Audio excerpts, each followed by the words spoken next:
Dialectic of Enlightenment. Philosophical Fragments. Max Horkheimer and Theodor W. Adorno. Dialectic of Enlightenment was published in 1947 by Quirito in Amsterdam. The book, which found readers only gradually, has been out of print for some time. We have been induced to reissue it after more than 20 years, not only by requests from many sides but by the notion that not a few of the ideas in it are timely now and have largely determined our later theoretical writings. No one who was not involved in the writing could easily understand to what extent we both feel responsible for every sentence. We dictated long stretches together. The dialectic derives its vital energy from the tension between the two intellectual temperaments which came together in writing it. We do not stand by everything we said in the book in its original form. That would be incompatible with a theory which attributes a temporal core to truth instead of contrasting truth as something invariable to the movement of history. The book was written at a time when the end of the National Socialist terror was in sight. In not a few places, however, the formulation is no longer adequate to the reality of today. All the same, even at that time we did not underestimate the implications of the transition to the administered world.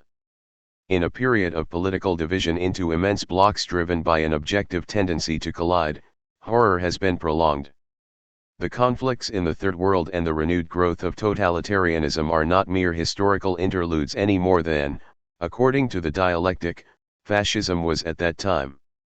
Critical thought, which does not call a halt before progress itself, requires us to take up the cause of the remnants of freedom, of tendencies toward real humanity, even though they seem powerless in face of the great historical trend. The development toward total integration identified in the book has been interrupted but not terminated. It threatens to be consummated by means of dictators and wars. Our prognosis regarding the associated lapse from Enlightenment into positivism, into the myth of that which is the case, and finally of the identity of intelligence and hostility to mind, has been overwhelmingly confirmed. Our concept of history does not believe itself elevated above history, but it does not merely chase after information in the positivist manner. As a critique of philosophy, it does not seek to abandon philosophy itself. From America, where the book was written, we returned to Germany with the conviction that, theoretically and practically, we would be able to achieve more there than elsewhere. Together with Friedrich Pollock, to whom the book is dedicated on his 75th birthday as it was then on his 50th, we built up the Institute für Sozialforschung once again, with the idea of taking further the concepts formulated in dialectic. In continuing to develop our theory, and in the common experiences connected with it, Gretel Adorno has given us the most valuable assistance, as she did with the first version.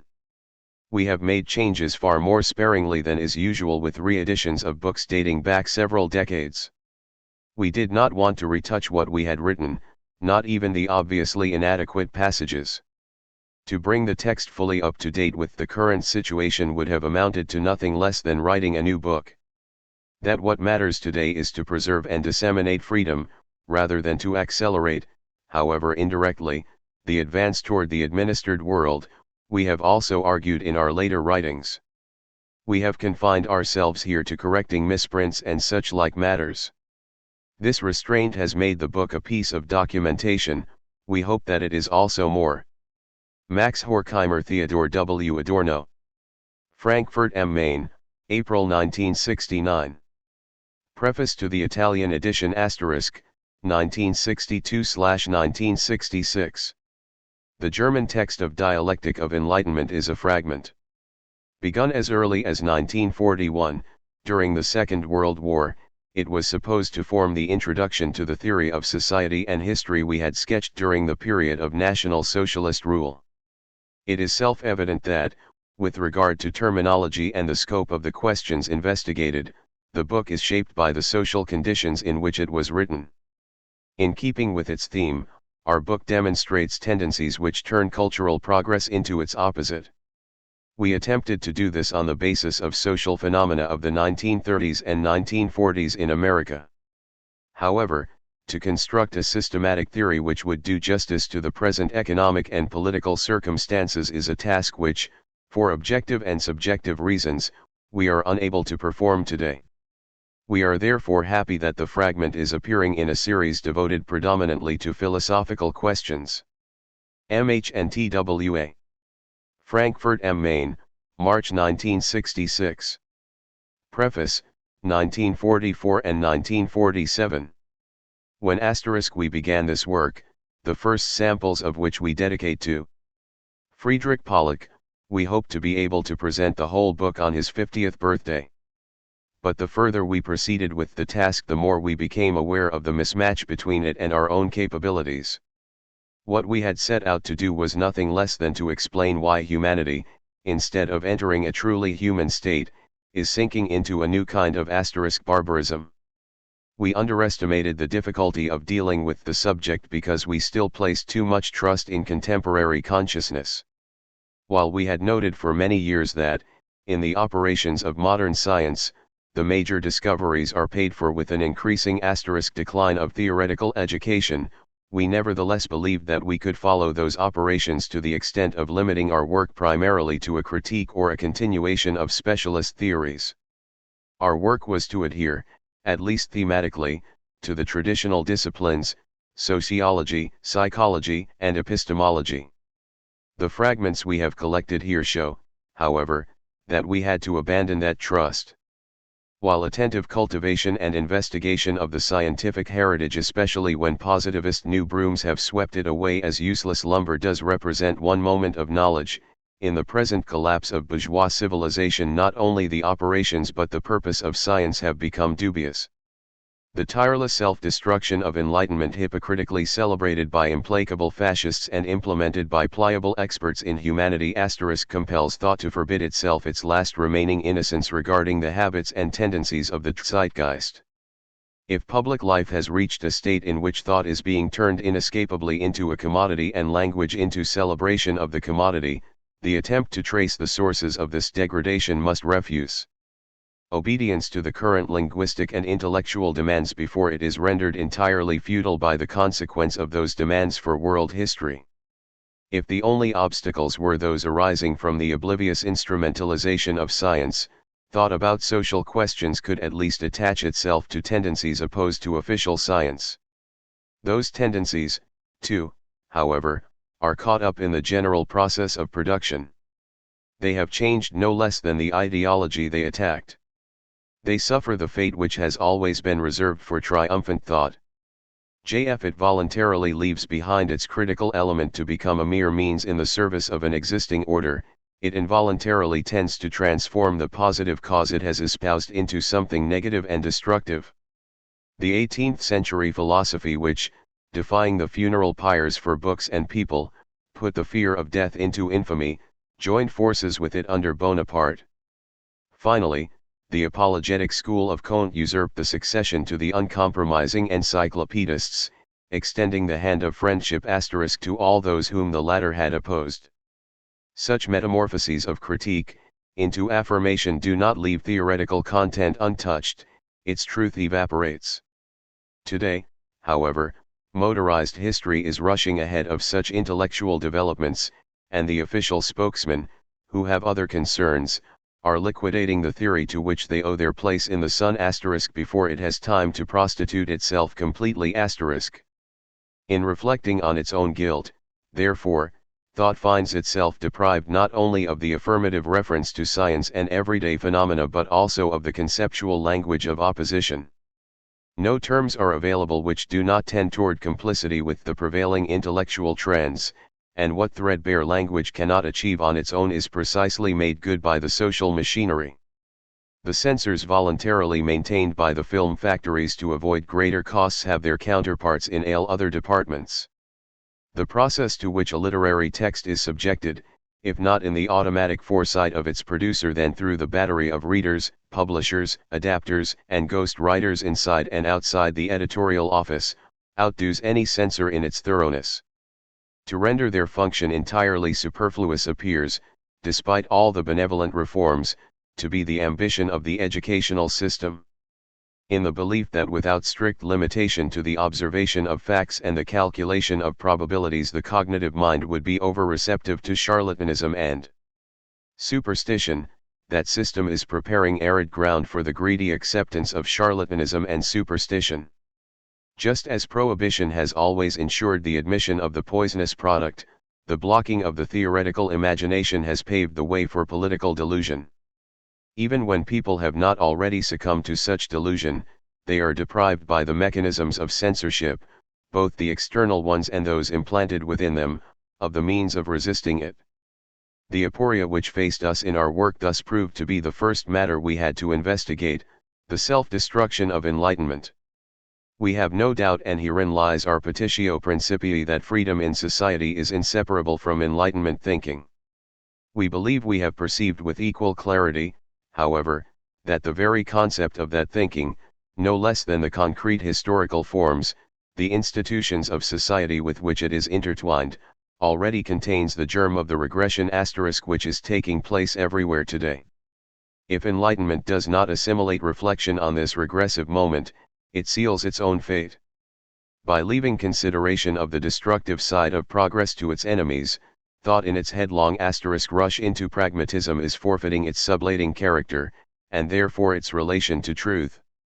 In the mysterious willingness of the technologically educated masses to fall under the spell of any despotism, in its self-destructive affinity to nationalist paranoia, in all this uncomprehended senselessness, the weakness of contemporary theoretical understanding is evident.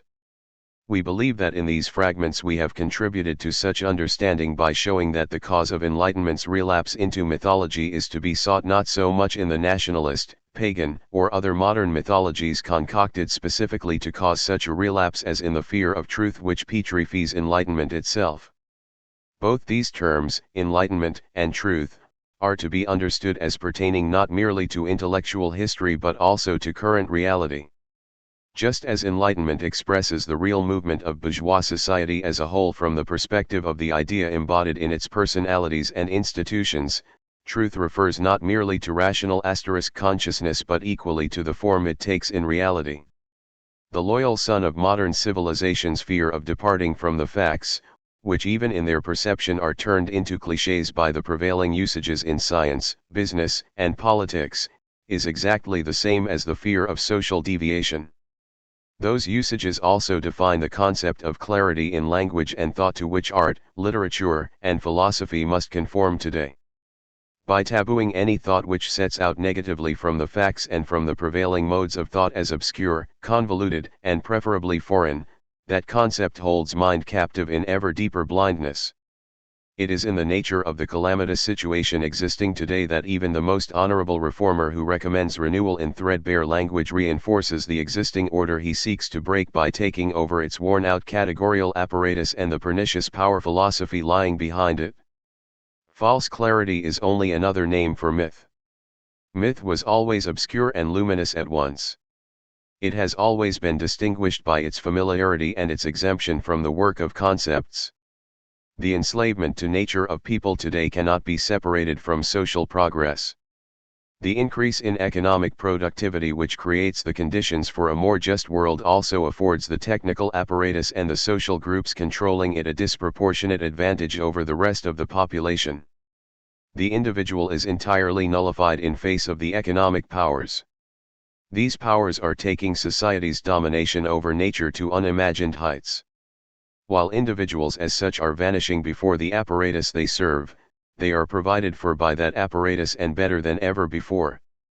In the unjust state of society the powerlessness and pliability of the masses increase with the quantity of goods allocated to them.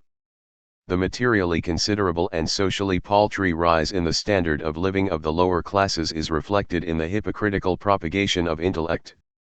Intellect's true concern is a negation of reification. It must perish when it is solidified into a cultural asset and handed out for consumption purposes. The flood of precise information and brand new amusements make people smarter and more stupid at once. What is at issue here is not culture as a value, as understood by critics of civilization such as Huxley, Jaspers, and Ortega y Gasset, but the necessity for enlightenment to reflect on itself if humanity is not to be totally betrayed. What is at stake is not conservation of the past but the fulfillment of past hopes. Today, however, the past is being continued as destruction of the past. If, Up to the 19th century, respectable education was a privilege paid for by the increased sufferings of the uneducated. In the 20th, the hygienic factory is bought with the melting down of all cultural entities in the gigantic crucible that might not even be so high a price as those defenders of culture believe if the bargain sale of culture did not contribute to converting economic achievements into their opposite. Under the given circumstances, the gifts of fortune themselves become elements of misfortune. If, in the absence of the social subject, the volume of goods took the form of so-called overproduction in domestic economic crises in the preceding period, today, thanks to the enthronement of powerful groups as that social subject, it is producing the international threat of fascism. Progress is reverting to regression.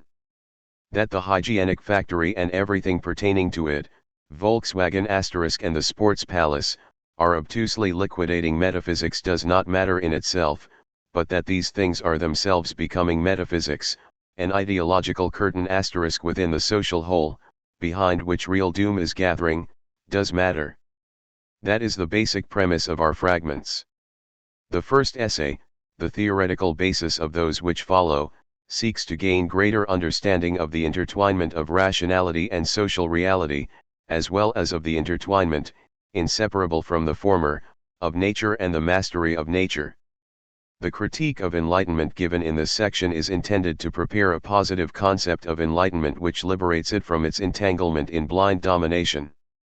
The critical part of the first essay can be broadly summed up in two theses: myth is already enlightenment, and enlightenment reverts to mythology. These theses are worked out in relation to specific subjects in the two excursus. The first traces the dialectic of myth and enlightenment in the Odyssey, as one of the earliest representative documents of bourgeois Western civilization. It focuses primarily on the concepts of sacrifice and renunciation, through which both the difference between and the unity of mythical nature and enlightened master of nature become apparent. The second excursus is concerned with Kant, Sada, and Nietzsche, whose works represent the implacable consummation of enlightenment. This section shows how the subjugation of everything natural to the sovereign subject culminates in the domination of what is blindly objective and natural. This tendency levels all the antitheses of bourgeois thought, especially that between moral rigor and absolute amorality. The section The Culture Industry shows the regression of enlightenment to ideology which is graphically expressed in film and radio. Here, enlightenment consists primarily in the calculation of effects and in the technology of production and dissemination. The specific content of the ideology is exhausted in the idolization of the existing order and of the power by which the technology is controlled. In the discussion of this contradiction, the culture industry is taken more seriously than it might itself wish to be. But because its appeal to its own commercial character, its confession of its diminished truth, has long since become an excuse with which it evades responsibility for its lies, our analysis is directed at the claim objectively contained in its products to be aesthetic formations and thus representations of truth. It demonstrates the dire state of society by the invalidity of that claim. Still more than the others, the section on the culture industry is fragmentary. The discussion, in the form of theses, of elements of anti-Semitism deals with the reversion of enlightened civilization to barbarism in reality. The not merely theoretical but practical tendency toward self-destruction has been inherent in rationality from the first, not only in the present phase when it is emerging nakedly. For this reason a philosophical prehistory of anti-Semitism is sketched. Its irrationalism derives from the nature of the dominant reason and of the world corresponding to its image. The elements are directly related to empirical research by the Institute of Social Research *, the foundation set up and kept alive by Felix Weil, without which not only our studies but the good part of the theoretical work of German emigrants carried forward despite Hitler would not have been possible. We wrote the first three theses jointly with Leo Lowenthal, with whom we have collaborated on many scholarly questions since the first years in Frankfurt. In the last section we publish notes and sketches which, in part, form part of the ideas in the preceding sections, without having found a place in them, and in part deal provisionally with problems of future work. Most of them relate to a dialectical anthropology *. Los Angeles, California, May 1944. The book contains no essential changes to the text completed during the war. Only the last thesis of elements of anti-Semitism was added subsequently. Max Horkheimer, Theodor W. Adorno. June 1947. The concept of Enlightenment. Enlightenment, understood in the widest sense as the advance of thought, has always aimed at liberating human beings from fear and installing them as masters. Yet the wholly enlightened earth is radiant with triumphant calamity. Enlightenment's program was the disenchantment of the world. It wanted to dispel myths, to overthrow fantasy with knowledge. Bacon, the father of experimental philosophy, brought these motifs together. He despised the exponents of tradition, who substituted belief for knowledge and were as unwilling to doubt as they were reckless in supplying answers. All this, he said, stood in the way of the happy match between the mind of man and the nature of things, with the result that humanity was unable to use its knowledge for the betterment of its condition. Such inventions as had been made, Bacon cites printing, artillery, and the compass, had been arrived at more by chance than by systematic inquiry into nature. Knowledge obtained through such inquiry would not only be exempt from the influence of wealth and power but would establish man as the master of nature. Therefore, no doubt, the sovereignty of man lieth hid in knowledge, wherein many things are reserved, which kings with their treasure cannot buy, nor with their force command. Their spies and intelligencers can give no news of them, their seamen and discoverers cannot sail where they grow. Now we govern nature in opinions, but we are thrall unto her in necessity, but if we would be led by her in invention, we should command her by action. Although not a mathematician, Bacon well understood the scientific temper which was to come after him. The happy match between human understanding and the nature of things that he envisaged is a patriarchal one. The mind, conquering superstition, is to rule over disenchanted nature. Knowledge, which is power, knows no limits, either in its enslavement of creation or in its deference to worldly masters. Just as it serves all the purposes of the bourgeois economy both in factories and on the battlefield, it is at the disposal of entrepreneurs regardless of their origins. Kings control technology no more directly than do merchants. It is as democratic as the economic system with which it evolved. Technology is the essence of this knowledge. It aims to produce neither concepts nor images, nor the joy of understanding, but method, exploitation of the labor of others. Capital.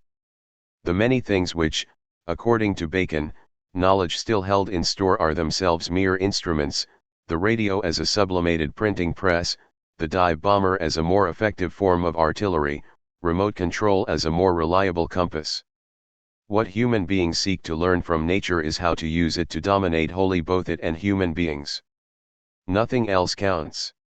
Ruthless toward itself, the Enlightenment has eradicated the last remnant of its own self-awareness. Only thought which does violence to itself is hard enough to shatter myths. Faced by the present triumph of the factual mentality, Bacon's nominalists would have smacked of metaphysics and would have been convicted of the same vanity for which he criticized scholasticism.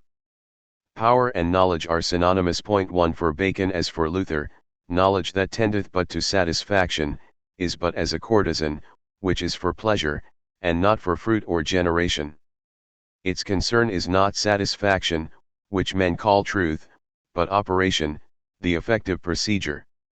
The true end, scope, or office of knowledge does not consist in any plausible, delectable, reverend or admired discourse, or any satisfactory arguments, but in effecting and working, and in discovery of particulars not revealed before, for the better endowment and help of man's life, for there shall be neither mystery nor any desire to reveal mystery. The disenchantment of the world means the extirpation of animaism. Xenophanes mocked the multiplicity of gods because they resembled their creators, men, in all their idiosyncrasies and faults, and the latest logic denounces the words of language, which bear the stamp of impressions, as counterfeit coin that would be better replaced by neutral counters. The world becomes chaos, and synthesis salvation. No difference is said to exist between the totemic animal, the dreams of the spirit seer *, and the absolute idea. On their way toward modern science, human beings have discarded meaning. The concept is replaced by the formula, the cause by rules and probability. Causality was only the last philosophical concept on which scientific criticism tested its strength, because it alone of the old ideas still stood in the way of such criticism, the latest secular form of the creative principle. To define substance and quality, activity and suffering, being and existence in terms appropriate to the time has been a concern of philosophy since Bacon, but science could manage without such categories. They were left behind as idola theatri of the old metaphysics, and even in their time were monuments to entities and powers from prehistory. In that distant time, life and death had been interpreted and interwoven in myths. The categories by which Western philosophy defined its timeless order of nature marked out the positions which had once been occupied by Ignis and Persephone, Ariadne and Nereus. The moment of transition is recorded in the pre-Socratic cosmologies. The moist, the undivided, the air and fire which they take to be the primal stuff of nature are early rationalizations precipitated from the mythical vision. Just as the images of generation from water and earth, that had come to the Greeks from the Nile, were converted by these cosmologies into hylozoic principles and elements, the whole ambiguous profusion of mythical demons was intellectualized to become the pure form of ontological entities. Even the patriarchal gods of Olympus were finally assimilated by the philosophical logos as the Platonic forms. But the Enlightenment discerned the old powers in the Platonic and Aristotelian heritage of metaphysics and suppressed the universal categories' claims to truth as superstition. In the authority of universal concepts, the Enlightenment detected a fear of the demons through whose effigies human beings had tried to influence nature in magic rituals. From now on, matter was finally to be controlled without the illusion of immanent powers or hidden properties. For Enlightenment, anything which does not conform to the standard of calculability and utility must be viewed with suspicion. Once the movement is able to develop unhampered by external oppression, there is no holding it back. Its own ideas of human rights then fare no better than the older universal. Any intellectual resistance it encounters merely increases its strength. 5 The reason is that Enlightenment also recognizes itself in the old myths. No matter which myths are invoked against it, by being used as arguments they are made to acknowledge the very principle of corrosive rationality of which Enlightenment stands accused. Enlightenment is totalitarian. Enlightenment has always regarded anthropomorphism, the projection of subjective properties onto nature, as the basis of myth. 6 The supernatural, spirits and demons, are taken to be reflections of human beings who allow themselves to be frightened by natural phenomena. According to enlightened thinking, the multiplicity of mythical figures can be reduced to a single common denominator, the subject. Oedipus's answer to the riddle of the Sphinx that being is man is repeated indiscriminately as Enlightenment's stereotyped message, whether in response to a piece of objective meaning, a schematic order, a fear of evil powers, or a hope of salvation. For the Enlightenment, only what can be encompassed by unity has the status of an existent or an event. Its ideal is the system from which everything and anything follows. Its rationalist and empiricist versions do not differ on that point. Although the various schools may have interpreted its axioms differently, the structure of unitary science has always been the same. Despite the pluralism of the different fields of research, Bacon's postulate of una scientia universalis is as hostile to anything which cannot be connected as Leibniz's mathesis universalis is to discontinuity. The multiplicity of forms is reduced to position and arrangement, history to fact, things to matter. For Bacon, too, there was a clear logical connection, through degrees of generality, linking the highest principles to propositions based on observation. De Maistre mocks him for harboring this idolized ladder. Formal logic was the high school of unification. It offered Enlightenment thinkers a schema for making the world calculable. The mythologizing equation of forms with numbers in Plato's last writings expresses the longing of all demythologizing. Number became Enlightenment's canon. The same equations govern bourgeois justice and commodity exchange. Is not the rule, si inequalibus equalia adas, omnia erunt inequalia, if you add like to unlike you will always end up with unlike, an axiom of justice as well as of mathematics? And is there not a true coincidence between commutative and distributive justice, and arithmetical and geometrical proportion? 9. Bourgeois society is ruled by equivalence. It makes dissimilar things comparable by reducing them to abstract quantities. For the Enlightenment, anything which cannot be resolved into numbers, and ultimately into one, is illusion. Modern positivism consigns it to poetry. Unity remains the watchword from Parmenides to Russell. All gods and qualities must be destroyed. But the myths which fell victim to the Enlightenment were themselves its products. The scientific calculation of events annuls the account of them which thought had once given in myth. Myth sought to report, to name, to tell of origins, but therefore also to narrate, record, explain. This tendency was reinforced by the recording and collecting of myths. From a record, they soon became a teaching. Each ritual contains a representation of how things happen and of the specific process which is to be influenced by magic. In the earliest popular epics, this theoretical element of ritual became autonomous. The myths which the tragic dramatists drew on were already marked by the discipline and power which Bacon celebrated as the goal. The local spirits and demons had been replaced by heaven and its hierarchy, the incantatory practices of the magician by the carefully graduated sacrifice, and the labor of enslaved men mediated by command. The Olympian deities are no longer directly identical with elements, but signify them. In Homer, Zeus controls the daytime sky, Apollo guides the sun, Helios and Eos are already passing over into allegory. The gods detach themselves from substances to become their quintessence. From now on, being is split between logos which, with the advance of philosophy, contracts to a monad, a mere reference point, and the mass of things and creatures in the external world. The single distinction between man's own existence and reality swallows up all others. Without regard for differences, the world is made subject to man. In this the Jewish story of creation and the Olympian religion are at one.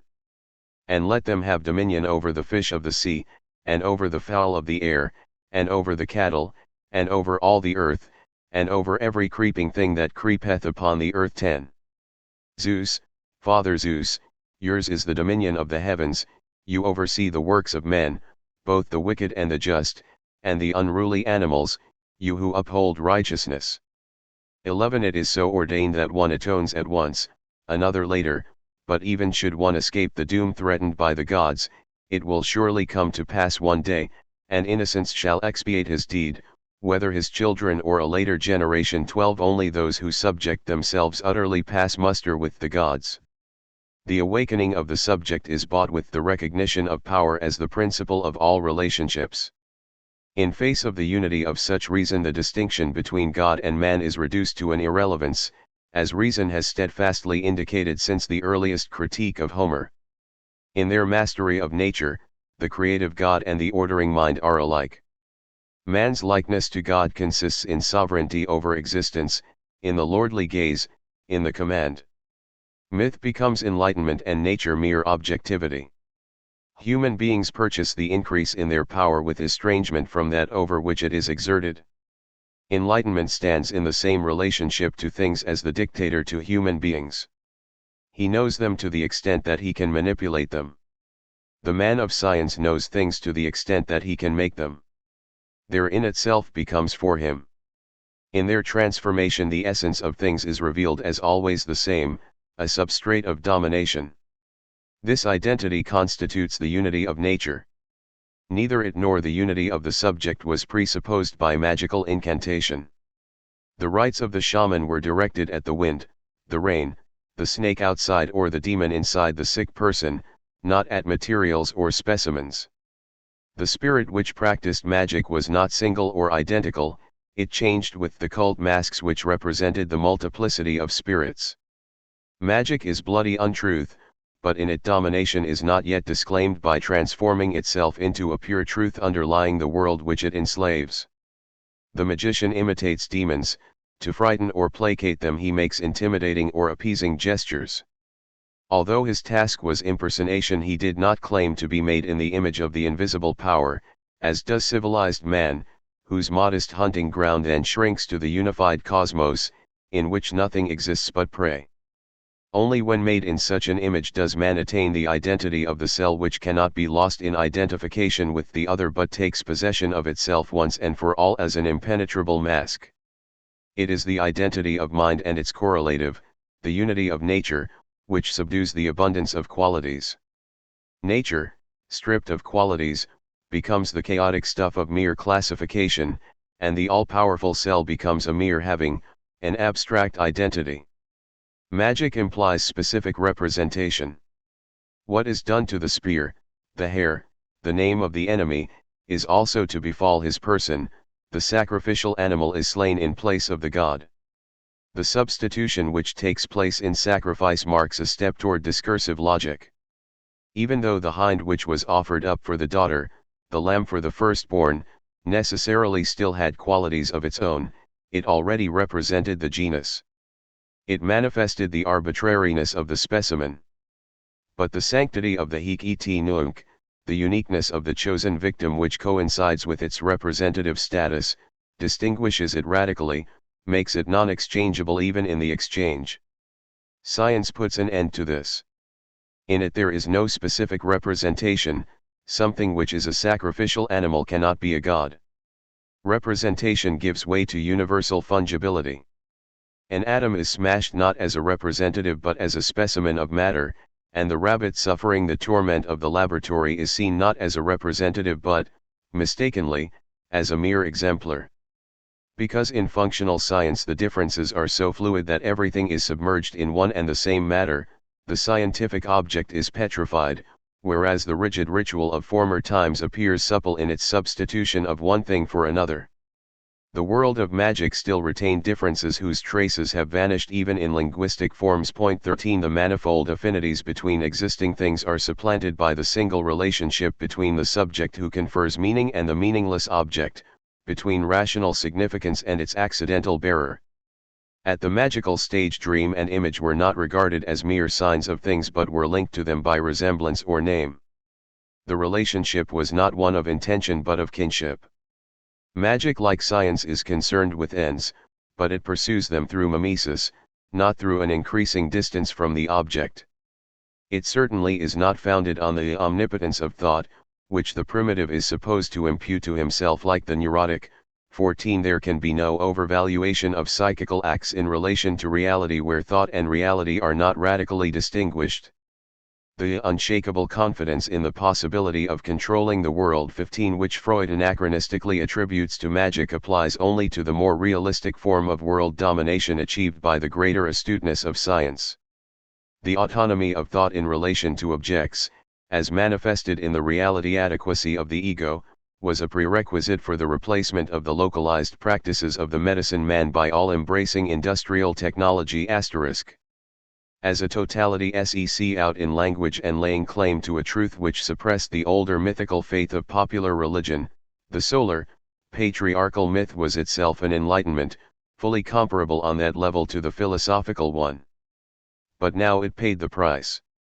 Mythology itself set in motion the endless process of enlightenment by which, with ineluctable necessity, every definite theoretical view is subjected to the annihilating criticism that it is only a belief, until even the concepts of mind, truth, and, indeed, enlightenment itself have been reduced to animistic magic.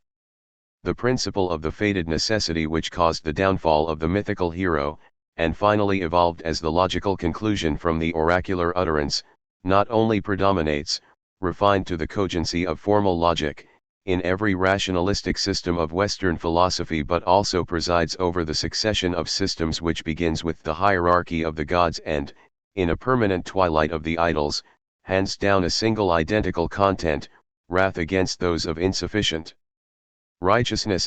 Just as myths already entail enlightenment, with every step enlightenment entangles itself more deeply in mythology.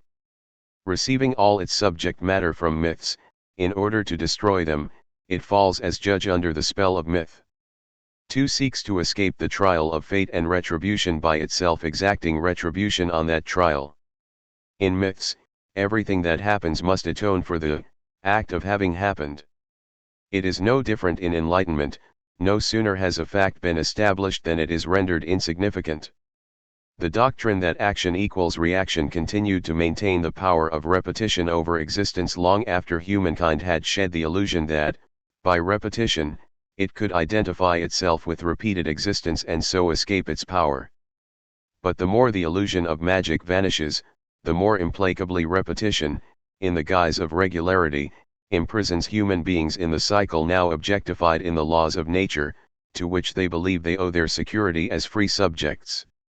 The principle of immanence, the explanation of every event as repetition, which Enlightenment upholds against mythical imagination, is that of myth itself.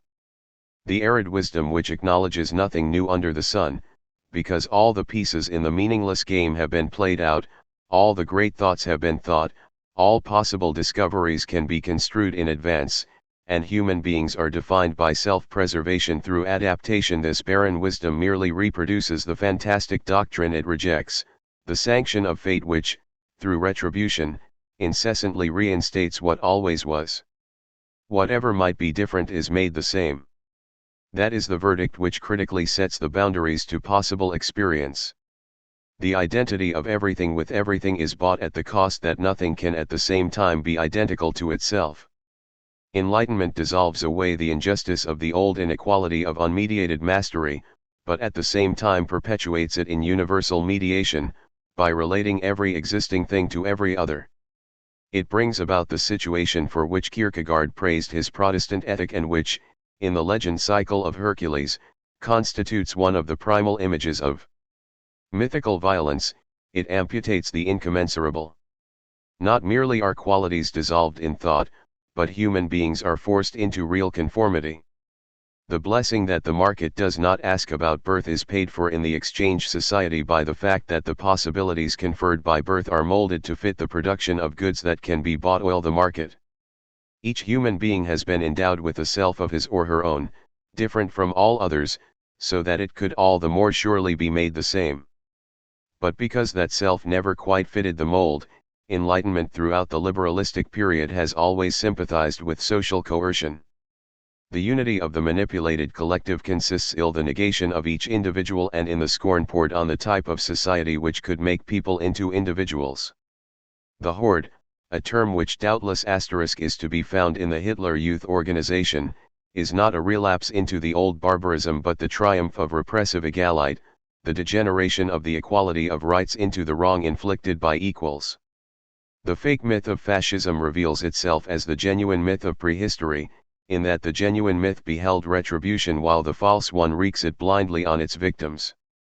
Any attempt to break the compulsion of nature by breaking nature only succumbs more deeply to that compulsion. That has been the trajectory of European civilization. Abstraction, the instrument of enlightenment, stands in the same relationship to its objects as fate, whose concept it eradicates, as liquidation. Under the levelling rule of abstraction, which makes everything in nature repeatable, and of industry, for which abstraction prepared the way, the liberated finally themselves become the herd, Trupp, which Hegel 16 identified as the outcome of enlightenment. The distance of subject from object, the presupposition of abstraction, is founded on the distance from things which the ruler attains by means of the ruled. The songs of Homer and the hymns of the Rig Veda date from the time of territorial dominion and its strongholds, when a warlike race of overlords imposed itself on the defeated indigenous population. The supreme god among gods came into being with this civil world in which the king, as leader of the arms-bearing nobility, tied the subjugated people to the land while doctors, soothsayers, artisans, and traders took care of circulation. With the end of nomadism the social order is established on the basis of fixed property. Power and labor diverge. A property owner like Odysseus controls from a distance a numerous, finely graded personnel of ox herds, shepherds, swineherds, and servants. In the evening, having looked out from his castle to see the countryside lit up by 1,000 fires, he can go to his rest in peace. He knows that his loyal servants are watching to keep away wild animals and to drive away thieves from the enclosures which they are there to protect. 18. The generality of the ideas developed by discursive logic, power in the sphere of the concept, is built on the foundation of power in reality. The superseding of the old diffuse notions of the magical heritage by conceptual unity expresses a condition of life defined by the freeborn citizen and articulated by command. The self which learned about order and subordination through the subjugation of the world soon equated truth in general with classifying thought, without whose fixed distinctions it cannot exist. Along with mimetic magic it tabooed the knowledge which really apprehends the object. Its hatred is directed at the image of the vanquished primeval world and its imaginary happiness. The dark, chthonic gods of the original inhabitants are banished to the hell into which the earth is transformed under the religions of Indra and Zeus, with their worship of sun and light. But heaven and hell were linked. The name Zeus was applied both to a god of the underworld and to a god of light in cults which did not exclude each other. 19 And the Olympian gods maintained all kinds of commerce with the chthonic deities. In the same way, the good and evil powers, the holy and the unholy, were not unambiguously distinguished. They were bound together like Genesis and decline, life and death, summer and winter. The murky, undivided entity worshipped as the principle of mana at the earliest known stages of humanity lived on in the bright world of the Greek religion.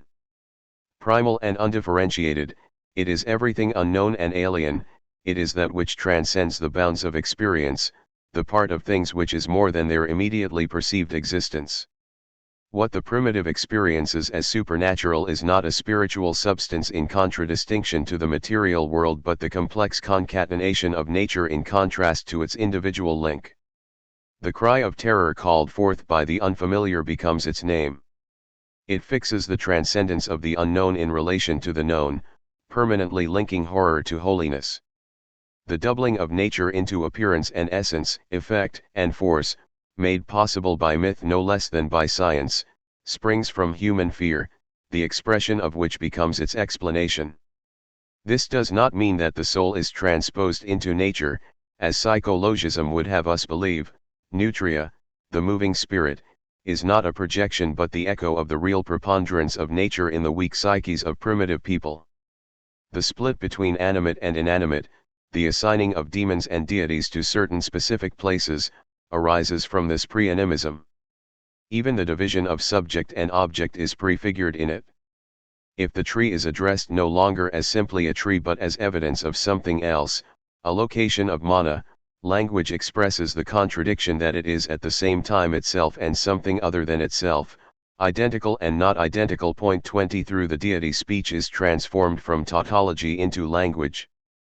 The concept, usually defined as the unity of the features of what it subsumes, was rather, from the first, a product of dialectical thinking, in which each thing is what it is only by becoming what it is not. This was the primal form of the objectifying definition, in which concept and thing became separate, the same definition which was already far advanced in the Homeric epic and trips over its own excesses in modern positive science. But this dialectic remains powerless as long as it emerges from the cry of terror, which is the doubling, the mere tautology of terror itself.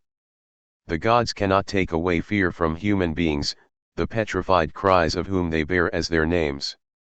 Humans believe themselves free of fear when there is no longer anything unknown. This has determined the path of demythologization, of enlightenment, which equates the living with the non-living as myth had equated the non-living with the living. Enlightenment is mythical fear radicalized.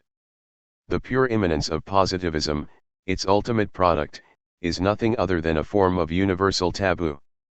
Nothing is allowed to remain outside, since the mere idea of the outside is the real source of fear. If the revenge of primitive people for a murder committed on a member of their family could sometimes be assuaged by admitting the murderer into that family. 21 Both the murder and its remedy mean the absorption of alien blood into one's own, the establishment of immanence. The mythical dualism does not lead outside the circle of existence.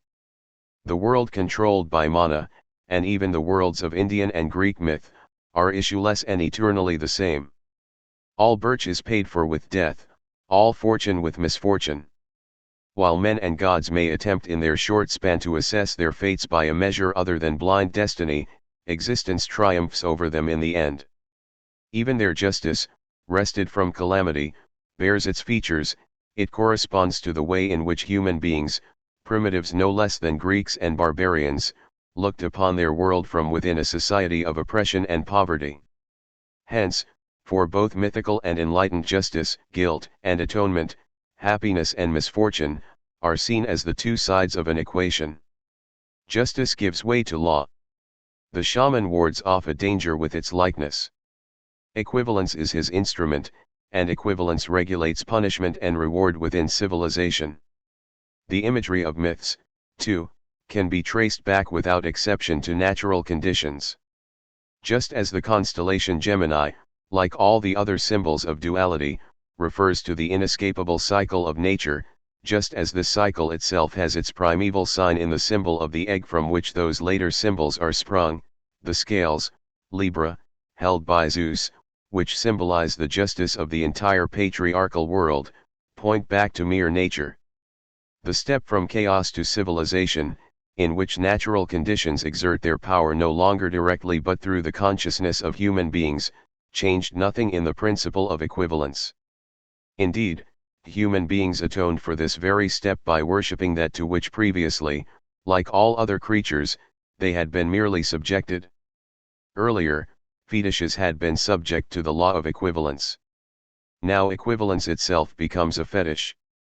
The blindfold over the eyes of Justitia means not only that justice brooks no interference but that it does not originate in freedom.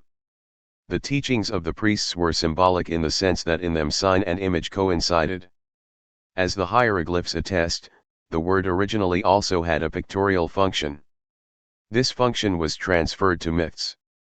They, like magic rites, refer to the repetitive cycle of nature. Nature as self-repetition is the core of the symbolic, an entity or a process which is conceived as eternal because it is reenacted again and again in the guise of the symbol.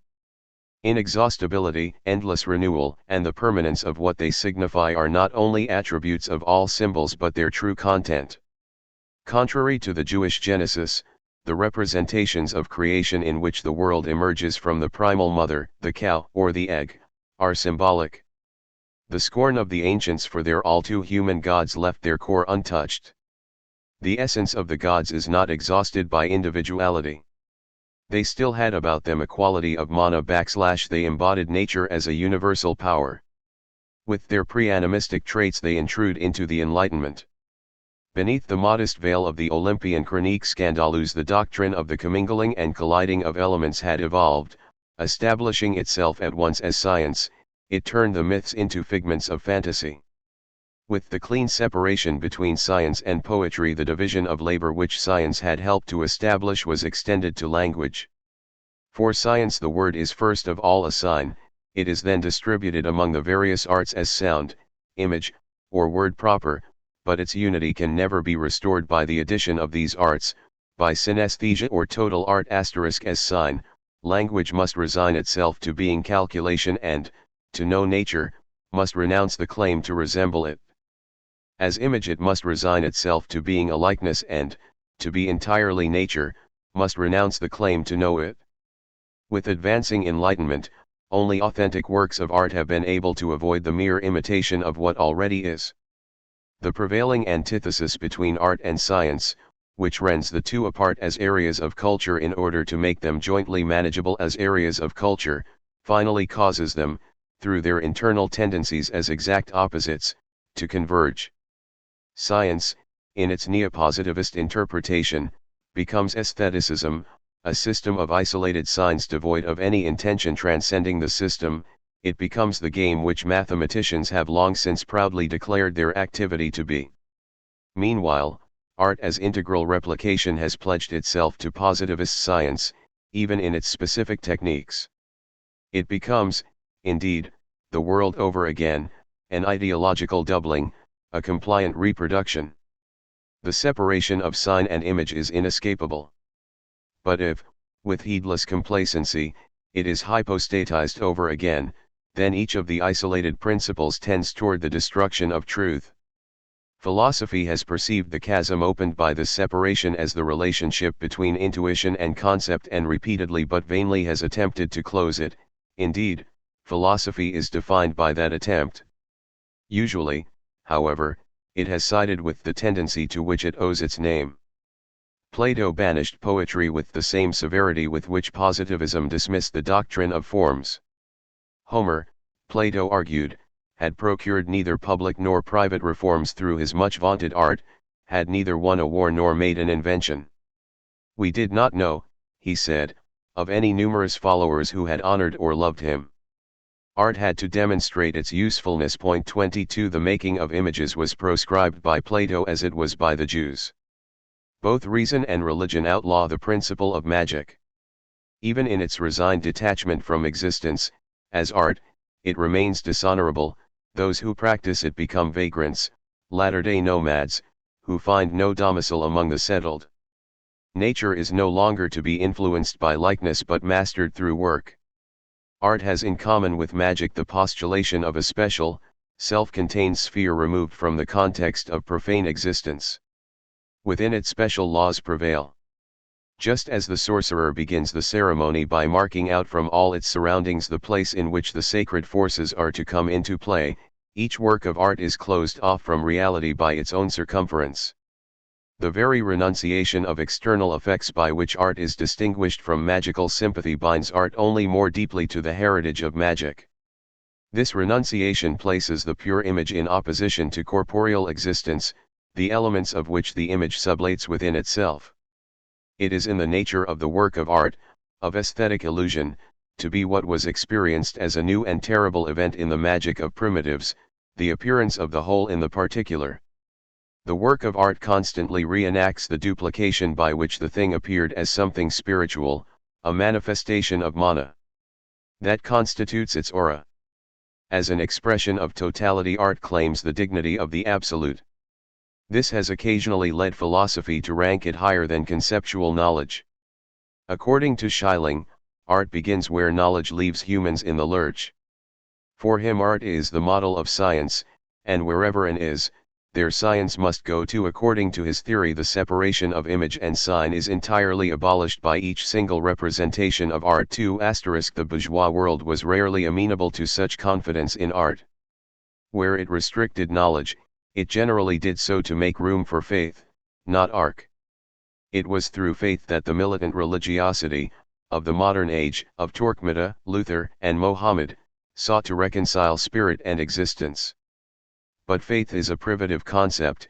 It is abolished as faith if it does not continuously assert either its opposition to knowledge or its agreement with it. In being dependent on the limits set to knowledge, it is itself limited. The attempt made by faith under Protestantism to locate the principle of truth, which transcends faith and without which faith cannot exist, directly in the word itself, as in primeval times, and to restore the symbolic power of the word, was paid for by obedience to the word, but not in its sacred form. Because faith is unavoidably tied to knowledge as its friend or its foe, faith perpetuates the split in the struggle to overcome knowledge. Its fanaticism is the mark of its untruth, the objective admission that anyone who only believes for that reason no longer believes. Bad conscience is second nature to it.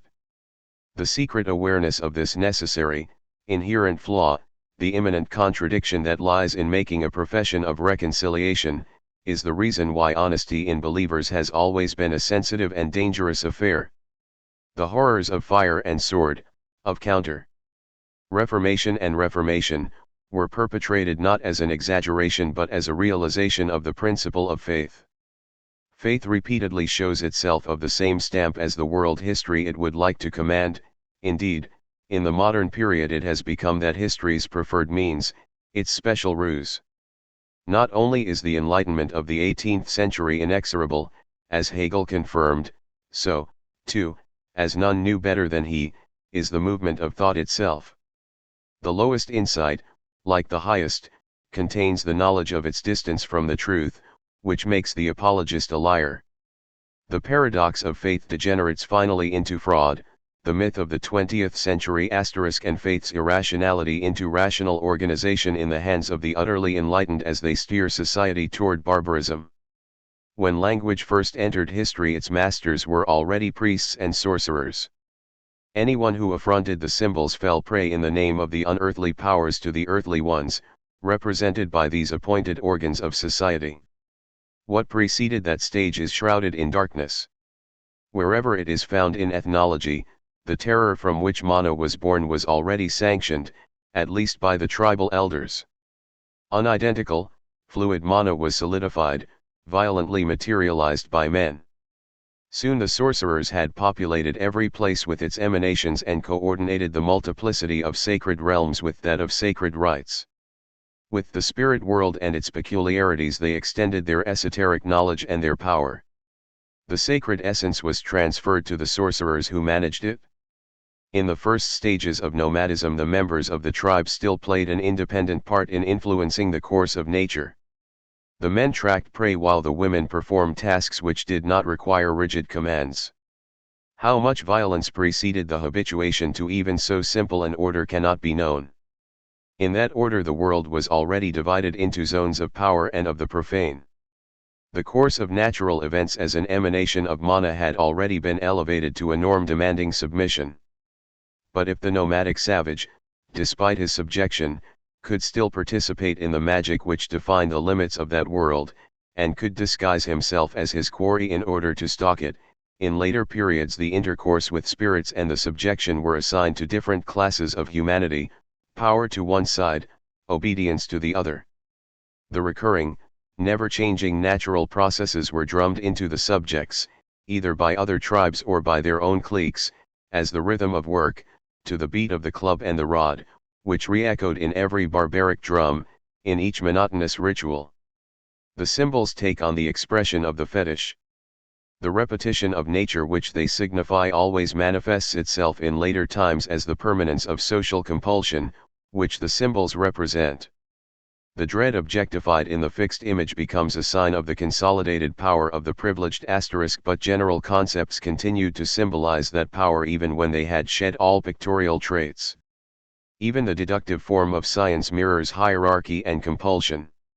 Just as the first categories represented the organized tribe and its power over the individual, the entire logical order, with its chains of inference and dependence, the superordination and coordination of concepts, is founded on the corresponding conditions in social reality, that is, on the division of labor. 25 Of course, this social character of intellectual forms is not, as Durkheim argues, an expression of social solidarity but evidence of the impenetrable unit of society and power.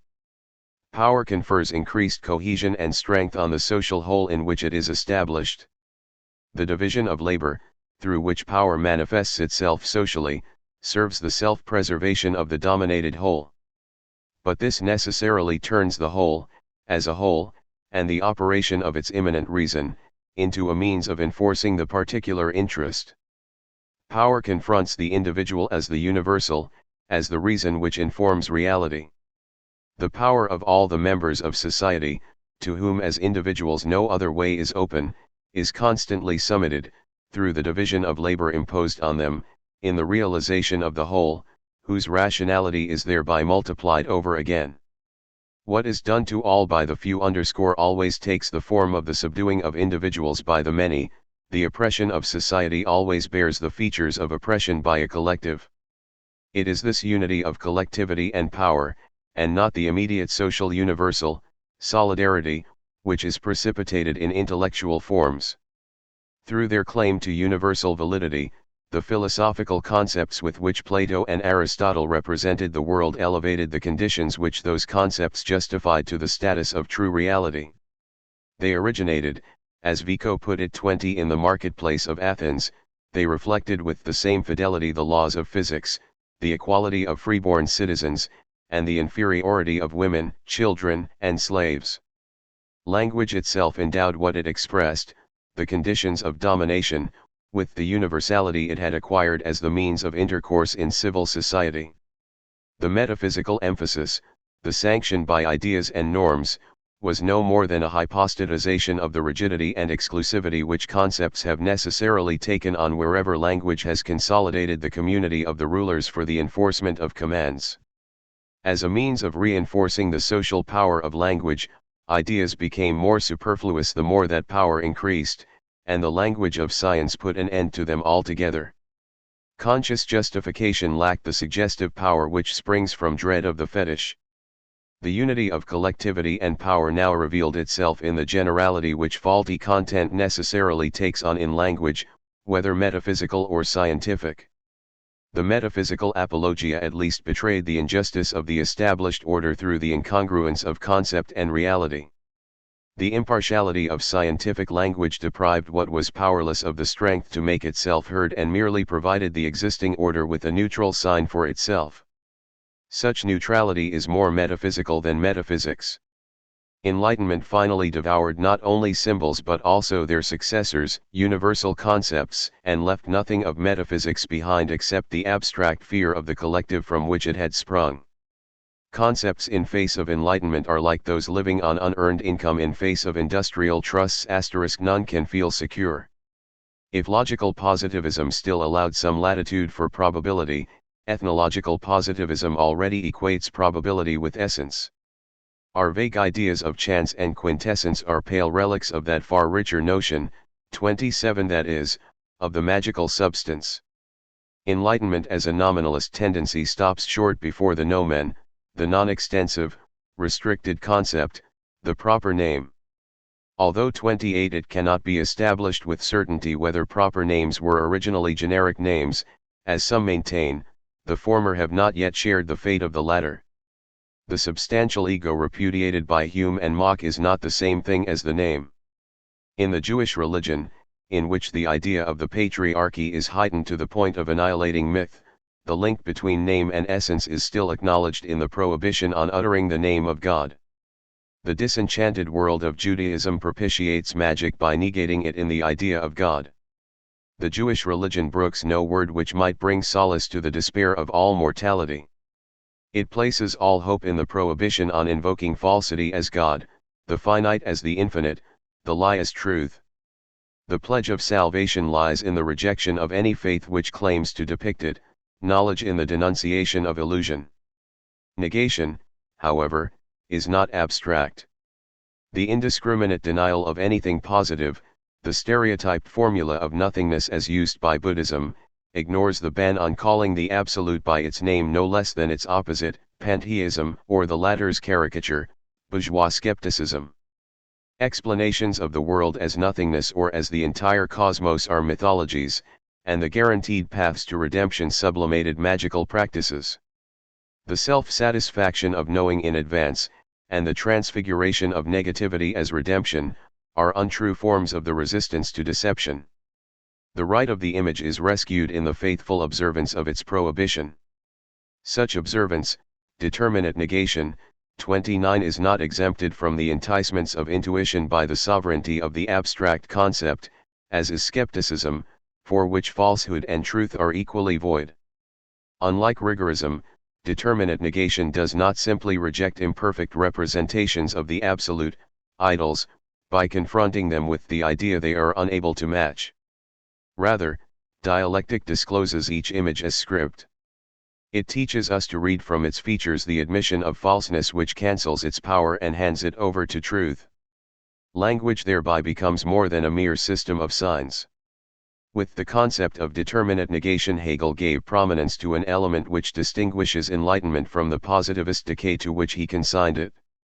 However, by finally postulating the known result of the whole process of negation, totality in the system and in history, as the absolute, he violated the prohibition and himself succumbed to mythology.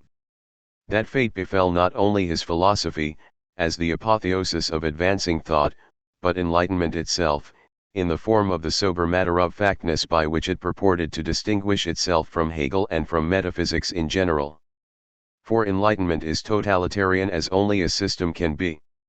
Its untruth does not lie in the analytical method, the reduction to elements, the decomposition through reflection, as its romantic enemies had maintained from the first, but in its assumption that the trial is prejudged.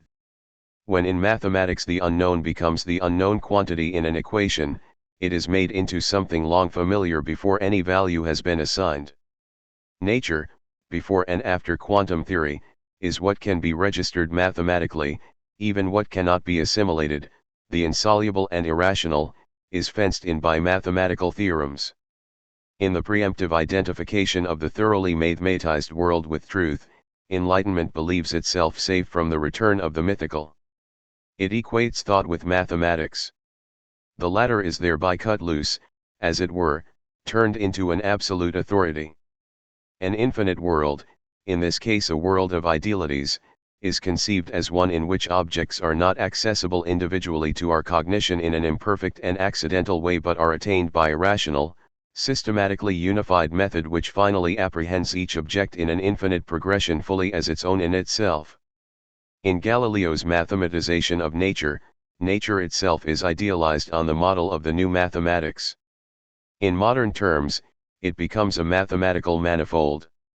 Degree thought is reified as an autonomous, automatic process, aping the machine it has itself produced, so that it can finally be replaced by the machine. Enlightenment 31 pushed aside the classical demand to think. Thinking Fichte's philosophy is its radical fulfillment because it distracted philosophers from the command to control praxis, which Fichte himself had wanted to enforce. Mathematical procedure became a kind of ritual of thought. Despite its axiomatic self-limitation, it installed itself as necessary and objective. Mathematics made thought into a thing, a tool, to use its own term. Through this mimesis, however, in which thought makes the world resemble itself, the actual has become so much the only concern that even the denial of God falls under the same judgment as metaphysics. For positivism, which has assumed the judicial office of enlightened reason, to speculate about intelligible worlds is no longer merely forbidden senseless prattle.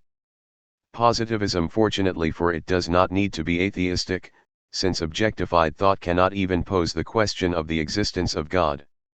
The positivist censor turns a blind eye to official worship, as a special, knowledge-free zone of social activity, just as willingly as to art, but never to denial, even when it has a claim to be knowledge.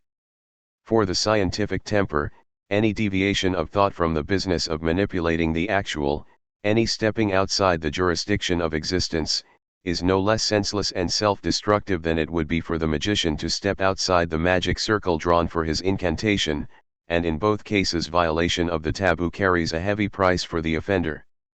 The mastery of nature draws the circle in which the critique of pure reason holds thought spellbound. Kant combined the doctrine of thought's restlessly toilsome progress toward infinity with insistence on its insufficiency and eternal limitation. The wisdom he imparted is oracular. There is no being in the world that knowledge cannot penetrate, but what can be penetrated by knowledge is not being. Philosophical judgment, according to Kant, aims at the new yet recognizes nothing new, since it always merely repeats what reason has placed into objects beforehand. However, this thought, protected within the departments of science from the dreams of a spirit seer *, has to pay the price. World domination over nature turns against the thinking subject itself. Nothing is left of it except that ever unchanging I think, which must accompany all my conceptions. Both subject and object are nullified. The abstract self, which alone confers the legal right to record and systematize, is confronted by nothing but abstract material, which has no other property than to be the substrate of that right.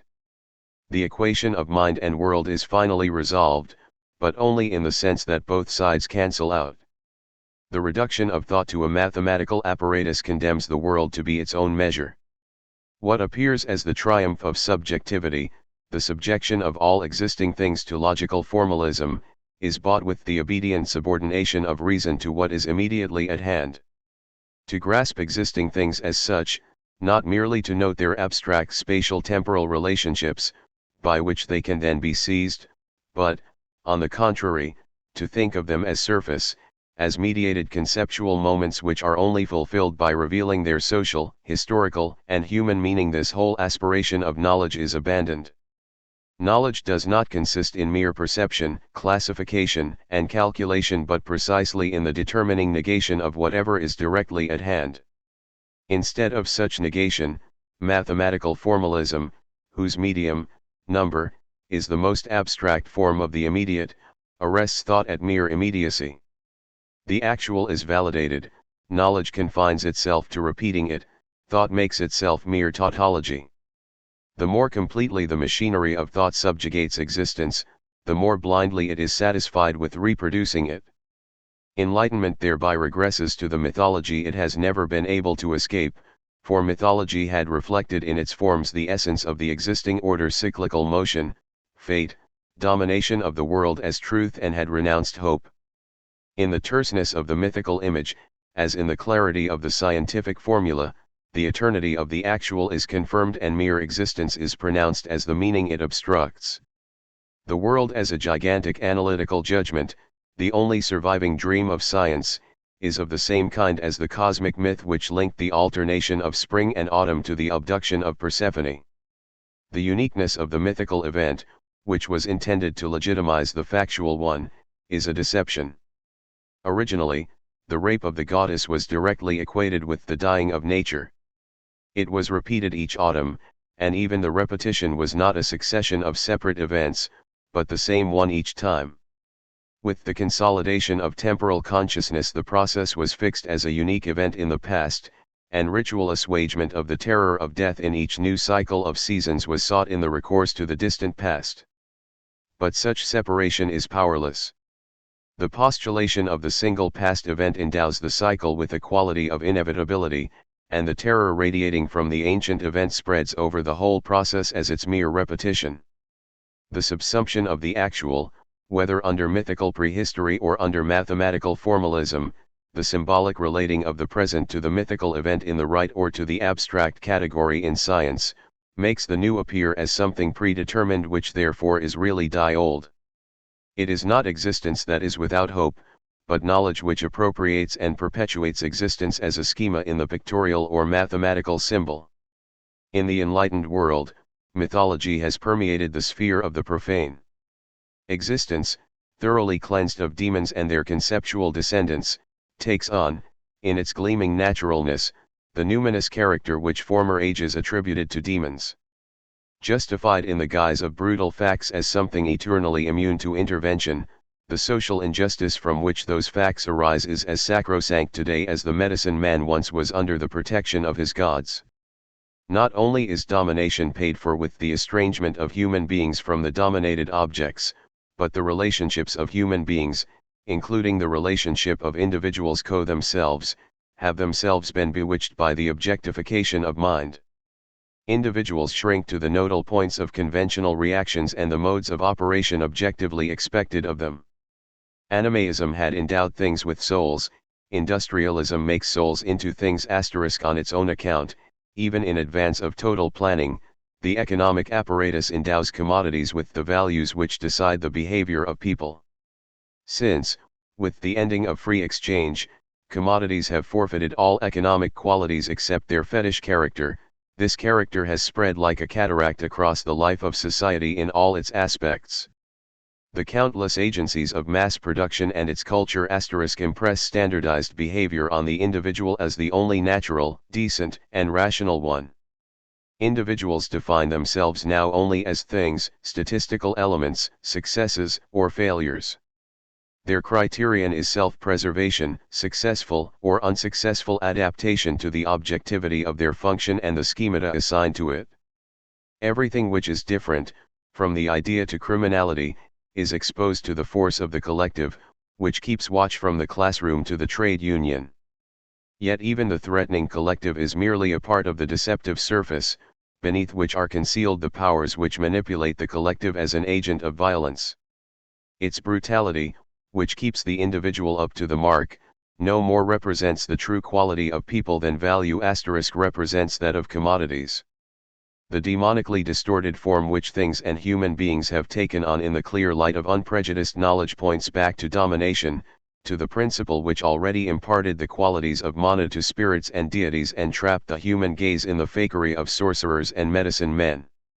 The fatalism by which incomprehensible death was sanctioned in primeval times has now passed over into utterly comprehensible life. The noonday panic fear in which nature suddenly appeared to humans as an all-encompassing power has found its counterpart in the panic which is ready to break out at any moment today. Human beings expect the world, which is without issue, to be set ablaze by a universal power which they themselves are and over which they are powerless. Enlightenment's mythic terror springs from a horror of myth. It detects myth not only in semantically unclarified concepts and words, as linguistic criticism imagines, but in any human utterance which has no place in the functional context of self-preservation. Spinoza's proposition, the endeavor of preserving oneself is the first and only basis of virtue, 32 contains the true maxim of all Western civilization, in which the religious and philosophical differences of the bourgeoisie are laid to rest. The self which, after the methodical extirpation of all natural traces as mythological, was no longer supposed to be either a body or blood or a soul or even a natural ego but was sublimated into a transcendental or logical subject, formed the reference point of reason, the legislating authority of action. In the judgment of Enlightenment as of Protestantism, those who entrust themselves directly to life, without any rational reference to self-preservation, revert to the realm of prehistory. Impulse as such, according to this view, is as mythical as superstition, and worship of any god not postulated by the self, as aberrant as drunkenness. For both worship and self-immersion in immediate natural existence progress holds the same fate in store. It has anathematized the self-forgetfulness both of thought and of pleasure.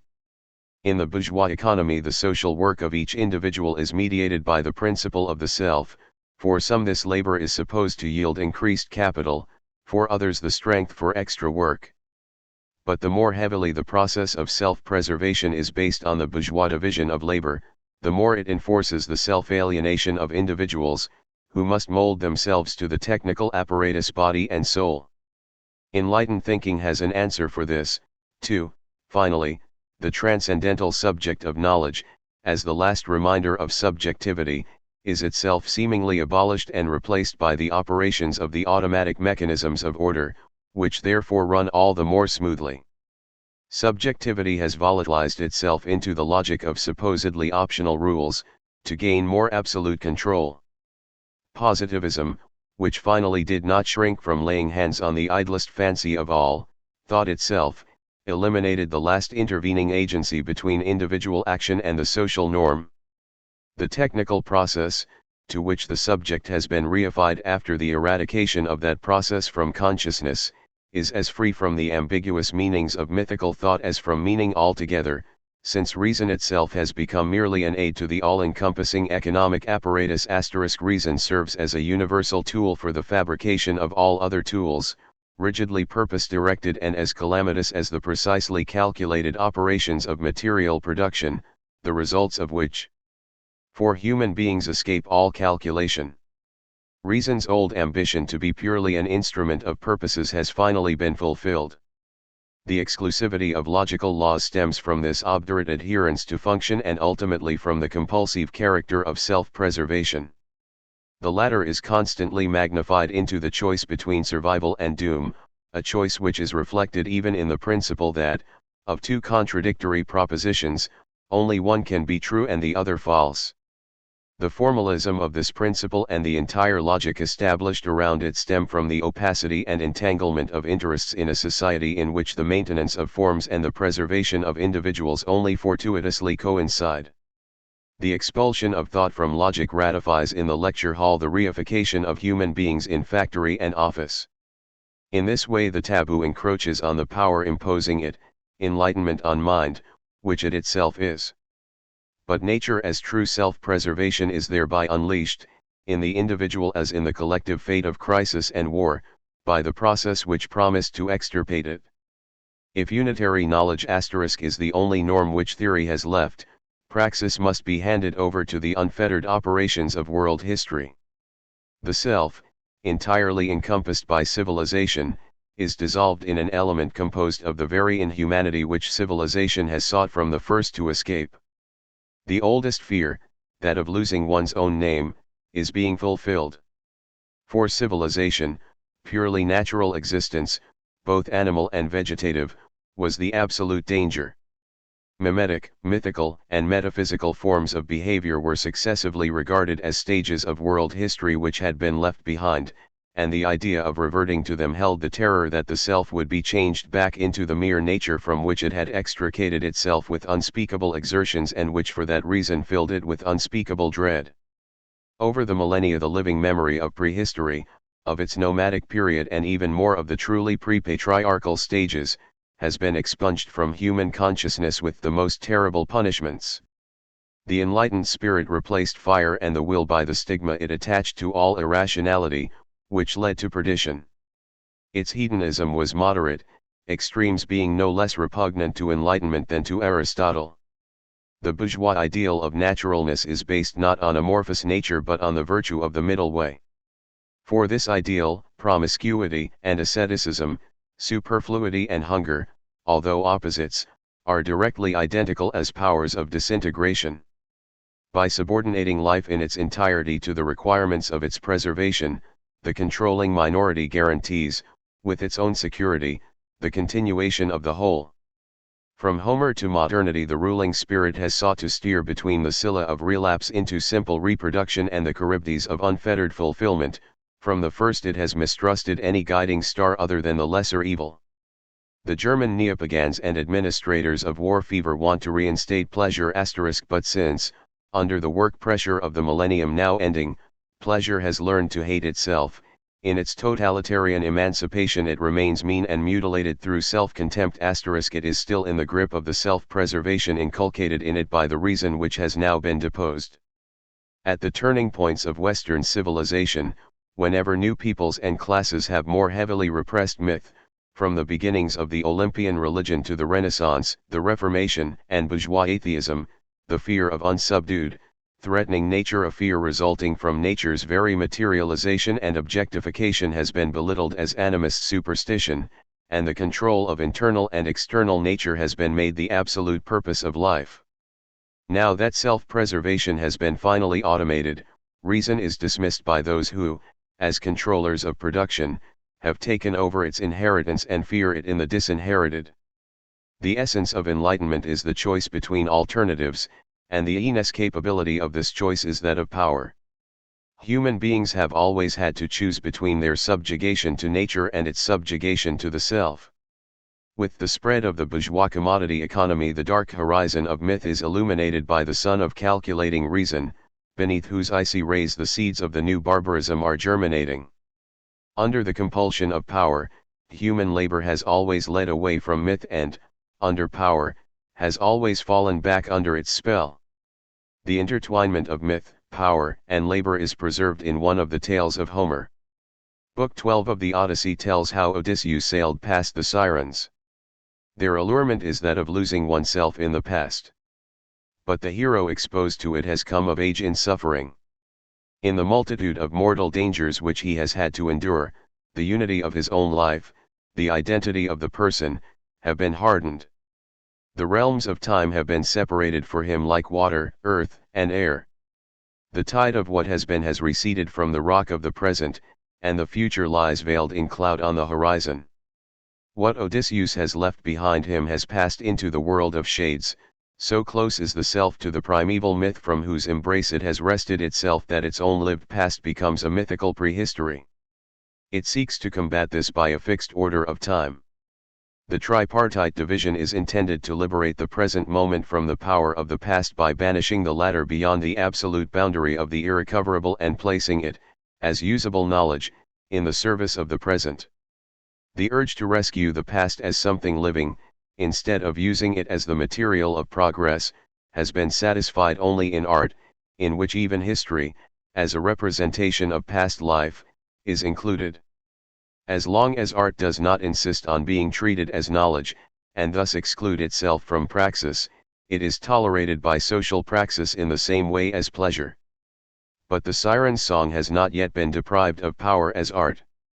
They have knowledge of all that has ever happened on this fruitful earth 33 and especially of what has befallen Odysseus himself, for we know all that the Argives and the Trojans suffered on the broad plain of Troy by the will of the gods 34 by directly invoking the recent past, and with the irresistible promise of pleasure which their song contains, the Sirens threaten the patriarchal order, which gives each person back their life only in exchange for their full measure of time.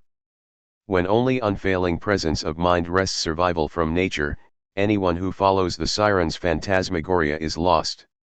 If the Sirens know everything that has happened, they demand the future as its price, and their promise of a happy homecoming is the deception by which the past entraps a humanity filled with longing. Odysseus has been warned by Circe, the divinity of regression to animal form, whom he has withstood and who therefore gives him the strength to withstand other powers of dissolution. But the lure of the sirens remains overpowering. No one who hears their song can escape. Humanity had to inflict terrible injuries on itself before the identical, purpose-directed, masculine character of human beings was created, and something of this process is repeated in every childhood. The effort to hold itself together attends the ego at all its stages, and the temptation to be rid of the ego has always gone hand in hand with the blind determination to preserve it. Narcotic intoxication, in which the euphoric suspension of the self is expiated by death-like sleep, is one of the oldest social transactions mediating between self-preservation and self-annihilation, an attempt by the self to survive itself. The fear of losing the self, and suspending with it the boundary between oneself and other life, the aversion to death and destruction, is twinned with the promise of joy which has threatened civilization at every moment.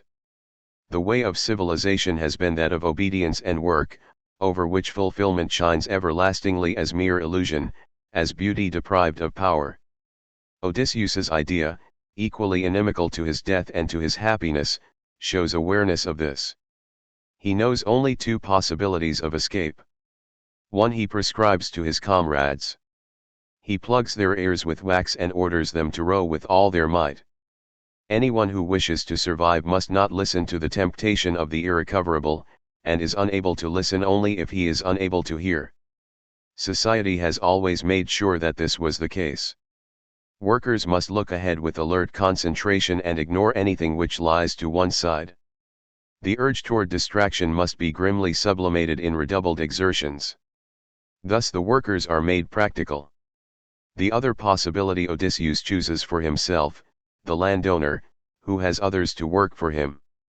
He listens, but does so while bound helplessly to the mast, and the stronger the allurement grows the more tightly he has himself bound, just as later the bourgeois denied themselves happiness the closer it drew to them with the increase in their own power.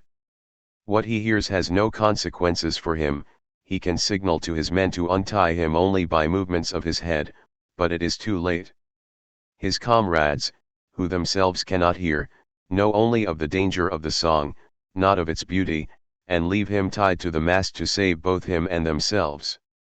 They reproduce the life of the oppressor as a part of their own, while he cannot step outside his social role. The bonds by which he has irrevocably fettered himself to praxis at the same time keep the sirens at a distance from praxis, their lure is neutralized as a mere object of contemplation, as art. The fettered man listens to a concert, as immobilized as audiences later, and his enthusiastic call for liberation goes unheard as applause. In this way the enjoyment of art and manual work diverge as the primeval world is left behind. The epic already contains the correct theory. Between the cultural heritage and enforced work there is a precise correlation, and both are founded on the inescapable compulsion toward the social control of nature. Measures like those taken on Odysseus's ship in face of the sirens are a prescient allegory of the dialectic of enlightenment.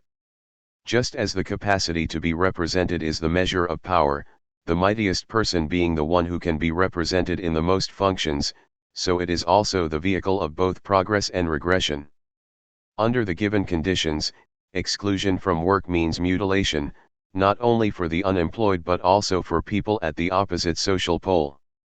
Those at the top experience the existence with which they no longer need to concern themselves as a mere substrate, and are wholly ossified as the self which issues commands. Primitive man experienced the natural thing only as the fugitive object of desire, but the Lord, who has interposed the bondsman between it and himself, takes to himself only the dependent aspect of the thing and has the pure enjoyment of it. The aspect of its independence he leaves to the bondsman, who works on it. 35 Odysseus is represented in the sphere of work.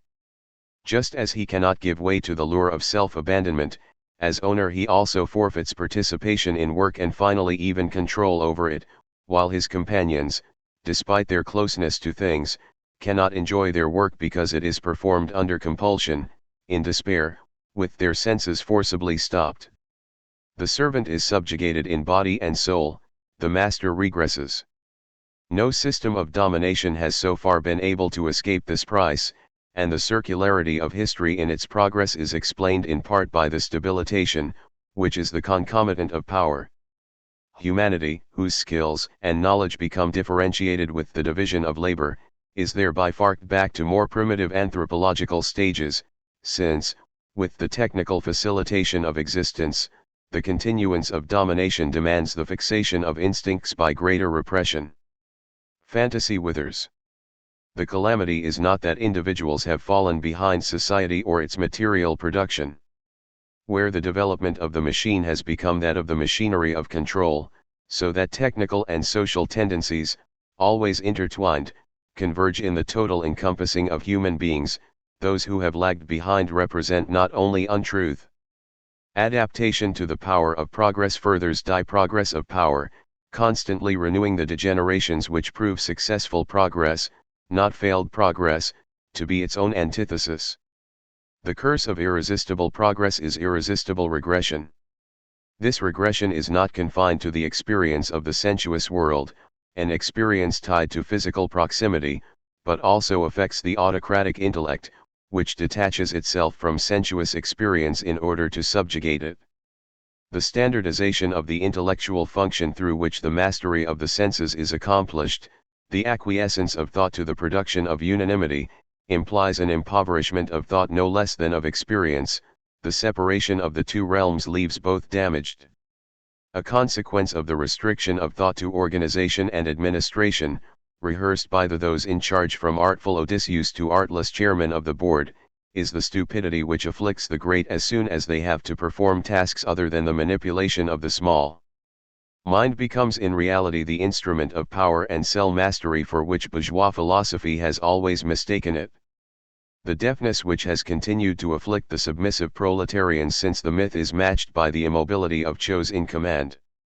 The overripeness of society lies on the immaturity of the ruled. The more complex and sensitive the social, economic, and scientific mechanism, to the operation of which the system of production has long since attuned the body, the more impoverished are the experiences of which the body is capable.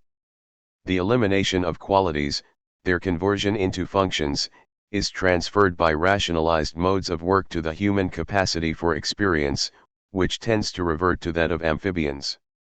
The regression of the masses today lies in their inability to hear with their own ears what has not already been heard, to touch with their hands what has not previously been grasped. It is the new form of blindness which supersedes that of vanquished myth.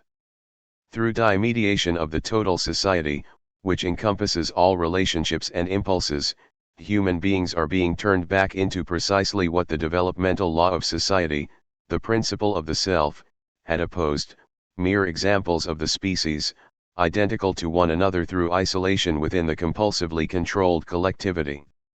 The rowers, unable to speak to one another, are all harnessed to the same rhythms, like modern workers in factories, cinemas, and the collective. It is the concrete conditions of work in society * which enforce conformism, not the conscious influences which additionally render the oppressed stupid and deflect them from the truth. The powerlessness of the workers is not merely a ruse of the rulers but the logical consequence of industrial society, into which the efforts to escape it have finally transformed the ancient concept of fate. This logical necessity, however, is not conclusive. It remains tied to domination, as both its reflection and its tool. Its truth, therefore, is no less questionable than its evidence is inescapable. Thought, however, has always been equal to the task of concretely demonstrating its own equivocal nature. It is the servant which the master cannot control at will. Domination, in becoming reified as law and organization, first when humans formed settlements and later in the commodity economy, has had to limit itself. The instrument is becoming autonomous, independently of the will of the rulers *. The mediating agency of mind moderates the immediacy of economic injustice *. The instruments of power, language, weapons, and finally machines which are intended to hold everyone in their grasp, must in their turn be grasped by everyone. In this way, the moment of rationality in domination also asserts itself as something different from it.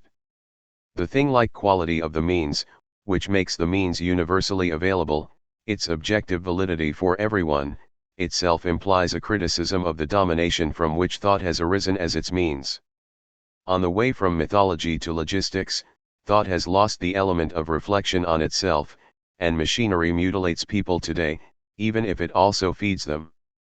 In the form of machines, however, alienated reason is moving toward a society which reconciles thought, in its solidification as an apparatus both material and intellectual, with a liberated living element, and relates it to society itself as its true subject.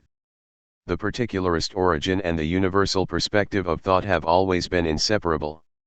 Today, with the transformation of the world into industry, the perspective of the universal, the social realization of thought, is so fully open to view that thought is repudiated by the rulers themselves as mere ideology.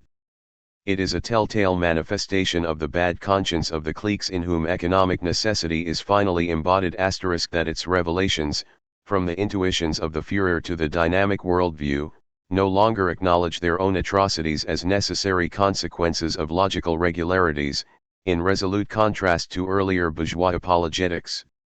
The mythological lies about mission and fate which they use instead do not even express a complete untruth. It is no longer the objective laws of the market which govern the actions of industrialists and drive humanity toward catastrophe. Rather, the conscious decisions of the company chairman execute capitalism's old law of value, and thus its fate, as resultants no less compulsive than the blindest price mechanisms. The rulers themselves do not believe in objective necessity, even if they sometimes call their machinations by that name. They posture as engineers of world history. Only their subjects accept the existing development, which renders them a degree more powerless with each prescribed increase in their standard of living, as inviolably necessary. Now that the livelihood of those still needed to operate the machines can be provided with a minimal part of the working time which the masters of society have at their disposal, the superfluous remainder, the overwhelming mass of the population, are trained as additional guards of the system, so that they can be used today and tomorrow as material for its grand designs. They are kept alive as an army of unemployed. Their reduction to mere objects of administration, which performs every department of modern life right down to language and perception, conjures up an illusion of objective necessity before which they believe themselves powerless. Poverty as the antithesis between power and impotence is growing beyond measure, together with the capacity permanently to abolish poverty. From the commanding heights of the economy to the latest professional rackets, the tangled mass of cliques and institutions which ensures the indefinite continuation of the status quo is impenetrable to each individual. Even for a union boss, to say nothing of a manager, a proletarian is no more than a superfluous specimen, should he catch his notice at all, while the union boss in turn must live in terror of his own liquidation. The absurdity of a state of affairs in which the power of the system over human beings increases with every step they take away from the power of nature denounces the reason of the reasonable society as obsolete. That reason's necessity is illusion, no less than the freedom of the industrialists, which reveals its ultimately compulsive nature in their inescapable struggles and pacts. This illusion, in which utterly enlightened humanity is losing itself, cannot be dispelled by a thinking which, as an instrument of power, has to choose between command and obedience. Although unable to escape the entanglement in which it was trapped in prehistory, that thinking is nevertheless capable of recognizing the logic of either/or, of consequence and antinomy, by means of which it emancipated itself radically from nature, as that same nature, unreconciled and self-estranged. Precisely by virtue of its irresistible logic, thought, in whose compulsive mechanism nature is reflected and perpetuated, also reflects itself as a nature oblivious of itself, as a mechanism of compulsion. Of course, mental representation is only an instrument. In thought, human beings distance themselves from nature in order to arrange it in such a way that it can be mastered. Like the material tool which, as a thing, is held fast as that thing in different situations and thereby separates the world, as something chaotic, multiple, and disparate, from that which is known, single, and identical, so the concept is the idea tool which fits into things at the very point from which one can take hold of them. Thought thus becomes illusory whenever it seeks to deny its function of separating, distancing, and objectifying. All mystical union remains a deception, the impotently inward trace of the forfeited revolution. But while enlightenment is right in opposing any hypostatization of utopia and in dispassionately denouncing power as division, the split between subject and object, which it will not allow to be bridged, becomes the index of the untruth both of itself and of truth. The proscribing of superstition has always signified not only the progress of domination but its exposure. Enlightenment is more than enlightenment, it is nature made audible in its estrangement. In mind's self-recognition as nature divided from itself, nature, as in prehistory, is calling to itself, but no longer directly by its supposed name, which, in the guise of mana, means omnipotence, but as something blind and mutilated. In the mastery of nature, without which mind does not exist, enslavement to nature persists. By modestly confessing itself to be power and thus being taken back into nature, mind rids itself of the very claim to mastery which had enslaved it to nature. Although humanity may be unable to interrupt its flight away from necessity and into progress and civilization without forfeiting knowledge itself, at least it no longer mistakes the ramparts it has constructed against necessity, the institutions and practices of domination which have always rebounded against society from the subjugation of nature, for guarantors of the coming freedom. Each advance of civilization has renewed not only mastery but also the prospect of its alleviation. However, while real history is woven from real suffering, which certainly does not diminish in proportion to the increase in the means of abolishing it, the fulfillment of that prospect depends on the concept. For not only does the concept, as science, distance human beings from nature, but, as the self-reflection of thought which, in the form of science, remains fettered to the blind economic tendency, it enables the distance which perpetuates injustice to be measured. Through this remembrance of nature within the subject, a remembrance which contains the unrecognized truth of all culture, enlightenment is opposed in principle to power, and even in the time of Vanini the call to hold back enlightenment was uttered less from fear of exact science than from hatred of licentious thought, which had escaped the spell of nature by confessing itself to be nature's own dread of itself. The priests have always avenged mana on any exponent of enlightenment who propitiated mana by showing fear before the frightening entity which bore that name, and in their hubris the augurs of enlightenment were at one with the priests. Enlightenment in its bourgeois form had given itself up to its positivist moment long before Turgot and D'Alembert. It was never immune to confusing freedom with the business of self-preservation. The suspension of the concept, whether done in the name of progress or of culture, which had both long since formed a secret alliance against truth, gave free rein to the lie. In a world which merely verified recorded evidence and preserved thought, debased to the achievement of great minds, as a kind of superannuated headline, the lie was no longer distinguishable from a truth neutralized as cultural heritage. But to recognize power even within thought itself as unreconciled nature would be to relax the necessity which even socialism, in a concession to reactionary common sense, prematurely confirmed as eternal * in declaring necessity the sole basis of the future and banishing mind, in the best idealist fashion, to the far pinnacle of the superstructure. Socialism clung all too desperately to the heritage of bourgeois philosophy. The relationship of necessity to the realm of freedom was therefore treated as merely quantitative, mechanical, while nature, posited as wholly alien, as in the earliest mythology, became totalitarian, absorbing socialism along with freedom. By sacrificing thought, which in its reified form as mathematics, machinery, organization, avenges itself on a humanity forgetful of it, enlightenment forfeited its own realization. By subjecting everything particular to its discipline, it left the uncomprehended whole free to rebound as mastery over things against the life and consciousness of human beings. But a true praxis capable of overturning the status quo depends on theory's refusal to yield to the oblivion in which society allows thought to ossify. It is not the material preconditions of fulfillment, unfettered technology * as such, which make fulfillment uncertain. That is the argument of sociologists who are trying to devise yet another antidote, even a collectivist one, in order control that antidote. 36 The fault lies in a social context which induces blindness. The mythical scientific respect of peoples for the given reality, which they themselves constantly create, finally becomes itself a positive fact, a fortress before which even the revolutionary imagination feels shamed as utopianism, and degenerates to a compliant trust in the objective tendency of history. As the instrument of this adaptation, as a mere assemblage of means, Enlightenment is as destructive as its romantic enemies claim. It will only fulfill itself if it forswears its last complicity with them and dares to abolish the false absolute, the principle of blind power. The spirit of such unyielding theory would be able to turn back from its goal even the spirit of pitiless progress. Its herald, Bacon, dreamed of the many things which kings with their treasure cannot buy, nor with their force command, of which their spies and intelligencers can give no news.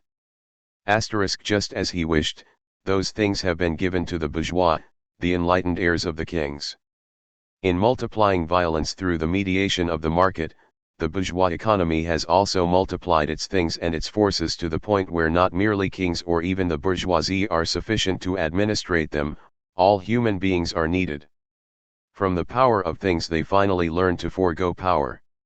Enlightenment consummates and abolishes itself when the closest practical objectives reveal themselves to be the most distant goal already attained, and the lands of which their spies and intelligencers can give no news, that is, nature misunderstood by masterful science, are remembered as those of origin.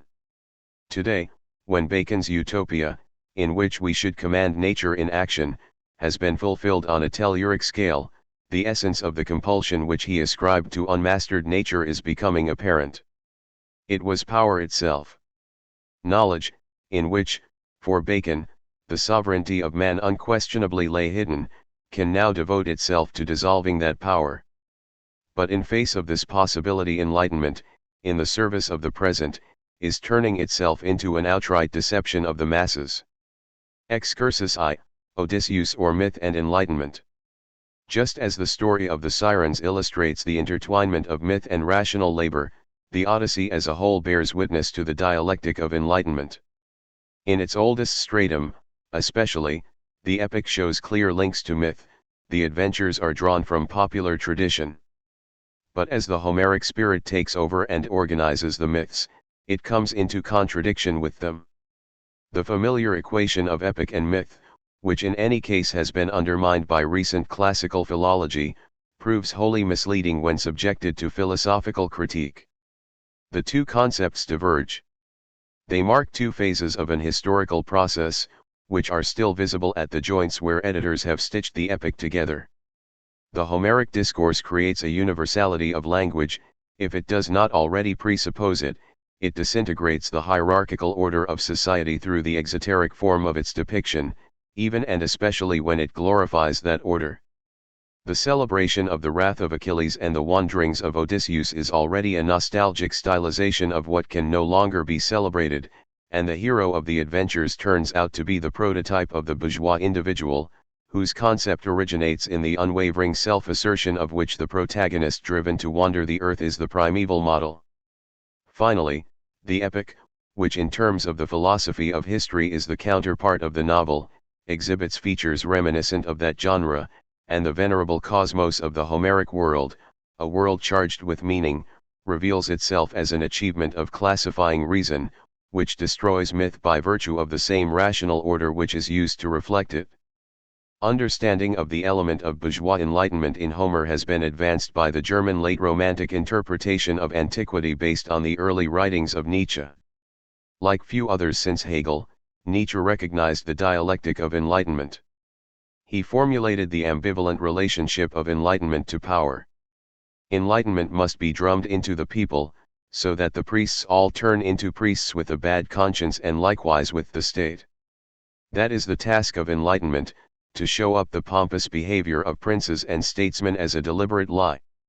One, however, enlightenment had always been a means employed by the great artists of government, Confucius in China, the Roman Empire, Napoleon, the papacy, when it was concerned with power and not just with the world. The self-deception of the masses in ill is respect, for instance, in all democracies is highly advantageous, making people small and governable is hailed as progress, too. As this twofold character of enlightenment emerged more clearly as a basic motif of history, its concept, that of advancing thought, was traced back to the beginning of recorded history. However, whereas Nietzsche's attitude to enlightenment, and thus to Homer, remained ambivalent, whereas he perceived in enlightenment both the universal movement of sovereign mind, whose supreme exponent he believed himself to be, and a nihilistic, life-denying power, only the second moment was taken over by his pre-fascist followers and perverted into ideology. This ideology became a blind eulogy of blind life, which imposes a praxis by which everything living is suppressed. This is seen in the cultural fascists' attitude to Homer. In the Homeric depiction of feudal conditions they detect a democratic element, brand the work a product of seafarers and traders, and condemn the Ionian epic for its of overly rational discourse and its communication of the commonplace. Nevertheless, the evil eye of these sympathizers with all seemingly immediate power, who reject mediation and liberalism of any degree, discerns an element of truth. Connections with reason, liberality, and middle-class qualities do indeed extend incomparably further back than is assumed by historians who date the concept of the burgher from the end of medieval feudalism. In identifying the burgher where earlier bourgeois humanism had imagined some pristine dawn of culture, which was taken to legitimize that humanism, the neo-romantic reaction equates world history with enlightenment. The fashionable ideology, whose most urgent concern is to liquidate enlightenment, thus pays it involuntary homage. It is forced to acknowledge enlightened thinking even in the remotest past. For the bad conscience of present-day devotees of the archaic, it is especially the earliest traces of enlightenment which threaten to unleash the process they seek to hold back, but which they themselves obliviously promote. But a recognition of Homer's anti-mythological, enlightened character, his opposition to chthonic mythology, remains untrue because limited. Rudolf Borchardt *, for example, the most prominent and therefore the most impotent of the esoteric apologists of German heavy industry, prematurely breaks off his analysis in the service of repressive ideology. He fails to perceive that the primal powers he extols themselves represent a stage of enlightenment. By indiscriminately denouncing the epic as a form of novel, he overlooks what epic and myth actually have in common: power and exploitation. The ignoble qualities he condemns in the epic, mediation and circulation, are only a further development of the dubious nobility he idolizes in myth, naked force. The alleged authenticity of the archaic, with its principle of blood and sacrifice, is already tainted by the devious bad conscience of power characteristic of the national regeneration today, which uses primeval times for self-advertising. The original myth itself contains the moment of mendacity which triumphs in the fraudulent myth of fascism and which the latter imputes to enlightenment. But no work bears more eloquent witness to the intertwinement of enlightenment and myth than that of Homer, the basic text of European civilization. In Homer, epic and myth, form and subject matter do not simply diverge, they conduct an argument. The aesthetic dualism of the work gives evidence of the historical philosophical tendency. The Apollonian Homer is merely a continuation of the general human artistic process to which we owe individuation. 3.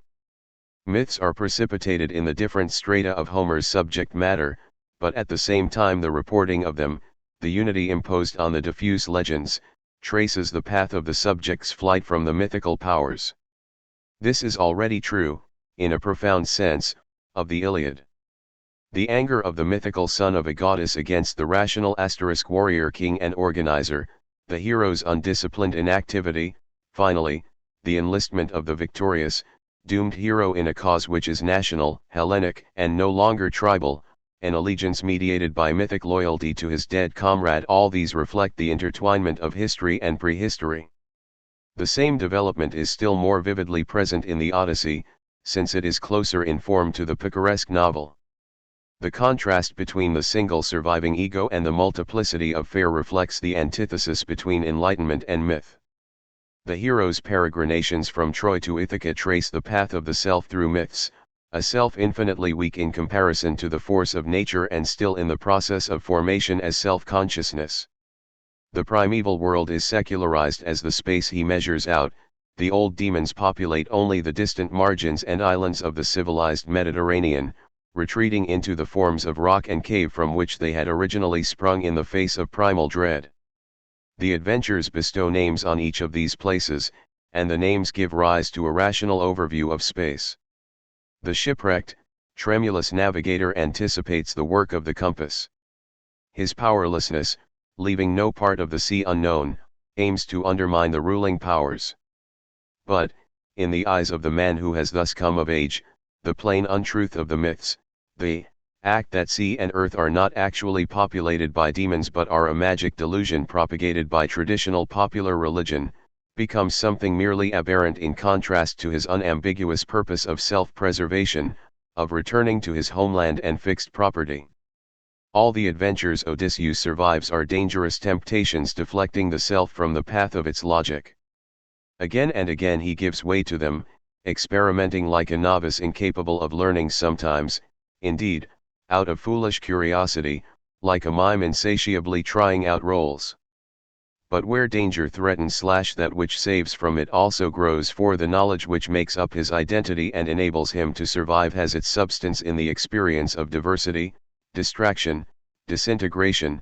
The knowing survivor is also the man who exposes himself most daringly to the threat of death, thus gaining the hardness and the strength to live. That is the secret underlying the conflict between epic and myth. The self does not exist simply in rigid antithesis to adventure but takes on its solidity only through this antithesis, and its unity through the very multiplicity which myth in its oneness denies. 5 Odysseus, like the heroes of all true novels after him, throws himself away, so to speak, in order to win himself. He achieves his estrangement from nature by abandoning himself to nature, trying his strength against it in all his adventures. Ironically, it is implacable nature that he now commands, which triumphs on his return home as the implacable judge, avenging the heritage of the very powers he has escaped. At the Homeric stage, the identity of the cell is so much a function of the non-identical, of dissociated, unarticulated myths, that it must derive itself from them. The element which shapes and organizes individuality internally, time, is still so weak that the unity of the adventures remains an outward one, their sequence being formed by the spatial changes of scene, the succession of sites of local divinities on which the hero is flung by the storm. Whenever, at later historical stages, the self has again experienced such weakness, or narration has presupposed it in the reader, the manner of depicting life has slipped back into the form of successive adventures. Laboriously and revocably, in the image of the journey, historical time has detached itself from space, the irrevocable schema of all mythical time. The faculty by which the self survives adventures, throwing itself away in order to preserve itself, is cunning. The seafarer Odysseus outwits the natural deities as the civilized traveler was later to swindle savages, offering them colored beads for ivory. It is true that Odysseus is only occasionally seen bartering, when gifts of hospitality are given and received. In Homer, the gift which accompanies hospitality falls midway between exchange and sacrifice. Like a sacrificial act, it is intended to compensate for wrongfully spilled blood, whether of the stranger or of settlers defeated by pirates, and represents an oath of truce. At the same time, however, the gift to the host anticipates the principle of equivalence. The host receives really or symbolically the equivalent value of the service he has performed, while the guest takes away provisions which, in principle, are intended to enable him to reach home. Even though the host receives no direct compensation for this, he can expect the same treatment to be given to him or his kinsmen one day. As a sacrifice to elemental deities, the hospitality gift is at the same time a rudimentary insurance against them. The extensive but perilous nautical activities of the early Greeks were the pragmatic reason for the custom. Even Poseidon, Odysseus's elemental foe, thinks in terms of equivalence, constantly complaining that the gifts received by Odysseus at the stations of his journey are worth more than his full share of the spoils of Troy would have been had he been allowed to carry it home without hindrance from Poseidon. and in Homer this kind of rationalization can be traced back to the sacrificial acts themselves. Hecatombs of a certain size are intended to secure the goodwill of particular deities. If exchange represents the secularization of sacrifice, the sacrifice itself, like the magic schema of rational exchange, appears as a human contrivance intended to control the gods, who are overthrown precisely by the system created to honor them. 6. The moment of fraud in sacrifice is the prototype of Odyssean cunning, just as many of Odysseus's ruses are wrapped up, as it were, in an offering to natural deities. 7. The deities are duped not only by the hero but also by the solar gods. Odysseus's Olympian friends take advantage of Poseidon's sojourn among the Ethiopians, the backwoodsmen who still worship him and offer him bloody sacrifices, in order to escort Odysseus in safety. Even the sacrifice which Poseidon is glad to accept involves deception, the amorphous sea god's confinement to a certain locality, the sacred precinct, also restricts his power, and in exchange for sating himself on Ethiopian oxen he is denied the opportunity to cool his temper on Odysseus. All sacrificial acts, deliberately planned by humans, deceive the god for whom they are performed. By imposing on him the primacy of human purposes they dissolve away his power, and the fraud against him passes over seamlessly into that perpetrated by unbelieving priests against believing congregations. Cunning originates in the cult. Odysseus himself acts as both victim and priest. By calculating the risk he incurs as victim, he is able to negate the power to which the risk exposes him. By such bargaining lie retrieves the fief he has staked. However, deception, cunning, and rationality do not form a simple antithesis to the archaism of sacrifice. Only the moment of fraud in sacrifice, perhaps the innermost reason for the illusory character of myth, is raised to self-consciousness through Odysseus. The awareness that the symbolic communication with the deity through sacrifice was not real must have been age-old. The representative character of sacrifice, glorified by fashionable irrationalists, cannot be separated from the deification of the sacrificial victim, from the fraudulent priestly rationalization of murder through the apotheosis of the chosen victim. Something of this fraud, which elevates the perishable person as hearer of the divine substance, has always been detectable in the ego, which owes its existence to the sacrifice of the present moment to the future. Its substance is as illusory as the immortality of the slaughtered victim. Not without reason was Odysseus regarded by many as a deity *. For as long as individuals are sacrificed, for as long as the sacrifice contains the antithesis between collective and individual, deception is objectively implicit in it. If the belief in the representative character of sacrifice springs from recollection of the non-original quality of the self, from its emergence through the history of domination, at the same time, in relation to the fully developed self, this belief becomes untruth. The self is precisely the human being to whom the magic power of representation is no longer attributed. The formation of the self severs the fluctuating connection with nature which the sacrifice of the self is supposed to establish. Each sacrifice is a restoration of the past, and is given the lie by the historical reality in which it is performed. The venerable belief in sacrifice is probably itself a behavior pattern drilled into the subjugated, by which they reenact against themselves the wrong done to them in order to be able to bear it. Sacrifice as representative restoration does not reinstate immediate communication, which had been merely interrupted, as present-day mythologies claim. Rather, the institution of sacrifice is itself the mark of an historical catastrophe, an act of violence done equally to human beings and to nature. Cunning is nothing other than the subjective continuation of the objective untruth of sacrifice, which it supersedes. That untruth may not have been always only untruth. At one stage of prehistory sacrifices may have possessed a kind of bloody rationality, which even then, however, could hardly have been separated from the thirst for privilege. The theory of sacrifice prevalent today relates it to the idea of a collective body, the tribe, into which the spilled blood of the tribe's sacrificed member is supposed to flow back. While totemism was an ideology even in its own time, it nevertheless marks a real state in which the dominant reason required sacrificial victims.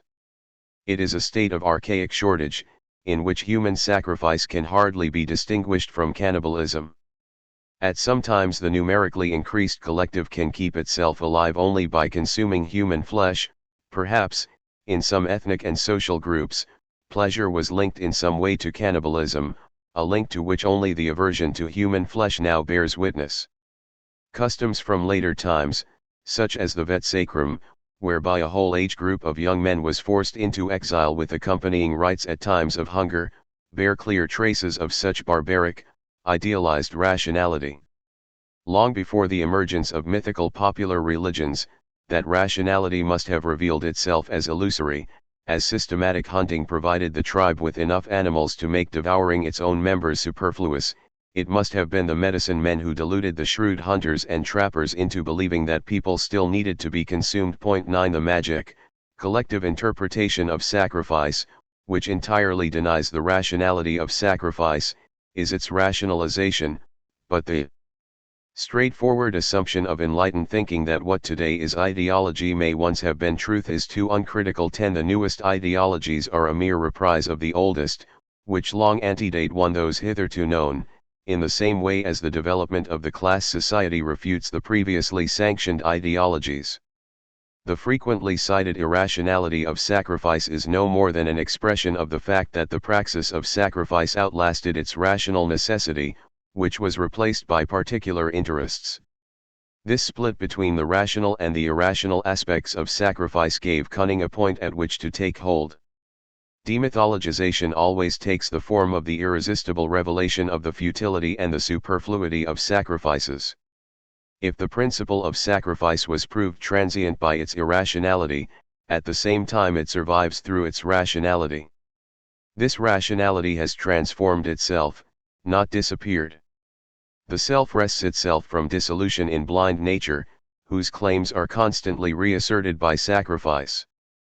But it still remains trapped in the context of the natural, one living thing seeking to overcome another. Bargaining one's way out of sacrifice by means of self-preserving rationality is a form of exchange no less than was sacrifice itself. The identical, enduring self which springs from the conquest of sacrifice is itself the product of a hard, petrified sacrificial ritual in which the human being, by opposing its consciousness to its natural context, celebrates itself. That much is true of the famous story in Nordic mythology according to which Odin was hung from a tree as a sacrifice to himself, and of Clausius' thesis that every sacrifice is a sacrifice of the god to the god, as is still apparent in Christology, the monotheistic disguise of myth. The difference is that the stratum of mythology in which the self manifests itself as a sacrifice to itself expresses not so much the original conception of popular religions as the absorption of myth into civilization. In class society, the self's hostility to sacrifice included a sacrifice of the self, since it was paid for by a denial of nature in the human being for the sake of mastery over extra-human nature and over other human beings. This very dental, the core of all civilizing rationality, is the germ cell of proliferating mythical irrationality, with the denial of nature in human beings, not only the telos of the external mastery of nature but also the telos of one's own life becomes confused and opaque.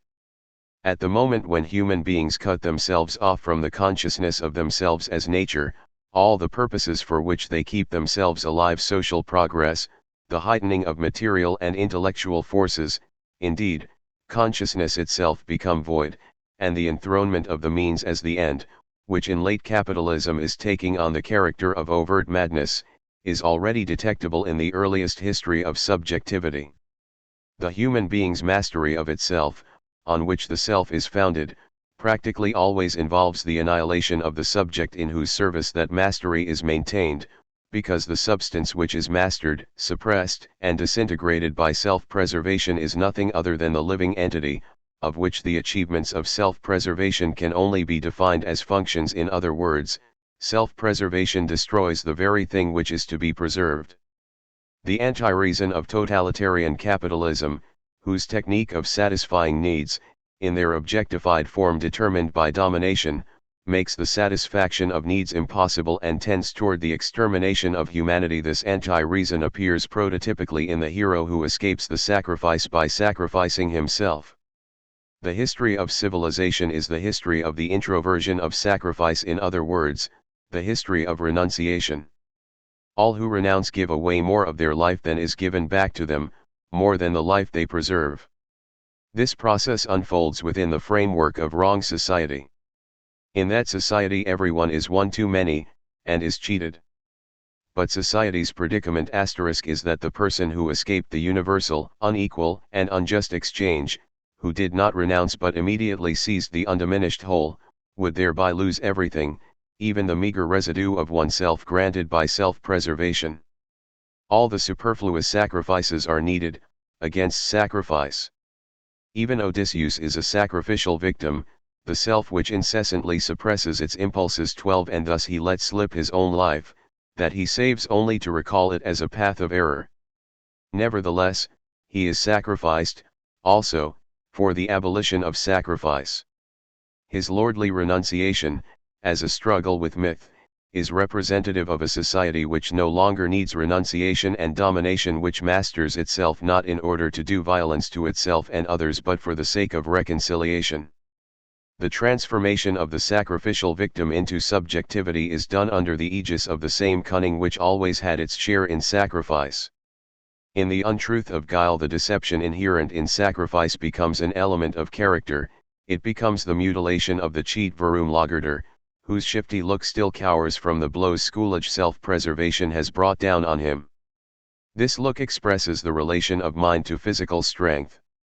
The bearer of mind, the one who issues mds as Odysseus almost always appears, is in all cases physically weaker than the primeval powers with which he has to wrestle for his life, despite all the reports of his heroic deeds. The occasions when naked bodily strength is celebrated, the fist fight with the beggar Iris instigated by the suitors and the drawing of the great bow, are sporting in nature. Self-preservation and physical strength have diverged. Odysseus's athletic accomplishments are those of the gentleman who, free of practical cares, can train himself in lordly self-mastery. Precisely the strength which is detached from self-preservation benefits self-preservation, in the struggle with the feeble, gluttonous, undisciplined vagabond or with those who have basked in idleness. Odysseus inflicts on the stay-at-home symbolically what organized landowning has long since done to them in reality, and legitimizes himself as a nobleman. But when he encounters primeval powers which are neither domesticated nor weakened by indolence, he laces a harder test. He can never engage the exotically persisting mythical powers in physical combat. He has to accept as a given reality the sacrificial ceremony in which he is repeatedly caught up. He is unable to break it. Instead, he makes sacrifice the formal precondition of his own rational decision. This decision is always carried out within the terms of the primeval judgment on which the sacrificial situation is based. That the old sacrifice has meanwhile become irrational presents itself to the cleverness of the weaker party as the stupidity of ritual. The ritual remains accepted, its letter is strictly observed. But its now senseless judgment refutes itself, since its terms constantly leave scope for evasion. The superiority of nature in the competitive struggle is repeatedly confirmed by the very mind which has mastered nature. All bourgeois enlightenment is agreed in its demand for sobriety, respect for facts, a correct appraisal of relative strength. Wishful thinking is banned. The reason, however, is that all power in class society is beset by the gnawing consciousness of its powerlessness in face of physical nature and its social successor, the many. Only deliberate adaptation to it brings nature under the power of the physically weaker. The reason that represses mimesis is not merely its opposite. It is itself mimesis, of death.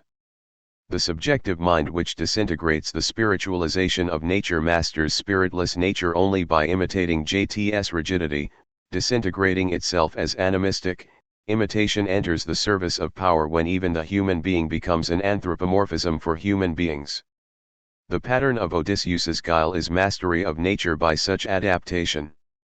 In the assessment of power relationships that admits defeat in advance and makes survival virtually dependent on death, the principle of bourgeois disillusionment, the external schema for the internalization of sacrifice, is already latent. The nimble-witted man survives only at the cost of his own dream, which he forfeits by disintegrating his own magic along with that of the powers outside him. He can never have the whole, he must always be able to wait, to be patient, to renounce. He may not eat the lotus or the cattle of Hyperion, and when he steers through the narrows he must include in his calculation the loss of the companion snatched from the ship by Scylla. He wriggles through, that is his survival, and all the renown he gains in his own and others' eyes merely confirms that the honor of heroism is won only by the humbling of the urge to attain entire, universal, undivided happiness. The formula for Odysseus's cunning is that the detached, instrumental mind, by submissively embracing nature, renders to nature what is hers and thereby cheats her. The mythical monsters under whose power he falls represent, as it were, petrified contracts and legal claims dating from primeval times. In the developed patriarchal era, the earlier popular religion manifests itself in these scattered relics. Beneath the Olympian heaven they have become figures of abstract fate, of a necessity remote from sensuous experience. The fact that it would be impossible to choose any route other than that between Scylla and Charybdis may be interpreted rationalistically as the mythical representation of the preponderant power of sea currents over the little ships of ancient times. But translated into the objectifying language of myth, it means that the natural relationship between strength and powerlessness has already taken on the character of a legal relationship. Scylla and Charybdis have a claim on whatever comes between their teeth, just as Circe has a right to metamorphose Chos who are not immune, or Polyphemus a right to the bodies of his guests. Every mythical figure is compelled to do the same thing over and over again. Each of them is constituted by repetition, its failure would mean their end. They all bear features of the fate which, in the myths of punishment in the underworld, is meted out by Olympian judgment to Tantalus, Sisyphus, and the Danaids. They are figures of compulsion. The horrors they committed are the curse which has fallen on them. Mythical inevitability is defined by the equivalence between the curse, the abominable act which expiates it, and the guilt arising from that act, which reproduces the curse. All law in history up to now bears the trace of this pattern. In myth each moment of the cycle pays off the preceding moment and thereby helps to establish the continuity of guilt as law. Against this Odysseus fights. The cell represents rational universality against the inevitability of fate. But as it finds the universal and the inevitable already inextricably entwined, its rationality necessarily takes a restrictive form, that of an exception. It has to extricate itself from the legal terms encompassing and threatening it, terms which, in a sense, are inscribed in every mythical figure. Odysseus satisfies the legal statutes, but in such a way that by conceding their power he deprives them of it. It is impossible to hear the sirens and not succumb to them, they cannot be defied. Defiance and beguilement are one and the same, and whoever defies them is lost to the very myth he challenges. Cunning, however, is defiance made rational. Odysseus does not try to steer a different course to the one past the Sirens' Island. Nor does he try to insist on the superiority of his knowledge and listen freely to the temptresses, believing his freedom protection enough. He cowers, the ship takes its preordained, fateful course, and he realizes that however he may consciously distance himself from nature, as a listener horrender he remains under its spell.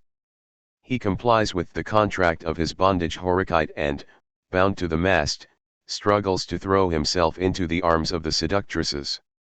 But he has found a loophole in the agreement, through which he eludes it while fulfilling its terms. The primeval contract did not specify whether the mariner sailing past should be bound or unbound while listening to the song. The use of bonds belongs to a later era, in which prisoners were not killed straight away. Technically enlightened, Odysseus acknowledges the archaic supremacy of the song by having himself bound. By yielding to the song of pleasure he thwarts both it and death. The bound listener is drawn to the sirens like any other. But he has taken the precaution not to succumb to them even while he succumbs. Despite the power of his desire, which reflects the power of the demi-goddesses themselves, he cannot go to them, just as his companions at the oars, their ears stopped with wax, are deaf not only to the demi-goddesses but to the desperate cries of their commander. The sirens have a life of their own, but in this bourgeois prehistory it has already been neutralized as the yearning of those who pass it by. The epic does not say what happens to the singers once the ship has passed. But in a tragedy this would have been their last hour, as it was for the Sphinx when Oedipus solved the riddle, fulfilling her command and thereby causing her downfall. For the law of the mythical figures, being that of the stronger, depends on the impossibility of fulfilling their statutes. If they are fulfilled, then the myths are finished, down to their most distant descendants. Since the happily hapless meeting of Odysseus with the sirens all songs have ailed, the whole of Western music suffers from the absurdity of song in civilization, yet the motive force of all art music is song. With the dissolution of the contract through its literal fulfillment a change occurs in the historical situation of language, it begins to pass over into designation. Mythical fate had been one with the spoken word. Within the sphere of ideas in which mythical figures executed the unalterable edicts of fate, the distinction between word and object was unknown. The word was thought to have direct power over the thing, expression merged with intention. Cunning, however, consists in exploiting the difference. One clings to the word in order to change the thing. In this way consciousness arises out of intention. In his extremity Odysseus becomes aware of dualism, as he discovers that an identical word can mean different things. Since the name Odysseus can mean either hero or nobody, the hero is able to break the spell of the name. Unchangeable words remain formulae for the implacable continuities of nature. In magic their fixity was intended to challenge that of fate, which it reflected. The opposition between the word and what it imitated was already implicit in this challenge. At the Homeric stage that opposition became decisive. Odysseus discovered in words what in fully developed bourgeois society is called formalism. Their perennial ability to designate is bought at the cost of distancing themselves from any particular content which fulfills them, so that they refer from a distance to all possible contents, both to nobody and to Odysseus himself. From the formalism of mythical names and statutes, which, indifferent like nature, seek to rule over human beings and history, emerges nominalism, the prototype of bourgeois thinking. Self-preserving guile lives on the argument between word and thing. Odysseus's two contradictory actions in his meeting with Polyphemus, his obedience to his name and his repudiation of it, are really the same thing. He declares allegiance to himself by disowning himself as nobody, he saves his life by making himself disappear. This adaptation to death through language contains the schema of modem mathematics. Cunning as a means of exchange, in which everything is done correctly, the contract is fulfilled yet the other party is cheated, points back to a form of economic activity which is found, if not in mythical prehistory, at least in early antiquity, the ancient practice of occasional exchange between self-sufficient households. Surpluses are occasionally exchanged, but provisions are predominantly produced by the consumers themselves. 13. The behavior of the adventurer Odysseus recalls that of the parties to the occasional exchange. Even in the pathetic guise of the beggar the feudal lord bears features of the oriental merchant, one who returns home with untold wealth because he has once, against tradition, stepped outside the confines of the domestic economy and put to sea. The adventurous Clement in his undertaking is, in economic terms, nothing other than the irrational aspect his reason takes on in face of the prevailing traditional economic forms. This irrationality of reason has been precipitated in cunning, as the adaptation of bourgeois reason to any unreason which confronts it as a stronger power. The lone voyager armed with cunning is already Homo economicus, whom all reasonable people will one day resemble. For this reason the Odyssey is already a Robinsonade. Both these prototypical shipwreck sailors make their weakness that of the individual who breaks away from the collective their social strength. Abandoned to the vagaries of the waves, helplessly cut off, they are forced by their isolation into a ruthless pursuit of their atomistic interest. They embody the principle of the capitalist economy even before they make use of any worker, but the salvaged goods they bring with them to the new venture idealize the truth that the entrepreneur has always entered the competition armed with more than the industry of his hands. Their powerlessness in face of nature already functions as an ideology for their social predominance. Odysseus's defenselessness against the foaming sea sounds like a legitimation of the enrichment of the voyager at the expense of indigenous inhabitants. Bourgeois economics later enshrined this principle in the concept of risk. The possibility of foundering is seen as a moral justification for profit * from the standpoint of the developed exchange society and its individuals. The adventures of Odysseus are no more than a depiction of the risks which line the path to success. Odysseus lives according to the ancient principle which originally constituted bourgeois society. One had to choose between cheating and going under. Fraud was the stigma of reason, which betrayed its particular interest. The universal socialization for which the globe-trotter Odysseus and the solo manufacturer Robinson Crusoe provide a preliminary sketch was attended from the first by the absolute loneliness which at the end of the bourgeois era is becoming overt. Radical socialization means radical alienation. Both Odysseus and Crusoe deal in totality, the former measures it out, the latter fabricates it. They can do so only in total isolation from all other human beings, who appear to both men only in estranged forms, as enemies or allies, but always as instruments, things.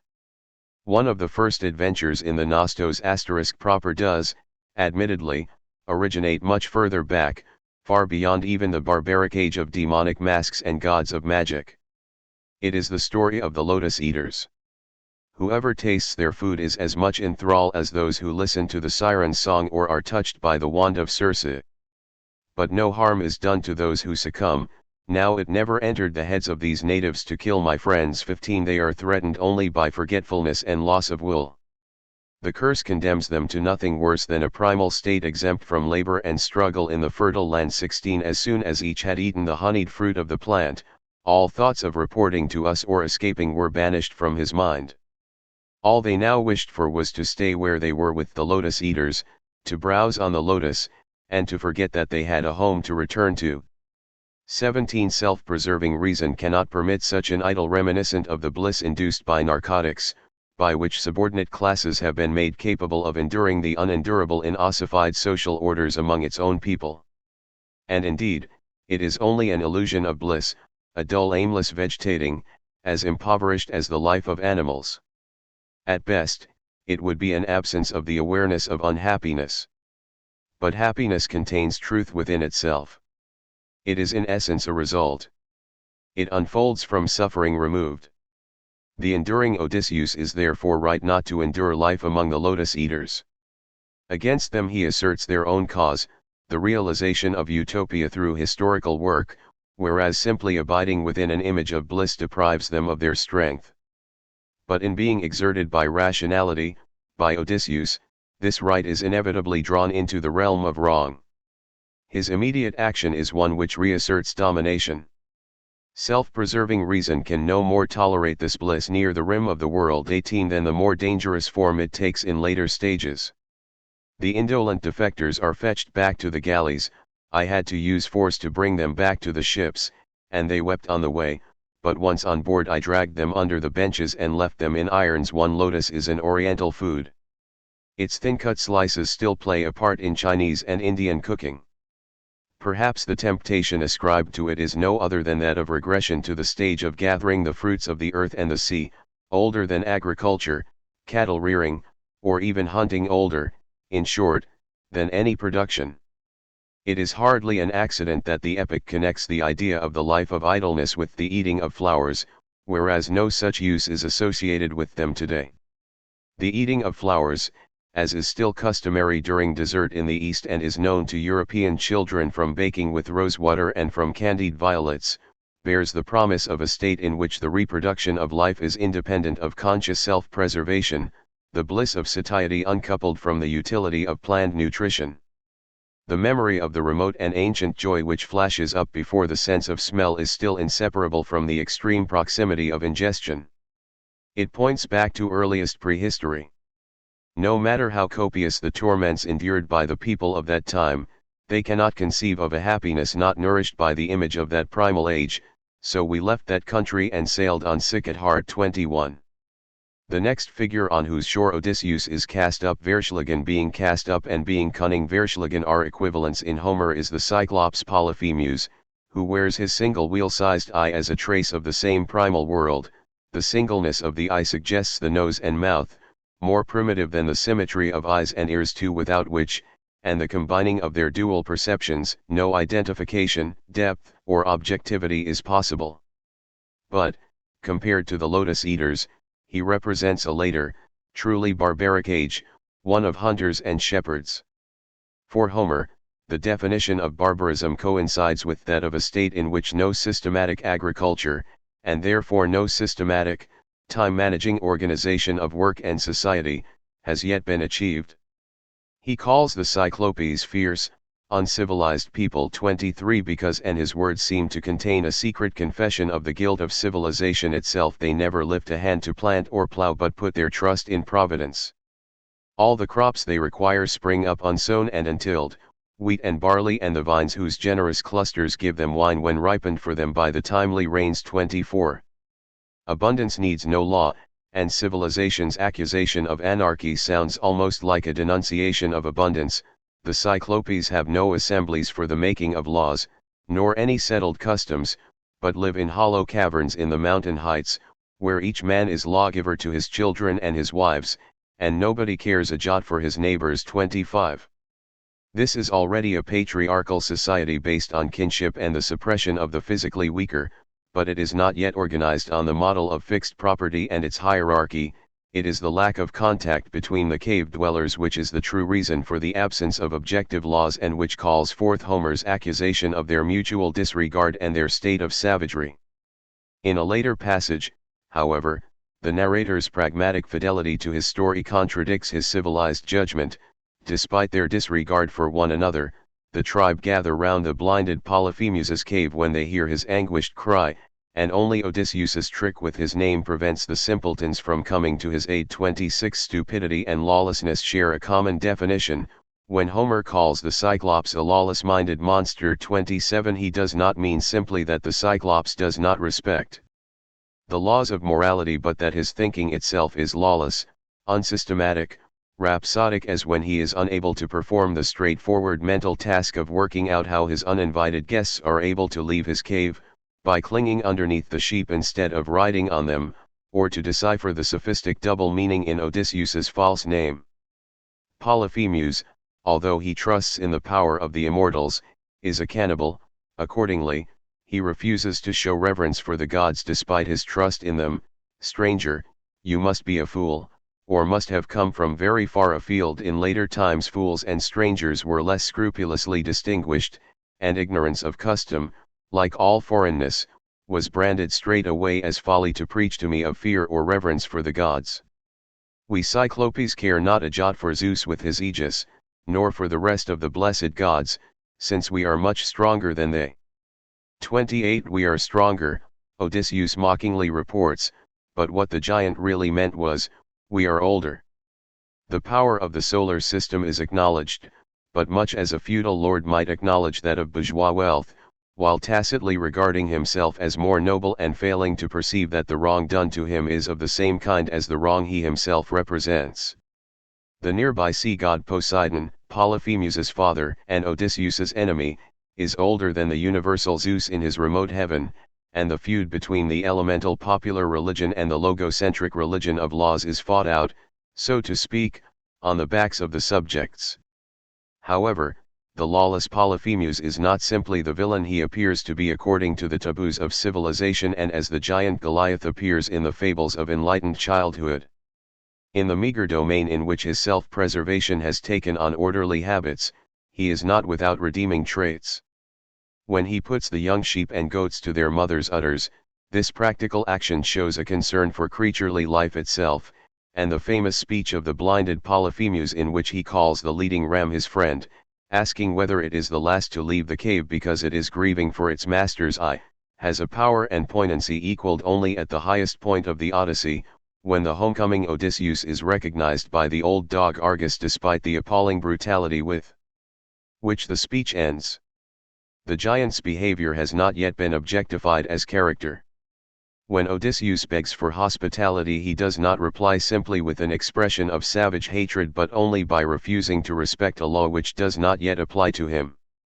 He says merely that it would not occur to him 29 to spare Odysseus and his companions, and it is open to question whether his next question, about the whereabouts of Odysseus's ship, is as devious as Odysseus reports it to be.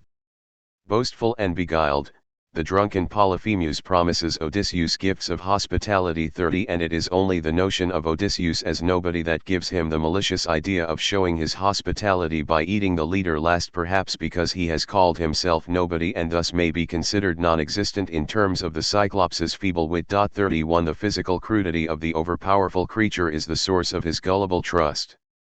In this way the observance of the mythical law, always an injustice to the judged, also becomes an injustice to the natural power which imposes that law. Polyphemus and the other monsters that Odysseus outwits are models for the stupidly litigious devils of the Christian era, right down to Shylock and Mephistopheles. The giant's stupidity, the basis of his barbaric brutality as long as his cause prospers, represents something better once it is overthrown by one who should know better. Odysseus insinuates himself into Polyphemus's trust and thus subverts the captor's right to human flesh, according to the artful schema whereby the statute is breached in the observance, "Here, Cyclops, have some wine to wash down that meal of human flesh, and find out for yourself what kind of vintage was stored away in our ship's hold."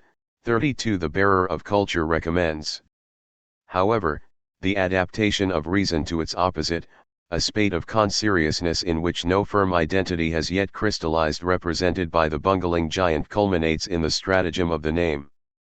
This is a widespread motif in folklore. In the Greek version it is a play on words, in a single word the name Odysseus and the intention nobody diverge. To modern ears Odysseus and Odia still sound similar, and it is conceivable that in one of the dialects in which the story of the return to Ithaca was handed down, the name of the island's king did indeed sound the same as nobody. The calculation that, once the deed was done, Polyphemus would answer nobody when the tribe asked who was to blame, thus allowing the perpetrator to escape pursuit, is a thin rationalistic screen. In reality, Odysseus, the subject, denies his own identity, which makes him a subject, and preserves his life by mimicking the amorphous realm. He calls himself nobody because Polyphemus is not a self, and confusion of the name with the thing prevents the duped barbarian from escaping the trap. His cry for retribution remains magically tied to the name of the one on whom he wants to avenge himself, and this name condemns the cry to impotence. For by inserting his own intention into the name, Odysseus has withdrawn it from the magical sphere. But his self-assertion, as in the entire epic, as in all civilization, is self-repudiation. Thereby the self is drawn back into the same compulsive circle of natural connections from which it sought through adaptation to escape. The man who, for the sake of his own self, calls himself nobody and manipulates resemblance to the natural state as a means of controlling nature, gives way to hubris. The artful Odysseus cannot do otherwise, as he flees, while still within the sphere controlled by the rock-hurling giant, he not only mocks Polyphemus but reveals to him his true name and origin, as if the primeval world still had such power over Odysseus, who always escaped only by the skin of his teeth, that he would fear to become nobody again if he did not re-establish his own identity by means of the magical word which rational identity had just superseded. His friends try to restrain him from the folly of proclaiming his cleverness but do not succeed, and he narrowly escapes the hurled rocks, while the mention of his name probably brings down on him the hatred of Poseidon, who is hardly presented as omniscient. The cunning by which the clever man assumes the form of stupidity reveres to stupidity as soon as he discards that form. That is the dialectic of eloquence. From antiquity to fascism, Homer has been criticized for garrulousness both in the hero and in the narrator. But the Ionian has proved himself prophetically superior to Spartans old and new in his depiction of the doom which the fluency of the sly fox, the middleman, brings down on the latter. The speech which gets the better of physical strength is unable to curb itself. Its spate accompanies the stream of consciousness, thought itself, like a parody. Thought's unwavering autonomy rakes on a moment of manic folly when it enters reality as speech, as if thought and reality were synonymous, whereas the former has power over the latter only through distance. Such distance, however, is also suffering. For this reason the astute hero is always tempted to ignore the proverbial wisdom that silence is golden. He is driven objectively by the fear that, if he does not constantly uphold the fragile advantage the word lies over violence, this advantage will be withdrawn by violence. For the word knows itself to be weaker than the nature it has duped. By caulking too much he gives away the principle of violence and injustice underlying discourse and provokes in the feared adversary the very action he fears. The mythical compulsion acting on language in prehistory is perpetuated in the calamity which enlightened language brings on itself. Oedius, who compulsively proclaims himself to be Odysseus, already bears features of the Jew who, in fear of death, continues to boast of a superiority which itself stems from fear of death. Revenge on the middleman stands not only at the end of bourgeois society but at its beginning, as the negative utopia toward which coercive violence tends in all its forms. Unlike the stories of the escape from myth as an escape from barbaric cannibalism, the magical talk of Circe points back once more to the stage of actual magic. Magic disintegrates the self which falls back into its power and thus into the form of an earlier biological species. The power which causes the self's dissolution is, again, that of oblivion. With the fixed order of time, it gains control of the fixed will of the subject, which is based on that order. Circe seduces Odysseus's men into abandoning themselves to instinct, with which the animal form assumed by the victims has always been associated, while Circe has become the prototype of the courtesan, probably on the strength of the words of Hermes, which take her erotic initiatives for granted. She will shrink from you in terror and invite you to her bed. Nor must you hesitate to accept the goddess favors. 33. Circe's signature is ambiguity, and in the story she appears by turns as corrupter and helper. Ambiguity is expressed even in her lineage. She is the daughter of Helios and the granddaughter of Oceanus. 34 In her the elements of fire and water are not yet separated, and it is this indeterminacy in contrast to the primacy of a particular aspect of nature, whether matriarchal or patriarchal, which constitutes the essence of promiscuity and of the courtesan, reappearing as a watery lunar reflection. Even in the gaze of a 19th-century prostitute. 35 The hetera both bestows joy and destroys the autonomy of its recipient, that is her ambiguity. But she does not necessarily destroy the recipient himself, she holds fast to an older form of life. 36 Like the lotus eaters, Circe does not cause lethal harm to her guests, and even those she has turned into wild beasts are peaceable, prowling about the place were mountain wolves and lions, actually the drugged victims of Circe's magic, for they not only refrained from attacking my men but rose on their hind legs to caress them, with much wagging of their long tails, like dogs fawning on their master, as he comes from table, for the tasty bits they know he always brings. 37 The bewitched humans behave in a similar way to the wild animals which listen to the playing of Orpheus. The mythical command to which they have been subjected at the same time liberates the very nature which is suppressed in them. What is revoked by their relapse into myth is myth itself. The suppression of instinct which constitutes them as selves and separates them from beasts was the introverted form of the repression existing within the hopelessly closed cycle of nature, to which, according to an earlier theory, the name Circe alludes. But, as the idol of the lotus eaters had done earlier, the violent magic which recalls them to an idealized prehistory not only makes them animals but brings about, in however delusive a form, a semblance of reconciliation. But because they were once men, the civilizing epic cannot present their fate as anything other than a calamitous lapse, and in Homer's account there is hardly a trace of the pleasure which went with it. It is all the more emphatically expunged the more civilized the victims themselves are. 38 Odysseus's companions are not turned into sacred creatures of the wilderness, like earlier guests, but into squalid domestic animals, swine. The story of Circe may contain echoes of the chthonic cult of Demeter, for whom the pig was sacred. 39 But perhaps it is also the humanoid anatomy of the pig and its nakedness which explain this motif, as if the same taboo on mingling with the blood of similar species, which has survived among the Jews, already existed among the Ionians. Finally, one may think of the prohibition on cannibalism, since, as in Juvenal, the taste of human flesh has repeatedly been compared to that of pigs. At any rate, later civilizations have always liked to apply the name of pig or swine to anyone whose impulses tended toward other pleasures than those sanctioned by society for its purposes. Magic and counter-magic in the metamorphoses of Odysseus's companions are linked to herbs and wine, as intoxication and waking are to the sense of smell, which is increasingly suppressed and repressed and is closest not only to sex but to the remembrance of prehistory/zero in the image of the pig. However, the joy of scent is distorted into the unfree snuffling 41 of someone who has his nose to the ground and has renounced the upright posture. It is as if, in the ritual to which she subjects the men, the sorceress courtesan were reenacting the one to which she herself is repeatedly subjected by patriarchal society. Like her, women are predisposed, under the pressure of civilization, to adopt its judgment on women and to denigrate sex.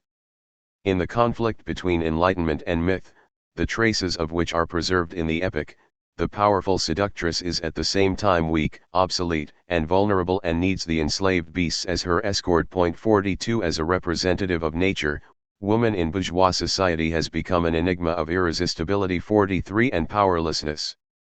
Thus she reflects back the vain lie of power, which substitutes the mastery over nature for reconciliation with it. Marriage is society's middle way in dealing with this question. Woman remains powerless in that her power is mediated to her only through her husband. Something of this is reflected in the defeat of the courtesan goddess of the Odyssey, while the fully evolved marriage with Penelope, more recent in literary terms, represents a later stage in the objective structure of patriarchal arrangements. With the arrival of Odysseus on Aeaea*, the double meaning of the relationship of man to woman, of yearning to command, already takes on the form of an exchange underpinned by contracts. Odysseus resists Circe's magic. And he therefore receives actually what her magic promises only deceptively to those who fail to resist. Odysseus sleeps with her. But beforehand he makes her swear a solemn oath by the blessed gods. The oath is intended to protect the male from the mutilation which avenges the ban on promiscuity and male domination. Although that domination, as a permanent suppression of instinct, symbolically performs the self-mutilation of the man in any case. Because of his resistance to metamorphosis, Circe accuses Odysseus of having a heart in his breast which nothing enchants. 44 But she is also willing to submit to the man who has resisted her, the master, the self. I beg you now to put up your sword and come with me to my bed, so that in love and sleep we may learn to trust each other.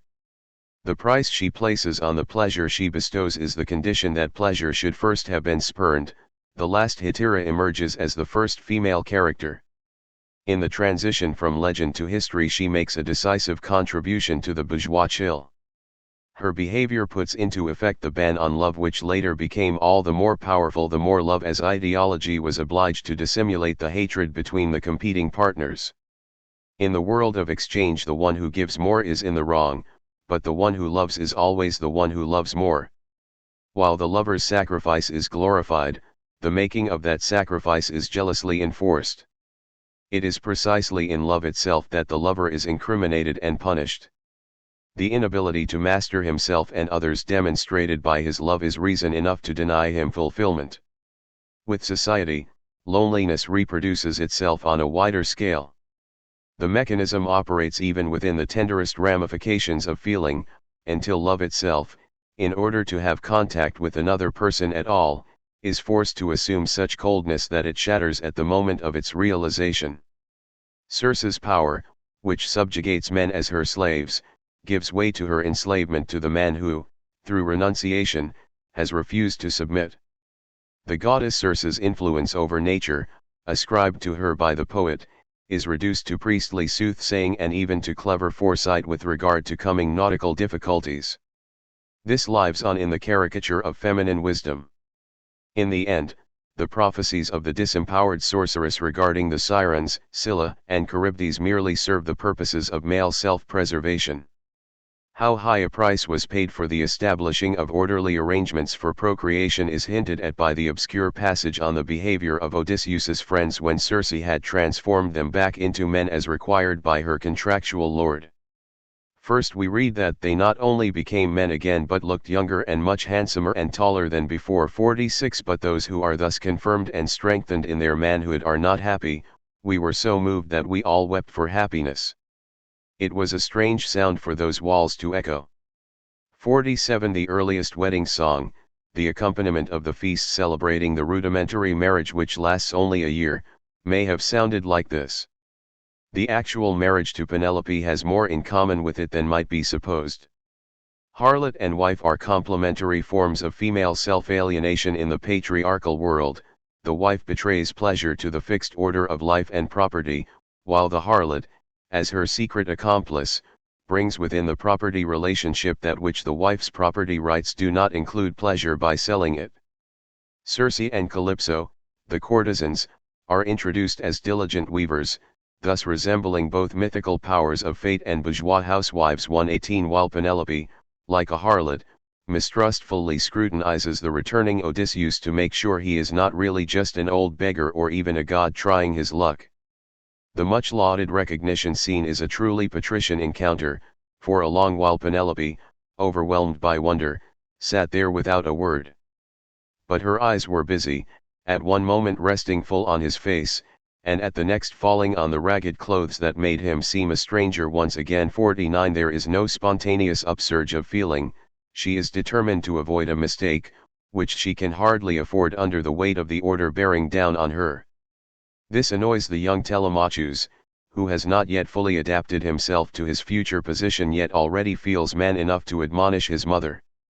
By reproaching her with obstinacy and hardness, he exactly repeats the accusation of Circe against Odysseus.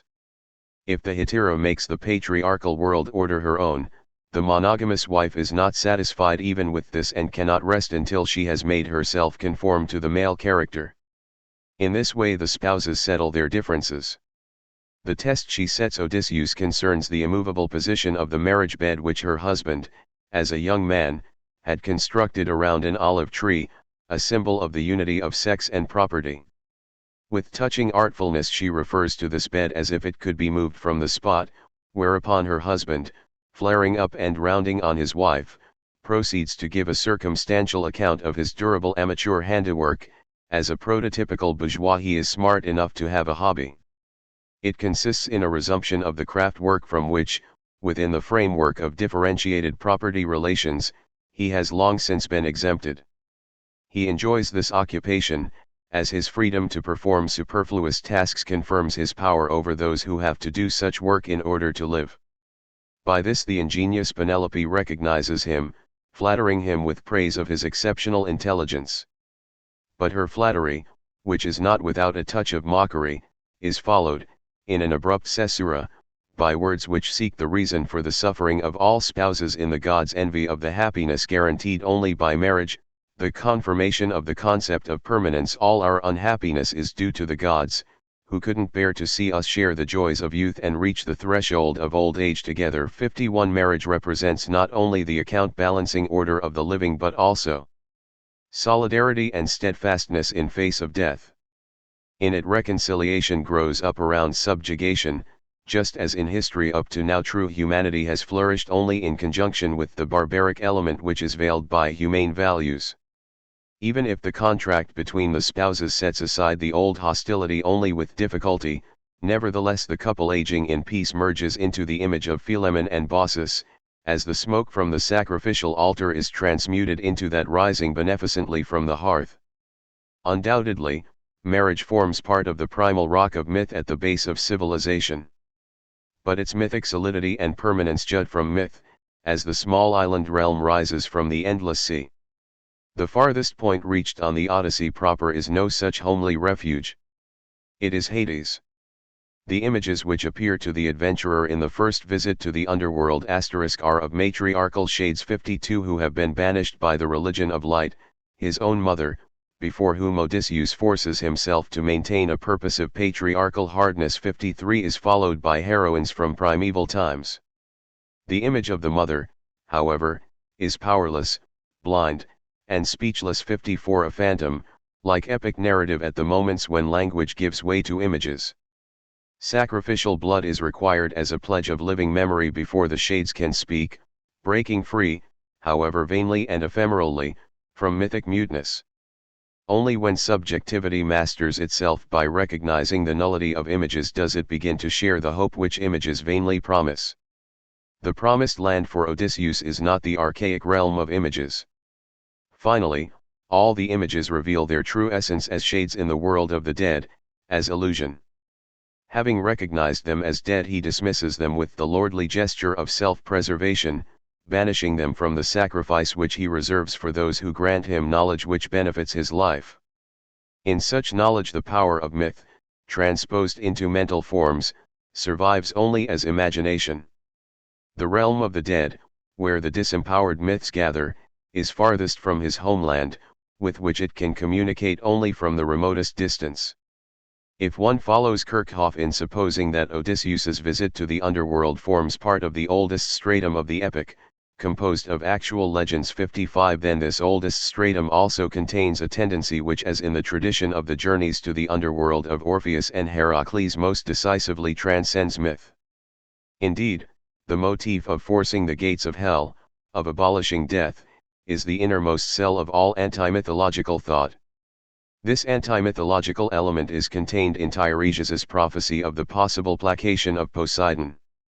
Odysseus is to wander ever farther, carrying on his shoulder an oar, until he reaches a people who know nothing of the sea and never use salt with their food. 56 When he meets another traveler who refers to the oar on his shoulder as a winnowing fan, he will have reached the proper place to offer a sacrifice to Poseidon. The core of the prophecy is the mistaking of the oar for a winnowing fan. This must have struck the Ionian as compellingly comic.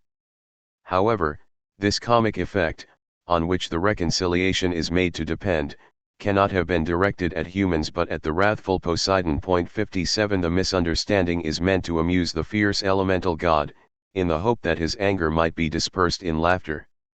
That would be analogous to the neighbor's advice in Grimm, explaining how a mother can rid herself of a changeling. She should carry the changeling into the kitchen, set it on the hearth, light the fire and boil water in 2 eggshells. That would make the changeling laugh, and if he laughed then that would make an end of him. 58 If laughter up to now has been a sign of violence, an outbreak of blind, obdurate nature, it nevertheless contains the opposite element, in that through laughter blind nature becomes aware of itself as such and thus abjures its destructive violence. This ambiguity of laughter is closely related to that of name. Perhaps names are nothing but petrified laughter, as nicknames still are the only ones in which the original act of name-giving still persists. Laughter is in league with the guilt of subjectivity, but in the suspension of law which it announces it also points beyond that complicity. It promises a passage to the homeland. It is a yearning for the homeland which sets in motion the adventures by which subjectivity, the prehistory of which is narrated in the Odyssey, escapes the primeval world. The feat that despite the fascist lies to the contrary the concept of homeland is opposed to myth constitutes the innermost paradox of epic. Precipitated in the epic is the memory of an historical age in which nomadism gave way to settlement, the precondition of any homeland. If the fixed order of property implicit in settlement is the source of human alienation, in which all homesickness and longing spring from a lost primal state, at the same time it is toward settlement and fixed property, on which alone the concept of homeland is based, that all longing and homesickness are directed. Novalus's definition according to which all philosophy is homesickness holds good only if this longing is not dissipated in the phantasm of a lost original state, but homeland and nature itself, are pictured as something that have had first to be wrested from myth. Homeland is a state of having escaped. For this reason the criticism that the Homeric legends withdraw from the earth is a warranty of their truth. They turn to men. 59 The transposition of myths into the novel, as in the adventure story, does not falsify myth so much as drag it into the sphere of time, exposing the abyss which separates it from homeland and reconciliation. The vengeance wreaked by civilization on the primeval world has been terrible, and in this vengeance, the most horrifying document of which in Homer is to be found in the account of the mutilation of the goatherd Melanthius. Civilization itself resembles the primeval world. It is not in the content of the deeds reported that civilization transcends that world. It is in the self-reflection which causes violence to pause at the moment of narrating such deeds. Speech itself, language as opposed to mythical song, the possibility of holding fast the past atrocity through memory, is the law of Homeric escape. Not without reason is the fleeing hero repeatedly introduced as narrator. The cold detachment of narrative, which describes even the horrible as if for entertainment, for the first time reveals in all their clarity the horrors which in song are solemnly confused with fate. But when speech pauses, the caesura allows the events narrated to be transformed into something long past, and causes to flash up a semblance of freedom that civilization has been unable wholly to extinguish ever since. Book XXII of the Odyssey describes the punishment meted out by the son of the island's king to the faithless maidservants who have sunk into harlotry. With an unmoved composure comparable in its inhumanity only to the impassibility of the greatest narrative writers of the 19th century, the fate of the hanged victims is described and expressionlessly compared to the death of birds in a crap, and, as of the numb pause surrounding the narration at this point, it can truly be said that the rest of all speech is silence. This is followed by a statement reporting that for a little while their feet kicked out, but not for very long. 60. The exactitude of the description, which already exhibits the coldness of anatomy and vivisection. 61 keeps a record, as in a novel, of the twitching of the subjugated women, who, under the aegis of justice and law, are thrust down into the realm from which Odysseus the judge has escaped. As a citizen reflecting on the execution, Homer comforts himself and his listeners, who are really readers, with the certified observation that the kicking did not last long a moment, and all was over. 62 But after the words "not for long" the inner flow of the narrative comes to rest. Not for long, the narrator asks by this device, giving the lie to his own composure. In being brought to a standstill, the report is prevented from forgetting the victims of the execution and lays bare the unspeakably endless torment of the single second in which the maids fought against death. No echo remains of the words "not for long" except Cicero's "Quo usque tandem" how much longer, will you try our patience, which later rhetoricians unwittingly desecrated by claiming that patience for themselves. But in the report of the infamous deed, hope lies in the fact that it is long past. Over the raveled skein of prehistory, barbarism, and culture, Homer passes the soothing hand of remembrance, bringing the solace of once upon a time. Only as the novel is the epic transmuted into fairy tale. Excursus 2, Juliet or Enlightenment and Morality. Enlightenment, in Kant's words, is the human being's emergence from self-incurred minority. Minority is inability to make use of one's own understanding without direction from another. One understanding without direction from another is understanding guided by reason. That amounts to saying that the mind combines its individual cognitions into a system in accordance with its own internal logic. Reason has, as its sole object, the understanding, and its effective application to it posits a certain collective unity as the goal of the activities of the understanding. 3. And this unity is the system. Reason's rules are instructions for a hierarchical ordering of concepts.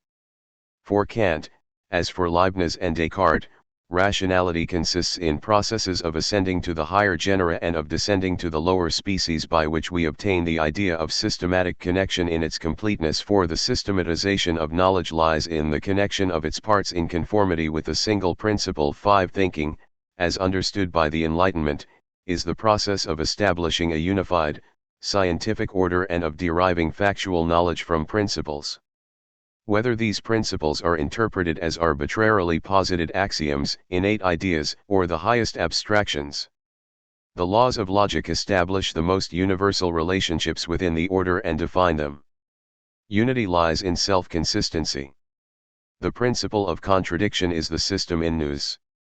Knowledge consists in subsumption under principles.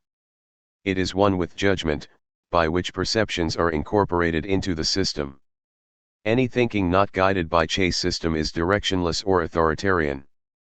Reason contributes nothing but the idea of systematic unity, the formal elements of fixed conceptual relationships.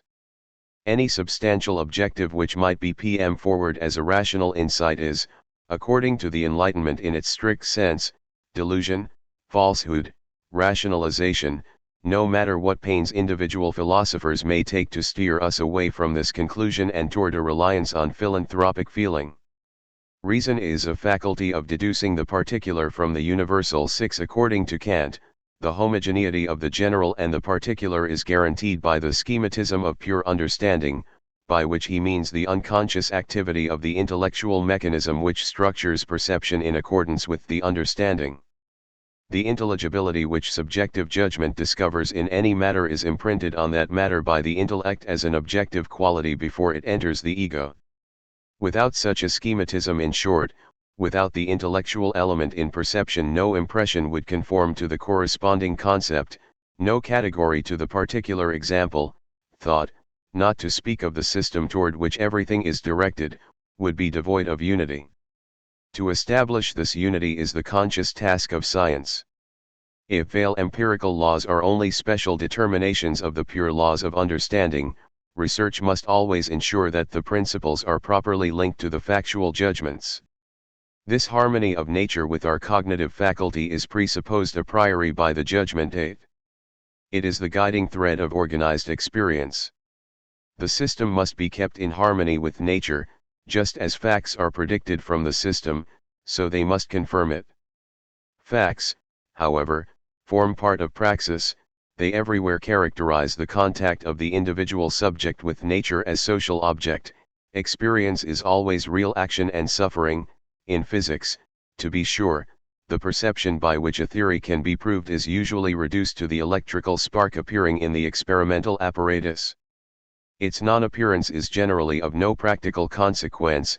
It merely destroys the theory or, at most, the career of the research assistant responsible for setting up the experiment. However, laboratory conditions are the exception. A thinking which fails to maintain agreement between system and perception does not merely violate isolated visual impressions, it conflicts with real praxis. Not only does the expected event fail to occur, but the unexpected happens. The bridge collapses, the crop fails, the medicine causes illness. The spark which most conclusively indicates a lack of systematic thinking, a violation of logic, is not a fleeting perception but sudden death. The system which enlightenment aims for is the form of knowledge which most ably deals with the facts, most effectively assists the subject in mastering nature. The system's principles are those of self-preservation. Immaturity amounts to the inability to survive.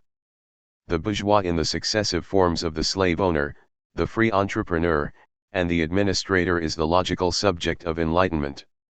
The difficulties within this concept of reason, arising from the fact that its subjects, the bearers of one and the same reason, are in real opposition to each other, are concealed in the Western Enlightenment behind the apparent clarity of its judgments. In the critique of pure reason, however, those difficulties make themselves apparent in the unclear relationship of the transcendental to the empirical ego and in the other irreconcilable contradictions. Kant's concepts are ambiguous. Reason as the transcendental, supra-individual self contains the idea of a free coexistence in which human beings organize themselves to form the universal subject and resolve the conflict between pure and empirical reason in the conscious solidarity of the whole. The whole represents the idea of true universality, utopia. At the same time, however, reason is the agency of calculating thought, which arranges the world for the purposes of self-preservation and recognizes no function other than that of working on the object as mere sense material in order to make it the material of subjugation. The true nature of the schematism which externally coordinates the universal and the particular, the concept and the individual case, finally turns out, in current science, to be the interest of industrial society. Being is apprehended in terms of manipulation and administration. Everything including the individual human being, not to mention the animal, becomes a repeatable, replaceable process, a mere example of the conceptual models of the system. Conflict between administrative, reifying science, between the public mind and the experience of the individual, is precluded by the prevailing circumstances. The senses are determined by the conceptual apparatus in advance of perception. The citizen sees the world as made a priori of the stuff from which he himself constructs it. Kant intuitively anticipated what Hollywood has consciously put into practice. Images are pre-ensured during production by the same standard of understanding which will later determine their reception by viewers. The perception by which public judgment feels itself confirmed has been shaped by that judgment even before the perception takes place. Although the secret utopia harbored within the concept of reason may have glimpsed the repressed identical interest which lies beyond the diverse accidental interests of subjects, reason, operating under the pressure of purposes merely as systematic science, not only levels out the differences but standardizes the identical interest. It acknowledges no determination other than the classifications of the social operation. No one is different to the purpose for which he has been produced, a useful, successful, or tailed member of professional and national groups. He is a single, random representative of his geographical, psychological, and sociological type. Logic is democratic. In this respect the great have no advantage over the most menial. The former are counted as prominent citizens while the latter are prospective objects of welfare relief. Science stands in the same relationship to nature and human beings in general as insurance theory stands to life and death in particular. Who dies is unimportant, what matters is the ratio of incidences of death to the liabilities of the company. It is the law of large numbers, not the particular case, which recurs in the formula.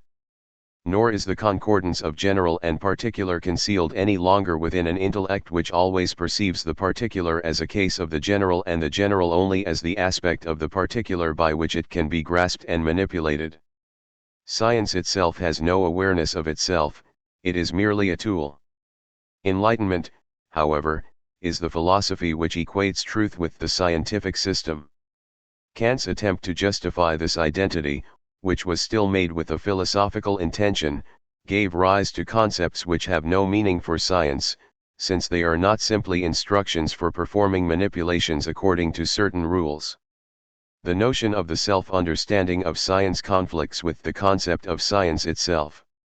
Kant's work transcends experience as mere operation, and for that reason and in accordance with its own principles is rejected as dogmatic by Enlightenment today. In confirming the scientific system as the embodiment of truth, the result arrived at by Kant thought sets the seal on its own insignificance, because science is a technical operation, as far removed from reflection on its own objectives as is any other form of labor under the pressure of the system *. The moral teachings of the Enlightenment bear witness to the hopelessness of attempting to replace enfeebled religion by an intellectual motive for enduring within society when material interest no longer suffices. As solid citizens, philosophers ally themselves in practice with the powers they condemn in theory.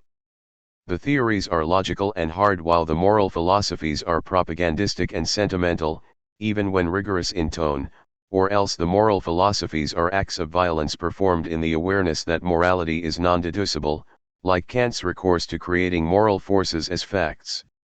His attempt to derive the duty of mutual respect from a law of reason, although more cautious than any other such undertaking in Western philosophy, has no support within the critique. It is the usual endeavor of bourgeois thought to ground the respect without which civilization cannot exist on something other than material interest, an attempt more sublime and paradoxical than any that went before, but just as ephemeral. The citizen who renounced a profit out of the Kantian motive of respect for the mere form of the law would not be enlightened but superstitious, a fool. The root of Kantian optimism, according to which moral actions are reasonable even when base ones are likely to prosper, is a horror of relapsing into barbarism.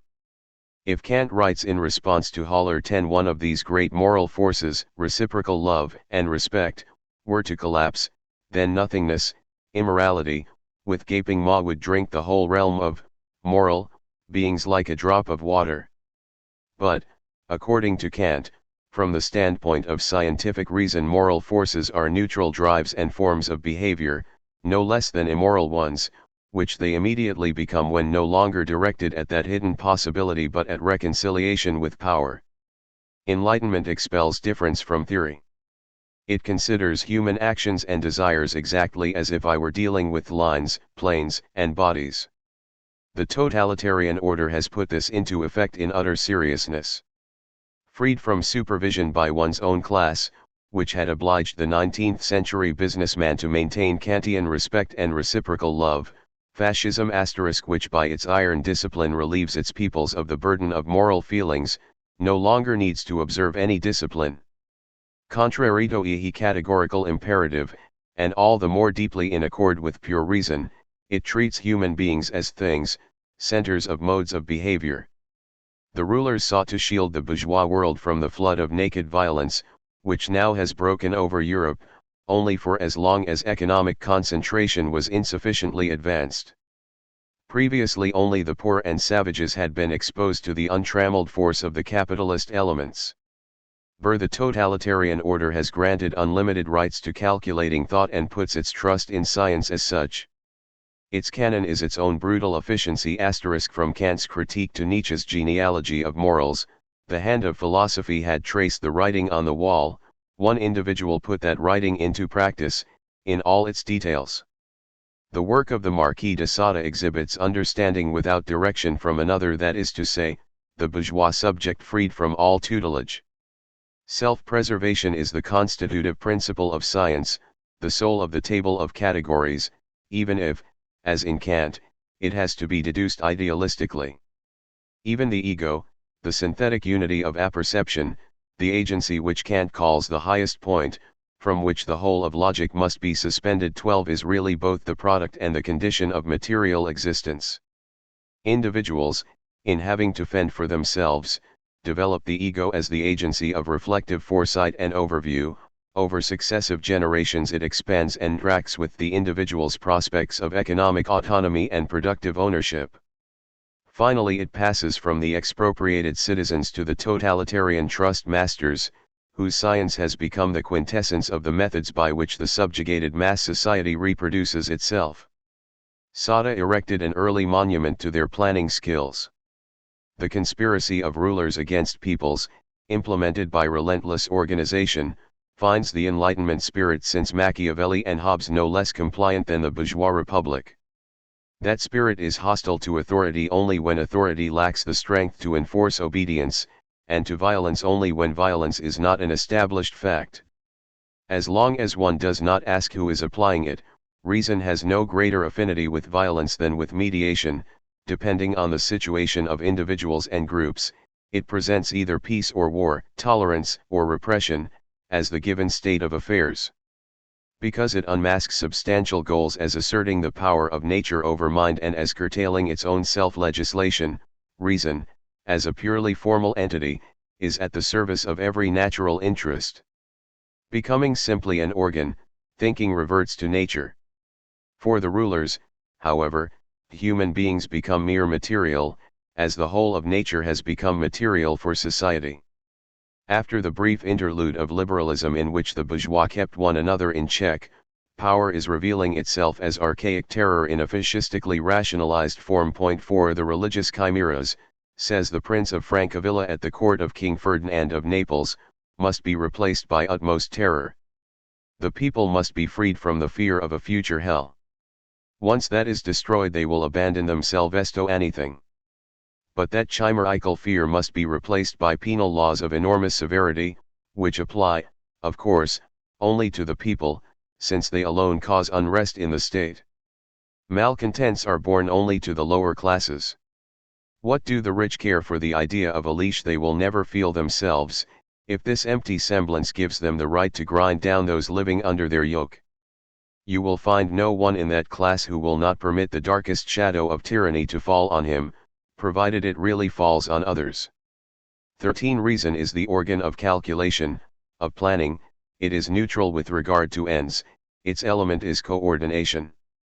More than a century before the emergence of sport, Sade demonstrated empirically what Kant grounded transcendentally, the affinity between knowledge and planning which has set its stamp of inescapable functionality on a bourgeois existence rationalized even in its breathing spaces. The precisely coordinated modern sporting squad, in which no member is in doubt over his role and a replacement is held ready for each, has its exact counterpart in the sexual teams of Juliet, in which no moment is unused, no body orifice neglected, no function left inactive. In sport, as in all branches of mass culture, a tense, purposive bustle prevails, although none but the wholly initiated observer could fathom the different combinations or the meaning of the game's changing fortunes, governed by arbitrarily chosen rules. The special architectonic structure of the Kantian system, like the gymnasts' pyramids in Sada's orgies and the formalized principles of early bourgeois Freemasonry cynically reflected in the strict regime of the libertine society of the 120 Days of Sodom, prefigures the organization, devoid of any substantial goals, which was to encompass the whole of life. What seems to matter in such events, more than pleasure itself, is the busy pursuit of pleasure, its organization, just as in other demythologized epochs, Imperial Rome, the Renaissance, and the Baroque, the schema of activity counted for more than its content. In the modern period, Enlightenment has released the ideas of harmony and perfection from their hypostatization in a religious beyond and made them available as criteria for human endeavor within the form of the system. Once the utopia which inspired the hopes of the French Revolution had been absorbed, potently and impotently, into German music and philosophy, the established bourgeois order entirely functionalized reason. It became a purposiveness without purpose, which for that very reason could be harnessed to any end. It is planning considered as an end in itself. The totalitarian state manipulates nations. Just so, replies the prince in Sada to the speaker just quoted, the government itself must control the population. It must possess the means to exterminate the people, should it fear them, or to increase their numbers, should it consider that necessary. And nothing should weigh in the balance of its justice except its own interests or passions, together only with the passions and interests of those who, as we have said, have been granted just enough power to multiply our own. 14. The prince points the path which imperialism, reason in its most terrible form, has always followed. Take away its God from the people you wish to subjugate and you will demoralize it. As long as it has no other God than yours, you will always be its master. Grant it in return the widest, most criminal license. Never punish it, except when it turns against you. 15.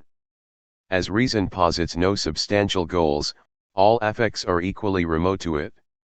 They are merely natural.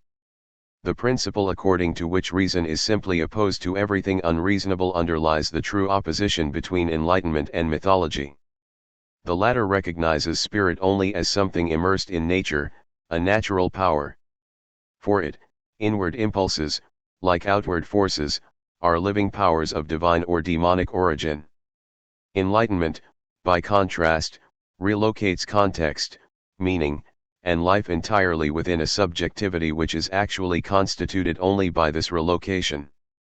For enlightenment, reason is the chemical agent which absorbs the real substance of things and volatilizes it into the mere autonomy of reason. In order to escape the superstitious fear of nature, enlightenment has presented effective objective entities and forms without exception as mere veils of chaotic matter and condemned matter's influence on the human agent as enslavement, until the subject, according to its own concept, had been turned into a single, unrestricted, empty authority.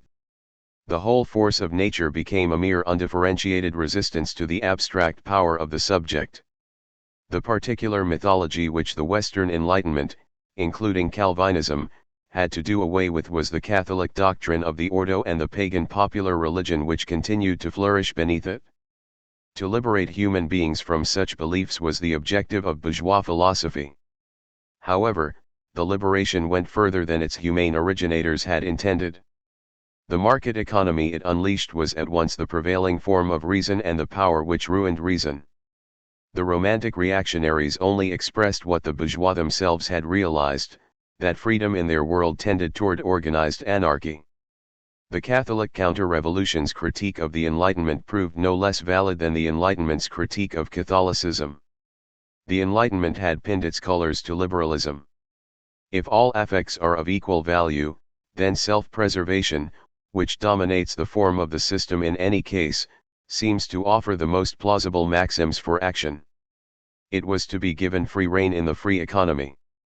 The somber writers of the early bourgeois period, such as Machiavelli, Hobbes, and Mandeville, who spoke up for the egoism of the self, thereby recognized society as the destructive principle and denounced harmony before it was elevated to the official doctrine by the bearers of light, the classicists.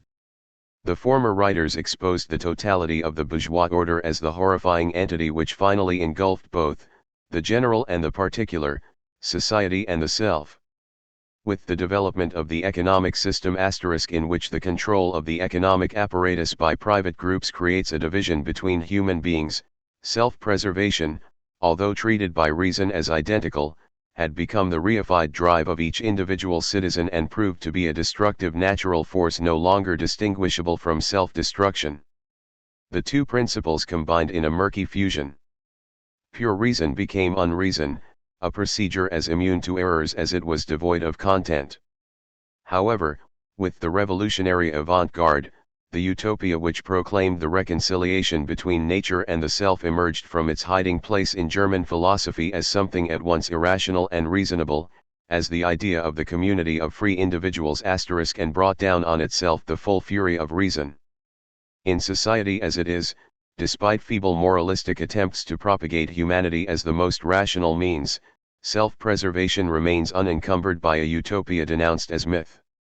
For those at the top, shrewd self-preservation means the fascist struggle for power, and for individuals it means adaptation to injustice at any price. Enlightened reason no more possesses the means of measuring one drive within itself against others than of ordering the universe into spheres. It rightly exposes the notion of hierarchy in nature as a reflection of medieval society, and later attempts to demonstrate a new order of values bear the unmistakable taint of mendacity. The irrationalism which is evident in such feudal reconstructions is far from opposing industrial reason. Whereas great philosophy, in Leibniz and Hegel, had recognized a claim to truth even in subjective and objective forms of expression, feelings, institutions, works of art which do not amount to actual ideas, irrationalism, here as elsewhere showing its kinship to the last dregs of the Enlightenment, modern positivism, draws a strict line between feeling, in the form of religion and art, and anything deserving the name of knowledge. Although irrationalism restricts cold reason in favor of immediate life, it turns the latter into a principle merely hostile to thought. Under cover of this illusory enmity, feeling, and finally all human expression, indeed culture itself, is stripped of any responsibility to thought and transformed into the neutralized element of the all-embracing rationality of an economic system long since grown irrational. From the first, that reason has been unable to rely on its attractive power alone and has supplemented it with the cult of emotions. In appealing to this cult, it turns against its own medium, thought, which was always suspect to this self-estranged form of reason.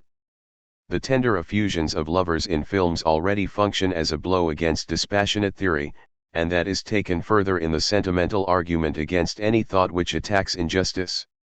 This elevation of feelings to an ideology does not abolish the contempt in which they are really held. The fact that, compared to the starry heights into which ideology transposes them, they appear all the more vulgar merely contributes to their ostracism. The verdict on feelings was already implicit in the formalization of reason. Even self-preservation, as a natural drive like other impulses, has a bad conscience, only bustling efficiency and the institutions created to serve it, mediation, apparatus, organization, systematization as ends in themselves, enjoy the esteem, in practice as in theory, of being deemed reasonable. The emotions are incorporated into this spurious reason. The Enlightenment of the modern age has been marked from the first by radicalism. This fact distinguishes it from all earlier stages of demythologization. As a rule, whenever a new religion and a new mentality have won a place in world history, bringing a new mode of social existence, the old gods have been cast into the dust together with the old classes, tribes, and peoples. But especially when a people, such as the Jews, has taken on a new form of social life as a result of its own fate, its venerable customs, sacred actions, and objects of worship have been magically transformed into abominable misdeeds and terrifying specters. The phobias and idiosyncrasies of today, the character traits which are most despised and derided, can be deciphered as marks of a huge advance in human development. From the disgust aroused by excrement and human flesh to the contempt for fanaticism, idleness, and poverty, both spiritual and material, a line connects behavioral forms which were once adequate and necessary to those which are abominated. This line is at once that of destruction and of civilization. Each step has been an advance, a stage of enlightenment. But whereas all the earlier changes, from pre-animism to magic, from matriarchal to patriarchal culture, from the polytheism of the slave traders to the Catholic hierarchy, replaced the older mythologies with new albeit enlightened ones, the Great Mother which the god of hoses, the totem with the veneration of the lamb, in the glare of enlightened reason any devotion which believed itself objective, grounded in the matter at hand, was dispelled as mythological. All pre-existing ties were tabooed by this verdict, not excluding chose which were necessary to the existence of the bourgeois order itself.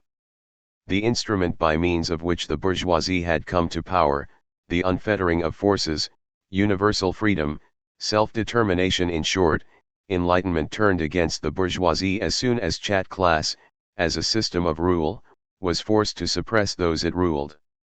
By virtue of its principle, enlightenment does not stop short at the minimum of belief without which the bourgeois world could not exist.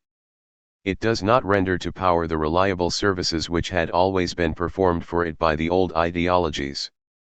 Its anti-authoritarian tendency, which communicates, if only subterraneously, which the utopia contained in the concept of reason, finally made it as inimical to the established bourgeoisie as to the aristocracy, with which, indeed, it lost no time in forming alliances.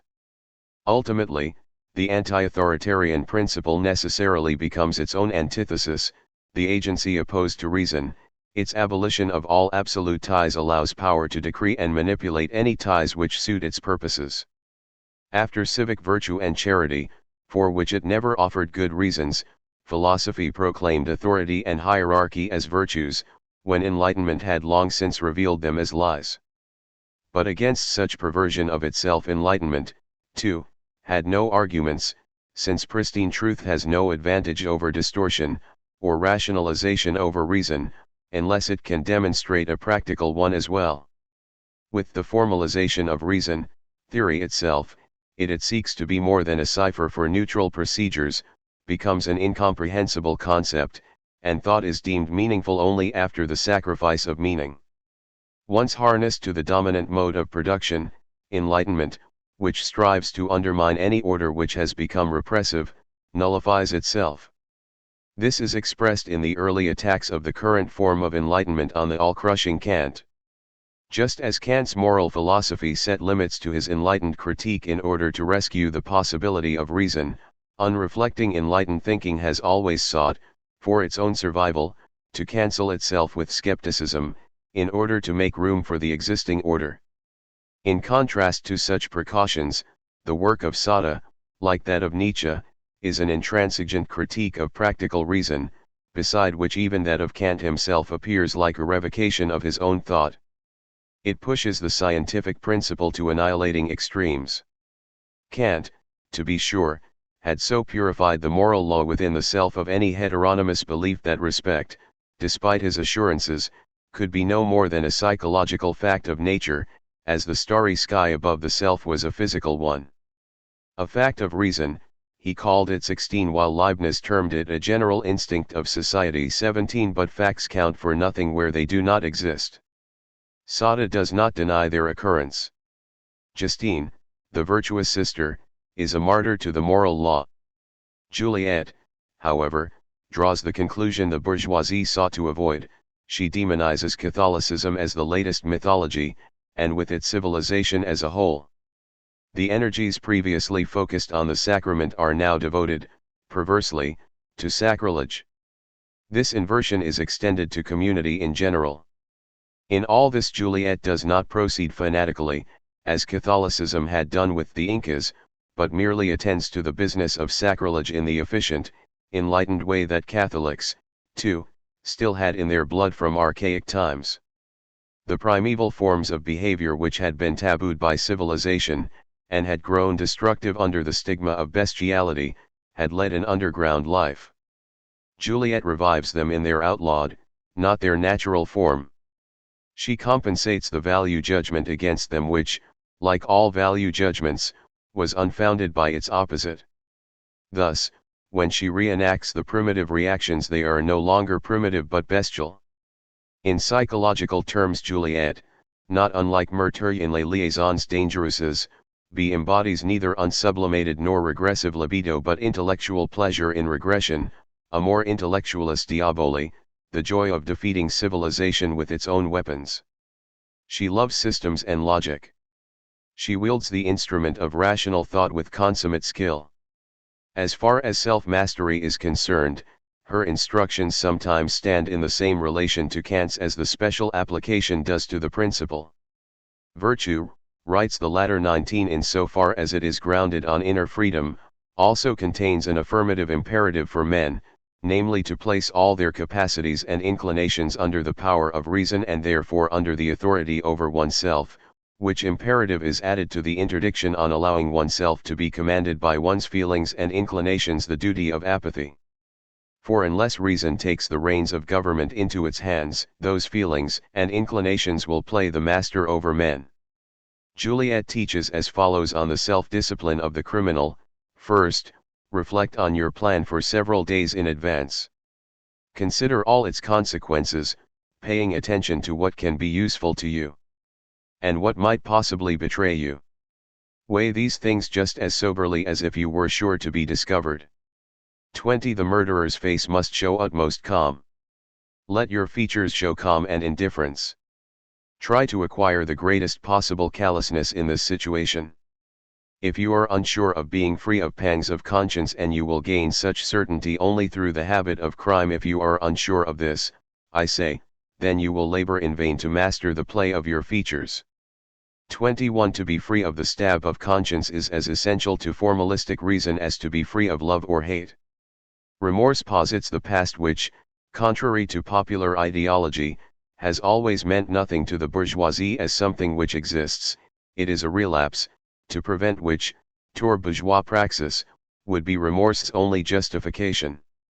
Spinoza, following the Stoics, states the matter as follows: repentance is not a virtue, or, in other words, it does not arise from reason, but he who repents of an action is twice as unhappy or as weak as before.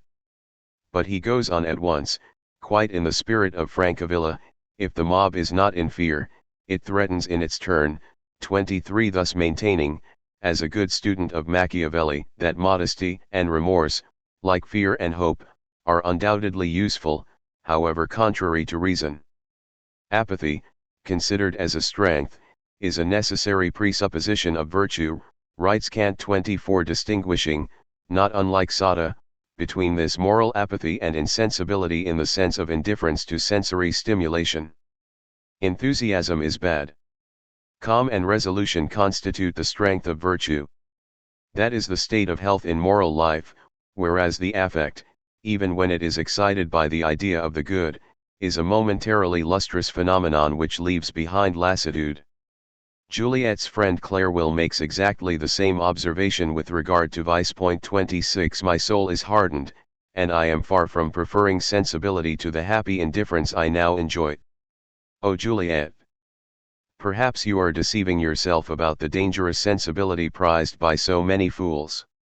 Apathy arises at the turning points in bourgeois history, as in the history of antiquity, when the possibili become aware of their powerlessness in face of the overwhelming historical tendency. It marks the retreat of the individual's spontaneity into the private sphere, which is thus established as the truly bourgeois form of existence. Stoicism, which is the bourgeois philosophy, makes it easier for the privileged to look what threatens them in the eye by dwelling on the suffering of others. It affirms the general by elevating private existence, as protection from it, to the status of a principle. The private sphere of the bourgeois is an upper-class cultural asset which has come down in the world. Juliet's credo is science. She abominates any veneration which cannot be shown to be rational, belief in God and his dead Son, obedience to the Ten Commandments, preference of the good to the wicked, salvation to sin. She is attracted by those reactions which have been proscribed by the legends of civilization. She manipulates semantics and logical syntax like the most up-to-date positivist, but unlike that employee of the latest administration, she does not direct her linguistic criticism primarily against thought and philosophy but, as a daughter of the militant Enlightenment, against religion. A dead God, she says of Christ. Nothing is more comical than this nonsensical combination of words from the Catholic dictionary: God, which means eternal; death, which means not eternal. Idiotic Christians, what do you intend to do with your dead God? 1. The conversion of what is condemned without scientific proof into something to be striven for, and of what is respected without proof into an object of revulsion, the transvaluation of values, the courage to do the forbidden, though without the telltale histrionics of Nietzsche's Wohlan. Onward, and without his biological idealism, is her specific passion. Are pretexts needed, to commit crimes, asks Princess Borghese, Juliet's friend, quite in Nietzsche's spirit. 29 Nietzsche proclaims the quintessence of her doctrine. 30 Let the weaklings and failures go to ruin, the first principle of our philanthropy. And we should help them on their way. What is more damaging than any vice? The pity of active people for the unsuccessful and the weak Christianity. 31 The latter, with its curious interest in overthrowing tyrants and making them submit to principles of brotherhood, plays the game of the weak. It represents the weak, and has to speak like them. We may be sure that such fraternal bonds were not only proposed but put in place by the weak, when priestly power had chanced to fall into their hands. 32 This contribution to the genealogy of morals is made by Noirsuil, Juliet's mentor. Nietzsche maliciously celebrates the mighty and their cruelty when it is directed outside their circle, that is, against everything alien to themselves. Once abroad in the wilderness, they revel in the freedom from social constraint and compensate for their long confinement in the quietude of their own community. They revert to the innocence of wild animals. We can imagine them returning from an orgy of murder, arson, rape, and torture, jubilant and at peace with themselves as though they had committed a fraternity prank, convinced, moreover, that the poets for a long time to come will have something to sing about and praise. This boldness of noble races, so headstrong, absurd, incalculable, sudden, improbable. Their utter indifference to safety and comfort, their terrible pleasure in destruction, their taste for cruelty. 33 This boldness, stridently proclaimed by Nietzsche, has also taken hold of Juliet.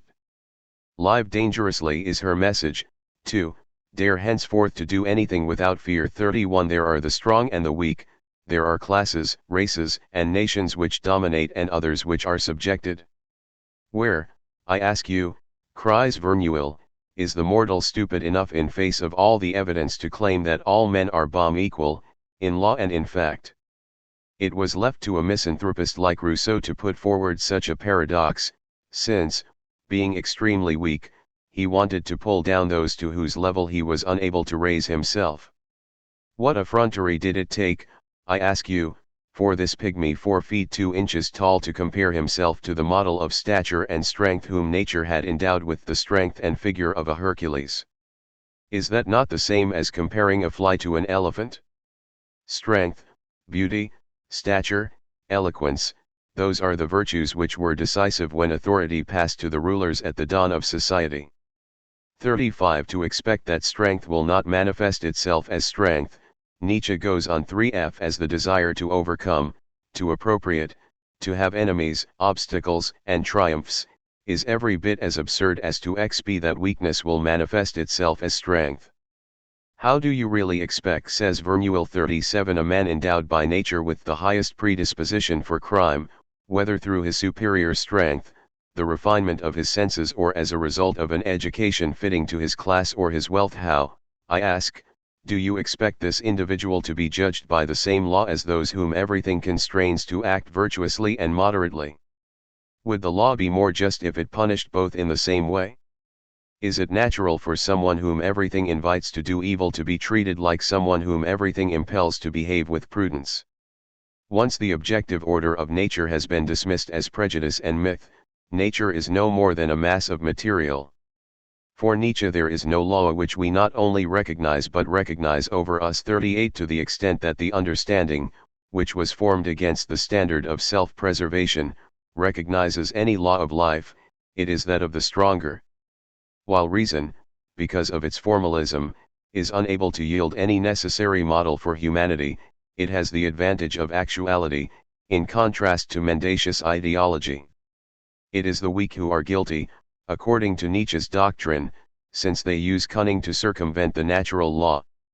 It is the diseased who imperil mankind, and not the beasts of prey.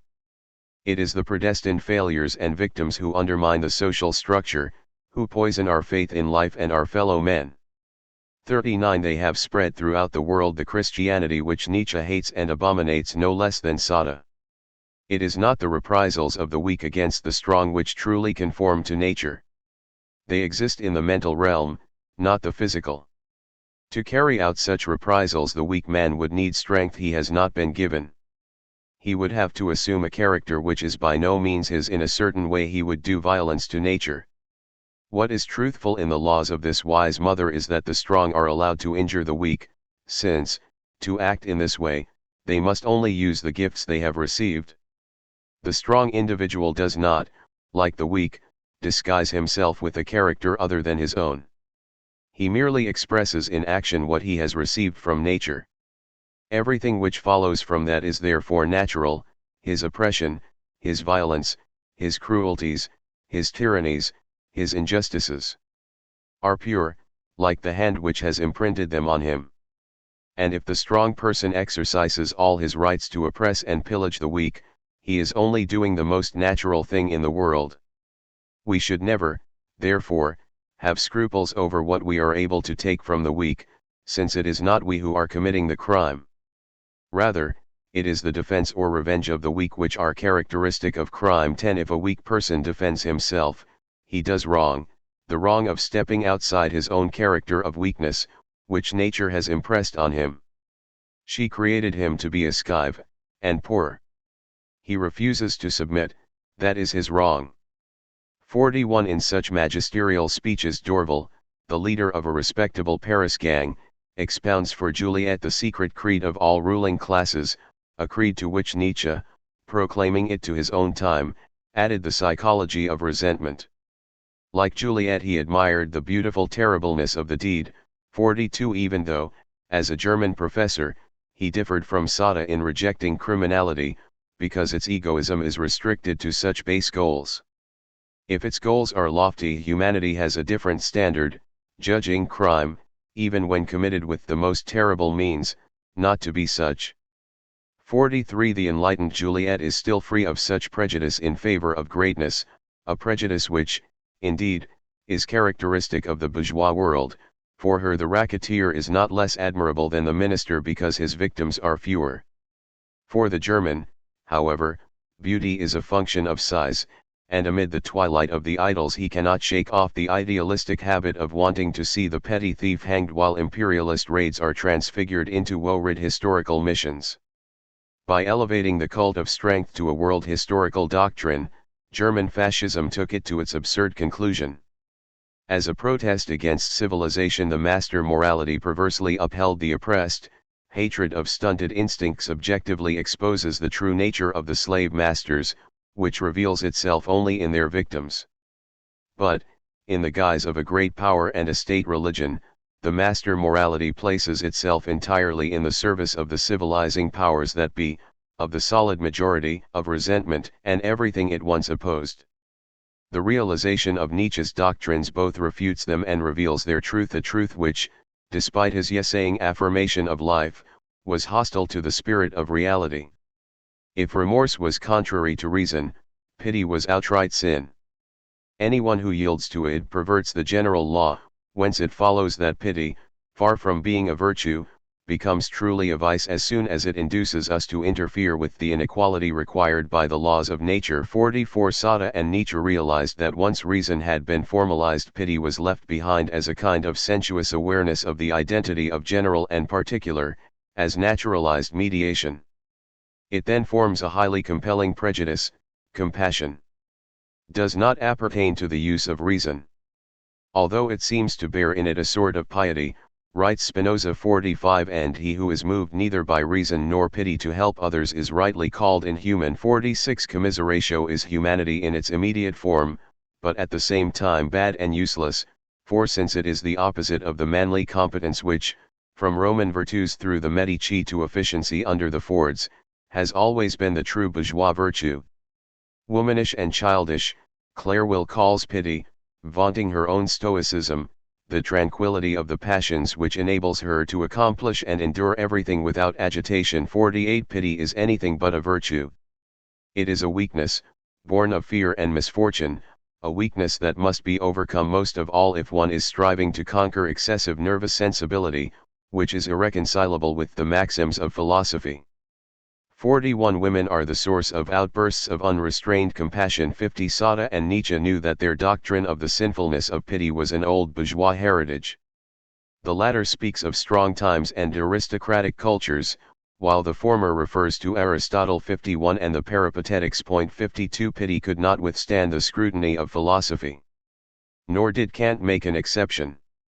Pity was, he said, a certain soft-heartedness and lacked the dignity of virtue. 53, he failed to notice, however, that the principle of general benevolence toward the human race, 54 by which, in contrast to Clairville's rationalism, he sought to replace pity, falls under the same curse of irrationality as this well-meaning passion which can easily seduce a person into becoming a tender-hearted idler. Enlightenment cannot be duped, for it the general has no advantage over the particular fact, or an all-embracing love over a limited one. Pity stands in disrepute. Like Sada, Nietzsche cites the ars poetica in passing judgment. According to Aristotle, the Greeks often suffered an excess of pity, hence its necessary discharge through tragedy. We can see how suspect this inclination appeared to them. It endangers the state, takes away the necessary hardness and discipline, makes heroes howl like women. 55 Zarathustra preaches, I see as much weakness as goodness. As much weakness as justice and pity. 56 Pity has, in fact, a moment which conflicts with justice, although Nietzsche lumps the two together. It confirms the rule of inhumanity by the exception it makes. By limiting the abolition of injustice to fortuitous love of one's neighbor, pity accepts as unalterable the law of universal estrangement which it would like to alleviate. It is true that the person who shows pity upholds as an individual the claim of the general, that is, the claim to life, against the general in the form of nature and society, which deny it. But the unity with the general as something inward, practiced by such an individual, is shown to be deceptive by his own weakness. It is not the softness but the restrictive nature of pity which makes it questionable. It is always too little. Just as the Stoic indifference on which bourgeois coldness, the counterpart of pity, has modeled itself was more loyal, however wretchedly, to the universal it had rejected than the compassionate baseness which adapted itself to the world, so it was those who unmasked pity who, however negatively, espoused the revolution. The narcissistic deformations of pity, like the effusions of philanthropists and the moral complacency of the social welfare worker, are still an internalized endorsement of the difference between rich and poor. Admittedly, by imprudently confessing the joys of hardness, philosophy has put itself at the disposal of those who least forgive it the admission. The fascist masters of the world translated the vilification of pity into that of political respect and the appeal to martial law, in which they were at one with Schopenhauer, the metaphysician of pity. For him the establishment of a humane order was the presumptuous delusion of someone who could hope only for misfortune. The enemies of pity were unwilling to equate humanity with misfortune. For them, the existence of misfortune was a scandal. With their impotent delicacy, they could not bear to see humanity pitied. In desperation their powerlessness switched to the glorification of power, while disowning it in practice whenever it gave them leave. Kindness and good deeds become a sin, domination and suppression virtue. All good things have at one time been considered evil, every original sin has, at some point, turned into an original virtue. 17 In the new epoch Juliet applies this principle in earnest, for the first time consciously performing the transvaluation of all values. After the destruction of all ideologies, she elevates as her own morality what Christianity, in its ideology if not always in its practice, held to be abominable. As a good philosopher she remains cool and reflective. All is done without illusions. To Clairville's proposal for a sacrilegious act she responds, "Now that we do not believe in God, my dear, the desecrations you desire are no more than useless childish games. I may be still firmer in my disbelief than you, my atheism is unshakable. So do not imagine that I need the childish pranks you propose to confirm it. I shall take part because it amuses you, but only for entertainment." The American murderess Annie Henry * would have said, "just for fun and never as something necessary, either to strengthen my way of thinking, or to convince others of it." 58 Though swayed by momentary kindness toward her accomplice, she still upholds her principles. Even injustice, hatred, and destruction become merely operations, now that the formalization of reason has stripped all goals of the character of necessity and objectivity, which is dismissed as illusion. Magic passes into mere activity, into the means, in short, into industry. The formalization of reason is merely the intellectual expression of mechanized production. The means is fetishized, it absorbs pleasure. Just as the goals with which the old system of rule had veiled itself are rendered illusory by enlightenment in theory, the possibility of abundance removes their justification in practice. Domination survives as an end in itself, in the form of economic power.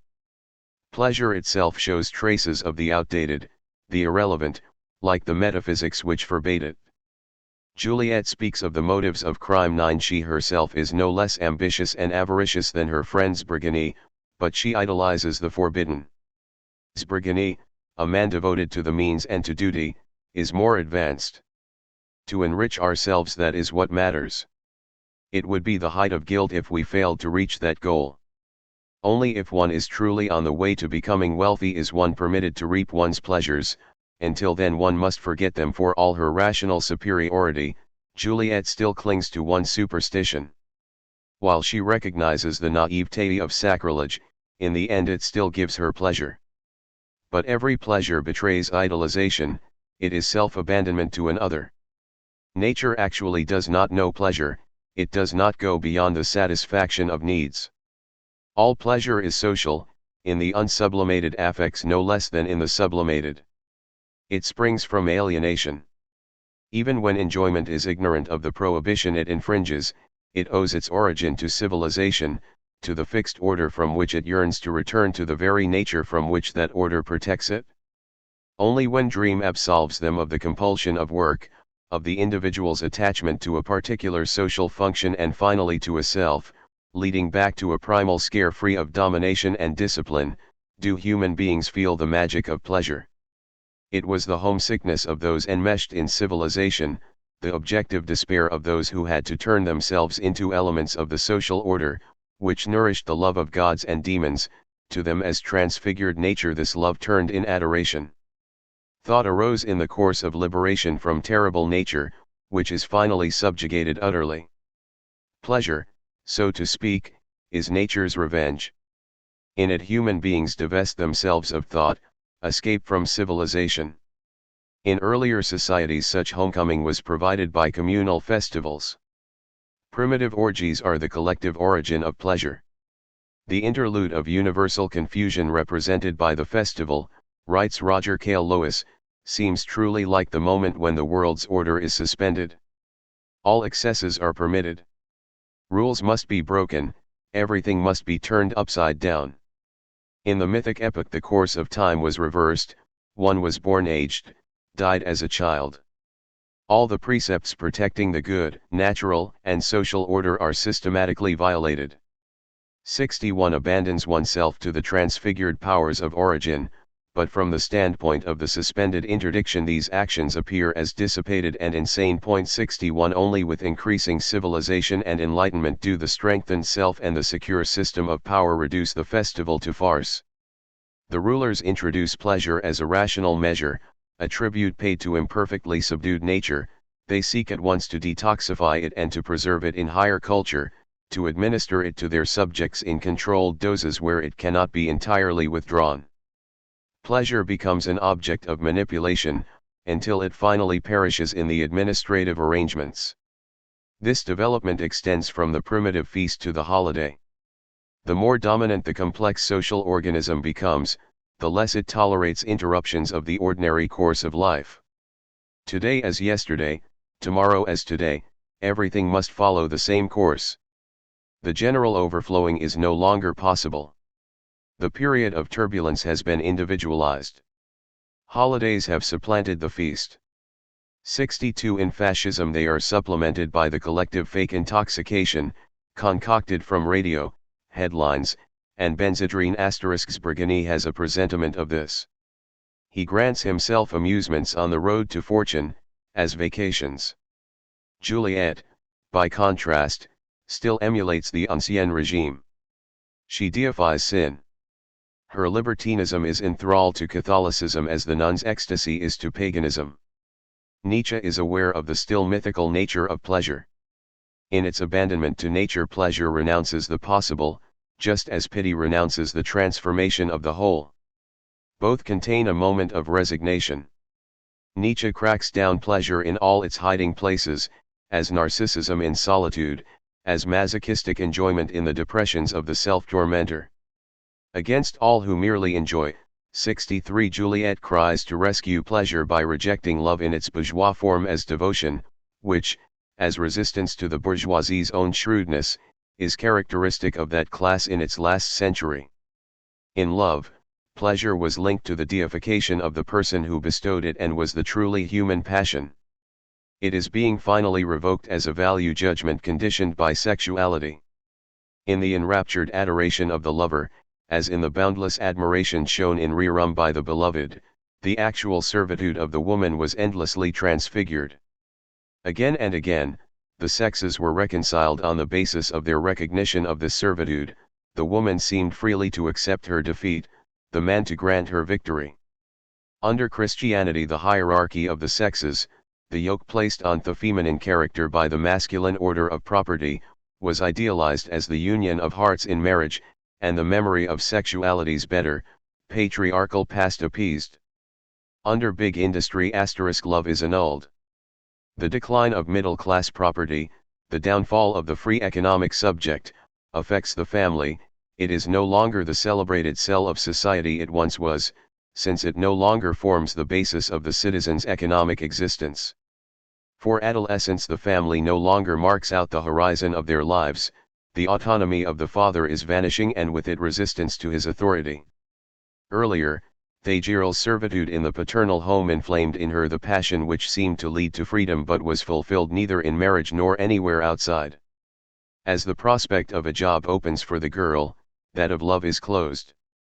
The more universally the system of modern industry * requires everyone to enter its service, the more all those who do not form part of the ocean of white trash, which is absorbing the unqualified employed and unemployed, are turned into petty experts, into employees who must fend for themselves.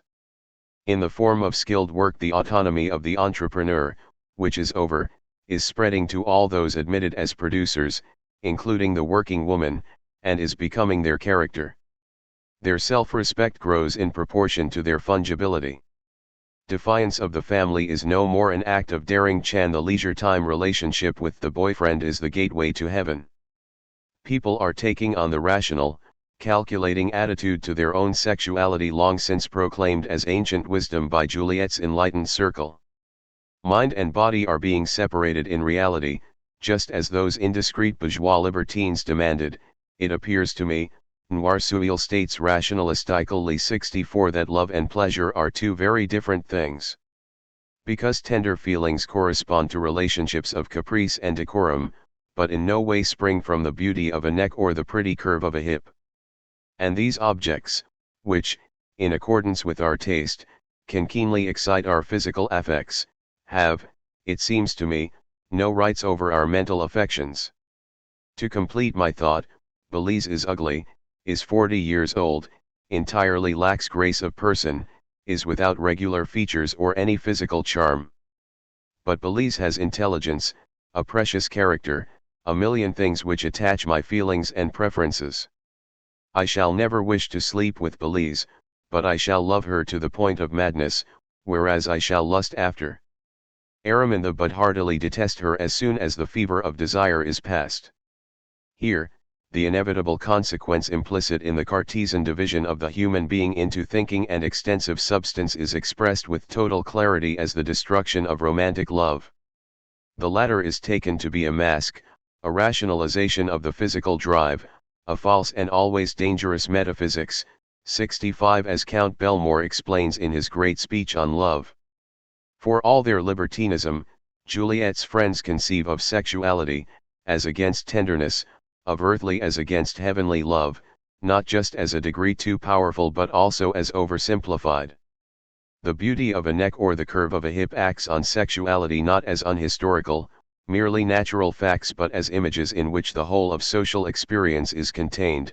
This experience harbors an intention towards something different to nature, a love not restricted to sexuality. But even the most incorporeal tenderness is transformed sexuality, the hand stroking the hair, the kiss on the brow, which express the rapture of spiritual love, are in pacified form the beating and biting which accompany the sexual act among Australian Aborigines. The distinction is abstract. Metaphysics, Belmore teaches, falsifies the factual situation, it prevents the beloved from being seen as he or she is, it stems from magic, it is a veil. And I am not to snatch it from our eyes? There would be weakness, cowardice. Let us analyze her when the pleasure is over, this goddess who has just blinded me. 66 Love itself is an unscientific concept, false definitions are always leading us astray. Dalmans declares in the memorable fifth dialogue of La Philosophie dans le Boudoir, I don't know what it is the heart. I simply use that term for weakness of mind. 67 If we spend one moment in what Lucretius calls the background of life, meaning, in cold analysis we find chat neither the elevation of the beloved nor romantic feeling withstands analysis. It is the body alone that I love, and it is the body alone that I lament, although one can have it again at any time. 68 What is true in all this is the insight into the dissociation of love, the work of progress. This dissociation, which mechanizes pleasure and distorts longing into a deception, attacks love at its core. By turning her praise of genital and perverted sexuality into condemnation of what is unnatural, immaterial, illusory, the libertine Juliet has thrown in her lot with the normality which belittles and restricts not only the utopian exaltation of love but physical pleasure, not only the loftiest joy but that which is nearest at hand.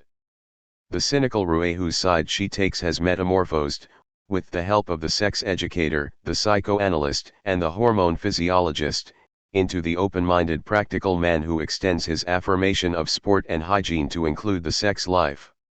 Juliet's critique contains the same inner discord as the Enlightenment itself.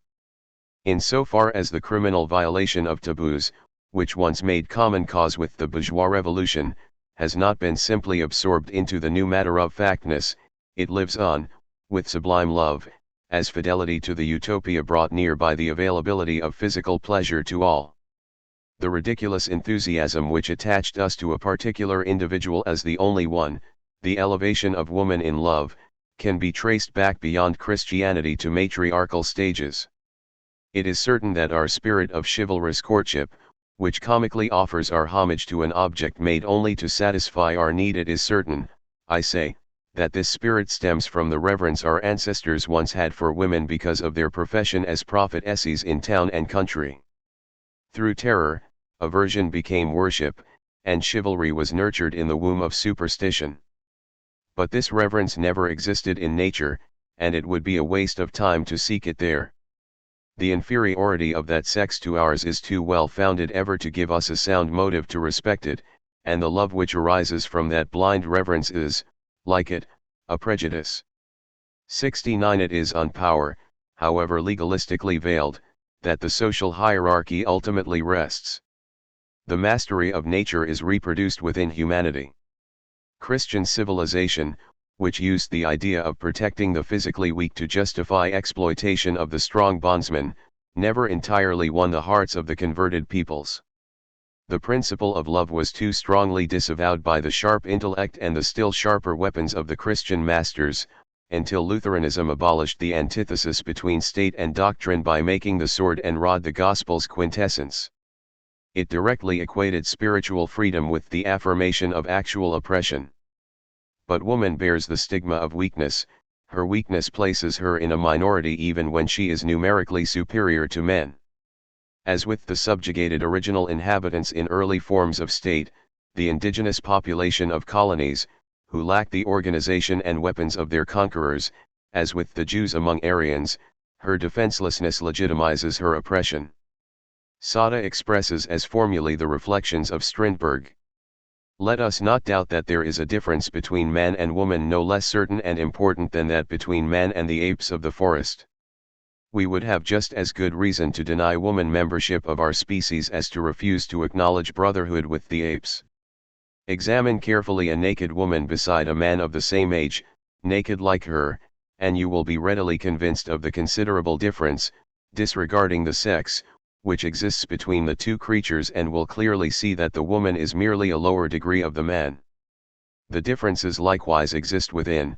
An anatomical dissection of one and the other, if done with painstaking care, will bring this truth to light. 0. Christianity's attempt to compensate the suppression of sexuality ideologically by the veneration of woman, and thus to sublimate the memory of the archaic instead of merely repressing it, is annulled by its rancor against the woman thus elevated and against theoretically emancipated pleasure. The affect which corresponds to the practice of oppression is contempt, not veneration, and lurking behind the love of one's neighbor throughout the Christian centuries has been the forbidden, compulsive hatred of the object which continually brought to mind the futility of that exertion, woman. Women paid for the cult of the Madonna with the obsessive belief in witches, the revenge taken on the memory of the pre-Christian prophetess who secretly called into question the sanctified patriarchal system of power.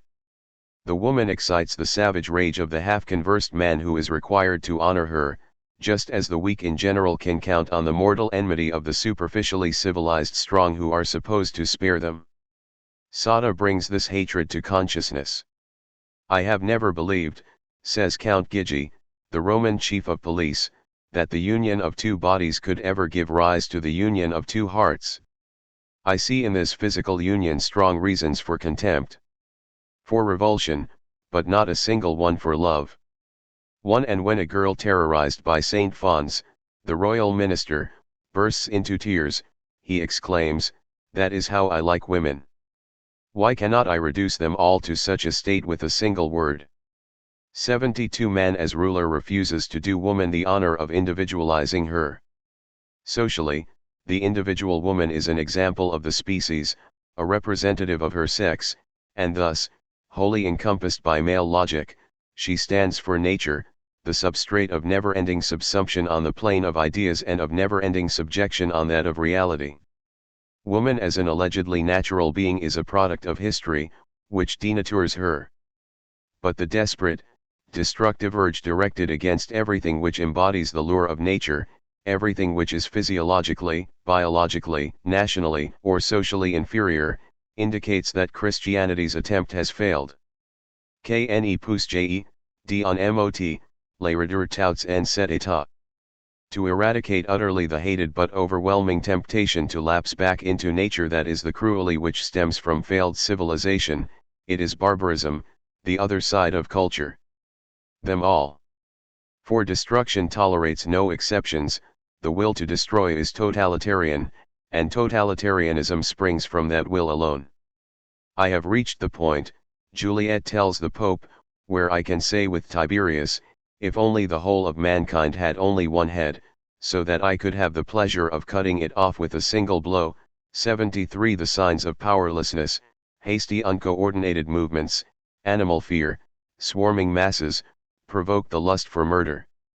The explanation for the hatred of woman as the weaker in mental and physical power, who bears the mark of domination on her brow, is the same as for the hatred of the Jews. Women and Jews show visible evidence of not having ruled for thousands of years. They live, although they could be eliminated, and their fear and weakness, the greater affinity to nature produced in them by perennial oppression, is the element in which they live. In the strong, who pay for their strength with their strained remoteness from nature and must forever forbid themselves fear, this incites blind fury. They identify themselves with nature by calling forth from their victims, multiplied 1,000-fold, the cry they may not utter themselves. These senseless creatures, writes President Blamont of Women in Aline et Valcour, how I love to see them struggling in my hands. They are like lambs in the jaws of the lion. For and in the same letter, it is the same as conquering a city.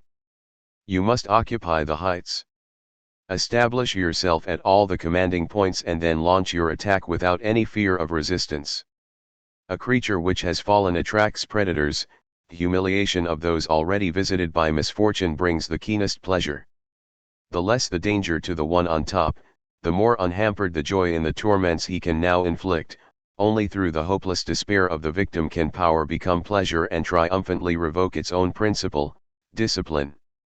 Fear averted from the self bursts out in hearty laughter, the expression of a hardening within the individual which can only be fully lived out through the collective. Ringing laughter has always denounced civilization. Of all the lava spewed forth from the crater of the human mouth, the most calamitous is merriment, writes Victor Hugo in the chapter headed Storms of Men Are Worse Than Storms of Oceans. One, it is on misfortune, Juliet teaches, that the full weight of our malice must fall. The tears wrung from wretchedness have a keenness, which profoundly thrills our nervous substance. 78 Rather than with tenderness, pleasure makes its pact with cruelty. Sexual love becomes what according to Nietzsche it always was, in its means, war, and at its basis the mortal hatred of the sexes. With both the male and the female, zoology teaches us, love, or sexual attraction, is originally and preeminently sadic. It is positively gratified by the infliction of pain, it is as cruel as hunger. 81 Thus, as its final result, civilization leads back to the terrors of nature. The lethal love on which Sada's work is constantly focused, Nietzsche's impudently solicitous magnanimity in seeking to spare the victim humiliation at any price, cruelty and the idea of greatness deal no less harshly which human beings on the plane of play and imagination. German fascism * was to do on that of reality. However, whereas the unconscious colossus of real existence, subjectless capitalism, inflicts its destruction blindly, the deludedly rebellious subject is willing to see that destruction as its fulfillment, and, together with the biting cold it emits toward human beings misused as things, it also radiates the perverted love which, in the world of things, takes the place of love in its immediacy. Sickness becomes the symptom of recovery. In transfiguring the victims, delusion accepts their degradation. It makes itself resemble the monster of domination which it cannot physically overcome. Imagination seeks as horror to withstand horror. The Roman proverb that harshness is true pleasure expresses not merely the brutality of slave drivers but the indissoluble contradiction of order, which, when it sanctions happiness, turns it into self-parody and creates it only through proscribing it. While they perpetuated this contradiction, Sada and Nietzsche also contributed to its clarification. To reason, devotion to the adored creature appears as idol worship. The demise of idolatry follows necessarily from the ban on mythology pronounced by Jewish monotheism and enforced against the changing objects of adoration in the history of thought by that monotheism's secularized form, Enlightenment. The decay of economic reality, which has always been at the basis of superstition, released specific forces of negation. Christianity, however, propagated love, the pure adoration of Jesus. It sought to elevate the blind sexual drive by the hallowing of marriage, as it also tried to bring the crystalline radiance of law closer to earthly life by the idea of heavenly grace. The reconciliation of civilization with nature which it sought prematurely to purchase with the doctrine of the crucified God remained as alien to Judaism as to the rigorism of the Enlightenment. Neither Moses nor Kant proclaimed emotion, their icy law knew neither love nor sacrificial pyres. Nietzsche's attack on monotheism dealt a heavier blow to Christian than to Jewish doctrine. While he repudiated the law he pledged himself to the higher self, 81 a self no longer natural but more than natural. He wanted to replace God by the overman because monotheism, in its broken, Christian form, had transparently become mythology. But just as, in the service of this higher self, the old ascetic ideals are extolled by Nietzsche as self-overcoming in the interest of developing dominant power, 82 so the higher self turns out to be a desperate attempt to rescue the God who was dead. In this, Nietzsche renews Kant's endeavor to transform the divine law into an autonomous principle, to rescue European civilization from giving up the ghost in English skepticism. Kant's principle, that everything be done from the maxim of one's will as a will that could at the same time have as its object itself as giving universal law, 83 is also the secret of the overman. His will is no less despotic than the categorical imperative. Both principles aim at independence from external powers, at the unconditional freedom from tutelage which defines the essence of enlightenment. However, as the fear of falsehood, a fear which even in his most enlightened moments Nietzsche decried as a piece of quixotism, 81 replaced the law with self-legislation, so that everything was made transparent as one great unmasked superstition. Enlightenment itself, indeed, truth in any form, became an idol, and we realize that even we knowing ones of today, the godless and anti-metaphysical, still take our fire from the conflagration kindled by a belief millennia old, the Christian belief. Which was also the belief of Plato, that God is truth, that the truth is divine. 8 Science itself, therefore, is open to the same criticism as metaphysics. The denial of God contains an irresolvable contradiction, it negates knowledge itself. Sada did not drive the idea of enlightenment to this point, where it turns against itself. The reflection of science on itself, the work of the Enlightenment's conscience, was left to philosophy, meaning German philosophy. For Sada, enlightenment was not so much an intellectual as a social phenomenon. He carried forward the dissolution of bonds which Nietzsche idealistically believed could be overcome by the higher self and the critique of solidarity with society, office, family 86 to the point of proclaiming anarchy. His work lays bare the mythological nature of the principles on which civilization was based after the demise of religion, those of the Decalogue, of paternal authority, of property. It is the exact inversion of the social theory elaborated by Le Play 100 years later. 87 Each of the 10 commandments is declared void before the tribunal of formal reason. They are revealed without exception as ideologies.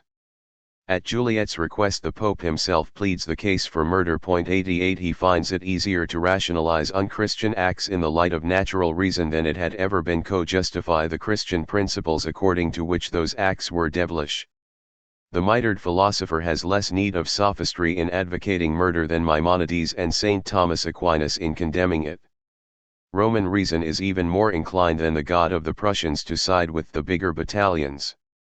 The law, however, has been dethroned, and the love which was supposed to humanize it is unmasked as a reversion to idolatry.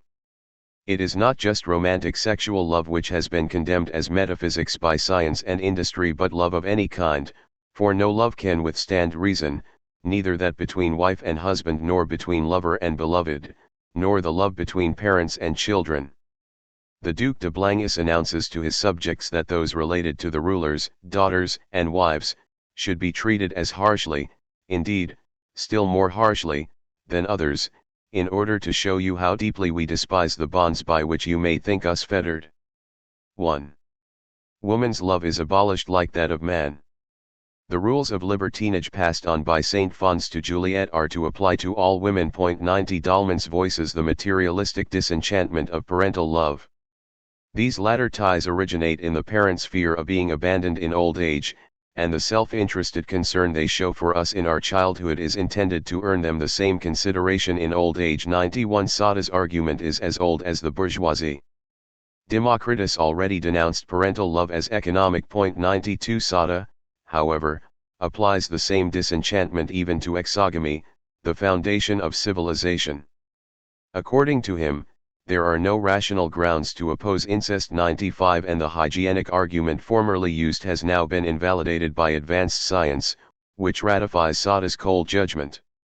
IC has by no means been proved that children born of incest have a greater tendency than others to suffer from cretinism, deaf-muteness, rickets, etc. 94 The family, held together not by romantic sexual love but by maternal love, which forms the basis of all tenderness and social feelings. 95 Conflicts with society itself. Do not imagine you will make good Republicans as long as you isolate children, who should belong only to the whole community, within your families. Whereas there are great disadvantages in allowing children to be absorbed into family interests which often diverge strongly from those of the nation, very great benefits lie in separating them from them. 96 Conjugal ties must be destroyed for social reasons. Children are to be absolutely forbidden knowledge of their fathers, since they are uniquement l'enfant de la patrie. 97 The anarchy and individualism which Sada proclaimed in the struggle against laws. 98 Culminate in the absolute rule of the generality, the Republic. Just as the deposed God returns as a more repressive idol, the old, undemanding bourgeois state reappears in the violence of the fascist collective. Sada thought through to the end the state socialism whose first steps brought the downfall of Saint-Just and Robespierre. If the bourgeoisie sent them, its most loyal politicians, to the guillotine, it banished its most outspoken writer to the hell of the Bibliothèque Nationale. For the chroniques scandaleuses of Justine and Juliette, which, turned out as if on a production line, prefigured in the style of the 18th century the sensational literature of the 19th and the mass literature of the 20th, is the Homeric epic after it has discarded its last mythological veil, the story of thought as an instrument of power. In taking fright at the image in its own mirror, that thought opens to view what lies beyond it. It is not the harmonious social ideal, which even Sada glimpsed dimly in the future, Gardez vos frontières et restes chez vous. It is not even the socialist utopia developed in the story of Zamblu. It is the fact that Sada did not leave it to its enemies to be horrified by the Enlightenment which makes his work pivotal to its rescue. The dark writers of the bourgeoisie, unlike its apologists, did not seek to avert the consequences of the Enlightenment with harmonistic doctrines. They did not pretend that formalistic reason had a closer affinity to morality than to immorality. While the light-bringing writers protected the indissoluble alliance of reason and atrocity, bourgeois society and power, by denying that alliance, the bearers of darker messages pitilessly expressed the shocking truth. Into hands stained by the murder of spouses and children, sodomy, killing, prostitution, and infamy, heaven has placed these riches to reward me for such abominations, says Claire Will in her summary of her brother's life. 101 She exaggerates. The justice of bad domination is not quite so consistent as to reward only infamy. But only exaggeration is true. The essential character of prehistory is the appearance of utmost horror in the individual detail. A statistical compilation of those slaughtered in a pogrom, which also includes mercy killings, conceals its essence, which emerges only in an exact description of the exception, the most hideous torture. A happy life in a world of horror is ignominiously refuted by the mere existence of that world. The latter therefore becomes the essence, the former negligible. No doubt, the ruling group in the bourgeois era did not engage in killing their own children and spouses, or in prostitution and sodomy, as frequently as their subjects, who took over the morals of the rulers of earlier times. However, when power was at stake, the rulers have piled up mountains of corpses even in recent centuries. Compared to the mentality and actions of the rulers under fascism, in which power has come fully into its own, the enthusiastic description of the life of Brice Testa, although those rulers are recognizable in it, pales to harmless banality. In Sada as in Mandeville, private vices are the anticipatory historiography of public virtues in the totalitarian era. It is because they did not hush up the impossibility of deriving from reason a fundamental argument against murder, but proclaimed it from the rooftops, that Sada and Nietzsche are still vilified, above all by progressive thinkers. In a different way to logical positivism, they both took science at its word. In pursuing the implications of reason still more resolutely than the positivists, their secret purpose was to lay bare the utopia which is contained in every great philosophy, as it is in Kant's concept of reason, the utopia of a humanity which, itself no longer distorted, no longer needs distortion. In proclaiming the identity of power and reason, their pitiless doctrines are more compassionate than those of the moral lackeys of the bourgeoisie. Where are thy greatest dangers? Nietzsche once asked 102. In pity with his denial he redeemed the unwavering trust in humanity which day by day is betrayed by consoling affirmation. The culture industry. Enlightenment as mass deception. The sociological view that the loss of support from objective religion and the disintegration of the last pre-capitalist residues, in conjunction with technical and social differentiation and specialization, have given rise to cultural chaos is refuted by daily experience. Culture today is infecting everything with sameness. Film, radio, and magazines form a system. Each branch of culture is unanimous within itself and all are unanimous together. Even the aesthetic manifestations of political opposites proclaim the same inflexible rhythm. The decorative administrative and exhibition buildings of industry differ little between authoritarian and other countries. The bright monumental structures shooting up on all sides show off the systematic ingenuity of the state-spanning combines, toward which the unfettered entrepreneurial system, whose monuments are the dismal residential and commercial blocks in the surrounding areas of desolate cities, was already swiftly advancing. The older buildings around the concrete centers already look like slums, and the new bungalows on the outskirts, like the flimsy structures at international trade fairs, sing the praises of technical progress while inviting their users to throw them away after short use like tin cans.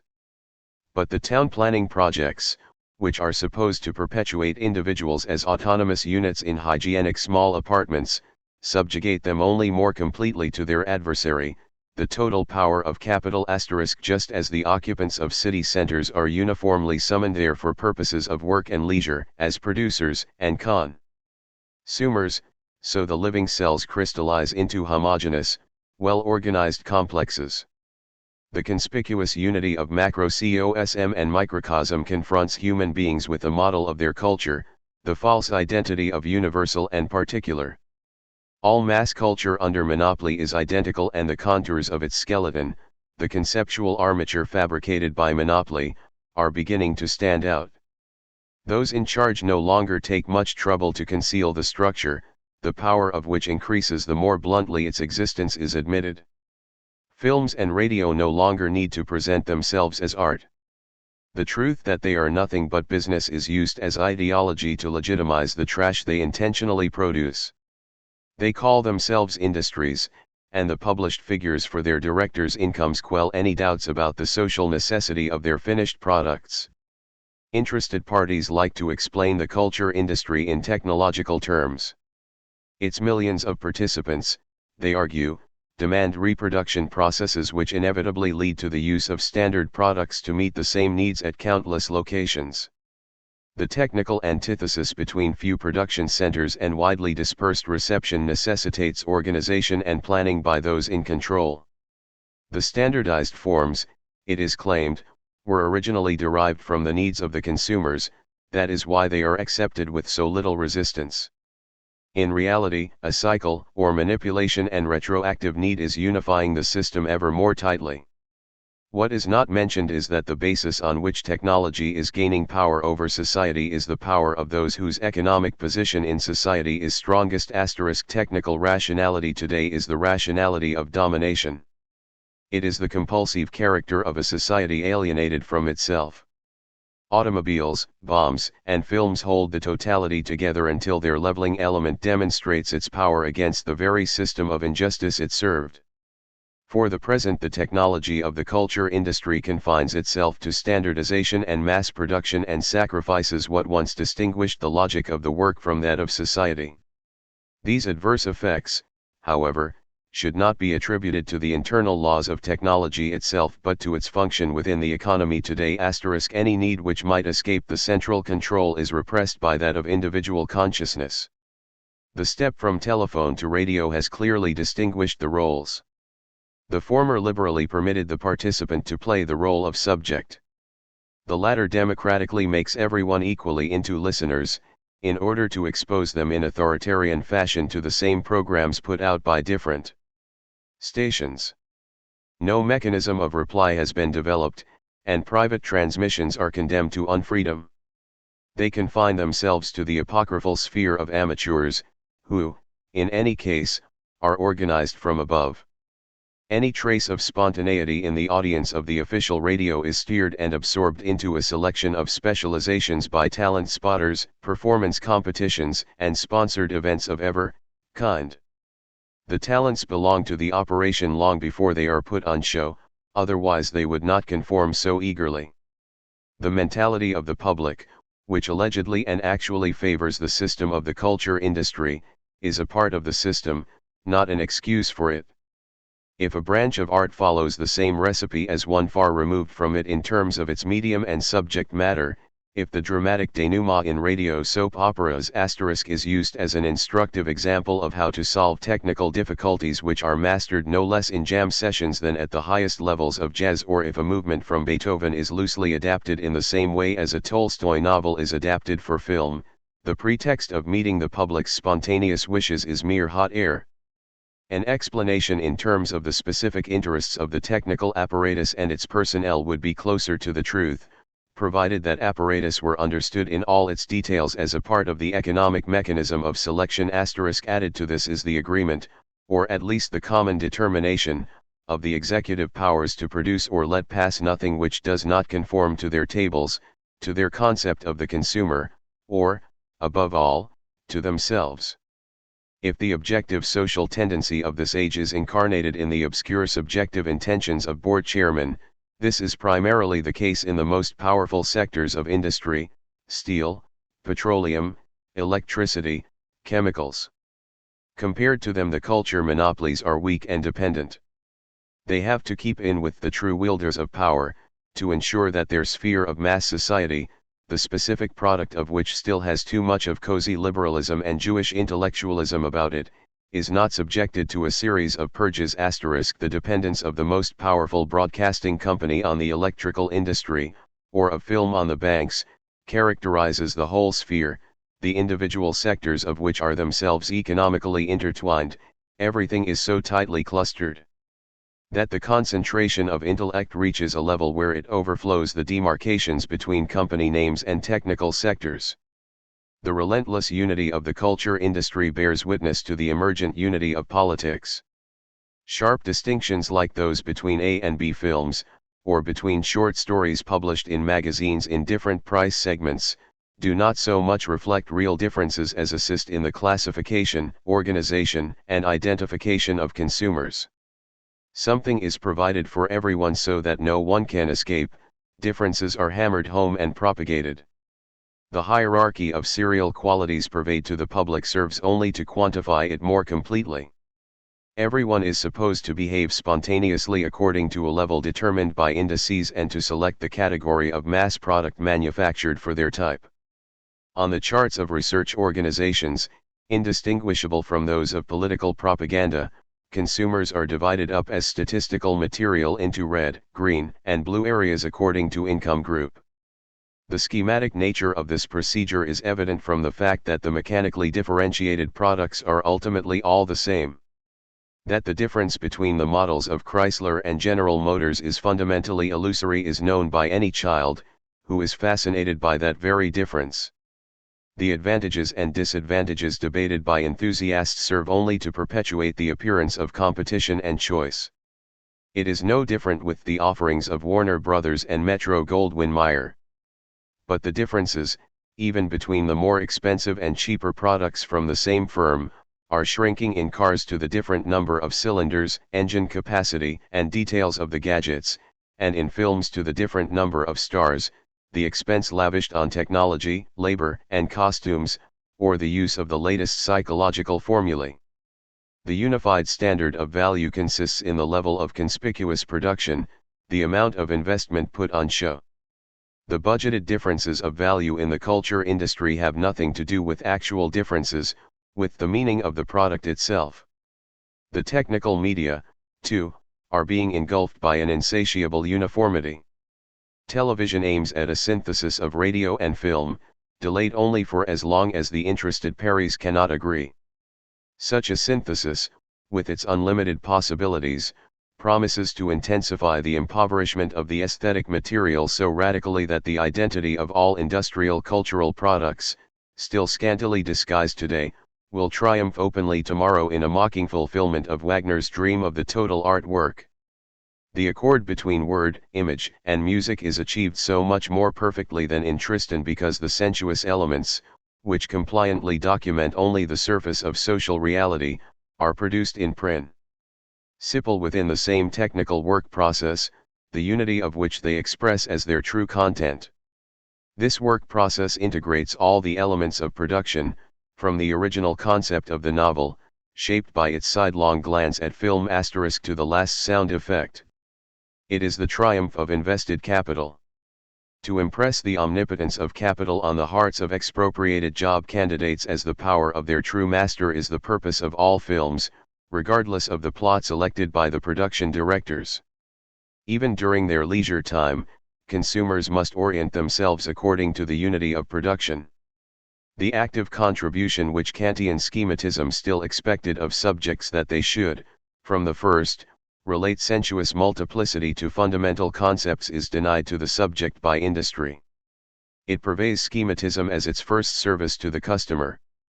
According to Kantian schematism, a secret mechanism within the psyche preformed immediate data to fit them into the system of pure reason. That secret has now been unraveled. Although the operations of the mechanism appear to be planned by those who supply the data, the culture industry, the planning is in fact imposed on the industry by the inertia of a society irrational despite all its rationalization, and this calamitous tendency, in passing through the agencies of business * takes on the shrewd intentionality peculiar to them.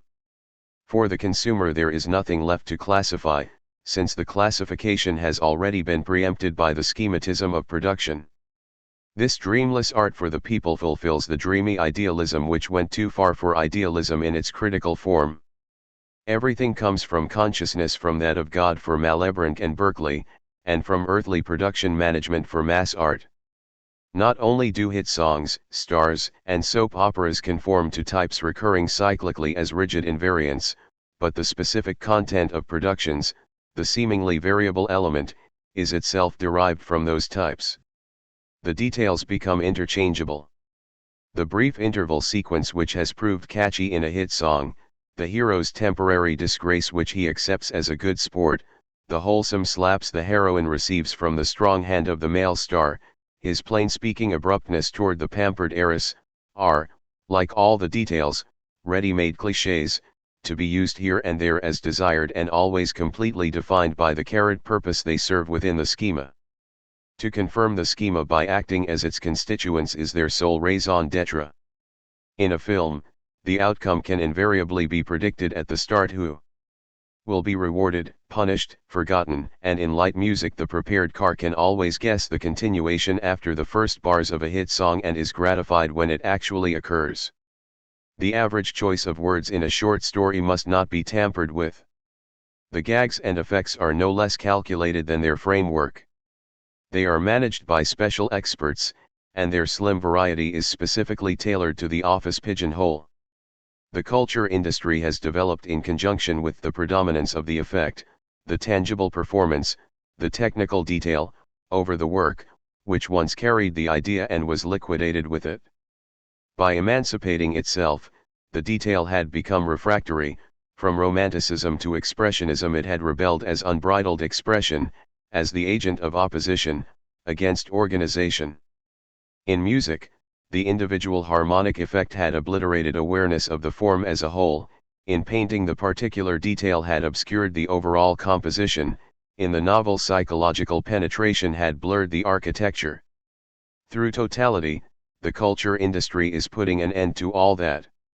Although operating only with effects, it subdues TLWFR unruliness and subordinates them to the formula which supplants the work. It crushes equally the whole and the parts. The whole confronts the details in implacable detachment, somewhat like the career of a successful man, in which everything serves to illustrate and demonstrate a success which, in fact, it is no more than the sum of those idiotic events.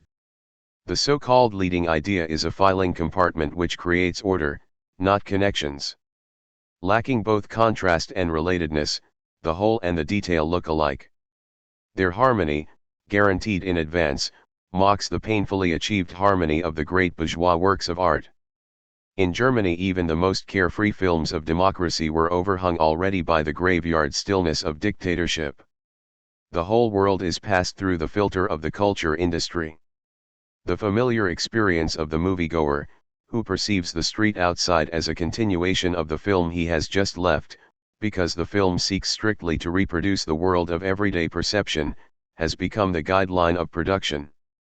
The more densely and completely its techniques duplicate empirical objects, the more easily it creates the illusion that the world outside is a seamless extension of the one which has been revealed in the cinema.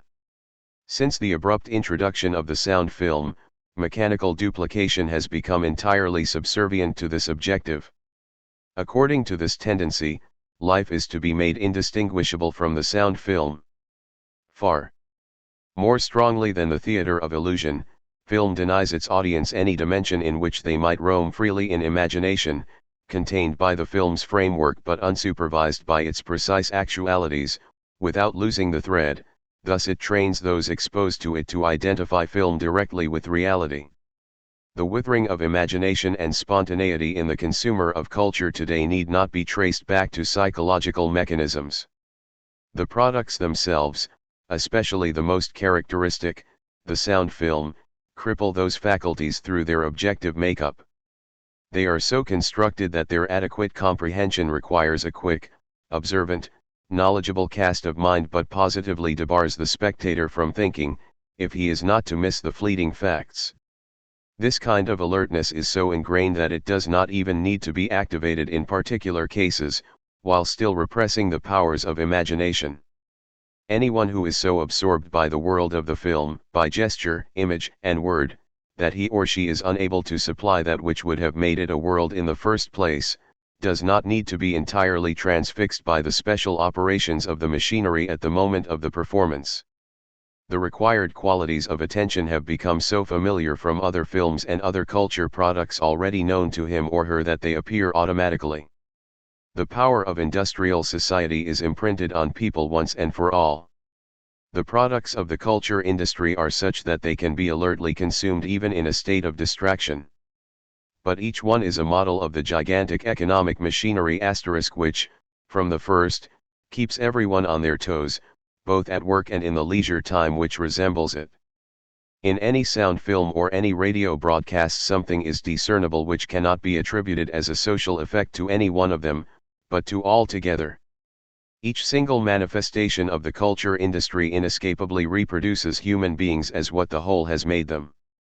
And all its agents, from the producer to the women's organizations, are on the alert to ensure that the simple reproduction of mind does not lead on to the expansion of mind. The complaints of art historians and cultural attorneys over the exhaustion of the energy which created artistic style in the West are frighteningly unfounded. The routine translation of everything, even of what has not yet been thought, into the schema of mechanical reproducibility goes beyond the rigor and scope of any true style, the concept with which culture lovers idealize the pre-capitalist past as an organic era. No. Palestrina could have eliminated the unprepared or unresolved dissonance more puristically than the jazz arranger excludes any phrase which does not exactly fit the jargon. If he jazzes up Mozart, he changes the music not only where it is too difficult or serious but also where the melody is merely harmonized differently, indeed, more simply, than is usual today. No medieval patron of architecture can have scrutinized the subjects of church windows and sculptures more suspiciously than the studio hierarchies examine a plot by Balzac or Victor Hugo before it receives the imprimatur of feasibility. No cathedral chapter could have assigned the grimaces and torments of the damned to their proper places in the order of divine love more scrupulously than production managers decide the position of the torture of the hero or the raised hem of the leading lady's dress within the litany of the big film. The explicit and implicit, exoteric and esoteric catalogue of what is forbidden and what is tolerated is so extensive that it not only defines the area left free but wholly controls it.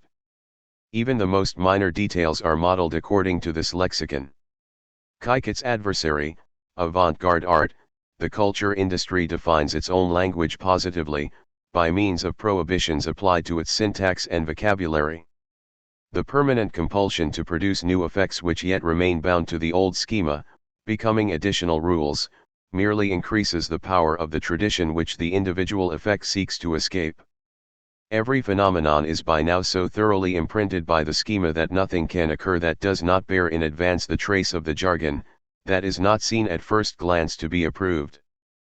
But the true masters, as both producers and reproducers, are those who speak the jargon with the same free and easy relish as if it were the language it has long since silenced. Such is the industry's ideal of naturalness. It asserts itself more imperiously the more the perfected technology reduces the tension between the culture product and everyday existence. The paradox of routine travestied as nature is detectable in every utterance of the culture industry, and in many is quite blatant. A jazz musician who has to play a piece of serious music, Beethoven's simplest minuet, involuntarily syncopates and condescends to start on the beat only with a superior smile. Such naturalness, complicated by the ever more pervasive and exorbitant claims of the specific medium, constitutes the new style, a system of non-culture to which one might even concede a certain unity of style if it made any sense to speak of a stylized barbarism. The general influence of this stylization may already be more binding than the official rules and prohibitions. A hit song is created more leniently today if it does not respect the 32 bars or the compass of the ninth than if it includes even the most elusive melodic or harmonic detail which falls outside the idiom. Orson Welles is forgiven all his offenses against the usages of the craft because, as calculated rudeness, they confirm the validity of the system all the more zealously. The compulsion of the technically conditioned idiom which the scars and director's muse produce as second nature, so that the nation may make it theirs, relaces to nuances so fine as to be almost as subtle as thieves' vices used in a work of avant-garde, where, unlike those of the high song, they serve truth. The rare ability to conform punctiliously to the obligations of the idiom of naturalness in all branches of the culture industry becomes the measure of expertise. As in logical positivism, what is said and how it is said must be verifiable against everyday speech. The producers are experts.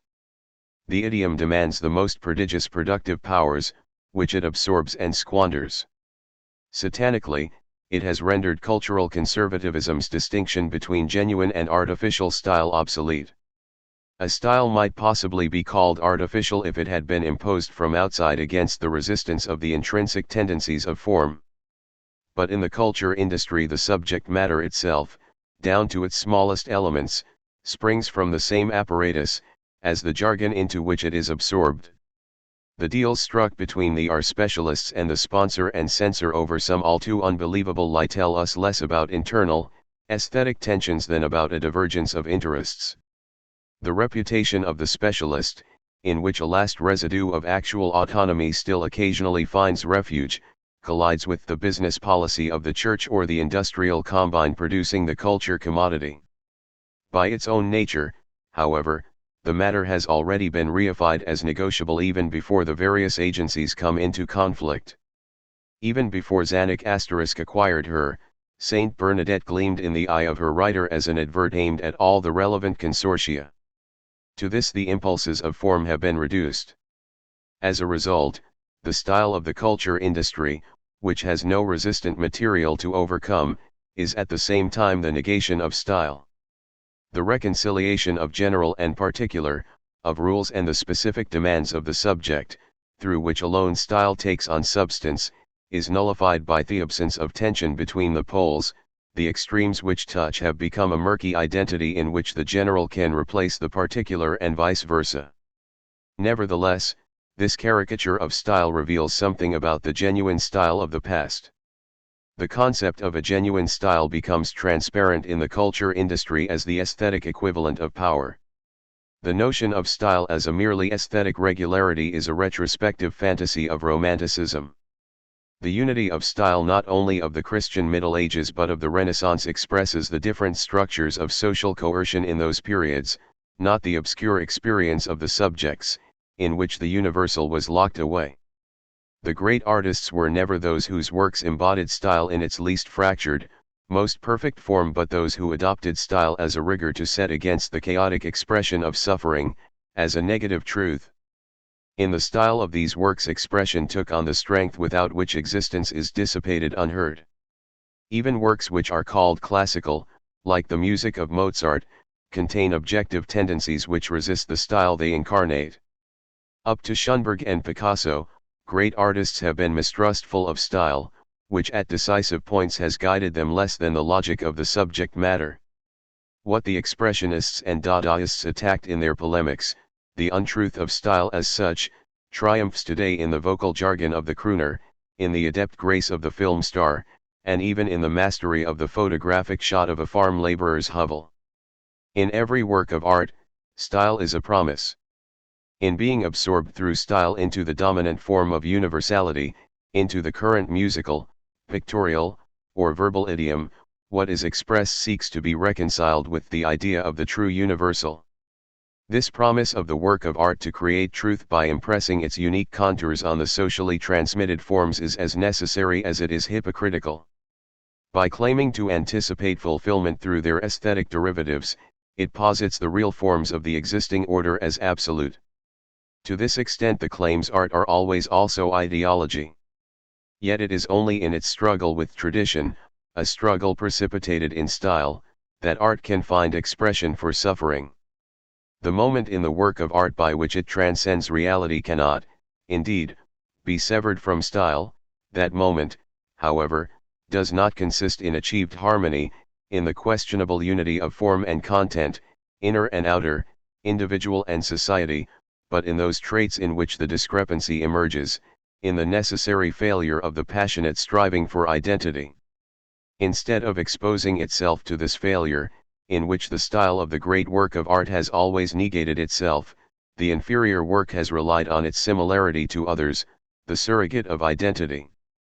The culture industry finally posited this imitation as absolute. Being nothing other than style, it divulges style's secret, obedience to the social hierarchy. Aesthetic barbarism today is accomplishing what has threatened intellectual formations since they were brought together as culture and neutralized. To speak about culture always went against the grain of culture. The general designation culture already contains, virtually, the process of identifying, cataloging, and classifying, which imports culture into the realm of administration. Only what has been industrialized, rigorously subsumed, is fully adequate to this concept of culture. Only by subordinating all branches of intellectual production equally to the single purpose of imposing on the senses of human beings, from the time they leave the factory in the evening to the time they clock on in the morning, the imprint of live work routine which they must sustain throughout the day, does this culture mockingly fulfill the notion of a unified culture, which the philosophers of the individual personality held out against mass culture. The culture industry, the most inflexible style of all, thus proves to be the goal of the very liberalism which is criticized for its lack of style. Not only did its categories and contents originate in the liberal sphere, in domesticated naturalism no less than in the operetta and the review, but the modern culture combines are the economic area in which a piece of the circulation sphere otherwise in the process of disintegration, together with the corresponding entrepreneurial types, still tenuously survives. In that area people can still make their way, provided they do not look too closely at their true purpose and are willing to be compliant. Anyone who resists can survive only by being incorporated. Once registered as diverging from the culture industry, they belong to it as the land reformer does to capitalism. Realistic indignation is the trademark of those with a new idea to sell. Public authority in the present society * allows only those complaints to be heard in which the attentive ear can discern the prominent figure under whose protection the rebel is suing for peace. The more immeasurable the gulf between chorus and leaders, the more certainly is there a place among the latter for anyone who demonstrates superiority by well-organized dissidence. In this way liberalism's tendency to give free rein to its ablest members survives in the culture industry. To open that industry to clever people is the function of the otherwise largely regulated market, in which, even in its heyday, freedom was the freedom of the stupid to starve, in art as elsewhere. Not for nothing did the system of the culture industry originate in the liberal industrial countries, just as all its characteristic media, especially cinema, radio, jazz, and magazines, also triumphed there. Its progress, however, stems from the general laws of capital. Gaumont and Path *Ullstein and Hugenberg * did not follow the international trend to their own disadvantage. Europe's economic dependence on the USA after the war and the inflation also made its contribution. The belief that the barbarism of the culture industry is a result of cultural lag, of the backwardness of American consciousness in relation to the state of technology, is quite illusory. Pre-fascist Europe was backward in relation to the monopoly of culture. But it was precisely to such backwardness that intellectual activity owed a remnant of autonomy, its last exponents their livelihood, however meager. In Germany the incomplete permeation of life by democratic control had a paradoxical effect. Many areas were still exempt from the market mechanism which had been unleashed in Western countries. The German educational system, including the universities, the artistically influential theaters, the great orchestras, and the museums were under patronage. The political powers, the state, and the local authorities who inherited such institutions from absolutism, had left them a degree of independence from the power of the market as the princes and feudal lords had done up to the 19th century. This stiffened the backbone of art in its late phase against the verdict of supply and demand, heightening its resistance far beyond its actual degree of protection. In the market itself the homage paid to not yet marketable artistic quality was converted into purchasing power, so that reputable literary and musical publishers could support authors who brought in little more than the respect of connoisseurs. Only the dire and incessant threat of incorporation into commercial life as aesthetic experts finally brought the artists to heel. In former times they signed their letters, like Kant and Hume, "Your most obedient servant," while undermining the foundations of throne and altar. Today they call heads of government by their first names and are subject, in every artistic impulse, to the judgment of their illiterate principles. The analysis offered by de Tocqueville 100 years ago has been fully borne out in the meantime. Under the private monopoly of culture, tyranny does indeed leave the body free and sets to work directly on the soul. The ruler no longer says, "Either you think as I do or you die." He says, "You are free not to think as I do, your life, your property, all that you shall keep. But from this day on you will be a stranger among us." To anyone who does not conform is condemned to an economic impotence which is prolonged in the intellectual powerlessness of the eccentric loner. Disconnected from the mainstream, he is easily convicted of inadequacy. Whereas the mechanism of supply and demand is today disintegrating in material production, in the superstructure it acts as a control on behalf of the rulers. The consumer are the workers and salaried employees, the farmers and petty bourgeois. Capitalist production hems them in so tightly, in body and soul, that they unresistingly succumb to whatever is proffered to them. However, just as the ruled have always taken the morality dispensed to them by the rulers more seriously than the rulers themselves, the defrauded masses today cling to the myth of success still more ardently than the successful. They, too, have their aspirations. They insist unwaveringly on the ideology by which they are enslaved. The pernicious love of the common people for the harm done to them outstrips even the cunning of the authorities. It surpasses the rigor of the Hayes Office * just as, in great epochs, it has inspired renewed zeal in greater agencies directed against it, the terror of the tribunals. It calls for Mickey Rooney * rather than the tragic Garbo, Donald Duck rather than Betty Boop. The industry bows to the vote it has itself rigged. The incidental costs to the firm which cannot turn a profit from its contract with a declining star are legitimate costs for the system as a whole. By artfully sanctioning the demand for trash, the system inaugurates total harmony. Connoisseurship and expertise are proscribed as the arrogance of those who think themselves superior, whereas culture distributes its privileges democratically to all. Under the ideological truce between them, the conformism of the consumers, like the shamelessness of the producers they sustain, can have a good conscience. Both content themselves with the reproduction of sameness. Unending sameness also governs the relationship to the past. What is new in the phase of mass culture compared to that of late liberalism is the exclusion of the new. The machine is rotating on the spot. While it already determines consumption, it rejects anything untried as a risk. In film, any manuscript which is not reassuringly based on a bestseller is viewed with mistrust. That is why there is incessant talk of ideas, novelty, and surprises, of what is both totally familiar and has never existed before. Tempo and dynamism are paramount. Nothing is allowed to stay as it was, everything must be endlessly in motion.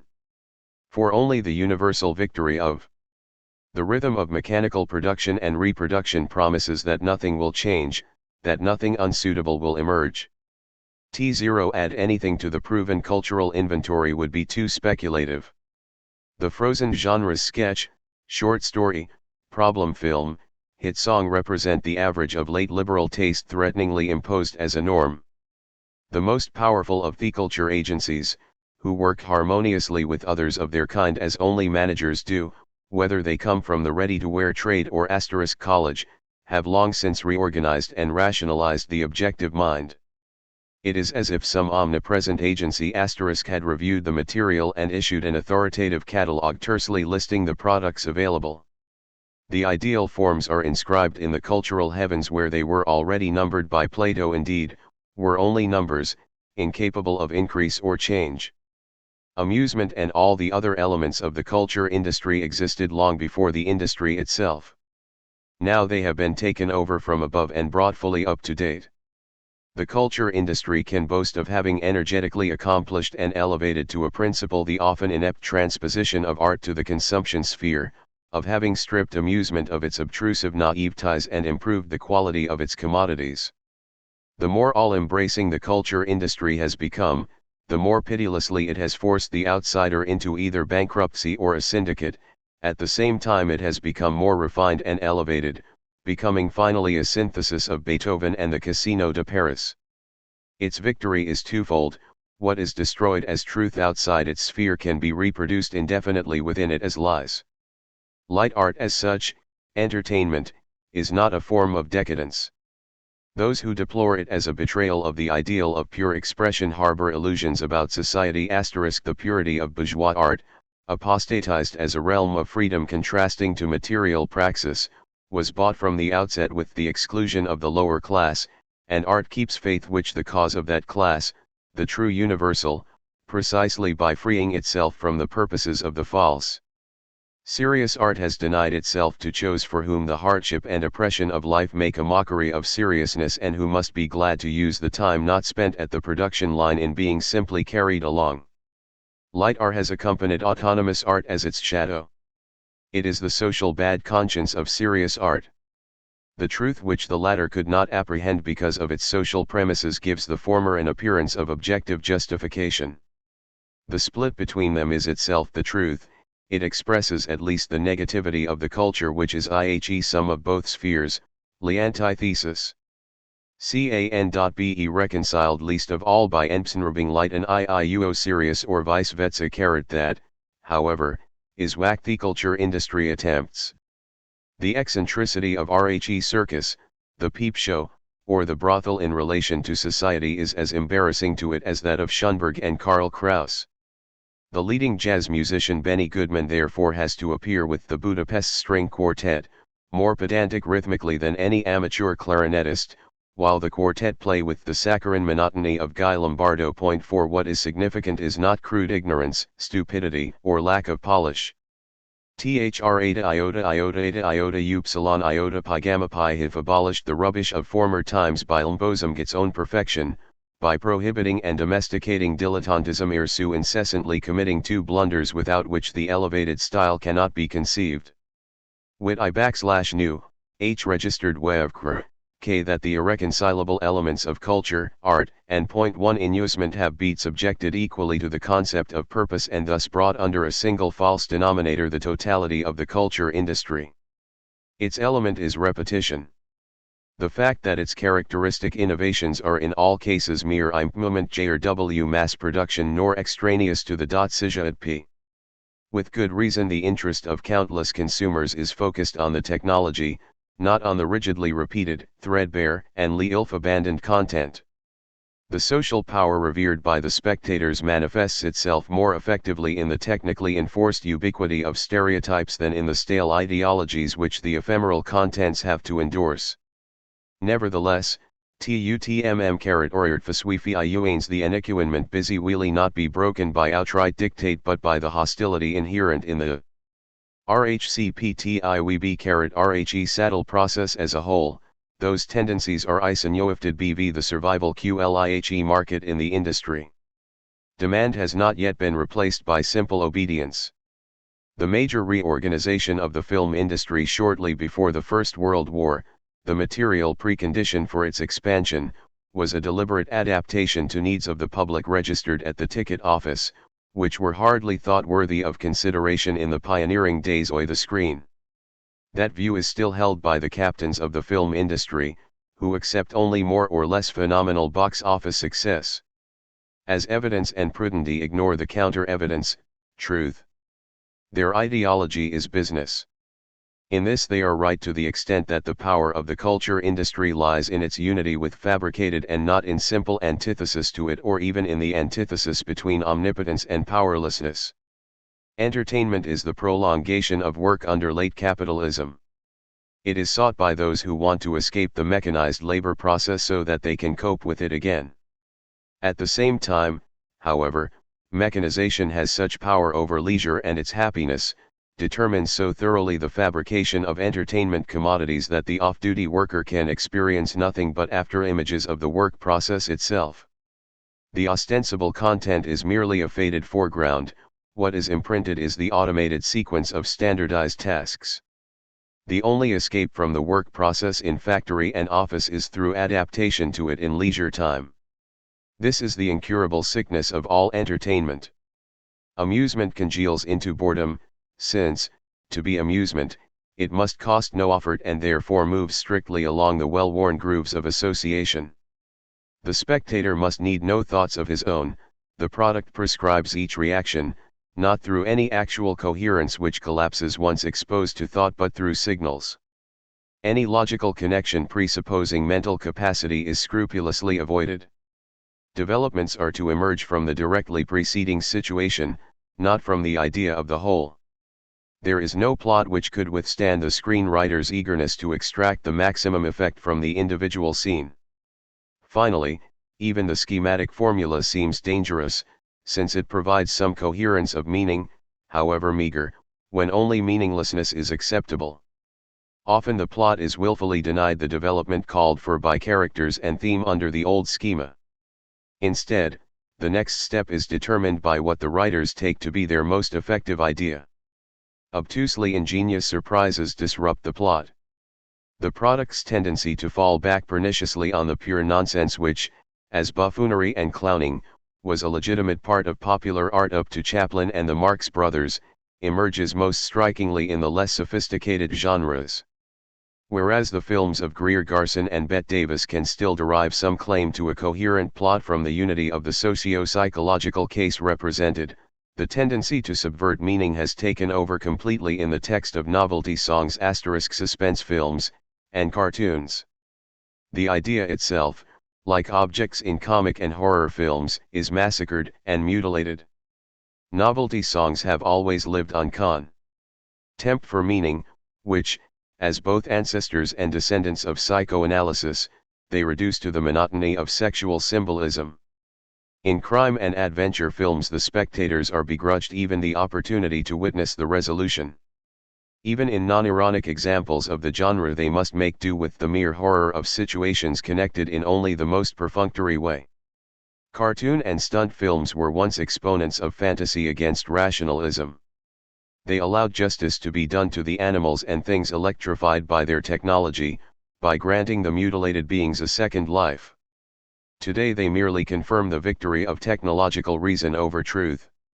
A few years ago they had solid plots which were resolved only in the whirl of pursuit of the final minutes. In this their procedure resembled that of slapstick comedy. But now the temporal relations have shifted. The opening sequences state a plot motif so that destruction can work on it throughout the action, with the audience in gleeful pursuit the protagonist is tossed about like a scrap of litter. The quantity of organized amusement is converted into the quality of organized cruelty *. The self-elected censors of the film industry, its accomplices, monitor the duration of the * atrocity prolonged into a hunt. The jollity dispels the joy supposedly conferred by the sight of an embrace and postpones satisfaction until the day of the pogrom. To the extent that cartoons do more than accustom the senses to the new tempo, they hammer into every brain the old lesson that continuous attrition, the breaking of all individual resistance, is the condition of life in this society.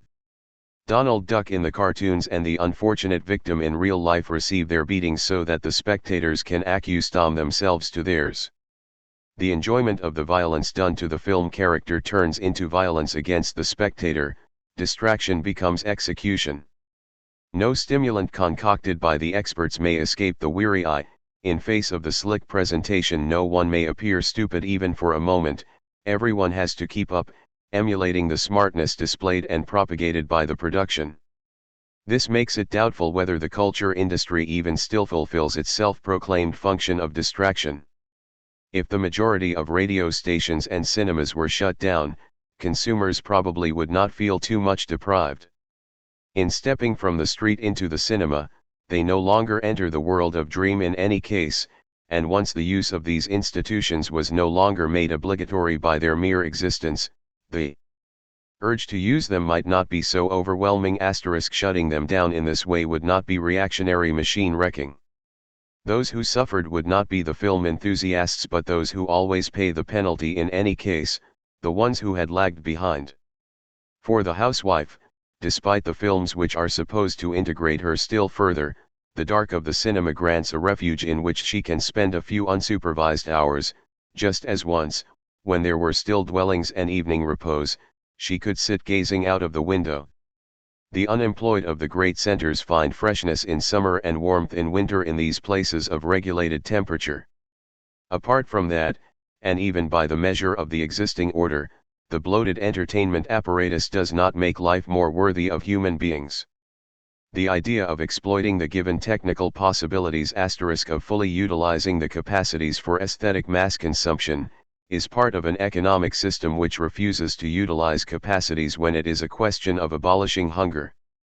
The culture industry endlessly cheats its consumers out of what it endlessly promises. The promissory note of pleasure issued by plot and packaging is indefinitely prolonged.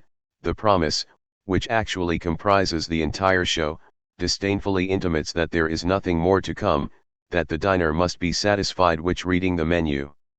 The desire inflamed by the glossy names and images is served up finally with a celebration of the daily round it sought to escape. Of course, genuine works of art were not sexual exhibitions either.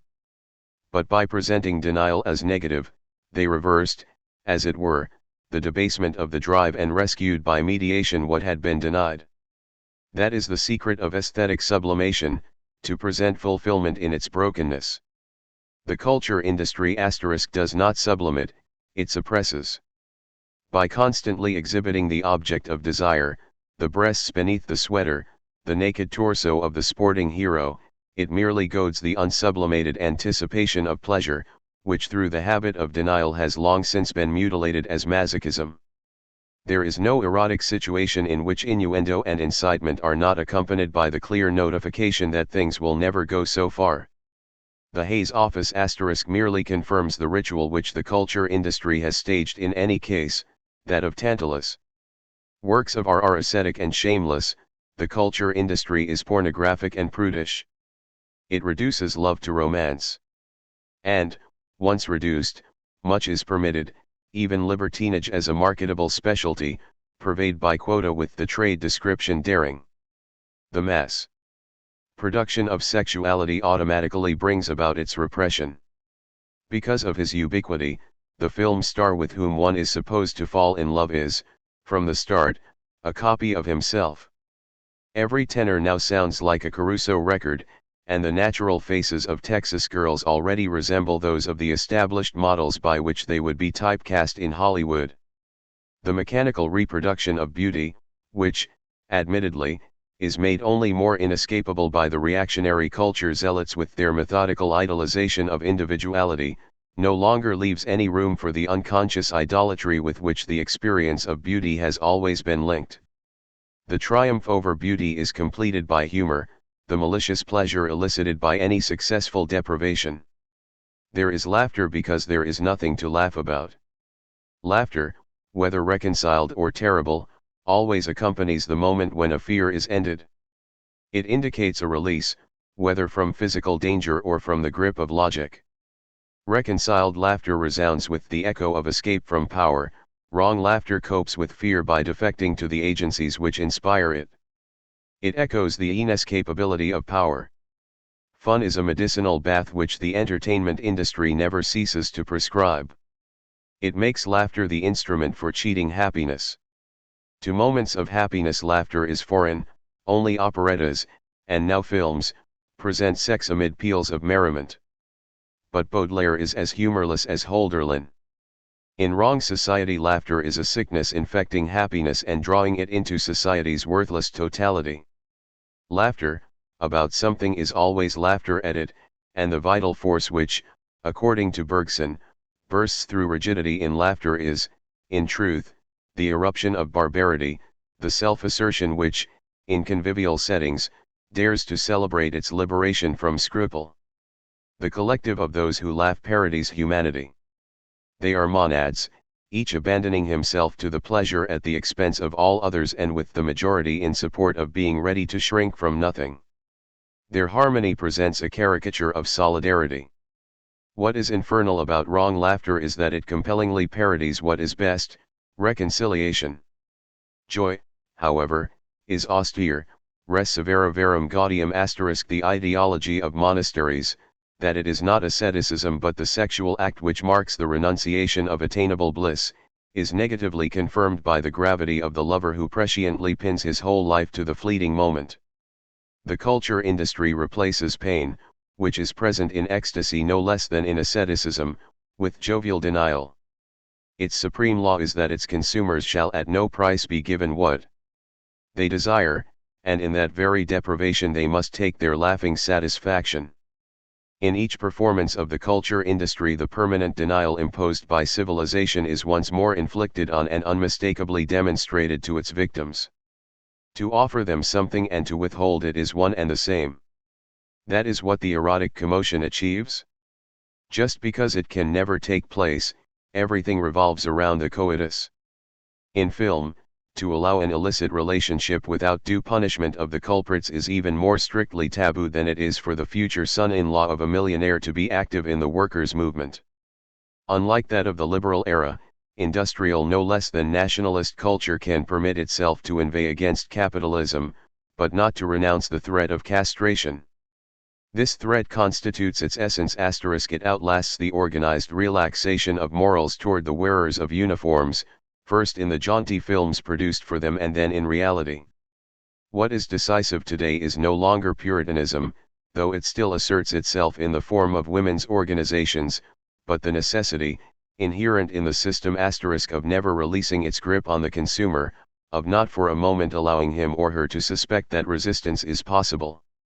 This principle requires that while all needs should be presented to individuals as capable of fulfillment by the culture industry, they should be so set up in advance that individuals experience themselves through their needs only as eternal consumers, as the culture industry's object.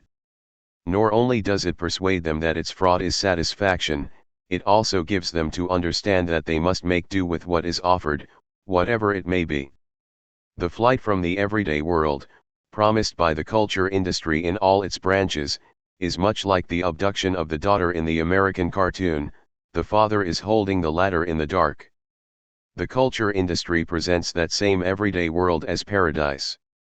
Escape, like elopement, is destined from the first to lead back to its starting point. Entertainment fosters the resignation which seeks to forget itself in entertainment. Amusement, free of all restraint, would be not only the opposite of art but its complementary extreme. Absurdity in the manner of Mark Twain, with which the American culture industry flirts from time to time, could be a corrective to art. The more seriously art takes its opposition to existence, the more it resembles the seriousness of existence, its antithesis, the more it labors to develop strictly according to its own formal laws, the more labor it requires to be understood, whereas its goal had been precisely to negate the burden of labor. In some review films, and especially in grotesque stories and funnies, The possibility of this negation is momentarily glimpsed. Its realization, of course, cannot be allowed. Pure amusement indulged to the full, relaxed abandon to colorful associations and merry nonsense, is cut short by amusement in its marketable form. It is disrupted by the surrogate of a coherent meaning with which the culture industry insists on endowing its products while at the same time slyly misusing them as pretexts for bringing on the stars. Biographies and other fables stitch together the scraps of nonsense into a feeble-minded plot. It is not the bells on the fool's cap that jingle but the bunch of keys of capitalist reason, which even in its images harnesses joy to the purpose of getting ahead. Every kiss in the review film must contribute to the career of the boxer or hit song expert whose success is being glorified. The deception is not that the culture industry serves up amusement but that it spoils the fun by its business-minded attachment to the ideological clichés of the culture which is liquidating itself. Ethics and taste suppress unbridled amusement as naivete being rated no more highly than intellectualism and even restrict its technical possibilities. The culture industry is corrupt, nor as a sink of iniquity but as the cathedral of higher gratification. At all its levels, from Hemingway to Emile Ludwig, from Mrs. Miniver to the Lone Ranger * from Toscanini to Guy Lombardo *, intellectual products drawn ready-made from art and science are infected with untruth. Traces of something better persist in those features of the culture industry by which it resembles the circus in the stubbornly purposeless expertise of writers, acrobats, and clowns, in the defense and justification of physical as against intellectual art. 3. But the hiding places of mindless artistry, which represents what is human against the social mechanism, are being relentlessly ferreted out by organizational reason, which forces everything to justify itself in terms of meaning and effect. It is causing meaninglessness to disappear at the lowest level of art just as radically as meaning is disappearing at the highest. The fusion of culture and entertainment is brought about today not only by the debasement of culture but equally by the compulsory intellectualization of amusement. This is already evident in the fact that amusement is now experienced only in facsimile, in the form of cinema photography or the radio recording. In the age of liberal expansion, amusement was sustained by an unbroken belief in the future. Things would stay the same yet get better. Today, that belief has itself been intellectualized, becoming so refined as to lose sight of all actual goals and to consist only in a golden shimmer projected beyond the real. It is composed of the extra touches of meaning running exactly parallel to life itself applied in the screen world to the good guy, the engineer, the decent girl, and also to the ruthlessness disguised as character, to the sporting interest, and finally to the cars and cigarettes, even where the entertainment does not directly serve the publicity needs of the manufacturer concerned but advertises the system as a whole. Amusement itself becomes an ideal, taking the place of the higher values it eradicates from the masses by repeating them in an even more stereotyped form than the advertising slogans paid for by private interests. Inwardness, the subjectively restricted form of truth, was always more beholden to the outward rulers than it imagined. The culture industry is perverting it into a barefaced lie. It appears now only as the high-minded prattle tolerated by consumers of religious bestsellers, psychological films, and women's serials * as an embarrassingly agreeable ingredient, so that they can more reliably control their own human emotions. In this sense, entertainment is purging the affects in the manner once attributed by Aristotle to tragedy and now by Mortimer Adler * to film. The culture industry reveals the truth not only about style but also about catharsis. The more strongly the culture industry entrenches itself, the more it can do as it chooses with the needs of consumers, producing, controlling, disciplining them, even withdrawing amusement altogether. Here, no limits are set to cultural progress. But the tendency is immanent in the principle of entertainment itself, as a principle of bourgeois enlightenment. If the need for entertainment was largely created by industry, which recommended the work to the masses through its subject matter, the oleograph through the delicate morsel it portrayed and, conversely, the pudding mix through the image of a pudding, entertainment has always borne the trace of commercial brashness, of sales talk, the voice of the fairground huckster. but the original affinity between business and entertainment reveals itself in the meaning of entertainment itself, as society's apologia. To be entertained means to be in agreement. Entertainment makes itself possible only by insulating itself from the totality of the social process, making itself stupid and perversely renouncing from the first the inescapable claim of any work, even the most trivial, in its restrictedness to reflect the whole. Amusement always means putting things out of mind, forgetting suffering, even when it is on display. At its root is powerlessness. It is indeed escape, but not, as it claims, escape from bad reality but from the last thought of resisting that reality. The liberation which amusement promises is from chinking as negation. The shamelessness of the rhetorical question, what do people win, lies in the fact that it appeals to the very people as chinking subjects whose subjectivity it specifically seeks to annul. Even on chose occasions when the public rebels against the pleasure industry, it displays the feebleness systematically instilled in it by that industry. Nevertheless, it has become increasingly difficult to keep the public in submission. The advance of stupidity must not lag behind the simultaneous advance of intelligence. In the age of statistics, the masses are too astute to identify with the millionaire on the screen and too obtuse to deviate even minutely from the law of large numbers. Ideology hides itself in probability calculations. Fortune will not smile on all, just on the one who draws the winning ticket, or, rather, the one designated to do so by a higher power, usually the entertainment industry itself, which presents itself as ceaselessly in search of talent. Those discovered by the talent scouts and then built up by the studios are ideal types of the new, dependent middle classes. The female starlet is supposed to symbolize the secretary, though in a way which makes her seem predestined, unlike the real secretary, to wear the flowing evening gown. Thus she arises the female spectator not only of the possibility that she, might appear on the screen, but still more insistently of the distance between them. Only one can draw the winning lot, only one is prominent, and even though all have mathematically the same chance, it is so minimal for each individual that it is best to write it off at once and rejoice in the good fortune of someone else, who might just as well be oneself but never is. Where the culture industry still invites naive identification, it immediately denies it. It is no longer possible to lose oneself in others. Once, film spectators saw their own wedding in that of others. Now the happy couple on the screen are specimens of the same species as everyone in the audience, but the sameness posits the insuperable separation of its human elements. The perfected similarity is the absolute difference.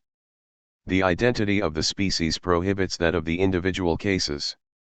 The culture industry has sardonically realized man's species being. Everyone amounts only to those qualities by which he or she can replace everyone else. All are fungible, mere specimens. As individuals they are absolutely replaceable, pure nothingness, and are made aware of this as soon as time deprives them of their sameness.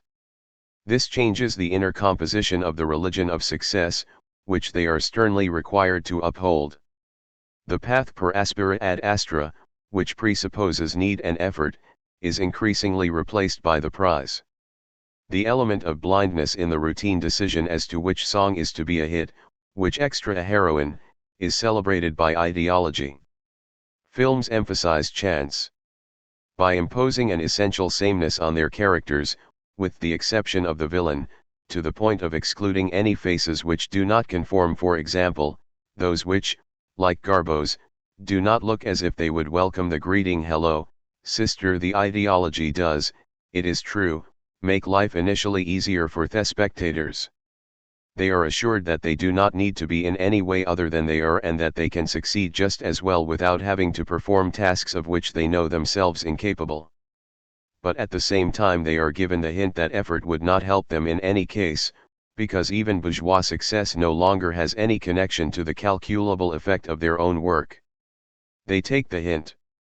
Fundamentally, everyone recognizes chance, by which someone is sometimes lucky, as the other side of planning *. Just because society's energies have developed so far on the side of rationality that anyone might become an engineer or a manager, the choice of who is to receive from society the investment and confidence to be trained for such functions becomes entirely irrational.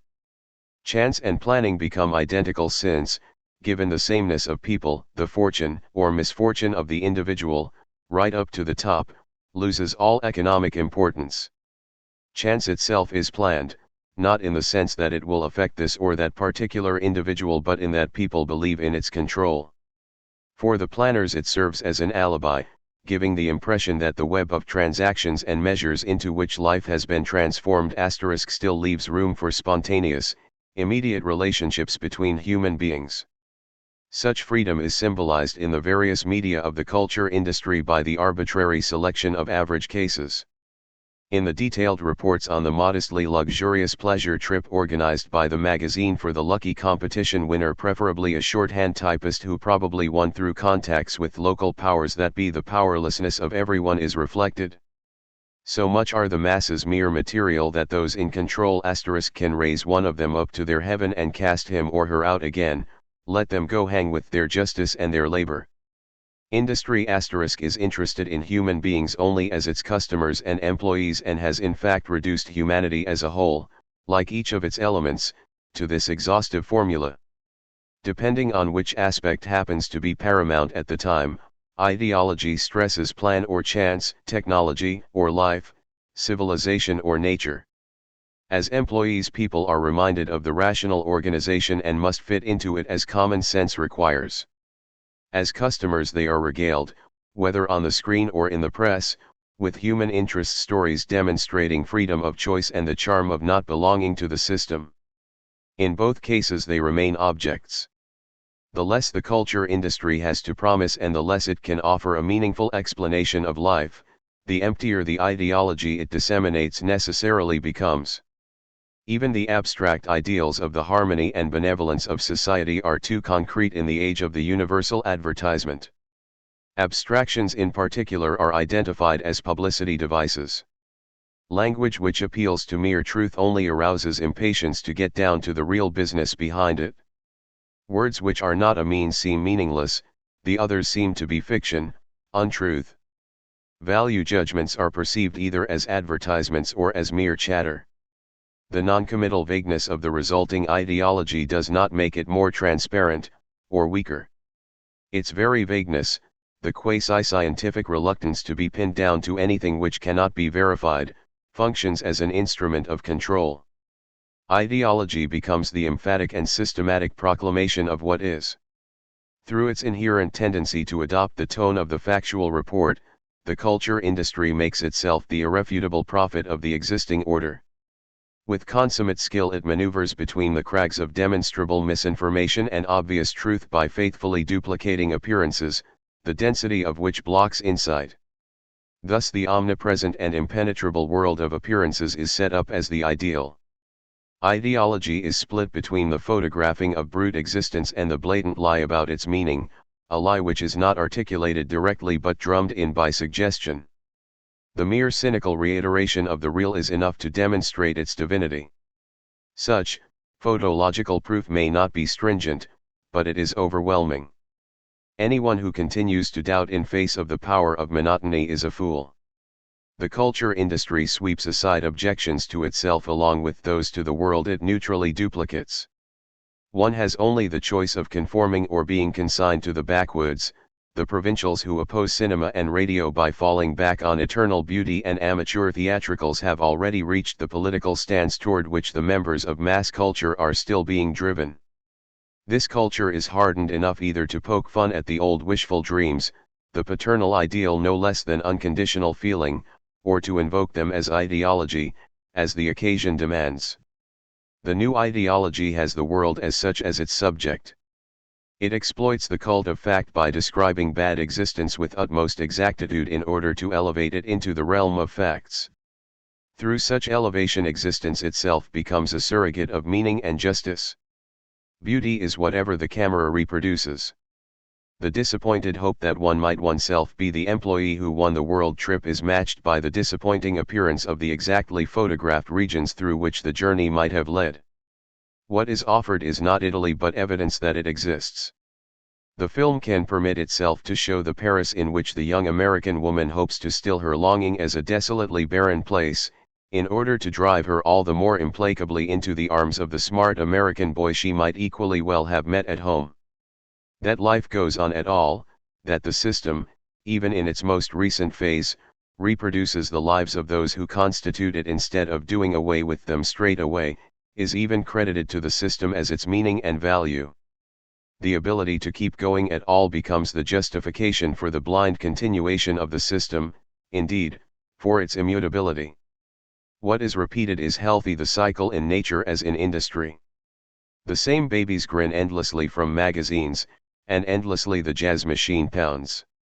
Despite all the progress in the techniques of representation, all the rules and specialties, all the gesticulating bustle, the bread on which the culture industry feeds humanity, remains the scone of stereotype. It lives on the cyclical, on the admittedly well-founded amazement that, in spite of everything, mothers still give birth to children, that the wheels have not yet come completely to a halt.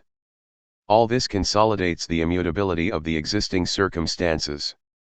The swaying cornfields at the end of Chaplin's film on Hitler give the lie to the anti-fascist speech about freedom. They resemble the blonde tresses of the German maidens whose outdoor life in the summer wind is photographed by Ufa. Nature, in being presented by society's control mechanism as the healing antithesis of society, is itself absorbed into that incurable society and sold off. The solemn pictorial affirmation that the trees are green, the sky is blue, and the clouds are sailing overhead already makes them cryptograms for factory chimneys and gasoline stations. Conversely, wheels and machine parts are made to gleam expressively, debased as receptacles of that leafy, cloudy soul. In this way both nature and technology are mobilized against the alleged stuffiness, the faked recollection of liberal society as a world in which people idled lasciviously in plush-lined rooms instead of taking wholesome open-air baths as they do today, or suffered breakdowns in antediluvian Benz models instead of traveling at rocket speed from where they are in any case to where it is no different. The triumph of the giant corporation over entrepreneurial initiative is celebrated by the culture industry as the perpetuity of entrepreneurial initiative. The fight is waged against an enemy who has already been defeated, the thinking subject * the resurrection of Hans Sonnenstosser, * the enemy of bourgeois Philistines in Germany and the smug coziness of life with father * have one and the same meaning. On one matter, however, this hollow ideology is utterly serious, everyone is provided for. No one must be hungry or cold. Anyone failing to comply goes to a concentration camp. The joke from Hitler's Germany might well shine out as a maxim above all the portals of the culture industry. With naive shrewdness it anticipates the situation characteristic of the latest society * that it knows how to identify its true supporters. Formal freedom is guaranteed for everyone. No one has to answer officially * for what he or she thinks. However, all find themselves enclosed from early on within a system of churches, clubs, professional associations, and other relationships which amount to the most sensitive instrument of social control. Anyone who wants to avoid ruin must take care not to weigh too little in the scales of this apparatus.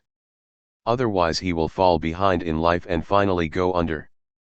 The fact that in every career, and especially in the liberal professions, specialist knowledge as a rule goes hand in hand with a prescribed set of attitudes easily gives the misleading impression that expert knowledge is all that counts. In reality, it is a feature of the irrationally systematic nature of this society that it reproduces, passively, only the lives of its loyal members. The gradations in the standard of living correspond very precisely to the degree by which classes and individuals inwardly adhere to the system. Managers can be relied on. Even the minor employee Dagwood * who lives in reality no less than in the comic strip, is reliable. But anyone who goes hungry and suffers from cold, especially if he once had good prospects, is a marked man. He is an outsider, and with the occasional exception of the capital crime to be an outsider is the gravest guilt.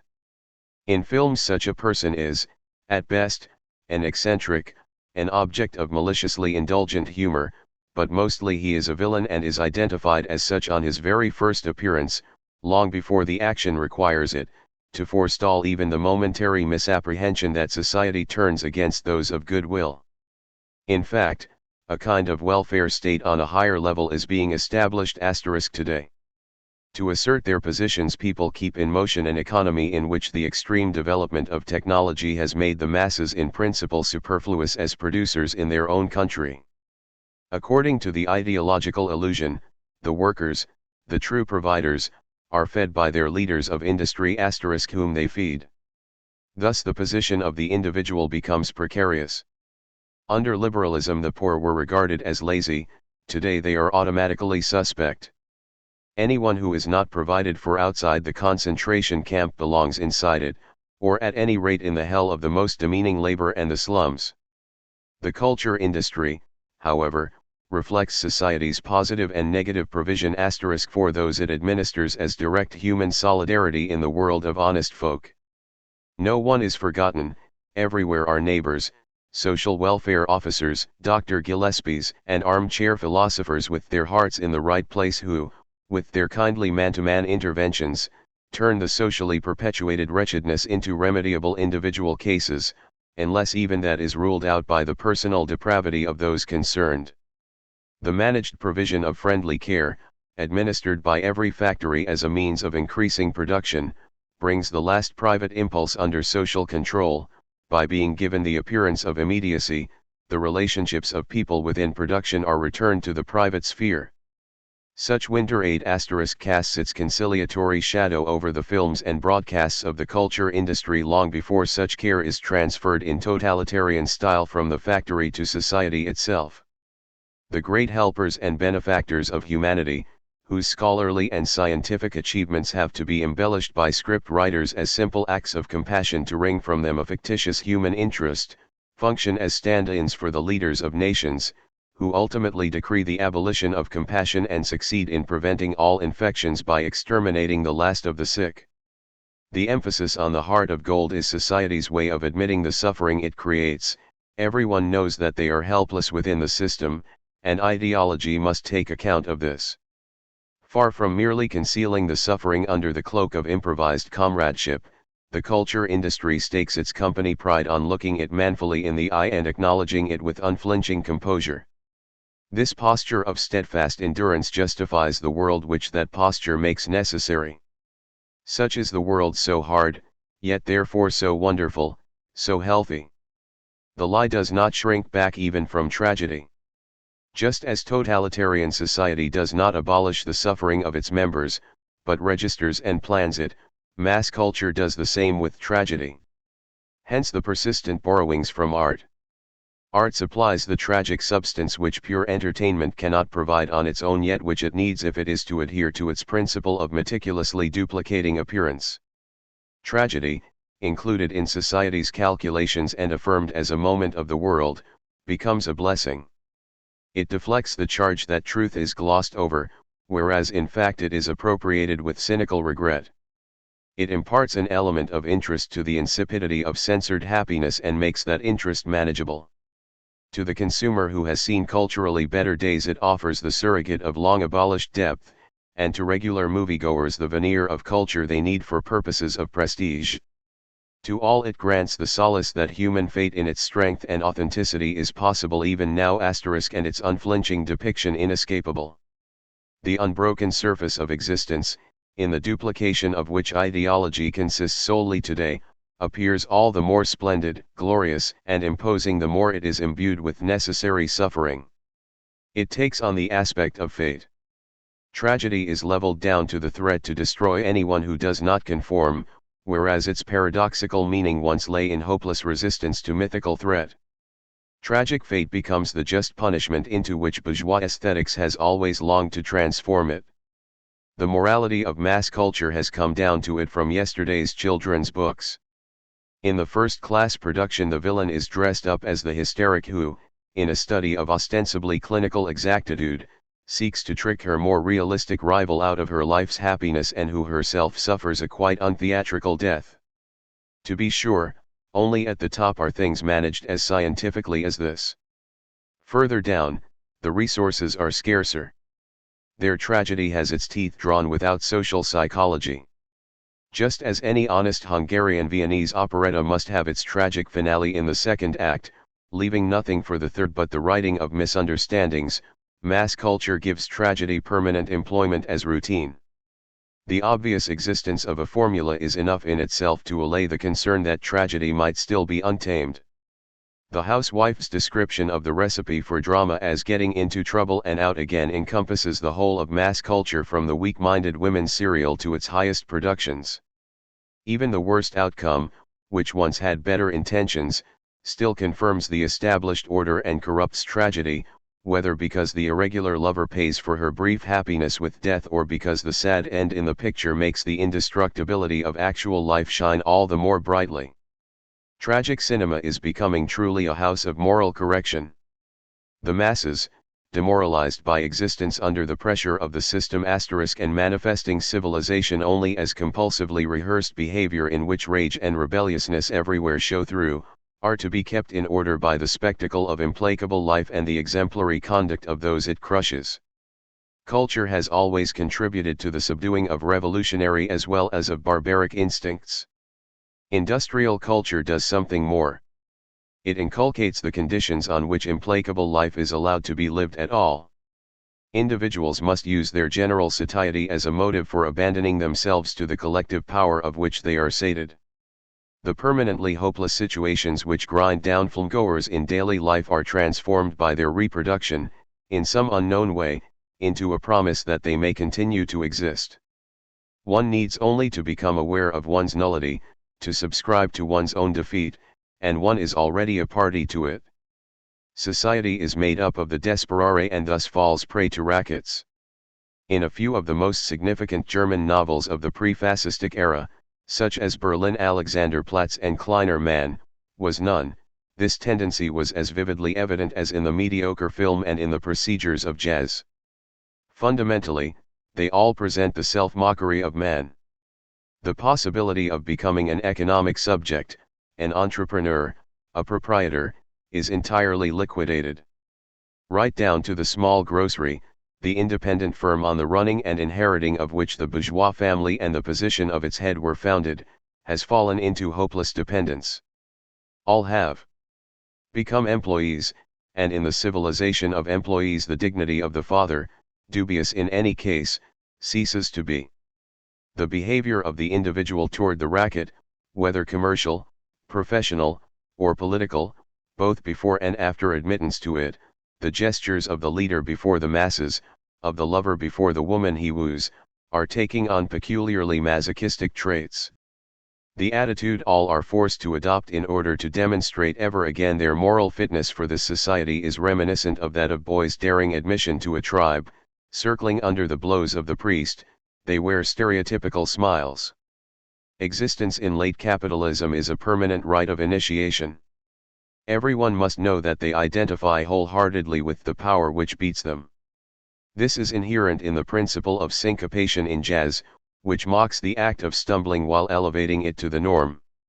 The eunuch-like voice of the radio crooner, the handsome suitor of the heiress, who falls into the swimming pool wearing his tuxedo, are models for those who want to make themselves into that to which the system breaks them. Everyone can be like the omnipotent society, everyone can be happy if only they hand themselves over to it body and soul and relinquish their claim to happiness. In their weakness society recognizes its own strength and passes some of it back to them. Their lack of resistance certifies them as reliable customers. Thus is tragedy abolished. Once, the antithesis between individual and society made up its substance. Tragedy glorified courage and freedom of feeling in face of a mighty foe, sublime adversity, a problem which awakened dread for. Today tragedy has been dissipated in the void of the false identity of society and subject, the horror of which is still just fleetingly visible in the vacuous semblance of the tragic. But the miracle of integration, the permanent benevolence of those in command who admit the unresisting subject while he chokes down his unruliness, all this signifies fascism. Fascism lurks in the humaneness with which Doblin allows his protagonist Biberkopf to find refuge, no less than in films with a social slant. The ability to slip through, to survive one's own ruin, which has superseded tragedy, is ingrained in the new generation.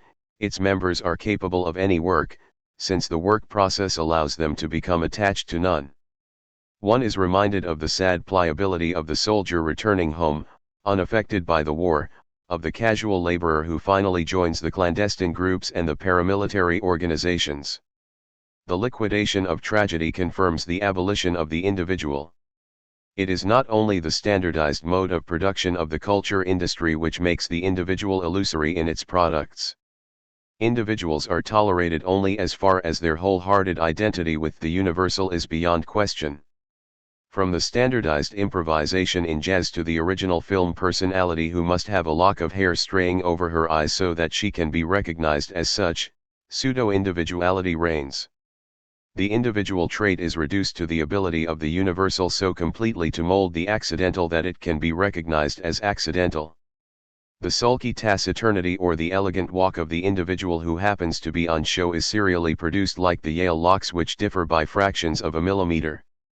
The peculiarity of the self is a socially conditioned monopoly commodity misrepresented as natural. It is reduced to the mustache, the French accent, the deep voice of the prostitute, the Lubitsch touch like a fingerprint on the otherwise uniform identity cards to which the lives and faces of all individuals, from the film star to the convict, have been reduced by the power of the universal. Pseudo-individuality is a precondition for apprehending and detoxifying tragedy. Only because individuals are none but mere intersections of universal tendencies is it possible to reabsorb them smoothly into the universal. Mass culture thereby reveals the fictitious quality which has characterized the individual throughout the bourgeois era and is wrong only in priding itself on this murky harmony between universal and particular. The principle of individuality was contradictory from the outset. First, no individuation was ever really achieved. The class-determined form of self-preservation maintained everyone at the level of mere species being. Every bourgeois * character expressed the same thing, even and especially when deviating from it, the harshness of competitive society. The individual, on whom society was supported, itself bore society's taint. In the individual's apparent freedom he was the product of society's economic and social apparatus. Power has always invoked the existing power relationships when seeking the approval of those subjected to power. At the same time, the advance of bourgeois society has promoted the development of the individual. Against the will of those controlling it, technology has changed human beings from children into persons. But all such progress of individuation has been at the expense of the individuality in whose name it took place, leaving behind nothing except individuals' determination to pursue their own purposes alone.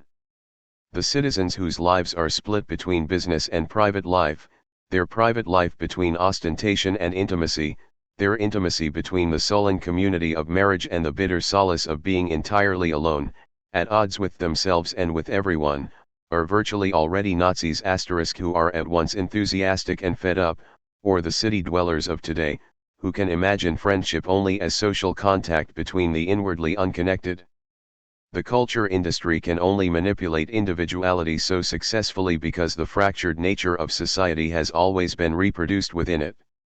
In the ready-made faces of film heroes and private persons fabricated according to magazine cover stereotypes, a semblance of individuality in which no one believes in any case is fading, and the love for such hero models is nourished by the secret satisfaction that the effort of individuation is at last being replaced by the admittedly more breathless one of imitation.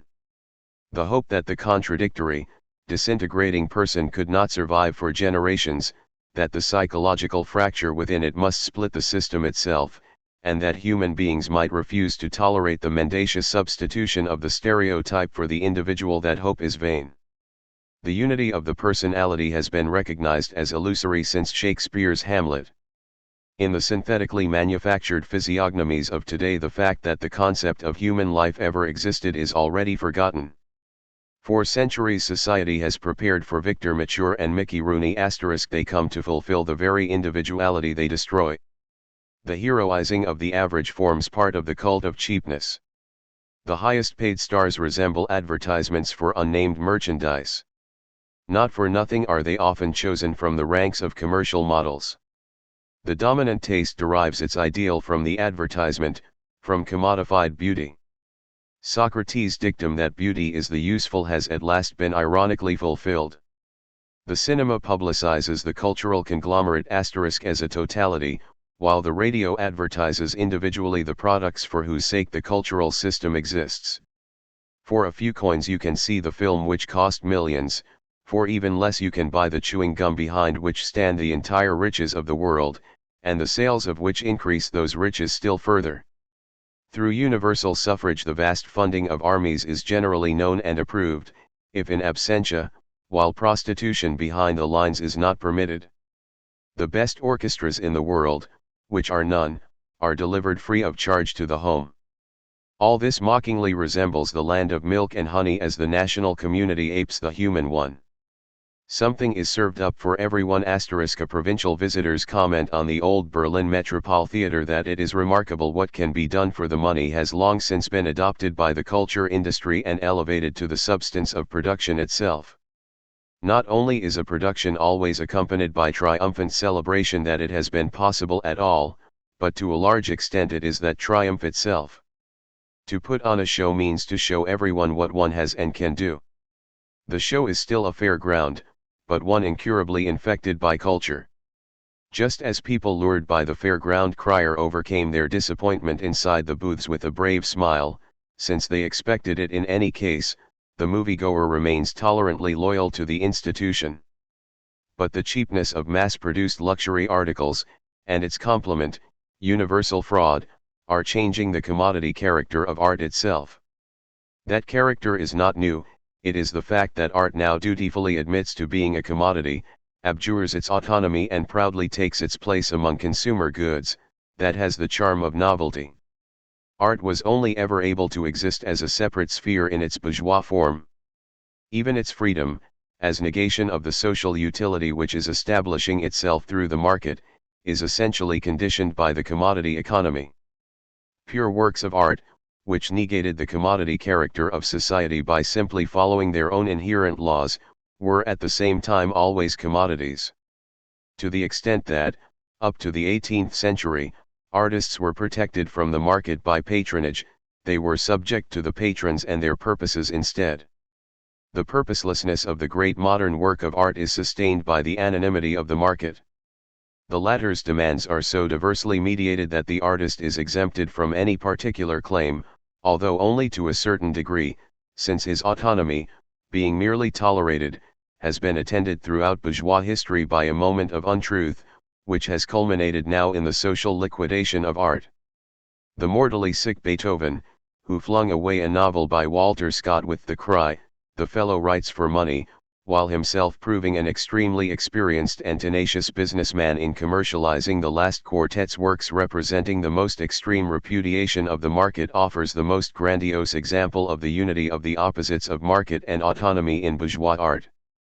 The artists who succumb to ideology are precisely those who conceal this contradiction instead of assimilating it into the consciousness of their own production as Beethoven did.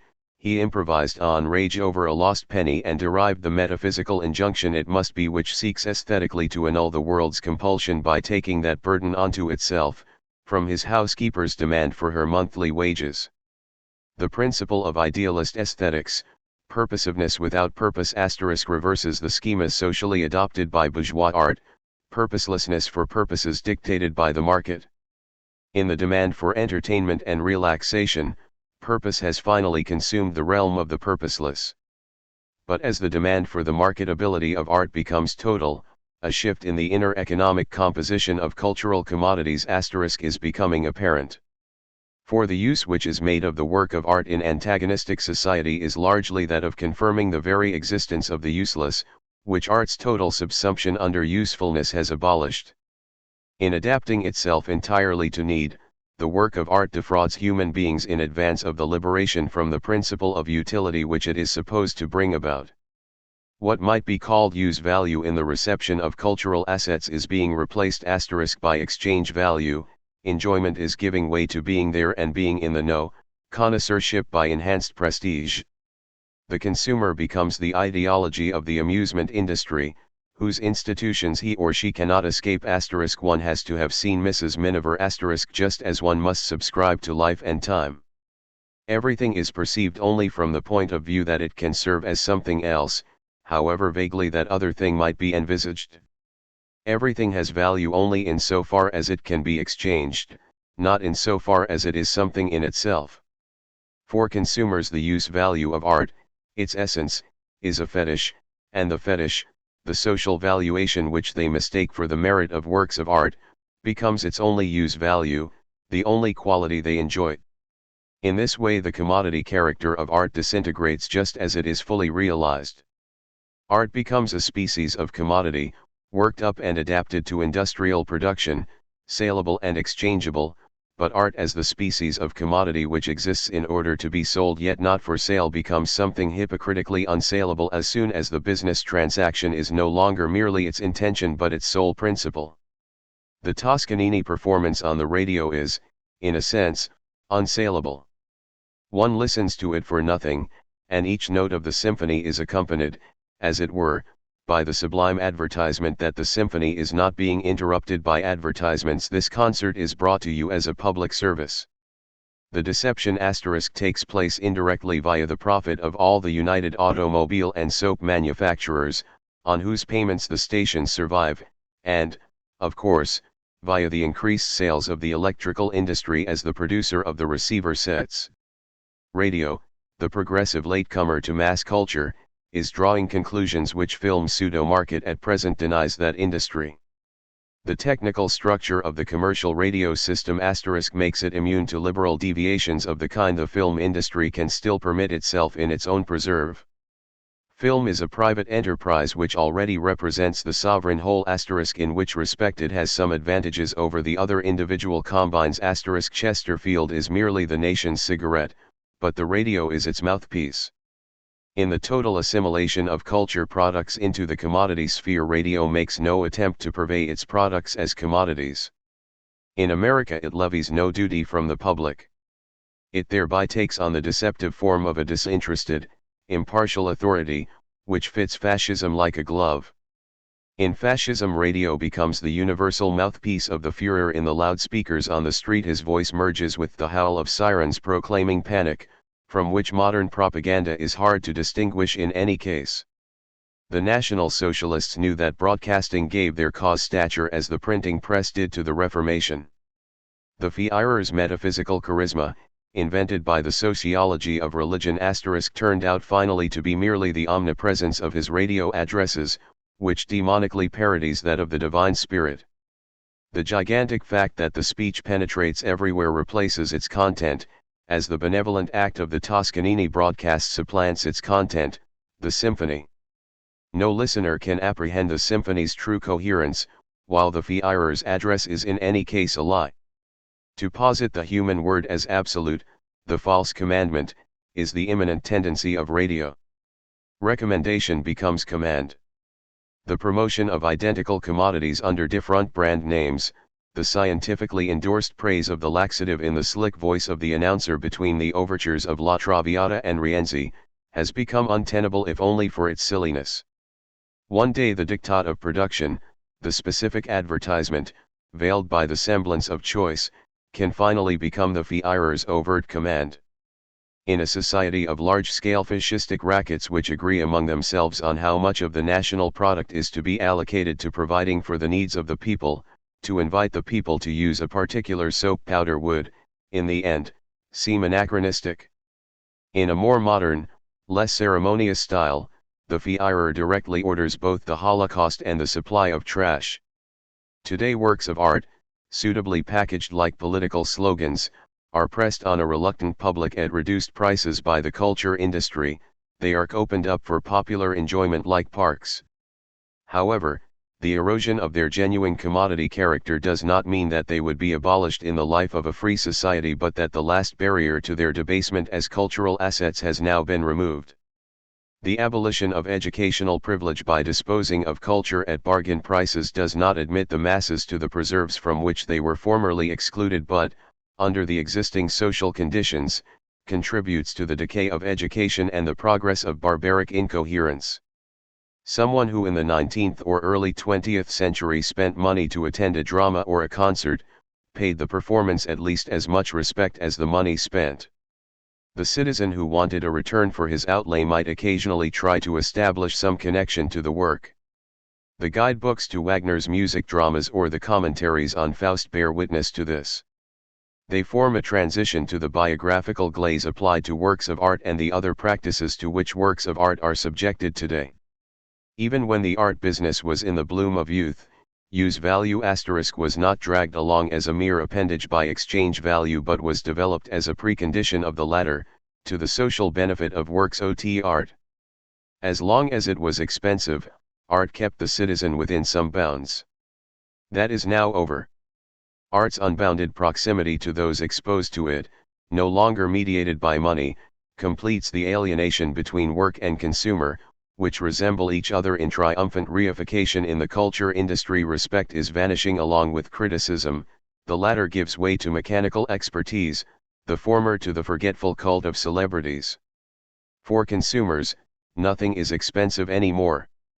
Nevertheless, they are dimly aware that the less something costs, the less it can be a gift to them. The twofold mistrust of traditional culture as ideology mingles with that of industrialized culture as fraud. Reduced to mere adjuncts, the degraded works of art are secretly rejected by their happy recipients along with the junk the medium has made them resemble. The public should rejoice that there is so much to see and hear. And indeed, everything is to be had. The screenos * and cinema vaudevilles, the competitions in recognizing musical extracts, the free magazines, rewards, and gift articles handed out to the listeners of certain radio programs are not mere accidents, but continue what is happening to the culture products themselves. The symphony is becoming the prize for listening to the radio at all, and if the technology had its way the film would already be delivered to the apartment on the model of the radio *. It is moving towards the commercial system. Television points the way to a development which easily enough could push the Warner Brothers * into the doubtless unwelcome position of little theater performers and cultural conservatives. However, the pursuit of prizes has already left its imprint on consumer behavior. Because culture presents itself as a bonus, with unquestioned private and social benefits, its reception has become a matter of taking one's chances. The public crowds forward for fear of missing something. What that might be is unclear, but, at any rate, only those who join in have any chance. Fascism, however, hopes * to reorganize the gift receivers trained by the culture industry into its enforced adherence. Culture is a paradoxical commodity. Used. For this reason it merges with the advertisement. The more meaningless the latter appears under monopoly, the more omnipotent culture becomes. Its motives are economic enough. That life could continue without the whole culture industry is too certain, the satiation and apathy it generates among consumers are too great. It can do little to combat this from its own resources. Advertising is its elixir of life. But because its product ceaselessly reduces the pleasure it promises as a commodity to that mere promise, it finally coincides with the advertisement it needs on account of its own inability to please. In the competitive society, advertising performed a social service in orienting the buyer in the market, facilitating choice, and helping the more efficient but unknown supplier to find customers. It did not merely cost labor time, but saved it.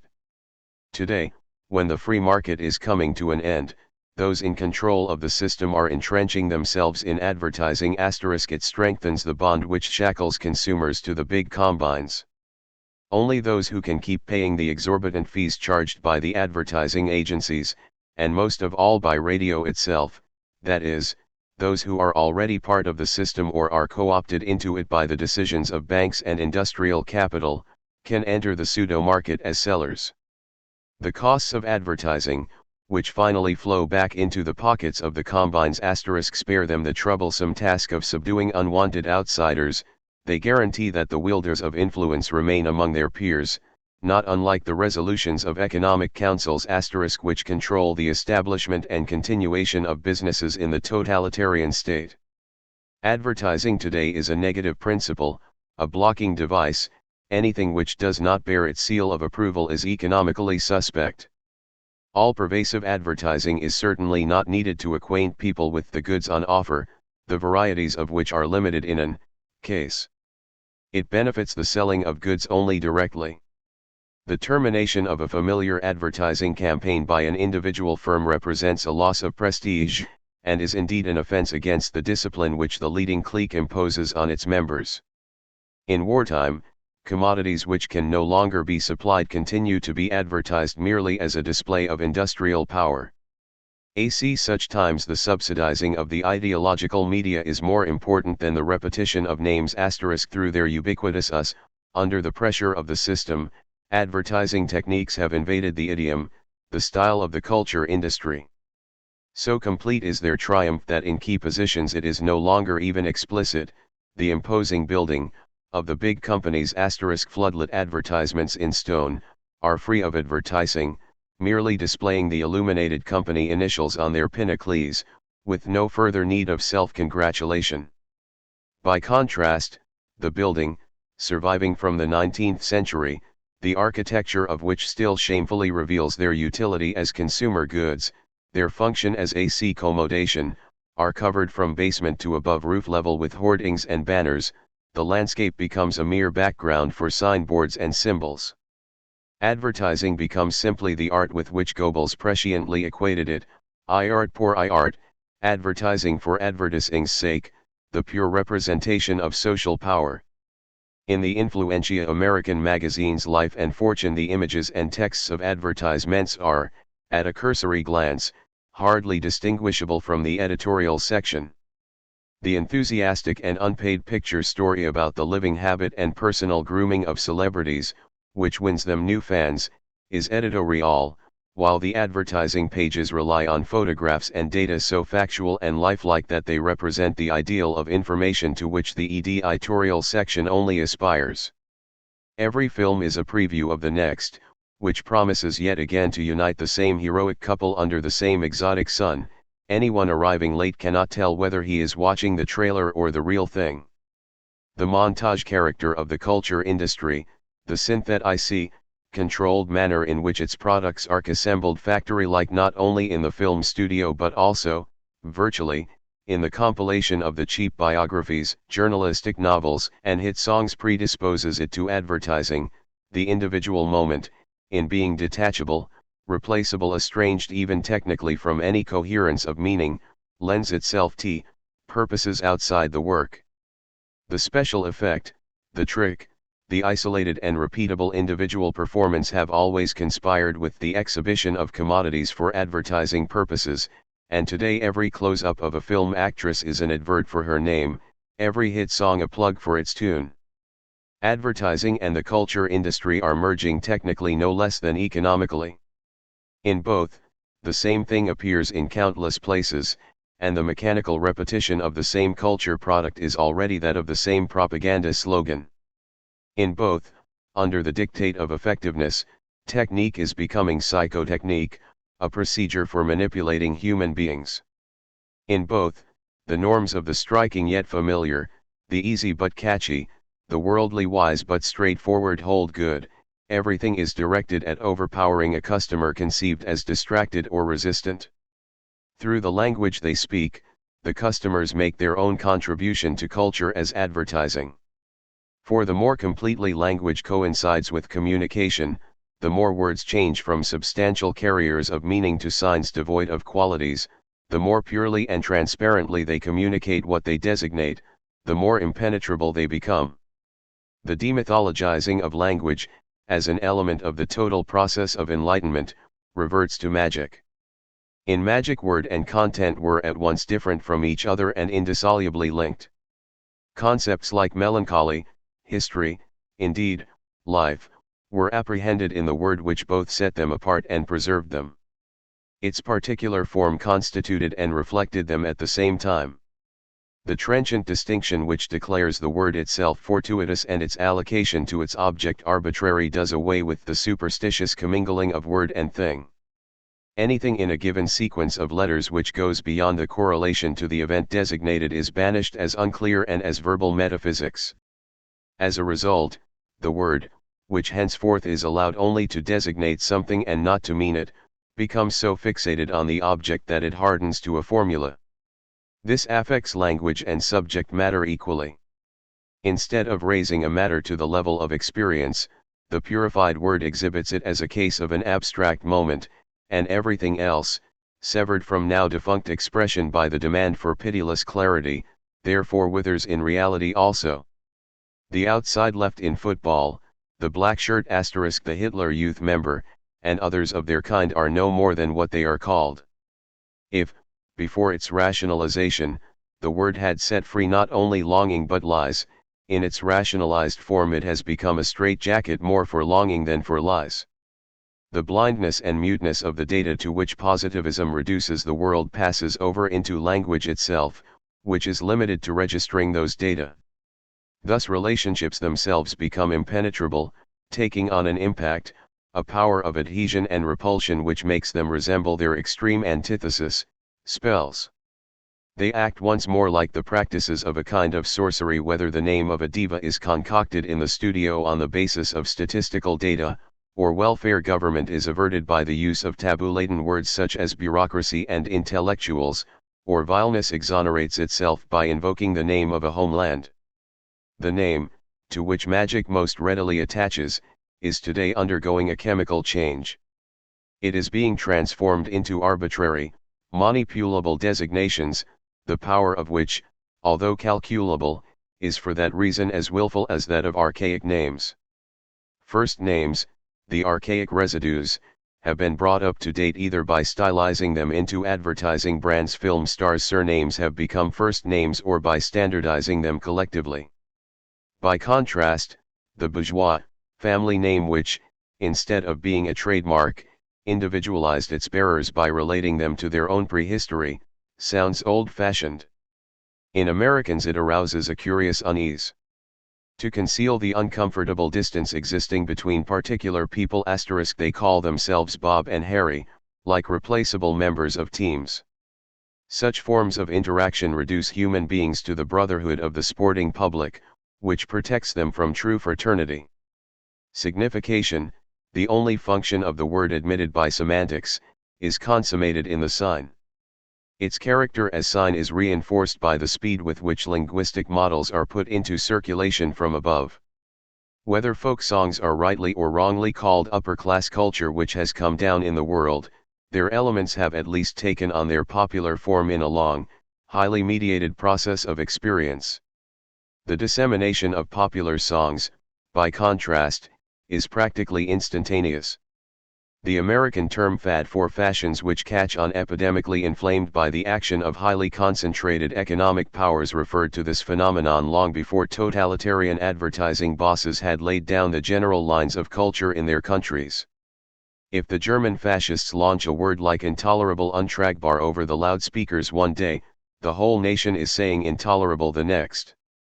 On the same pattern, the nations against which the German blitzkrieg was directed have adopted it in their own jargon. The universal repetition of the term denoting such measures makes the measures, too, familiar, just as, at the time of the free market, the brand name on everyone's lips increased sales. The blind and rapidly spreading repetition of designated words links advertising to the totalitarian slogan. The layer of experience which made words human like those who spoke them has been stripped away, and in its prompt appropriation language takes on the coldness which hitherto was peculiar to billboards and the advertising sections of newspapers. Countless people use words and expressions which they either have ceased to understand at all or use only according to their behavioral functions, just as trademarks adhere all the more compulsively to their objects the less their linguistic meaning is apprehended. The Minister of Public Education speaks ignorantly of dynamic forces, and the hit songs sing endlessly of reverie and rhapsody, hitching their popularity to the magic of the incomprehensible as if to some deep intimation of a higher life. Other stereotypes, such as memory, are still partly comprehended, but become detached from the experience which might fulfill them. They obtrude into the spoken language like enclaves. On the German radio of Flesch and Hitler they are discernible in the affected diction of the announcer, who pronounces phrases like "good night, listeners," or "this is the Hitler Youth speaking," or even the Führer with an inflection which passes into the mother tongue of millions. In such turns of phrase the last bond between sediment experience and language, which still exerted a reconciling influence in dialect in the 19th century, is severed. By contrast, in the hands of the editor whose supple opinions have promoted him to the status of Schriftleiter *, German words become petrified and alien. In any word one can distinguish how far it has been disfigured by the fascist folk community. By now, of course, such language * has become universal, totalitarian. The violence done to words is no longer audible in them.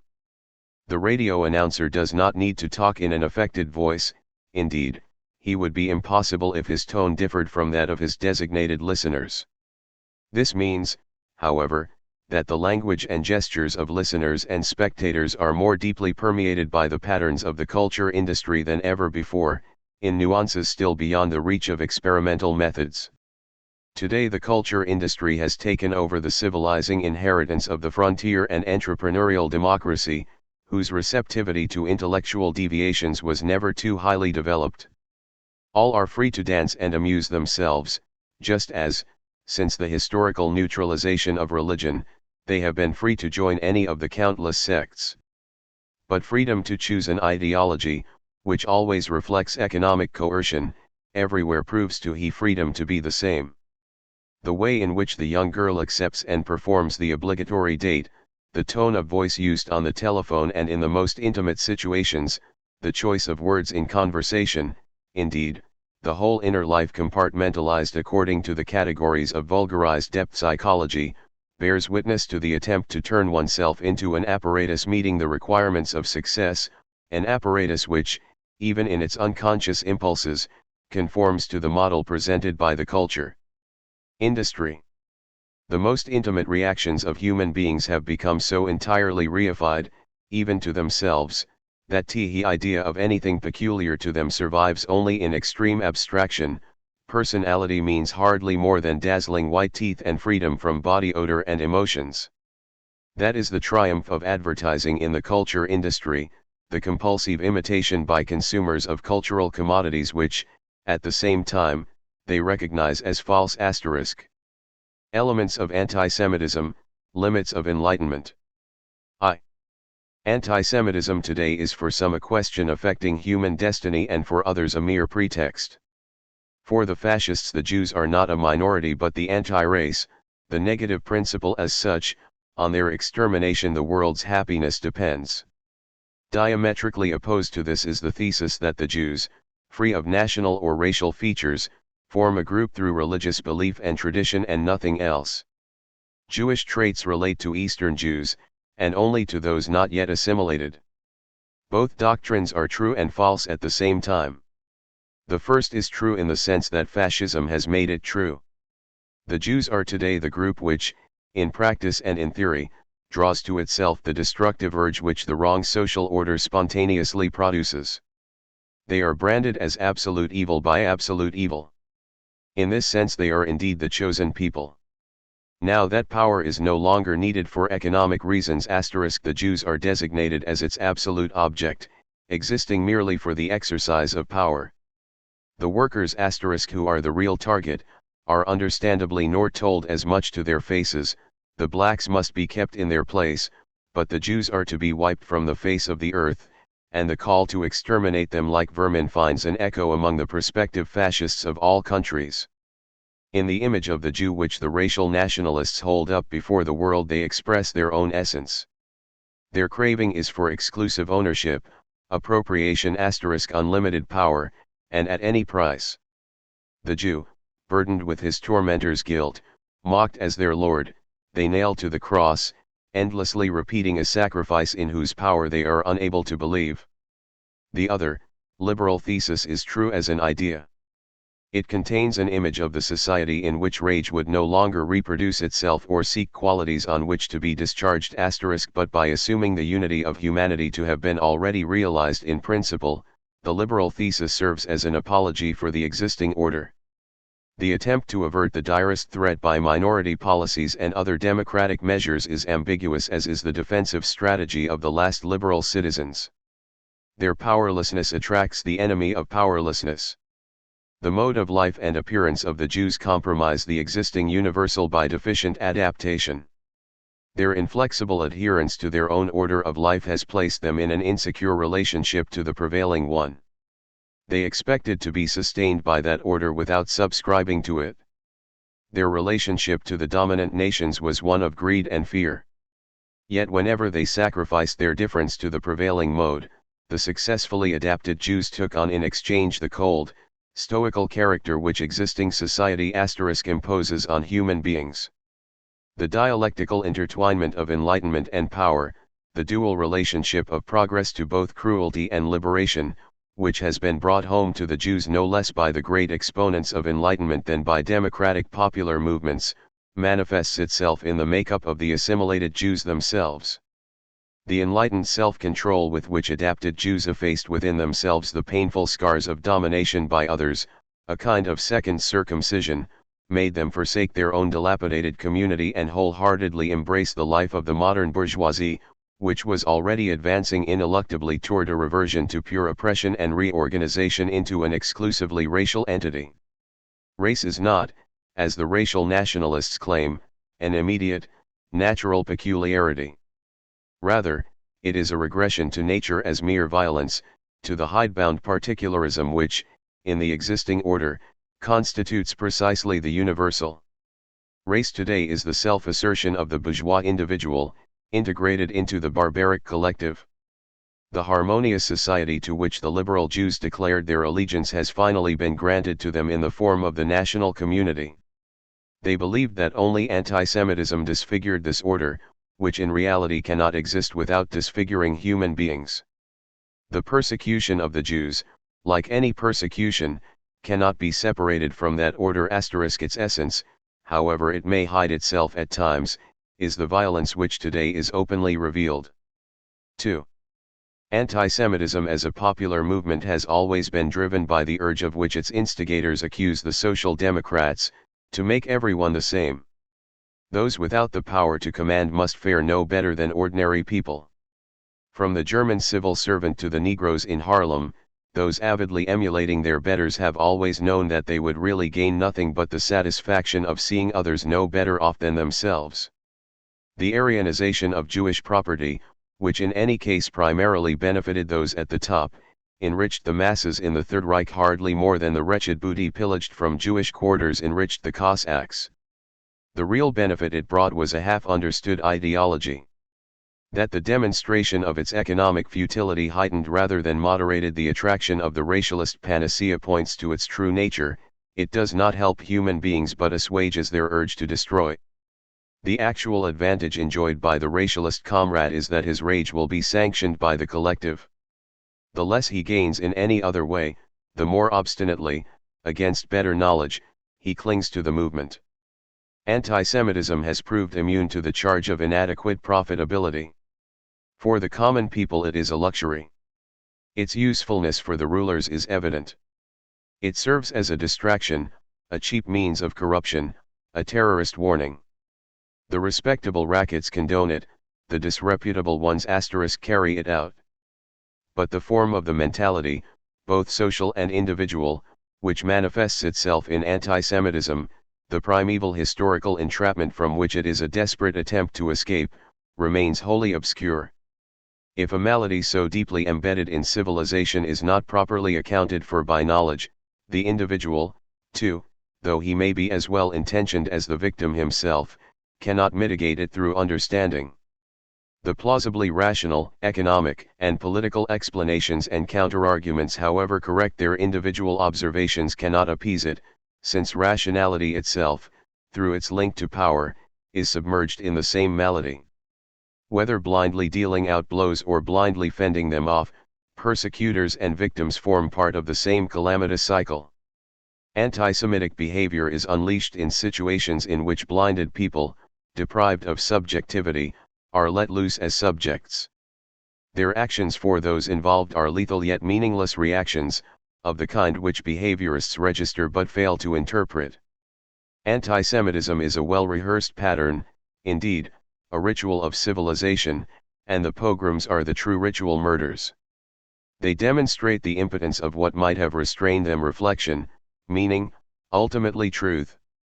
The mindless pastime of beating people to death confirms the drab existence to which one merely conforms. The blindness of anti-Semitism, its lack of intention, lends a degree of truth to the explanation of the movement as a release valve. Rage is vented on those who are both conspicuous and unprotected. And just as, depending on the constellation, the victims are interchangeable, vagrants, Jews, Protestants, Catholics, so each of them can replace the murderer, in the same blind lust for killing, as soon as he feels the power of representing the norm. There is no authentic anti-Semitism, and certainly no born anti-Semite. The older adults to whom the call for Jewish blood has become second nature are as ignorant of the reason as the young people who have to shed it. The high-placed instigators, who know the reason, neither hate the Jews nor love their own followers. The latter, however, who always go short, economically and sexually, hate without end. They find relaxation unbearable because they do not know fulfillment. Indeed, the organized robbers and murderers are animated by a kind of dynamic idealism. Setting out on their pillages, they construct a grandiose ideology for what they do, with fatuous talk of saving the family, the fatherland, humanity. But as they remain the dupes they secretly suspect themselves to be, their pitiful rational motive, the theft which was supposed to rationalize the deed, is finally discarded entirely, and the rationalization becomes truthful against its will. The obscure impulse which was always more congenial to them than reason takes them over completely. The rational island sinks beneath the flood, and those desperately floundering now appear only as defenders of truth, restorers of the earth, which has to be reformed to its farthest corners. All living things become material for their ghastly duty, which now flinches at nothing. Action becomes a purpose in itself, cloaking its own purposelessness. Anti-Semitism always starts with an appeal to complete the task. Anti-Semitism and totality have always been profoundly connected. Blindness encompasses everything because it comprehends nothing. Liberalism had granted the Jews property, but without the authority to command. The purpose of human rights was to promise happiness even where power was lacking. Because the cheated masses are dimly aware that this promise, being universal, remains a lie as long as classes exist, it arouses their anger, they feel themselves scorned. They must constantly repress the thought of that happiness, even as a possibility, an idea, and they deny it all the more fiercely the more its time has come. Wherever it appears to be realized amid the systematic deprivation, they must reenact the suppression which has been applied to their own longing. Whatever that reenactment is directed against, however unhappy it may itself be, Ahasuerus and Mignon, exoticism which evokes the promised land, beauty which summons the thought of sex, the animal whose hint of promiscuity condemns it as repulsive draws down on itself the destructive fury of the civilized, who can never fully complete the painful process of civilization. To those who compulsively control it, tormented nature provocatively reflects back the appearance of powerless happiness. The idea of happiness without power is unendurable because it alone would be happiness. The fantasy of the conspiracy of lascivious Jewish bankers who finance Bolshevism is a sign of innate powerlessness, the good life an emblem of happiness. These are joined by the image of the intellectual, who appears to enjoy in thought what the others deny themselves and is spared the sweat of toil and bodily strength. The banker and the intellectual, money and mind, the exponents of circulation, are the disowned wishful image of those mutilated by power, an image which power uses to perpetuate itself. 3. The present society, in which primitive religious feelings, new cults, and the legacy of revolutions are peddled in the market, in which the fascist leaders barter the land and lives of nations behind locked doors while the public lulled by their radio sets calculate the cost, this society in which even the word which unmasks it doubles as an invitation to join a political racket, in which no longer is politics merely business but business is the whole of politics, this society is scandalized by the Jew with his obsolete shopkeeper's mannerisms, labeling him a materialist, a haggler, who should make way for the pioneering spirit of those who have elevated business to an absolute. Bourgeois anti-Semitism has a specific economic purpose, to conceal domination in production. If in earlier epochs the rulers were directly repressive, so that they not only left work exclusively to the lower orders but declared it the ignominy it always was under domination, in the age of mercantilism the absolute monarch transformed himself into the supreme master of manufactories. Production became presentable at court. Finally, as bourgeois, the masters replaced their colorful robes with civilian dress. Work is no disgrace, they said, the more rationally to take possession of that of others. Aligning themselves with the productive elements, they remain the parasites of old. The factory owner ventured and raked in like a great merchant or banker. He calculated, procured, bought, sold. In the market he competed with the merchants and bankers for the profit due to his capital. But he grabbed not merely from the market but from the source. As a functionary of the class system he took care not to go short of the fruits of his workers' labor. The workers had to deliver as much as possible. Like a true Shylock he insisted on his contract. By virtue of owning the machines and materials, he forced the others to produce. He called himself the producer, but he and everyone secretly knew the truth. The productive work of the capitalist, whether he justified his profit as the reward of enterprise, as under liberalism, or as the director's salary, as today, was the ideology which concealed the nature of the labor contract and the rapacity of the economic system in general. That is why people shout, "Stop thief!" and point at the Jew.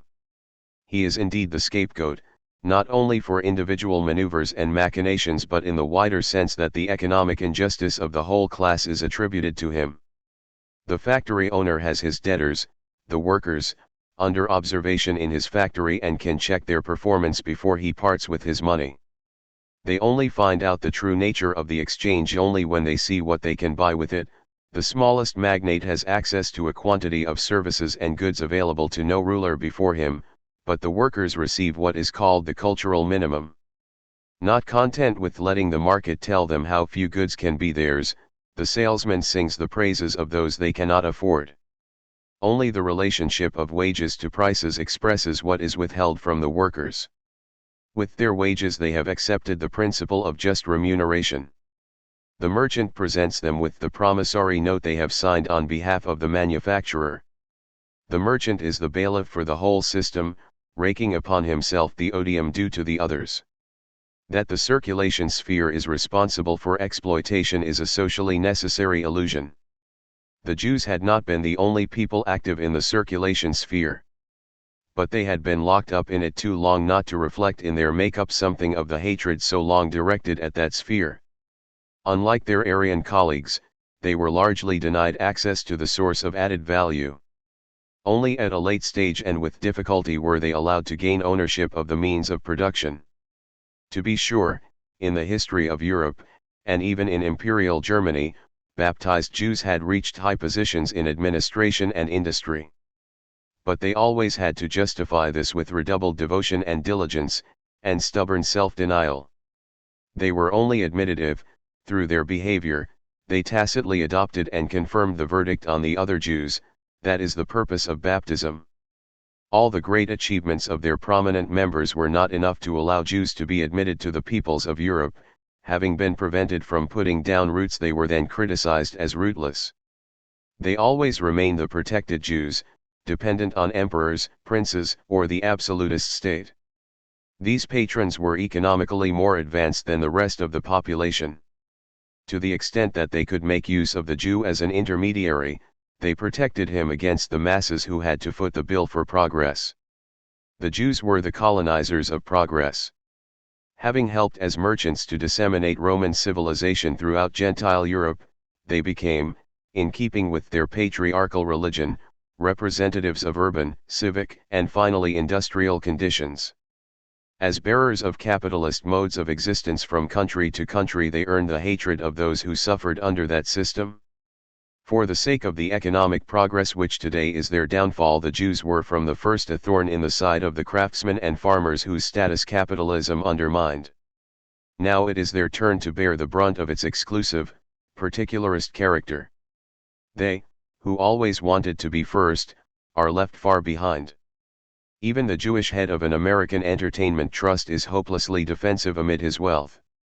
The kaftan was the ghostly residue of ancient civic dress. Today it is a sign that its wearers have been flung to the margins of a society which, now wholly enlightened, is exorcising the spirits of its prehistory. They who propagated individualism, abstract law, the concept of the person, have been debased to a species. They who were never allowed untroubled ownership of the civic right which should have granted them human dignity are again called the Jews without distinction. Even in the 19th century the Jew remained dependent on an alliance with the central authority. The general law, protected by the state, was the guarantor of his safety, and the exceptive law the spectre which ensured his docility. He remained an object, dependent on grace and favor, even when claiming his rights. Trade was not his vocation, it was his fate. The Jews were the trauma of the knights of industry, who have to masquerade as productive creators. In the Jewish jargon they detect what they secretly despise in themselves. Their anti-Semitism is self-hate, the bad conscience of the parasite. 4. Nationalist anti-Semitism seeks to disregard religion. It claims to be concerned with purity of race and nation. Its exponents notice that people have long ceased to trouble themselves about eternal salvation. The average believer today is as crafty as only cardinals were in former times. To accuse the Jews of being obdurate unbelievers is no longer enough to incite the masses. But the religious hostility which motivated the persecution of the Jews for 2 millennia is far from completely extinguished. Rather, anti-Semitism's eagerness to deny its religious tradition indicates that that tradition is secretly no less deeply embedded in it than secular idiosyncrasy once was in religious zealotry. Religion has been incorporated as cultural heritage, not abolished. The alliance between enlightenment and power has debarred from consciousness the moment of truth in religion while conserving its reified forms. Both circumstances finally benefit fascism. The unchanneled longing is guided into racial nationalist rebellion, while the descendants of the evangelistic zealots are converted into conspirators of blood communities and elite guards, on the model of the Wagnerian Knights of the Grail. In this way religion as an institution is partly meshed directly into the system and partly transposed into the pomp of mass culture and parades. The fanatical faith on which leader and followers pride themselves is no other than the grim doctrine which was earlier used to discipline the desperate, except that its content has gone astray. That content lives on only as hatred of those who do not share the faith. Among the German Christians, all that remained of the religion of love was anti-Semitism. Christianity is not only a regression beyond Judaism. The latter's God, in passing from a henotheistic to a universal form, did not entirely shed the features of the nature demon. The terror originating in remote pre-animist times passes from nature into the concept of the absolute self which, as its creator and ruler, entirely subjugates nature. Despite the ineffable power and splendor in which such alienation clothes it, that ruler is still attainable to thought, which becomes universal through this very relationship to something supreme, transcendental. God as spirit is the principle opposed to nature. It not only stands for nature's blind cycle as do all the mythical gods, but offers liberation from it. But in its remote abstractness, the incommensurable has at the same time become more terrible, and the pitiless statement, "I am who am," which tolerates nothing beside itself, surpasses in its inescapable power the blinder and therefore more ambiguous judgment of anonymous fate. The God of Judaism demands what he is owed and settles accounts with the defaulter. He enmeshes his creatures in a tissue of debt and credit, guilt and merit. In contrast, Christianity emphasized the moment of grace, although that, too, is contained in Judaism, in God's covenant with men and in the messianic promise. It softened the terror of the absolute by allowing the creature to find itself reflected in the deity. The divine mediator is called by a human name and dies a human death. His message is, Fear not, the law yields before faith, love becomes greater than any majesty, the only commandment. But by virtue of the same moments by which it lifted the spell of nature religion, Christianity is producing ideology once again, in a spiritualized form. To the same degree as the absolute is brought closer to the finite is made absolute. Christ, the incarnated Spirit, is the deified sorcerer. The human self-reflection in the absolute, the humanization of God through Christ, is the proton pseudo's first substitution. The progress beyond Judaism is paid for with the assertion that the mortal Jesus was God. The harm is done precisely by the reflective moment of Christianity, the spiritualization of magic. A spiritual essence is attributed to something which mind identifies as natural. Mind consists precisely in demonstrating the contradiction inherent in such pretensions of the finite. Bad conscience is therefore obliged to present the prophet as a symbol, the magical practice as transubstantiation.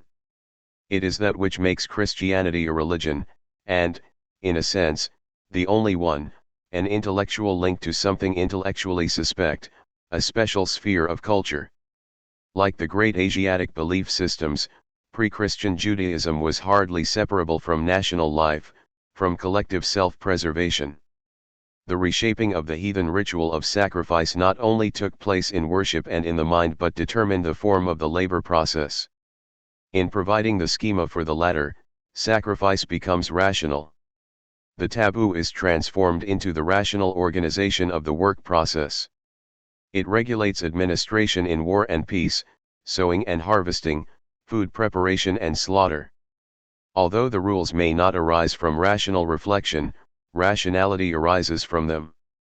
The effort of primitive peoples to free themselves from immediate fear engendered among them the institution of ritual. This was refined by Judaism into the sanctified rhythm of family and national life. The priests were appointed to watch over the proper observance of custom. Their function within the power structure was clearly displayed in theocratic practice. Christianity, however, wanted to remain spiritual even where it aspired to power. In ideology it repudiated self-preservation by the ultimate sacrifice, that of the man-God, but thereby relegated devalued life to the sphere of the profane. It abolished the law of Moses but rendered what was theirs unto both God and Caesar.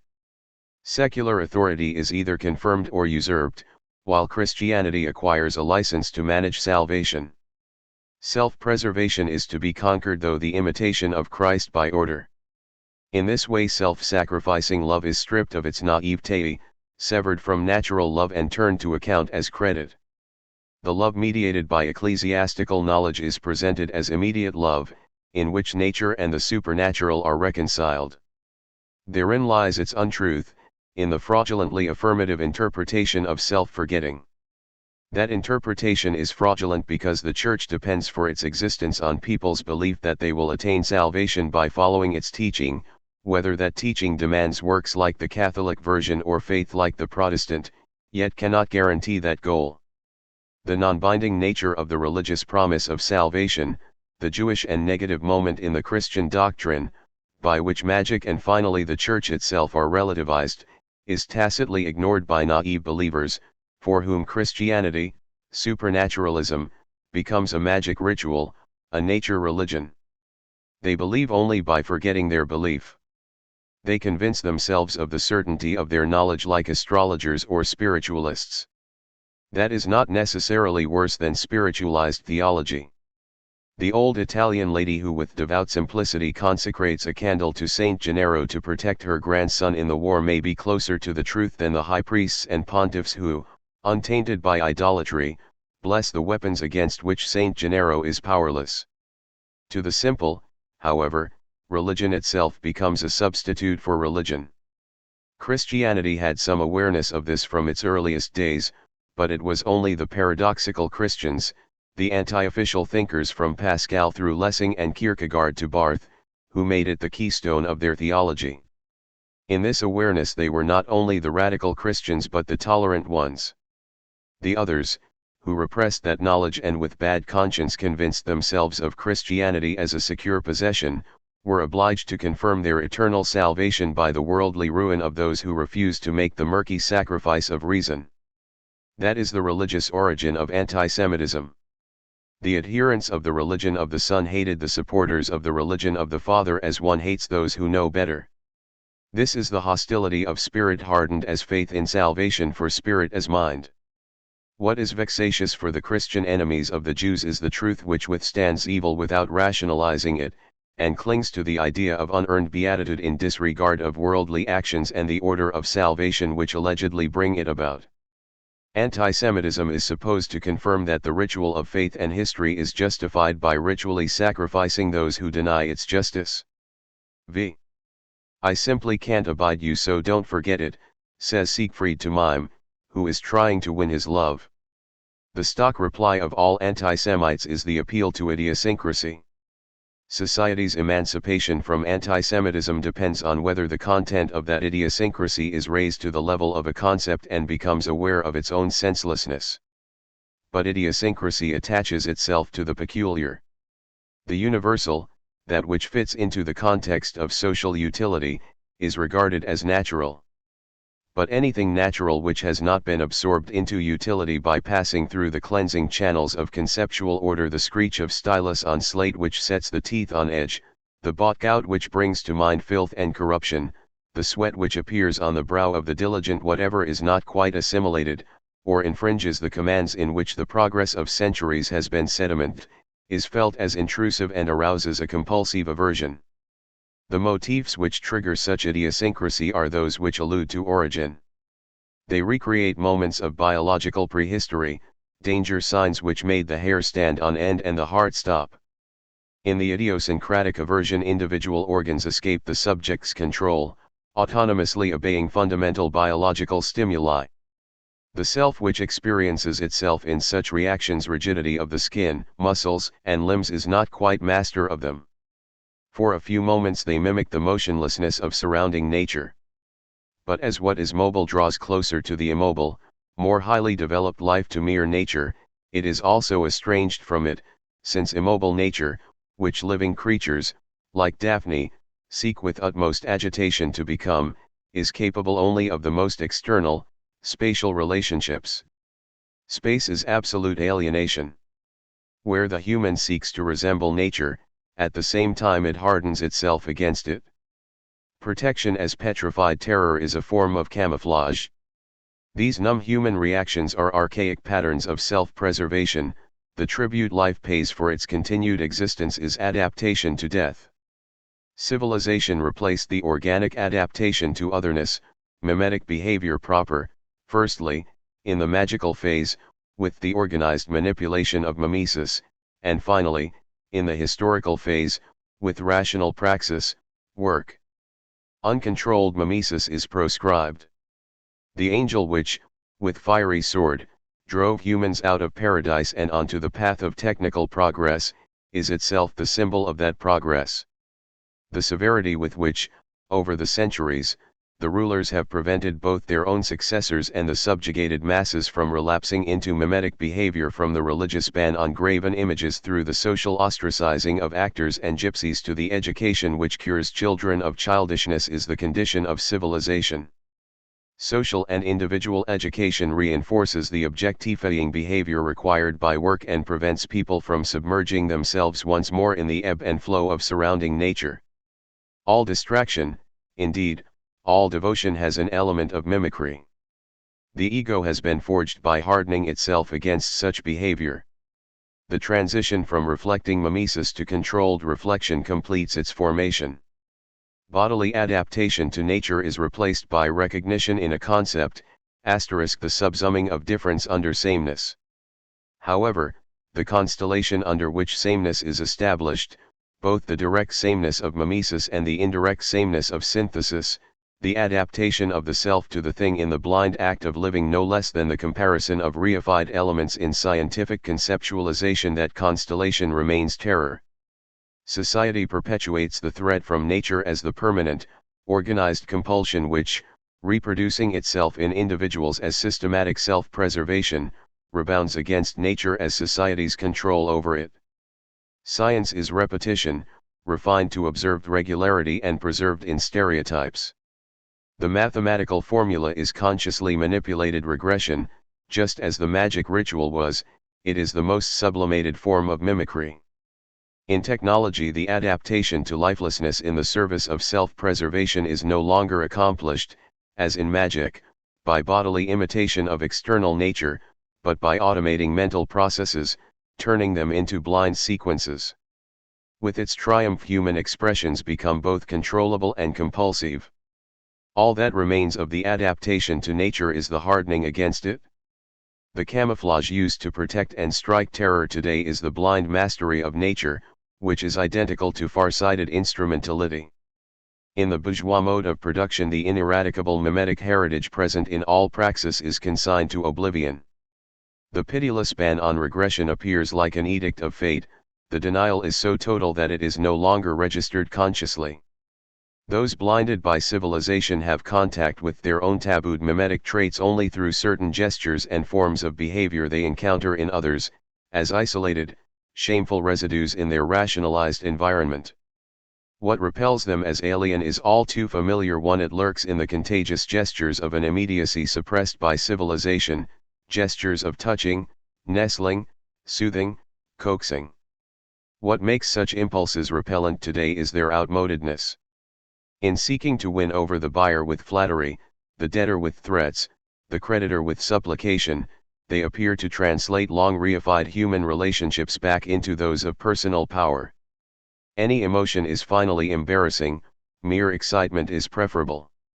All unmanipulated expression appears like the grimace which the manipulated expression of the film actor, the lynch mob, the Führer's speech always was.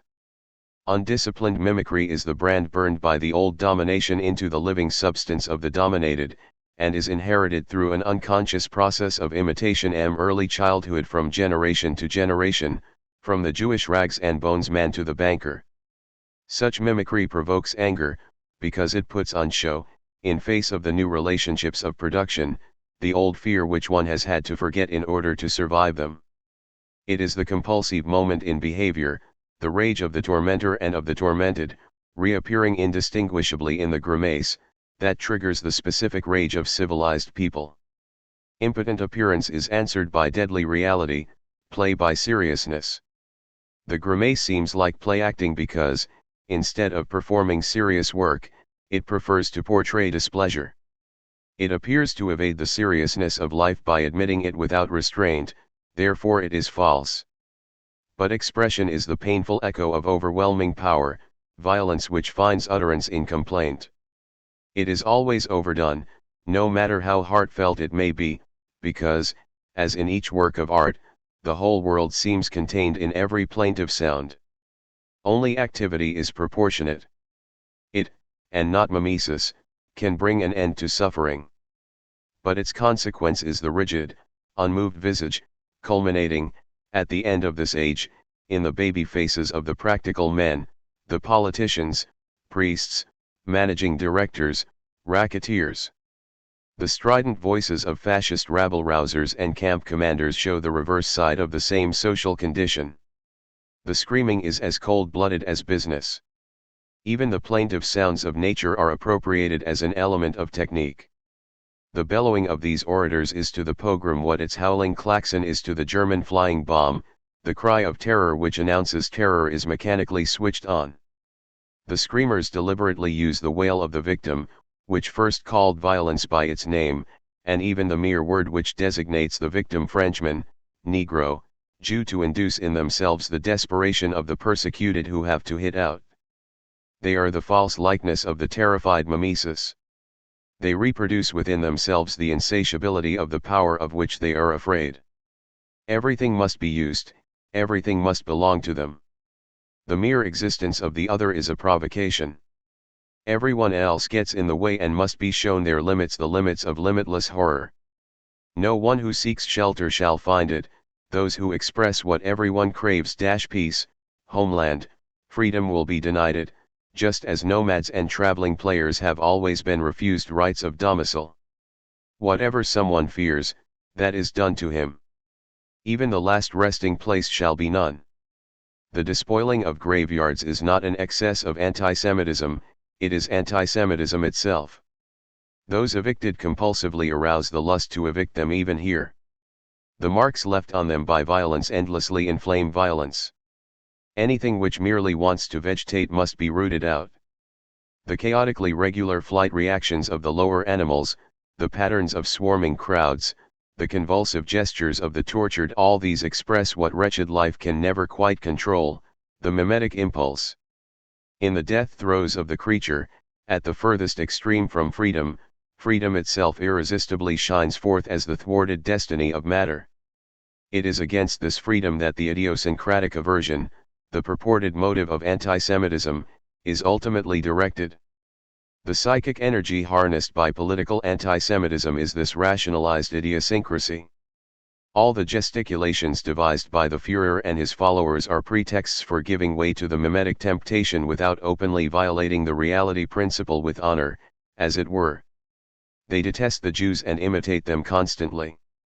There is no anti-Semite who does not feel an instinctive urge to ape what he takes to be Jewishness. The same mimetic codes are constantly used, the argumentative jerking of the hands, the singing tone of voice, which vividly animates a situation or a feeling independently of judgment, and the nose, that physiognomic principium individuationis, which writes the individual's peculiarity on his face. In the ambiguous partialities of the sense of smell, the old nostalgia for what is lower lives on, the longing for immediate union with surrounding nature, with earth and slime. Of all the senses, the act of smelling, which is attracted without objectifying, reveals most sensuously the urge to lose oneself in identification with the other. That is why smell, as both the perception and the perceived which are one in the act of olfaction, is more expressive than other senses. When we sec we remain who we are, when we smell we are absorbed entirely. In civilization, therefore, smell is regarded as a disgrace, a sign of the lower social orders, lesser races, and baser animals. The civilized person is allowed to give way to such desires only if the prohibition is suspended by rationalization in the service of practical purposes, real or apparent. One is allowed to indulge the outlawed drive if acting with the unquestionable aim of expunging it. This is manifested in the practical joke. It is a wretched parody of fulfillment. The mimetic function is sneeringly enjoyed as something despised and self-despising. Anyone who sniffs out bad smells in order to extirpate them may imitate to his heart's content the snuffling which takes its unrationalized pleasure in the smell itself.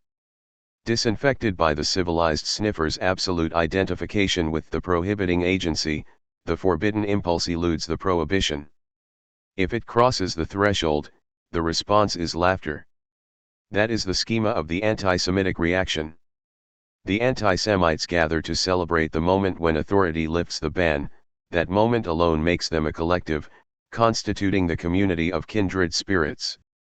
Their ranting is organized laughter. The more dreadful the accusations and threats, the greater the fury, the more withering is the scorn. Rage, mockery, and poisoned imitation are fundamentally the same thing.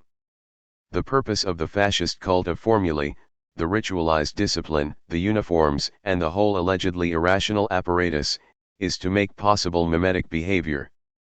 The elaborate symbols proper to every counter-revolutionary movement, the death's heads and masquerades, the barbaric drumming, the monotonous repetition of words and gestures, are so many organized imitations of magical practices, the mimesis of mimesis. The Führer, with his ham actor's facial expressions and the hysterical charisma turned on with a switch, leads the dance. In his performance he acts out by proxy and in effigy what is denied to everyone else in reality.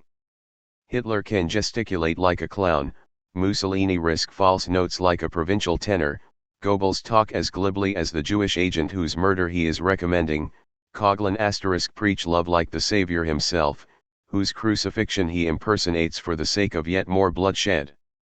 Fascism is also totalitarian in seeking to place oppressed nature's rebellion against domination directly in the service of domination.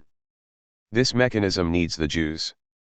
Their artificially heightened visibility acts on the legitimate son of Gentile civilization like a kind of magnetic field. In being made aware, through his very difference from the Jew, of the humanity they have in common, the rooted Gentile is overcome by a feeling of something antithetical and alien. In this way the tabooed impulses which run counter to work in its dominant form are converted into conforming idiosyncrasies. Against this the economic position of the Jews, the last defrauded fraudsters of the liberal ideology, offers no reliable protection. Because they are so eminently suited to generating these inductive psychic currents, they are unresistingly allocated to such functions. They share the fate of the rebellious nature for which fascism substitutes them, being put to use with the perspicuity of the blind. It makes little difference whether the Jews as individuals really display the mimetic traits which cause the malign infection or whether those traits are merely imputed. If the holders of economic power have once overcome their fear of employing fascist agents, in face of the Jews the harmony of the national community is automatically established. They are sacrificed by the dominant order when, through its increasing estrangement from nature, it has reverted to mere nature. The Jews as a whole are charged with practicing forbidden magic and bloody rituals. Disguised as an accusation, the subliminal craving of the indigenous population to revert to mimetic sacrificial practices is joyously readmitted to their consciousness. Once the horror of the primeval age, sent packing by civilization, has been rehabilitated as a rational interest through projection onto the Jews, there is no holding back. It can be acted out in reality, and the evil which is acted out surpasses even the evil content of the projection. The popular nationalist fantasies of Jewish crimes, of infanticide and sadistic excesses, of racial poisoning and international conspiracy, precisely define the anti-Semitic dream, and fall short of its realization. Once things have gone so far, the mere word Jew appears like the bloody grimace whose image skull and mangled cross in one is unfurled on the swastika flag. The fact that someone is called a Jew acts as a provocation to set about him until he resembles that image. Civilization is the triumph of society over nature, a triumph which transforms everything into mere nature. The Jews themselves, over the millennia, have played their part in this, with enlightenment no less than with cynicism. As the oldest surviving patriarchy, the incarnation of monotheism, they converted taboos into maxims of civilization while the others were still enmeshed in magic. The Jews appeared to have successfully achieved what Christianity had attempted in vain, the disempowerment of magic by means of its own strength, which, as worship of God, is turned against itself. They have not so much eradicated the adaptation to nature as elevated it to the pure duties of ritual. In this way they have preserved its reconciling memory, without relapsing through symbols into mythology. They are therefore regarded by advanced civilization as both backward and too advanced, like and unlike, shrewd and stupid. They are pronounced guilty of what, as the first citizens, they were the first to subdue in themselves, the susceptibility to the lure of base instincts, the urge toward the beast and the earth, the worship of images. Because they invented the concept of the kosher, they are persecuted as swine. The anti-Semites appoint themselves executors of the Old Testament. They see to it that the Jews, having eaten of the tree of knowledge, unto dust shall return. 6. Anti-Semitism is based on false projection. It is the reverse of genuine mimesis and has deep affinities to the repressed. In fact, it may itself be the pathic character trait in which the latter is precipitated. If mimesis makes itself resemble its surroundings, false projection makes its surroundings resemble itself. If, for the former, the outward becomes the model to which the inward clings, so that the alien becomes the intimately known, the latter displaces the volatile inward into the outer world, branding the intimate friend as foe. Impulses which are not acknowledged by the subject and yet are his, are attributed to the object, the prospective victim. For the ordinary paranoiac the choice of victim is not free, it obeys the laws of his illness. In fascism this behavior is adopted by politics, the object of the illness is declared true to reality, the system of delusions the reasonable norm in a world which makes deviation neurosis. The mechanism which the totalitarian order takes into its service is as old as civilization. The sexual impulses suppressed by humanity survived in both individuals and peoples and asserted themselves in the imaginary transformation of the surrounding world into a diabolic system. Those impelled by blind murderous lust have always seen in the victim the pursuer who has driven them to desperate self-defense, and the mightiest of the rich have experienced their weakest neighbor as an intolerable threat before falling upon him. The rationalization was both a ruse and a compulsion. The person chosen as foe is already perceived as foe. The disorder lies in the subject's faulty distinction between his own contribution to the projected material and that of others. In a certain sense, all perception is projection. The projection of sense impressions is a legacy of animal prehistory, a mechanism for the purposes of defense and obtaining food, an extension of the readiness for combat with which higher species reacted actively or passively to movements, regardless of the intention of the object. Projection has been automated in man like other forms of offensive or defensive behavior which have become reflexes.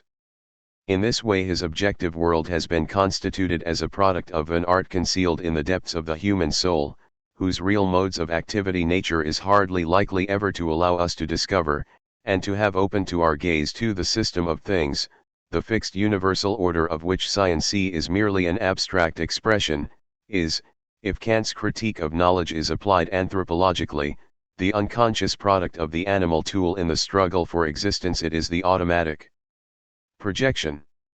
In human society, however, where both the affective and the intellectual life grow complex with the formation of the individual, projection must be increasingly controlled. Individuals must learn both to refine and to inhibit it. As economic compulsion teaches them to distinguish between their own thoughts and feelings and those of others, a distinction emerges between outer and inner, the possibility of detachment and of identification, self-consciousness and conscience.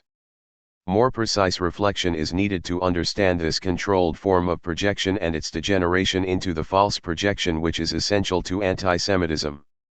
The physiological theory of perception, which has been despised by philosophers since Kant as naively realistic and as a circular argument, holds the world of perception to be a reflection, guided by the intellect, of the data received from real objects by the brain. According to this view, punctual indices, or impressions, are registered physiologically and then ordered by the mind. Although the Gestalt people may insist that the physiological substance receives not merely points Hut structure, Schopenhauer and Helmholtz, despite or even because of the circularity of their view, knew more about the intermeshed relationship of subject and object than is reflected in the official logical consistency of the schools, whether neo-psychological or neo-Kantian. The perceptual image does indeed contain concepts and judgments. Between the actual object and the indubitable sense datum, between inner and outer, yawns an abyss which the subject must bridge at its own peril. To reflect the thing as it is, the subject must give back to it more than it receives from it. From the tracks the dying leaves behind in its senses the subject recreates the world outside it. The unity of the thing in its manifold properties and states, and in so doing, in learning how to impart a synthetic unity not only to the outward impressions but to the inward ones which gradually separate themselves from them, it retroactively constitutes the self. The identical ego is the most recent constant product of projection. In a process which could only be accomplished historically when the powers of the human physiological constitution were fully developed, this self has emerged as a unified and, 11 the same time, an eccentric function. But even as an autonomously objectified subject it is only what the objective world is for it. The innate depth of the subject consists in nothing other than the delicacy and richness of the outer perceptual world. If this intermeshing is broken, the self putrefies. If it is confined, positivistically, to registering the given without itself giving, it shrinks to a point, and if, idealistically, it projects the world out of the bottomless origin or its own self, it exhausts itself in monotonous repetition. In both cases it gives up the ghost, in this case the mind or spirit. Only mediation, in which the insignificant sense datum raises thought to the fullest productivity of which it is capable, and in which, conversely, thought gives itself up without reservation to the overwhelming impression, only mediation can overcome the isolation which ails the whole of nature. Neither the certainty untroubled by thought, nor the preconceptual unity of perception and object, but only their self-reflective antithesis contains the possibility of reconciliation. The antithesis is perceived in the subject, which has the external world within its own consciousness and yet recognizes it as other. Reflection on that antithesis, therefore, the life of reason, takes place as conscious projection. The pathic element in anti-Semitism is not projective behavior as such but the exclusion of reflection from that behavior. Because the subject is unable to return to the object what it has received from it, it is not enriched but impoverished. It loses reflection in both directions, as it no longer reflects the object, it no longer reflects on itself, and thereby loses the ability to differentiate. Instead of the voice of conscience, it hears voices. Instead of inwardly examining itself in order to draw up a protocol of its own lust for power, it attributes to others the protocol of the elders of Zion. It overflows at the same time as it dries up. It invests the outside world boundlessly with what is within itself, but what it invests is something utterly insignificant, an inflated accumulation of mere means, relationships, machinations, a grim praxis unilluminated by thought. Domination itself which, even as absolute power, is inherently only a means, becomes in untrammeled projection the purpose both of oneself and of others, purpose as such. In the sickness of the individual, humanity's sharpened intellectual apparatus is turned once more against humanity, regressing to the blind instrument of hostility it was in animal prehistory, and as which, for the species, it has never ceased to operate in relation to the rest of nature. Just as, since its rise, the human species has manifested itself toward others as developmentally the highest, capable of the most terrible destruction, and just as, within humanity, the more advanced races have confronted the more primitive, the technically superior nations the more backward, so the sick individual confronts the other individual, in megalomania as in persecution mania. In both cases the subject is at the center, the world a mere occasion for its delusion, it becomes the impotent or omnipotent quintessence of what is projected onto it. The opposition of which the paranoiac complains indiscriminately at every step is the result of the lack of resistance, of the emptiness which the encapsulated subject generates around itself. The paranoiac cannot stop. The idea, having no firm hold on reality, insists all the more and becomes the fixation. Because paranoiacs perceive the outside world only in so far as it corresponds to their blind purposes, they can only endlessly repeat their own self, which has been alienated from them as an abstract mania. This naked schema of power as such, equally overwhelming toward others and toward a self at odds with itself, seizes whatever comes its way and, wholly disregarding its peculiarity, incorporates it in its mythic web. The closed circle of perpetual sameness becomes a surrogate for omnipotence. It is as if the serpent which told the first humans ye shall be as gods had kept his promise in the paranoiac. He creates everything in his own image. He seems to need no living thing yet demands that all shall serve him. His will permeates the whole universe, nothing may be unrelated to him. His systems know of no gaps. As astrologer, he endows the stars with powers which bring about the ruin of the unsuspecting, whether it is the ruin of others in the preclinical stage or of his own ego in the clinical stage. As philosopher, he makes world history the executor of inescapable catastrophes and downfalls. As completely insane or absolutely rational, he annihilates those marked down as victims either by the individual act of terror or by the well-considered strategy of extermination. In this way he succeeds. Just as women adore the unmoved paranoid man, nations fall to their knees before totalitarian fascism. The paranoid element in the devotees responds to the paranoiac as to the evil spirit, their fear of conscience to his utter lack of scruples, for which they feel gratitude. They follow the man who looks past them, who does not treat them as subjects but hands them over to the operations of his many purposes. Like everyone else, these women have made the occupation of greater or lesser positions of power their religion, and themselves the malign creatures society takes them for. And so the gaze which reminds them of freedom must strike them as that of the over-naive seducer. Their world is inverted. But at the same time they know, like the ancient gods who shun the gaze of the faithful, that something lifeless resides behind their veil. In the trusting look of the non-paranoid they are reminded of the spirit which has died in them, because they see outside them only the cold means of their self-preservation. To be touched in this way awakens in them shame and rage. Yet the madman does not reach them, even though he may stare them in the face like the Führer. He merely inflames them. His proverbial gaze straight into the eyes, unlike the free gaze, does not preserve individuality. It fixates. It binds others to one-sided loyalty, by confining them to the windowless monadic fortress of their own person. It does not awaken conscience, but prematurely imposes responsibility. The penetrating look and the one that goes past you, the hypnotic and the disregarding gaze, are of the same kind.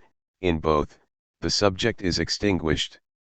Because in both looks reflection is absent, the unreflecting are electrified by them.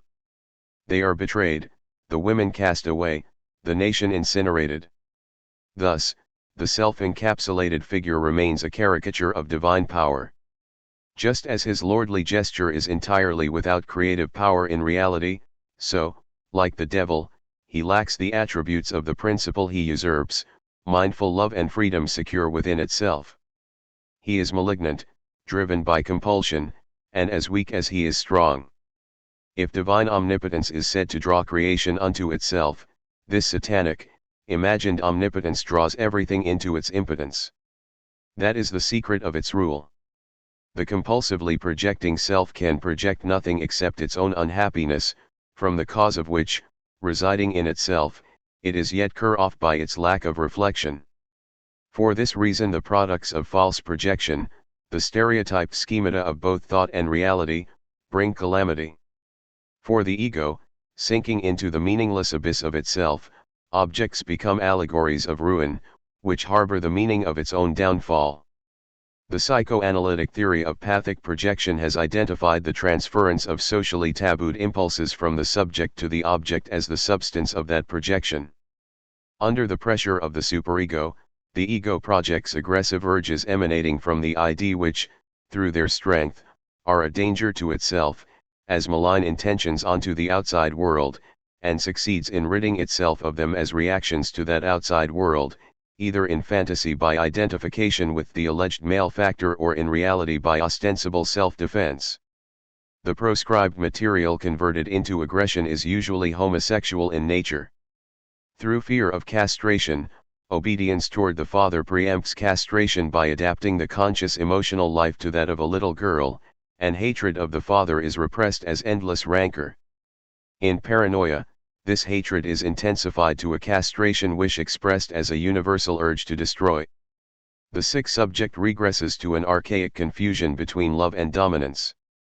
It is concerned with physical closeness, with taking possession, finally with relationship at any price. Because it cannot acknowledge desire within itself, it assails the other with jealousy or persecution, as the repressed sodomite hounds the animal as hunter or driver. The attraction stems from excessive attachment or develops at first sight. It can emanate from great figures, as in the case of malcontents and murderers of presidents, or from the most wretched as in the pogrom itself. The objects of the fixation are replaceable like father figures in childhood. Whatever it hits unfits its purpose, the delusion of relatedness strikes out unrelatedly. Pathic projection is a desperate exertion by an ego which, according to Freud, has a far weaker resistance to internal than to external stimuli. Under the pressure of pent-up homosexual aggression, the psychic mechanism forgets its most recent phylogenetic attainment, the perception of self, and experiences that aggression as an enemy in the world, the better to master it. This pressure acts also, however, on the healthy cognitive process as a moment of its unreflecting naivete, which tends toward violence. Wherever intellectual energies are concentrated on an external intention, wherever it is a matter of pursuing, ascertaining, grasping, of exerting those functions which have been sublimated from the primitive overpowering of animals into the scientific methods of controlling nature, the subjective process is easily overlooked in the schematization, and the system is posited as the thing itself. Objectifying thought, like its pathological counterpart, has the arbitrariness of a subjective purpose extraneous to the matter itself, and, in forgetting the matter, does to it in thought the violence which later will be done in practice. The unconditional realism of civilized humanity, which culminates in fascism, is a special case of paranoid delusion which depopulates nature and finally nations themselves. In the abyss of uncertainty, which every objectifying act must bridge, paranoia installs itself. Because there is no absolutely compelling argument against materially false judgments, the distorted perception in which they lurk cannot be healed. Every percept unconsciously contains conceptual elements, just as every judgment contains unclarified phenomenalistic ones. Because imagination is involved in truth, it can always appear to this damaged imagination that truth is fantastic and its illusion the truth. The maimed subject lives on the element of imagination immanent in truth by ceaselessly putting it on show.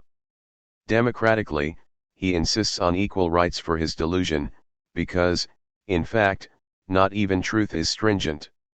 While the citizen may admit that the anti-Semite is in the wrong, he requires the victim to be guilty too.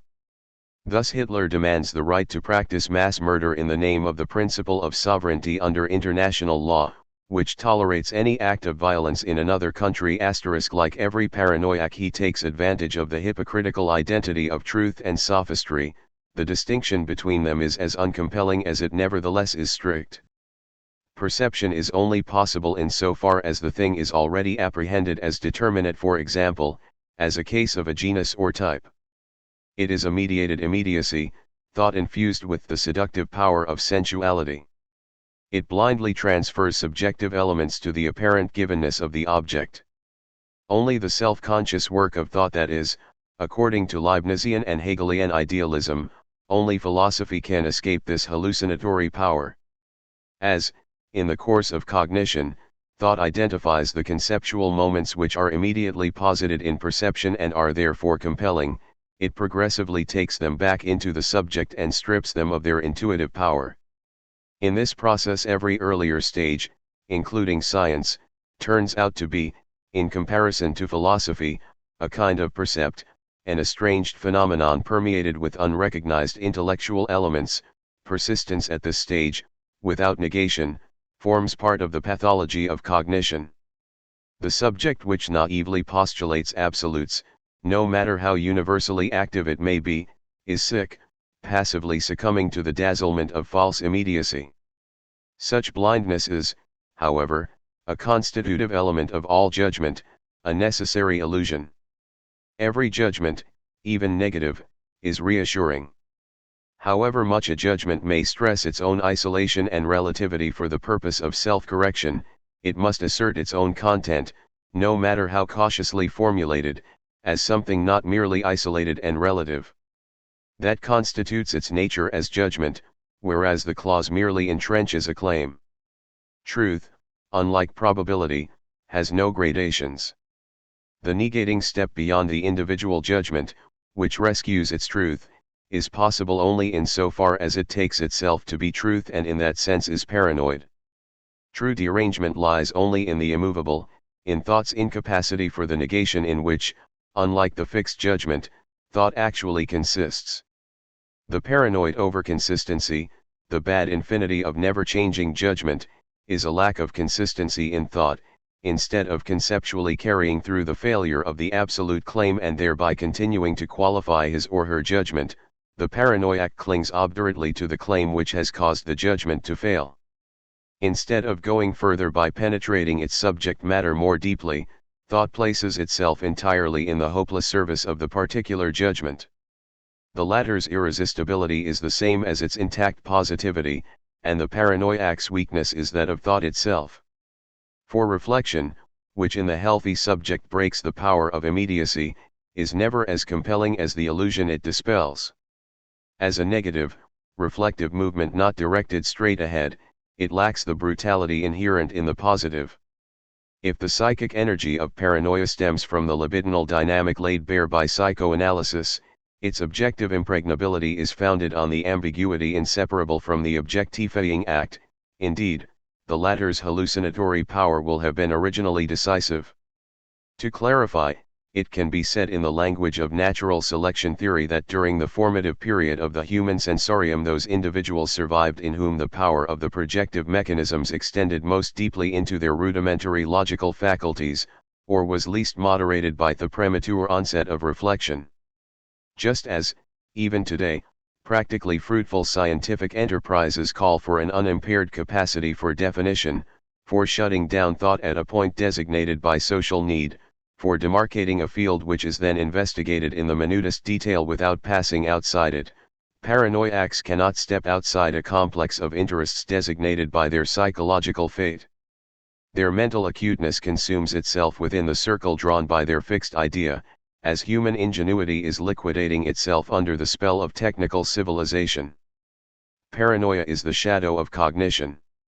So calamitous is the mind's tendency to false projection that, as the isolated schema of self-preservation, such projection threatens to dominate everything which goes beyond self-preservation, culture. False projection is the usurper in the realm of freedom as of culture, paranoia is the symptom of the half-educated. For such people, all words become a system of delusion, an attempt mentally to occupy the regions to which their experience does not extend, violently to give meaning to a world which makes them meaningless, but at the same time to denigrate the intellect and the experience from which they are excluded and to burden them with the guilt really borne by the society which has brought about that exclusion. The half-educated who, unlike the merely uneducated, hypostatize limited knowledge as truth, cannot endure the breach between inward and outward, individual fate and social law, appearance and essence, which for them is heightened to unbearable levels. To be sure, their suffering does contain an element of truth, compared to the mere acceptance of the given to which superior understanding has sworn allegiance. Nevertheless, the half-educated reach out stereotypically in their fear for the formula which suits their need, now to justify the disaster which has happened, now to predict the catastrophe still to come, which is sometimes disguised as a regeneration. The explanation, in which their own desires appear as an objective power, is always as external and meaningless as the isolated event itself, at once feeble-minded and sinister.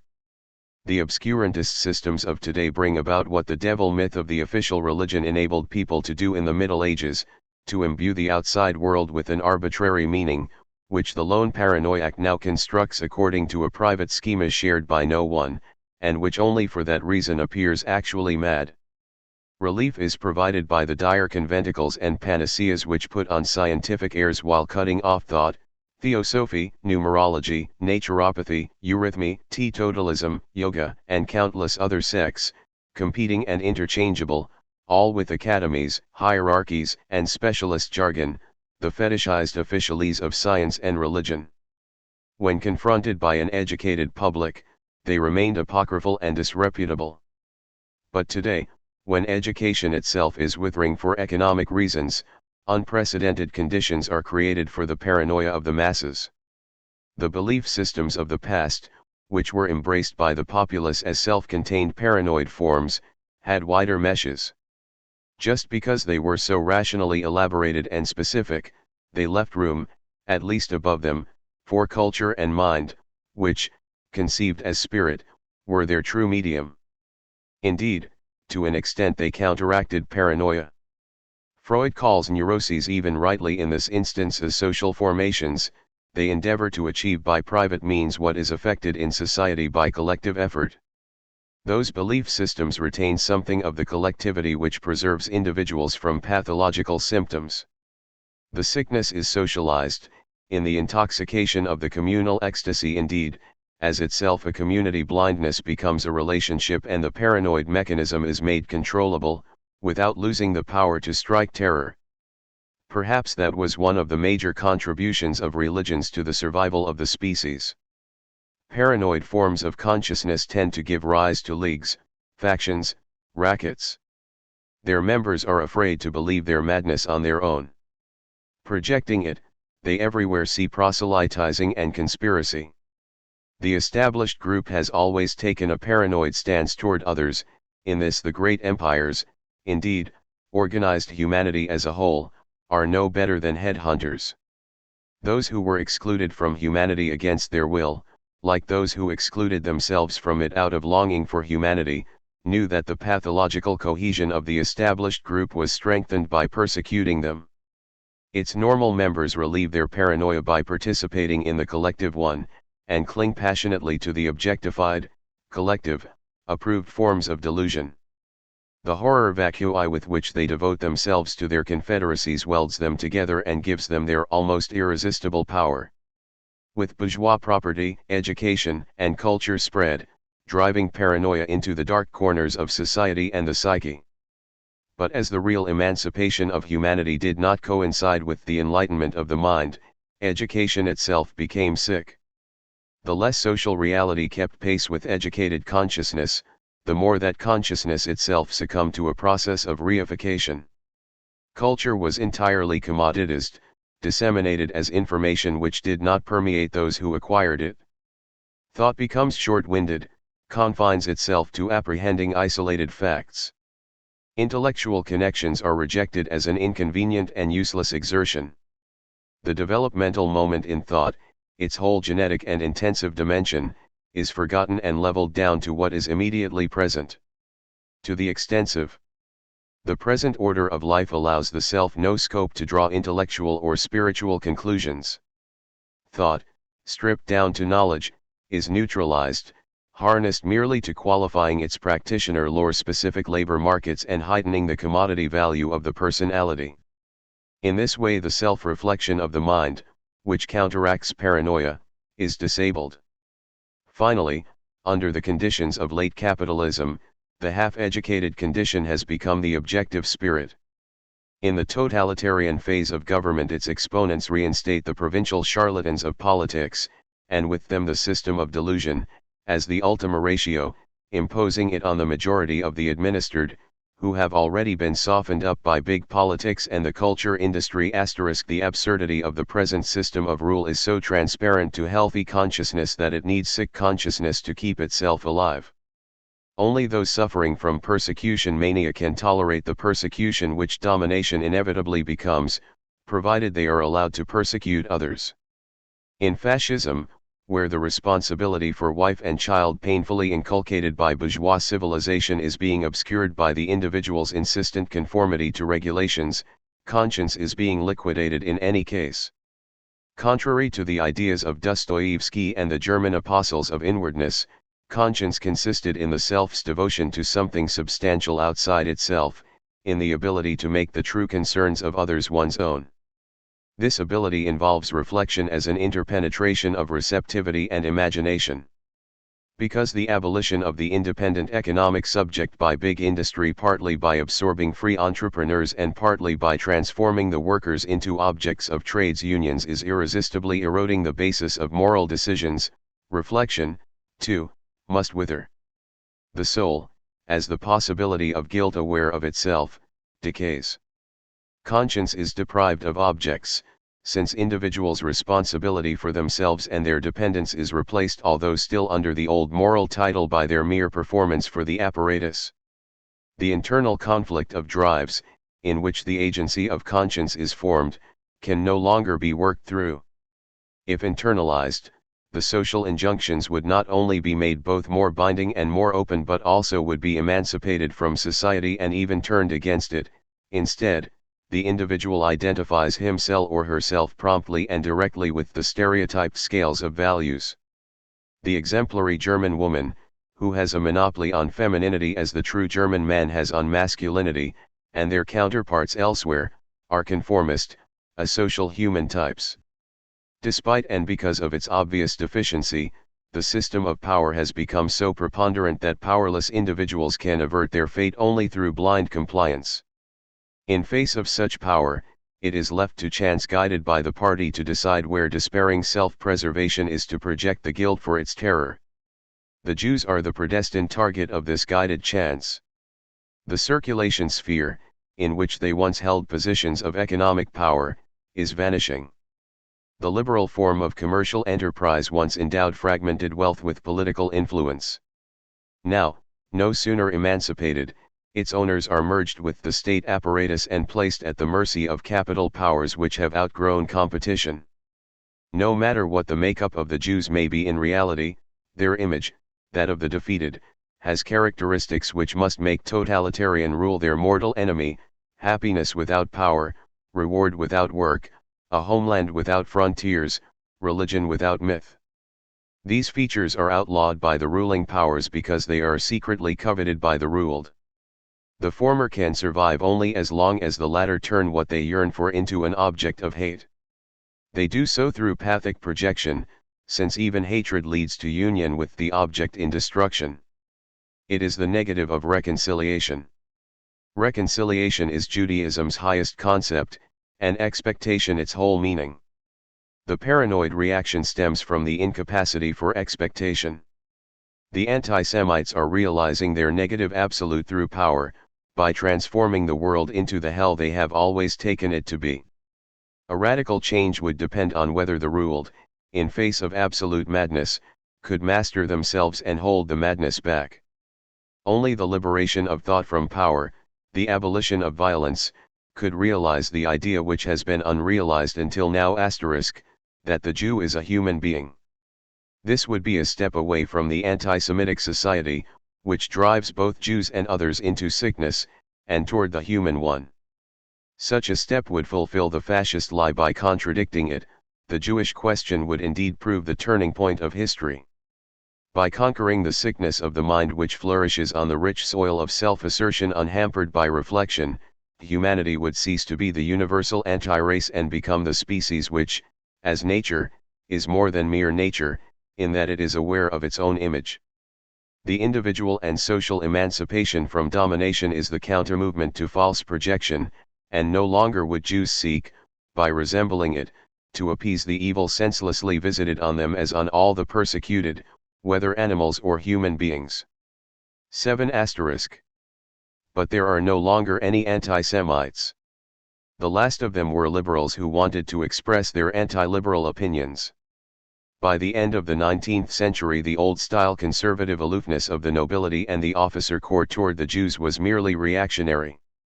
The people abreast of the times were the Ulward and the Nuppelkanses *. They drew their followers from the same groups as the Führer, but their support came from troublemakers and malcontents throughout the country. When people voiced anti-Semitic attitudes, they felt they were being bourgeois and rebellious at the same time. Their nationalistic grumbling was still a distorted form of civil freedom. The beer hall politics of the anti-Semites exposed the lie of German liberalism, on which it fed and whose demise it finally brought about. Even though they used their own mediocrity as a license to subject the Jews to beatings in which universal murder was already latent, they were economically far-sighted enough to weigh the risks of the Third Reich against the advantages of a hostile form of tolerance. Anti-Semitism was still a competing motif within a range of subjective choices. But the outcome related specifically to it. The whole chauvinistic vocabulary was implied from the start in the adoption of the Völkisch thesis. Anti-Semitic views always reflected stereotype thinking. Today only that thinking is left. People still vote, but only between totalities. The anti-Semitic psychology has largely been replaced by mere acceptance of the whole fascist ticket *, which is an inventory of the slogans of belligerent big business. Just as, on the ballot paper of the mass party, voters are presented with the names of people remote from their experience for whom they can only vote en bloc, the central ideological concepts have been codified into a small number of lists. One has to opt for one of them en bloc if one's own position is not to seem as futile as splinter votes on polling day in face of the statistical mammoths. Anti-Semitism has practically ceased to be an independent impulse and has become a plank in the platform. Anyone who gives fascism its chance subscribes to the settlement of the Jewish question along with the breaking of the unions and the crusade against Bolshevism. The anti-Semite's conviction, however mendacious it may be, has been absorbed into the preconditioned reflexes of the subjectless exponents of a particular standpoint. When the masses accept the reactionary ticket containing the clause against the Jews, they are obeying social mechanisms in which individual people's experiences of Jews play no part. It has been shown, in fact, that anti-Semitism's prospects are no less good in Jew-free * areas than in Hollywood itself. Experience is replaced by cliché, the imagination active in experience by diligent acceptance. The members of each class have to absorb their quota of guidelines on pain of rapid downfall. Just as they need to be instructed on the technical merits of a particular aircraft, so do they, too, on their allegiance to one of the prescribed agencies of power. In the world of mass production, stereotypes replace intellectual categories. Judgment is no longer based on a real act of synthesis but on blind subsumption. If, at an early historical stage, judgment consisted in the swift decision which immediately unleashed the poisoned arrow, in the meantime exchange and the institutions of law have taken their effect. The act of judgment passed through a stage of deliberation which afforded the judging subject some protection from brutal identification with the predicate. In late industrial society there is a regression to judgment without judging. When, in fascism, the protracted legal process was replaced by an accelerated procedure in criminal trials, up-to-date people had been economically prepared for this development. They had learned to see things unreflectingly, through ready-made thought models, the too many technici which provide them with iron rations following the decay of language. The perceiver is no longer present in the process of perception. He or she is incapable of the active passivity of cognition, in which categorical elements are appropriately reshaped by preformed conventional schemata and vice versa, so that justice is done to the perceived object. In the field of the social sciences, as in that of individual experience, blind intuition and empty concepts are brought together rigidly and without mediation. In the age of the 300 basic words, the ability to exercise judgment, and therefore to distinguish between true and false, is vanishing. Thinking, where it is not merely a highly specialized piece of professional equipment in this or that branch of the division of labor, is suspect as an old-fashioned luxury, armchair thinking. It is supposed to produce something.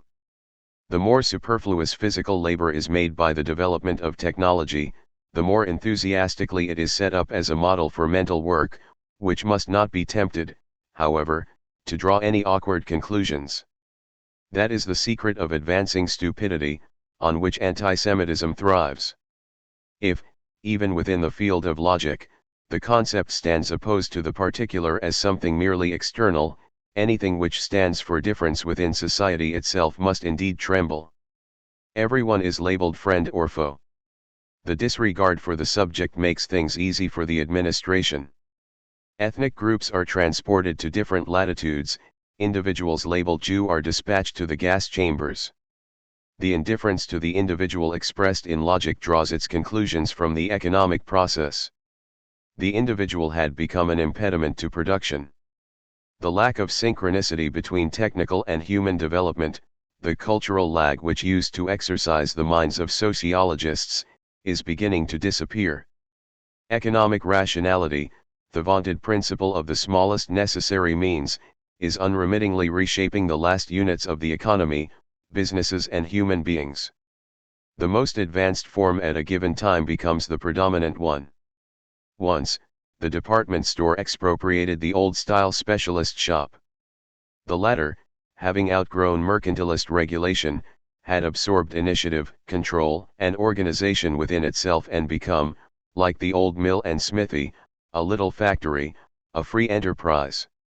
Its mode of operation was complicated, expensive, risky. Competition therefore replaced it by the more efficient, centralized form of retail shop, the department store. The psychological small business, the individual, is meeting the same fate. It came into being as the power cell of economic activity. Emancipated from the tutelage of earlier economic stages, individuals fended for themselves alone, as proletarians by hiring themselves out through the labor market and by constant adaptation to new technical conditions, as entrepreneurs by tirelessly realizing of the ideal type of Homo economicus. Psychoanalysis has portrayed the internal small business which thus came into being as a complex dynamic of unconscious and conscious elements, of ID, ego, and superego. In its negotiations with the superego, the ego, the agency of social control within the individual, keeps the drives within the limits set by self-preservation. The areas of friction are large and neuroses, the incidental expenses of such a drive economy, inevitable. Nevertheless, this complex psychical apparatus made possible the relatively free interplay of subjects which constituted the market economy. In the era of large combines and world wars, however, the mediation of the social process by innumerable monads is proving obsolete. The subjects of the drive economy are being psychologically expropriated, and the drive economy is being more rationally operated by society itself. The individual no longer has to decide what he or she is supposed to do in a given situation in a painful inner dialogue between conscience, self-preservation, and drives. For the human being as wage earner, the decision is taken by a hierarchy extending from trade associations to the national administration. In the private sphere it is taken by the schema of mass culture, which appropriates even the most intimate impulses of its forced consumers. The committees and stars function as ego and superego, and the masses, stripped of even the semblance of personality, are molded far more compliantly by the catchwords and models than ever the instincts were by the internal censor.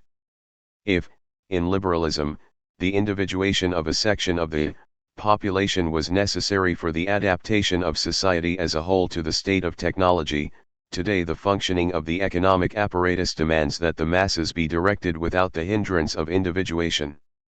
The economically determined direction of the whole society, which has always governed the mental and physical constitution of human beings, is causing the organs which enabled individuals to manage their lives autonomously to atrophy. Now that thinking has become a mere sector of the division of labor, the plans of the authorized experts and leaders have made individuals who plan their own happiness redundant. The irrationality of the unresisting and eager adaptation to reality becomes, for the individual, more reasonable than reason. If, previously, the bourgeois had introjected the compulsions of conscience and duty into themselves and the workers, now the entire human being has become at once the subject and the object of repression. In the progress of industrial society, which is supposed to have conjured away the law of increasing misery, it had itself brought into being, the concept which justified the whole the human being as person, as the bearer of reason, is going under. The dialectic of enlightenment is culminating objectively in madness. This is also a madness of political reality. As a dense web of modern communications, the world has become so standardized that the differences between diplomatic breakfasts in Dumbarton Oaks and Persia have to be specially devised as an expression of national character, while actual national peculiarity is experienced primarily by the millions hungering for rice who have fallen through the narrow meshes. Although the abundance of goods which could be produced everywhere and simultaneously makes the struggle for raw materials and markets seem ever more anachronistic, humanity is nevertheless divided into a small number of armed power blocks. They compete more pitilessly than the firms involved in the anarchy of commodity production ever did, and strive toward mutual liquidation. The more senseless the antagonism, the more rigid the blocks. Only the total identification of the population with these monstrosities of power, so deeply imprinted as to have become second nature and stopping all the pores of consciousness, maintains the masses in the state of absolute apathy which makes them capable of their miraculous achievements. As far as any decisions are still left to individuals, they are effectively decided in advance. The irreconcilability of the ideologies trumpeted by the politicians from the different camps is itself just one more ideology of the blind constellation of power. Ticket thinking, a product of industrialization and its advertising, is being extended to international relations. Whether a citizen chooses the communist or the fascist ticket depends on whether he happens to be more impressed by the Red Army or the laboratories of the West. The reification by virtue of which the power structure, made possible solely by the passivity of the masses, appears to those same masses as an iron reality, has been consolidated to the point where any spontaneity, or even the ability to conceive of the true state of affairs, has necessarily become an eccentric utopia, an irrelevant sectarianism. Illusion has become so concentrated that to see through it objectively assumes the character of hallucination. To vote for a ticket, by contrast, means to practice adaptation to illusion petrified as reality, which endlessly reproduces itself through such adaptation. The reluctant voter is therefore ostracized as a deserter. Since Hamlet hesitation was for modern people a sign of reflection and humanity. The wasted time at once represented and mediated the gap between individual and universal, as circulation does between consumption and production in the economy. Today individuals receive their tickets ready-made from the powers that be, as consumers receive their automobiles from the sales outlets of factories. Conformity to reality, adaptation to power, are no longer the result of a dialectical process between subject and reality but are produced directly by the cogs and levers of industry. The process is one of liquidation instead of sublation, of formal instead of determinate negation. The unleashed colossi of production have subdued the individual not by granting him or her full satisfaction, but by extinguishing the subject. Precisely therein lies their perfect rationality, which coincides with their insanity. The extreme disproportion between collective and individual eliminates tension, but the untroubled harmony between omnipotence and impotence is itself unmediated contradiction, the absolute antithesis of reconciliation. For this reason the psychological determinants of the individual, which have always been the internal human agencies of wrong society, have not disappeared with the individual itself. However, these character types are now being assigned to their mathematically exact positions within the coordinates of power. Both their efficiency and their coefficient of friction are included in the calculation. The ticket acts as a gear wheel in this process.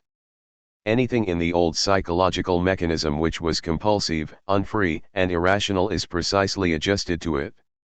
The reactionary ticket, which includes anti-Semitism, is suited to the destructive conventional syndrome. It is not so much that such people react originally against the Jews as that their drive structure has developed a tendency toward persecution, which the ticket then furnishes with an adequate object.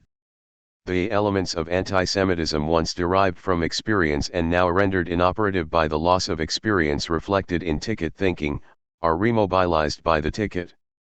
Being already corrupted, these elements also provide the neo-anti-Semite with the bad conscience and thus with the insatiability of evil. Just because the psychology of the individual can now construct itself and its content only from the synthetic schemata supplied by society, contemporary anti-Semitism takes on its empty but impenetrable character. The Jewish middleman fully becomes the image of the devil only when economically he has ceased to exist. Victory is thus made easy, and the anti-Semitic family man becomes the spectator, exempt from responsibility, of an irresistible historical tendency, intervening only when called to do so by his role as an employee of the party or the Zyklon gas factories.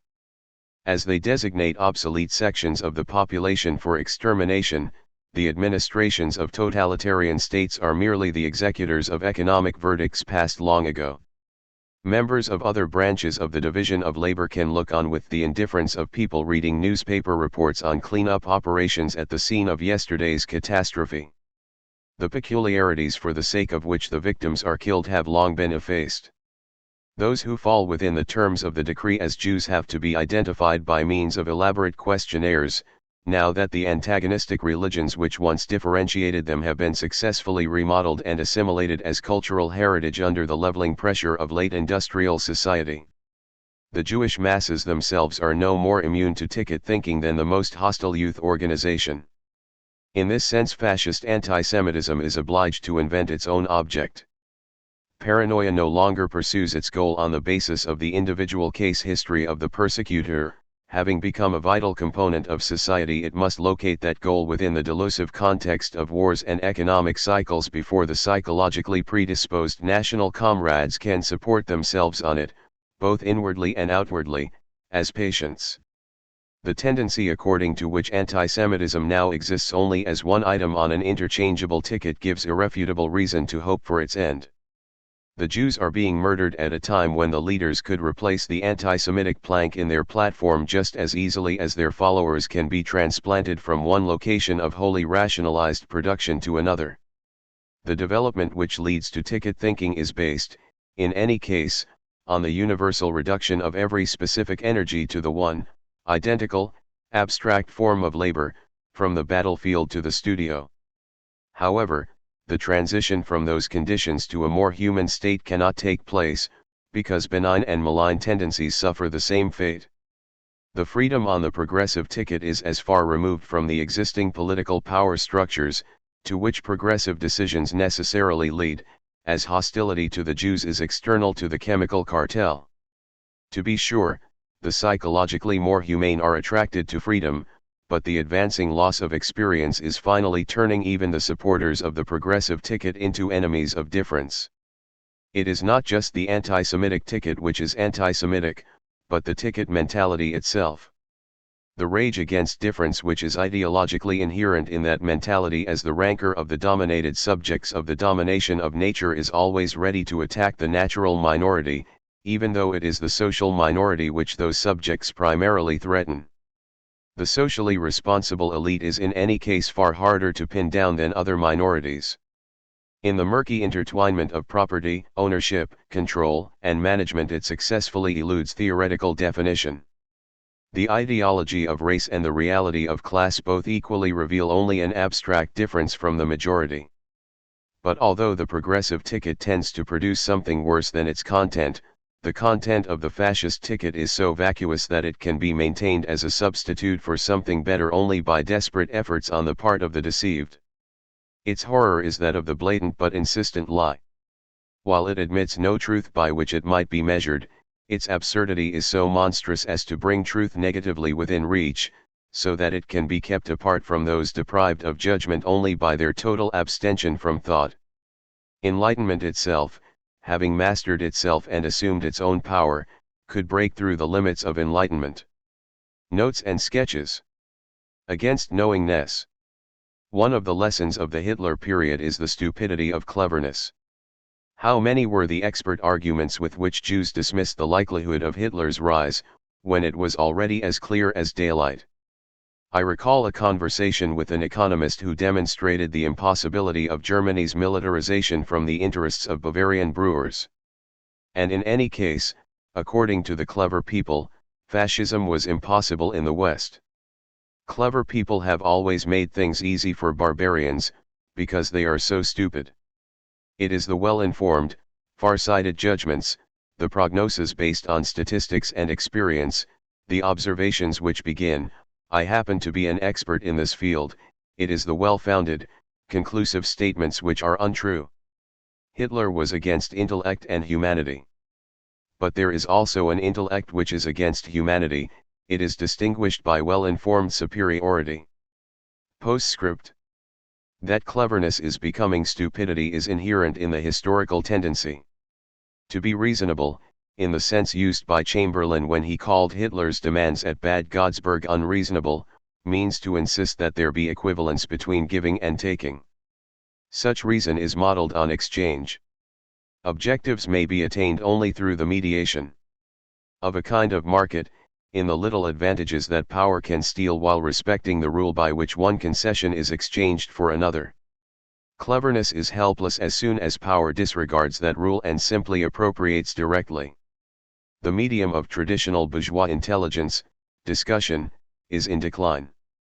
Even individuals can no longer converse, and know it, that is why they have turned card games into a serious, responsible institution that calls on all their powers, so that although there are no conversations, the silence goes unheard.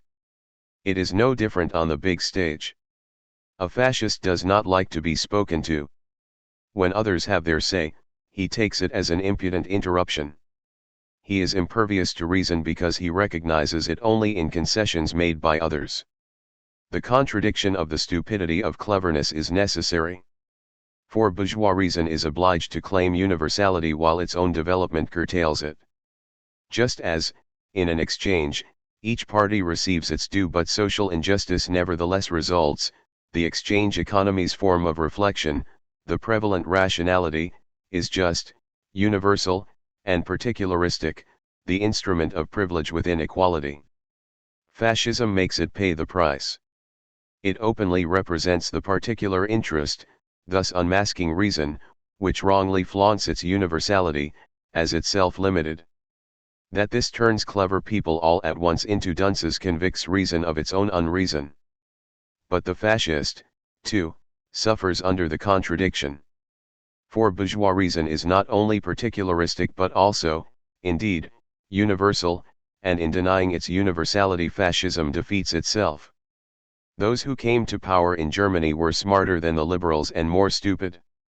The progress toward the new order has been carried largely by people whose consciousness progress has left behind bankrupts, sectarians, fools. They are exempt from error as long as their power precludes all competition. In the competition between states, however, the fascists not only are just as capable of making mistakes but with qualities such as myopia, bigotry, ignorance of economic forces, and, above all, the inability to perceive the negative and include it in their assessment of the situation as a whole are also impelled subjectively toward the catastrophe which, in their hearts, they have always expected. Two worlds. In this country there is no difference between a person and that person's economic fate. No one is anything other than his wealth, his income, his job, his prospects. In the consciousness of everyone, including its wearer, the economic mask coincides exactly with what lies beneath it, even in its smallest wrinkles. All are worth as much as they earn, and earn as much as they are worth. They find out what they are through the ups and downs of their economic life. They know themselves as nothing else. If the materialist critique of society once opposed idealism by asserting that it is not consciousness which determines being but being consciousness, and that the truth about society is to be found not in its idealistic notions of itself but in its economy, up-to-date self-consciousness has meanwhile discarded such idealism. People judge their own selves by their market value and find out who they are from how they fare in the capitalist economy. Their fate, however sad it may be, is for them not something external, they acknowledge it. A Chinese, taking leave, spoke with tear-dimmed tones, "On me, my friend. The smile of worldly fortune did not fall. And now I leave to wander mountain paths, seeking my heart's peace in their loneliness." I am a failure, says the American, and that is that. The transformation of the idea into power. Familiar tendencies from recent times are sometimes found prefigured in ancient, exotic history where distance lends them a heightened clarity. In his commentary on the Isa Upanishad, Dusan 1 argues that in that work Indian thought took a step beyond what had gone before in the same way as Jesus in the Gospel according to St. Matthew 2 went beyond St. John the Baptist, and the Stoics beyond the Cynics. However, this observation is historically one-sided because the uncompromising ideas of John the Baptist and of the Cynics, no less than the views against which the first lines of the Isa Upanishad are supposed to represent progress 3 look much more like left-wing secessionist tendencies which have split off from powerful cliques and parties than central tendencies of historical movements, from which European philosophy, Christianity, and the living Vedic religion themselves branched off. Accordingly, as Dusan himself notes, the Isa Upanishad is usually placed at the beginning of Indian collections, long before the writings it is said to have gone beyond. Yet this first work itself shows traces of a betrayal of youthful radicalism, of treachery against revolutionary opposition to the dominant reality. Vedantism, Stoicism, and Christianity took the step which made them capable of organization when they began to participate in social reality and to construct unified theoretical systems. That step was mediated by the doctrine that an active role in life need not be harmful to the salvation of the soul, provided one has the right spiritual outlook.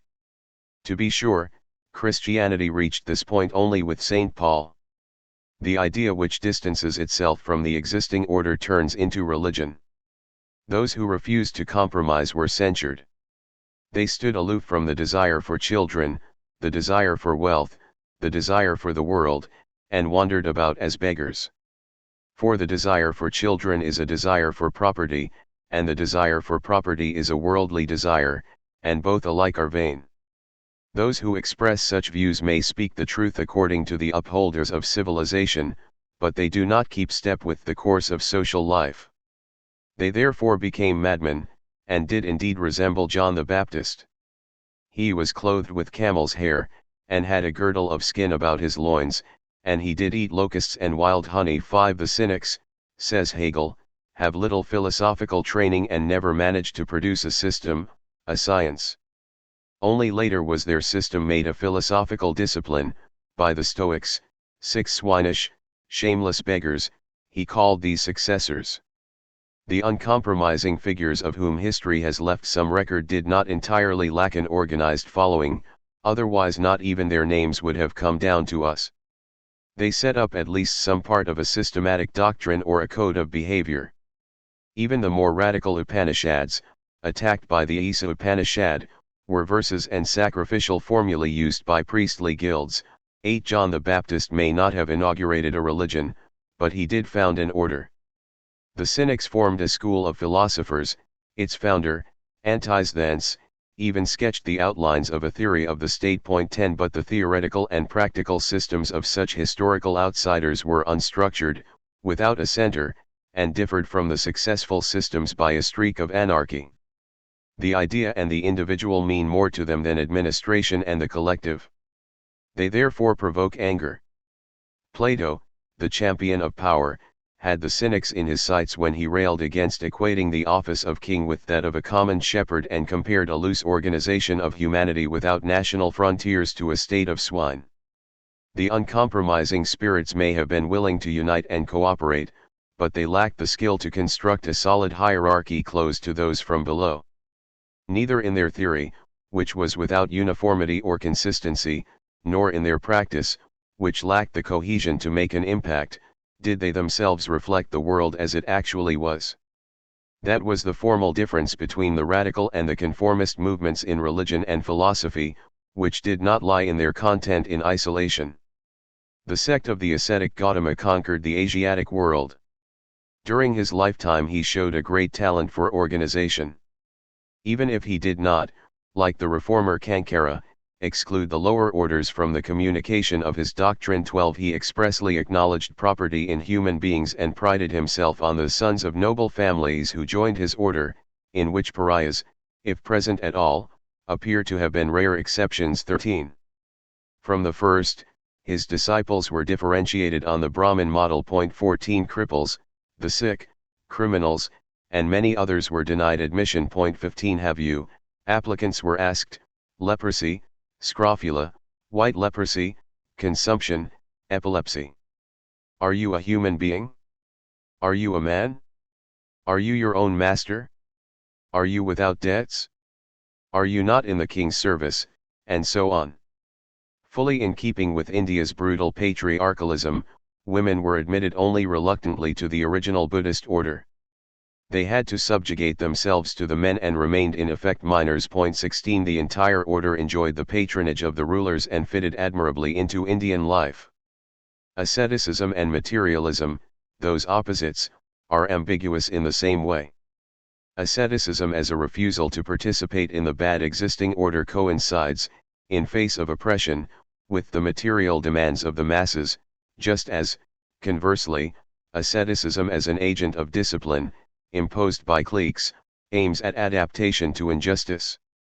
The materialistic acceptance of the status quo, individual egoism, has always been linked to renunciation, while the gaze of the unworldly zealot, roving beyond the existing order, rests materialistically on the land of milk and honey. Asceticism is sublated in true materialism, and materialism in true asceticism. The history of those ancient religions and schools, like that of the modern parties and revolutions, can teach us that the price of survival is practical complicity, the transformation of the idea into power. The theory of ghosts. Freud's theory that the belief in ghosts comes from the evil thoughts of the living about the dead, from the memory of old death wishes, is too narrow. The hatred of the dead is jealousy as much as a feeling of guilt. Those left behind feel abandoned, and attribute their pain to the deceased who causes it. At the stages of humanity's development when death still appeared as a direct continuation of life, the abandonment of the living in death seemed necessarily like a betrayal, and even in enlightened times the old belief is not quite extinguished. It runs counter to consciousness to conceive of death as absolute nothingness. Absolute nothingness cannot be thought. And as the burden of life falls back on those left behind, the situation of the dead can readily seem the better state. The way in which some bereaved people entirely reorganize their lives after the death of one dose to them, the busy cult of the deceased or, inversely, the forgetting rationalized as tact, are the modern counterpart to the belief in ghosts which, in unsublimated form, continues unabated in spiritualism. Only when the horror of annihilation is raised fully into consciousness are we placed in the proper relationship to the dead, that of unity with them, since we, like them, are victims of the same conditions and of the same disappointed hope. Postscript. The disturbed relationship to the dead who are forgotten and embalmed is one of the symptoms of the sickness of experience today. It might almost be said that the concept of human life itself, as the unity of a person's history, has become invalid. The individual's life is now defined merely by its opposite, annihilation, but has lost all concordance, all continuity between conscious remembrance and involuntary memory meaning. Individuals are reduced to a mere succession of instantaneous presents, which leave behind no trace, or rather, the trace of which they hate as something irrational, superfluous, utterly obsolete. Just as any book which has not been published recently is suspect, just as the idea of history, outside the specialized activities of the academic discipline, makes up-to-date people nervous, the past of a human being makes them furious. What someone was and experienced earlier is annulled in face of what he is now, or of the purpose for which he can be used. The threateningly well-meaning advice frequently given to emigrants that they should forget the past because it cannot be transplanted, that they should write off their prehistory and start an entirely new life, merely inflicts verbally on the spectral intruders the violence they have long learned to do to themselves. They repress history in themselves and others, out of fear that it might remind them of the disintegration of their own lives, a disintegration which itself consists largely in the repression of history. The fate which befalls all feelings, the ostracizing of what has no market value, is applied most harshly to something which cannot even contribute to a psychological restoration of labor power, mourning. It is becoming the stigma of civilization, and a social sentimentality which reveals that human beings have not yet been made to swear absolute allegiance to the realm of purposes. Therefore mourning, more than all else, is disfigured, deliberately turned into the social formality which, for the hardened survivors, the beautiful corpse has always been. In the funeral home and the crematorium, where the deceased are processed into transportable ashes, into a burdensome possession, it is indeed untimely to let oneself go, and the young girl who, proudly describing the first-class funeral of her grandmother, added, "A pity that Daddy lost control, because he had shed a few tears," precisely expresses the current state of affairs. The dead are in truth subjected to what for the ancient Jews was the most grievous curse, to thee shall no thoughts be turned. The living vent on the dead their despair that they no longer give thought to themselves. Quond meme. External pressure has forced human beings to overcome their own inertia, to produce material and intellectual works. Thinkers from Democritus to Freud are not wrong in believing this. The resistance of external nature, to which the pressure can finally be traced back, propagates itself in society through the classes, acting on all human beings from childhood onward as the callousness of their fellows. People are gentle when they want something from those who are stronger, and harsh when the weaker want something from them. That has been the key to the nature of the person in society up to now. The conclusion drawn by conservatives, that terror and civilization are inseparable, is well founded. What could enable human beings to develop the ability to master complex stimuli, if not their own developmental exertions, which have to be spurred on by external resistance?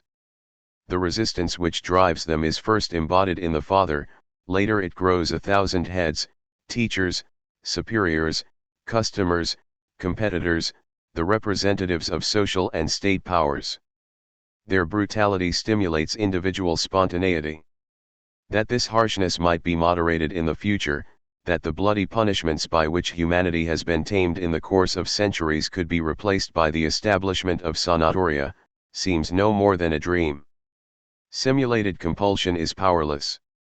Culture has evolved under the shadow of the executioner, Genesis, which tells of the expulsion from paradise, and the Soirées de Petersburg * are in agreement on this. Work and pleasure take place under the shadow of the executioner. To contradict this is to fly in the face of all science, all logic. One cannot abolish terror and retain civilization. Even to relax the former means the beginning of disintegration.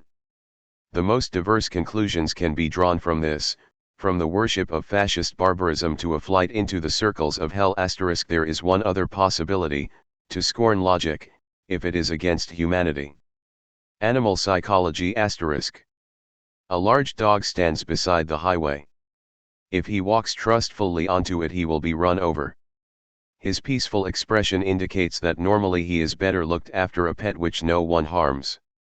But do the sons of the upper bourgeoisie, whom no one harms, have peaceful expressions on their faces? They have not been worse looked after than the dog, which is now run over. For Voltaire, your reason is one-sided, whispers one-sided reason, you have done power an injustice. You have trumpeted the scandal of tyranny eloquently, tearfully, sarcastically, thunderously, but the good that power has brought about, on that you have kept silent. Without the security which only power could establish, that good would never have come into being. Beneath the wings of power, life and love have played, even your own happiness has been wrested from hostile nature by power. Thoughts inspired by apologetics are true and false at once. Despite its great accomplishments, only power can commit injustice, for only the executed judgment is unjust, not the lawyer's unexecuted plea. Only when discourse aims at oppression, defending power instead of powerlessness, does it contribute to the general wrong. But power, one-sided reason now whispers, is represented by human beings. By exposing the former, you make a target of the latter. And after them, worse perhaps will come. The lie speaks truth. When fascist murderers are waiting, one should not incite the people against the weak government. But even the alliance with the less brutal power does not imply that one should keep silent about infamies. The likelihood that good causes might be damaged by denunciation of the injustice which protects them from the devil has always been outweighed by the advantage the devil gains if the denunciation of injustice is left solely to him. How far must a society have sunk in which only scoundrels still speak the truth? And Goebbels reminds us that the lynch mob is still happily at work. Not the good but the bad is the subject matter of theory. Theory presupposes the reproduction of life in its existing forms. Its element is freedom, its theme oppression. Where language grows apologetic, it is already corrupted. By its nature it can be neither neutral nor practical. Could you not portray the good sides of life and proclaim love as a principle, instead of endless bitterness? There is only one expression for truth, the thought which repudiates injustice. If insistence on the good sides of life is not sublated in the negative whole, it transfigures its own opposite, violence. With words I can intrigue, propagate, suggest, that is the attribute which entangles them, as it entangles all activity in the world, and is the only one which is understood by the lie. It insinuates that even when one contradicts the existing order, one is acting in the service of other, emergent powers, competing bureaucracies, and rulers. In its nameless fear, it can and will see only what resembles itself. Anything which is absorbed into its medium, language as mere instrument, becomes identical to the lie as objects become indistinguishable in darkness. But although it is true that there is no word which could not ultimately be used by the lie, the word's temper never gleams in the lie but only in the thought hardened in the fight against power. Uncompromising hatred of the terror inflicted on the last of the earth's creatures legitimizes the gratitude of those who are spared. Invocation of the sun is idolatry. Only the spectacle of the tree withered in its heat gives a presentiment of the majesty of the day which will not scorch the world on which it shines. Classification. General concepts coined by means of abstraction or axiomatically by individual sciences form the material of representation no less than the names of individual objects. Opposition to general concepts is absurd. There is more to be said, however, about the status of the general. What many individual things have in common, or what constantly recurs in one individual thing, needs not be more stable, eternal, or deep than the particular. The scale of categories is not the same as that of significance. That was precisely the error of the Eleatics and all who followed them, with Plato and Aristotle at their head. The world is unique.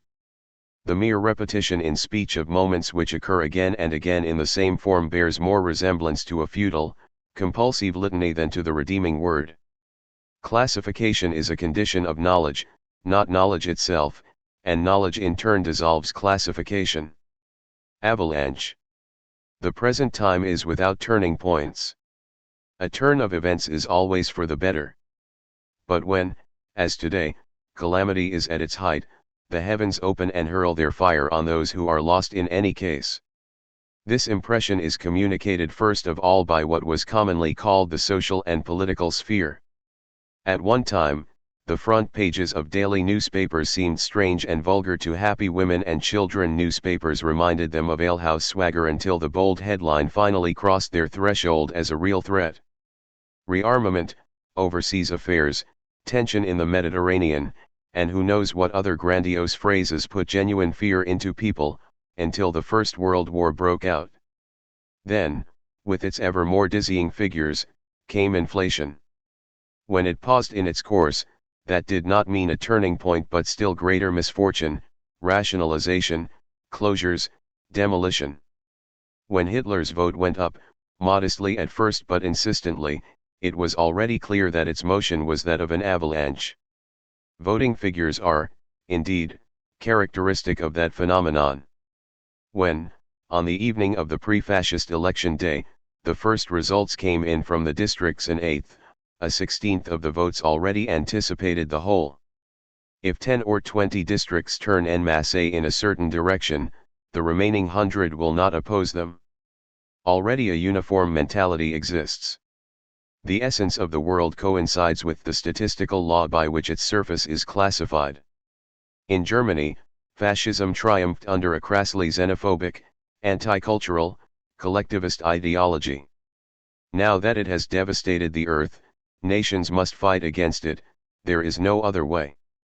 But when all is over, a spirit of freedom need not spread across Europe, its nations may become as xenophobic, as hostile to culture, and as pseudo-collectivist as the fascism against which they had to defend themselves.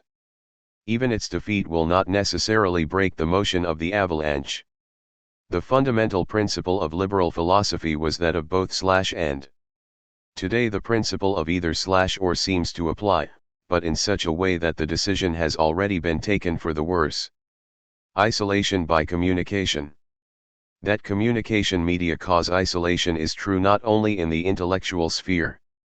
Not only does the mendacious idiom of the radio announcer fix itself in the brain as an image of language itself, preventing people from speaking to one another, not only does the voice advertising Pepsi-Cola drown out the leveling of continents, not only does the ghostly image of the cinema hero model the embraces of adolescence, and later adultery. Progress keeps people literally apart. The little counter at the railroad station or the bank allowed the clerks to whisper to their colleagues and share their meager secrets. The glass partitions of modern offices, the huge rooms in which countless employees sitting together can be easily supervised both by the public and by their managers, no longer countenance private conversations and idles. Even in offices, the taxpayer is now protected from wasting of time by wage earners, who are isolated in their collective. But the means of communication also isolate people physically. The railroad has been supplanted by cars. The making of travel acquaintances is reduced by the private automobile to half-threatening encounters with hitchhikers. People travel on rubber tires in strict isolation from one another. What is talked about in one family automobile is the same as in another. In the nuclear family, conversation is regulated by practical interests. Just as every family with a certain income spends the same percentage on housing, cinema, cigarettes, exactly as statistics prescribe, the subject matter of conversations is schematized according to the class of automobile. When they meet on Sunday outings or in restaurants, the menus and decor of which are identical to others in the same price category, the guests find that with increasing isolation they have become more and more alike. Communication makes people conform by isolating them. On the critique of the philosophy of history. The human species is not, as has been asserted, a freak event in natural history, an incidental and abnormal formation produced by hypertrophy of the cerebral organ. That assertion is true only of reason in certain individuals, or perhaps even of a few countries over short periods, when the economy has allowed maneuvering space to such individuals. The cerebral organ, human intelligence, is firmly established enough to constitute a regular epoch of the Earth's history. In this epoch, the human species, including its machines, chemicals, and organizational powers, for why should they not be seen as a part of it as teeth are a part of the bear, since they serve the same purpose and merely function better, is the last word in adaptation. Humans have not only overtaken their immediate predecessors but have eradicated them more thoroughly than almost any other recent species, not excluding the carnivorous saurians. In face of this, it seems somewhat whimsical to try to construe world history, as did Hegel, in terms of categories such as freedom and justice. These categories do indeed originate in eccentric individuals, who are insignificant in relation to the general course of the whole, unless it be that they help to bring about transient historical conditions in which especially large quantities of machines and chemicals are produced to strengthen the species and subjugate others. According to this serious history, all ideas, prohibitions, religions, and political creeds are of interest only insofar as, arising from diverse conditions, they increase or decrease the natural survival prospects of the human species on the earth or within the universe. The liberation of citizens from the injustice of the feudal and absolutist past served, through liberalism, to unleash machinery, just as the emancipation of women has culminated in their being trained as a branch of the armed forces. The mind, and all that is good in its origins and existence, is hopelessly implicated in this horror. We owe the serum which the doctor administers to the sick child to the attack on defenseless creatures. In the endearments of lovers, as in the most sacred symbols of Christianity, we can detect the lust for the flesh of the kid, just as the ambiguous respect for the totem animal is discernible in that lust. Even our complex understanding of cooking, church, and theater is a consequence of the sophisticated division of labor, which exists at the expense of nature within and outside human society. The historical function of culture lies in retroactively heightening this form of organization. That is why genuine thought, which detaches itself from that function, reason in its pure form, takes on the trait of madness which down-to-earth people have never failed to observe. If that kind of reason were to win a decisive victory within humanity, the predominance of the species would be threatened. The freak event theory would finally turn out to be true. But that theory, which cynically sought to support a critique of the anthropocentric philosophy of history, is itself too anthropocentric to hold true. Reason acts as an instrument of adaptation and not as a sedative, as might appear from the use sometimes made of it by individuals. Its ruse consists in making humans into beasts with an ever wider reach, and not in bringing about the identity of subject and object. A philosophical interpretation of world history would have to show how, despite all the detours and resistances, the systematic domination over nature has been asserted more and more decisively and has integrated all internal human characteristics. Economic, political, and cultural norms * would have to be derived from this position. The idea of the superhuman can be applicable only in the sense of a transition from quantity to quality. Just as the airman with the toxic spray, who in a few flights can cleanse the last continents of the last free animals, might be called Superman in comparison to the troglodyte *, a human superamphibian might come into being for whom the airman of today would seem like a harmless swallow. But it is doubtful whether a species one stage higher than man can emerge as a genuine product of natural history. For anthropomorphism contains a measure of truth in that natural history did not reckon with the happy throw of the dice it accomplished in engendering the human being. The human capacity for destruction promises to become so great that once the species has exhausted itself a tabula rasa will have been created. Either the human species will tear itself to pieces or it will take all the Earth's fauna and flora down with it, and if the Earth is still young enough, the whole procedure to vary a famous dictum * will have to start again on a much lower level. By attributing humane ideas as active powers to history, and presenting them as history's culmination, the philosophy of history stripped them of the naivete inherent in their content. The poor figure always cut by such ideas when the economy, that is, when power was not with them, makes a mockery of everything weak, and in this way their authors have unwittingly identified themselves with the oppression they sought to abolish. The philosophy of history repeats what happened in Christianity. The good, which in reality remains at the mercy of suffering, is dressed up as a force which determines the course of history and finally triumphs. It is deified as the world spirit or as an immanent law. But not only is history thereby turned into its direct opposite, but the idea, which was supposed to break the necessity, the logical course of events, is itself distorted. The danger of the freak event is averted. Impotence mistaken for power is denied a second time by such elevation, as if erased from memory. In this way, Christianity, idealism, and materialism, which in themselves contain truth, also bear guilt for the villainies committed in their name. In proclaiming power, even a benign power, they became themselves highly organized historical powers, and as such played their bloody role in the real history of the human species, as instruments of organization. Because history as the correlative of unified theory, as something capable of interpretation, is not the good but, in fact, the horror, thought is in reality a negative element.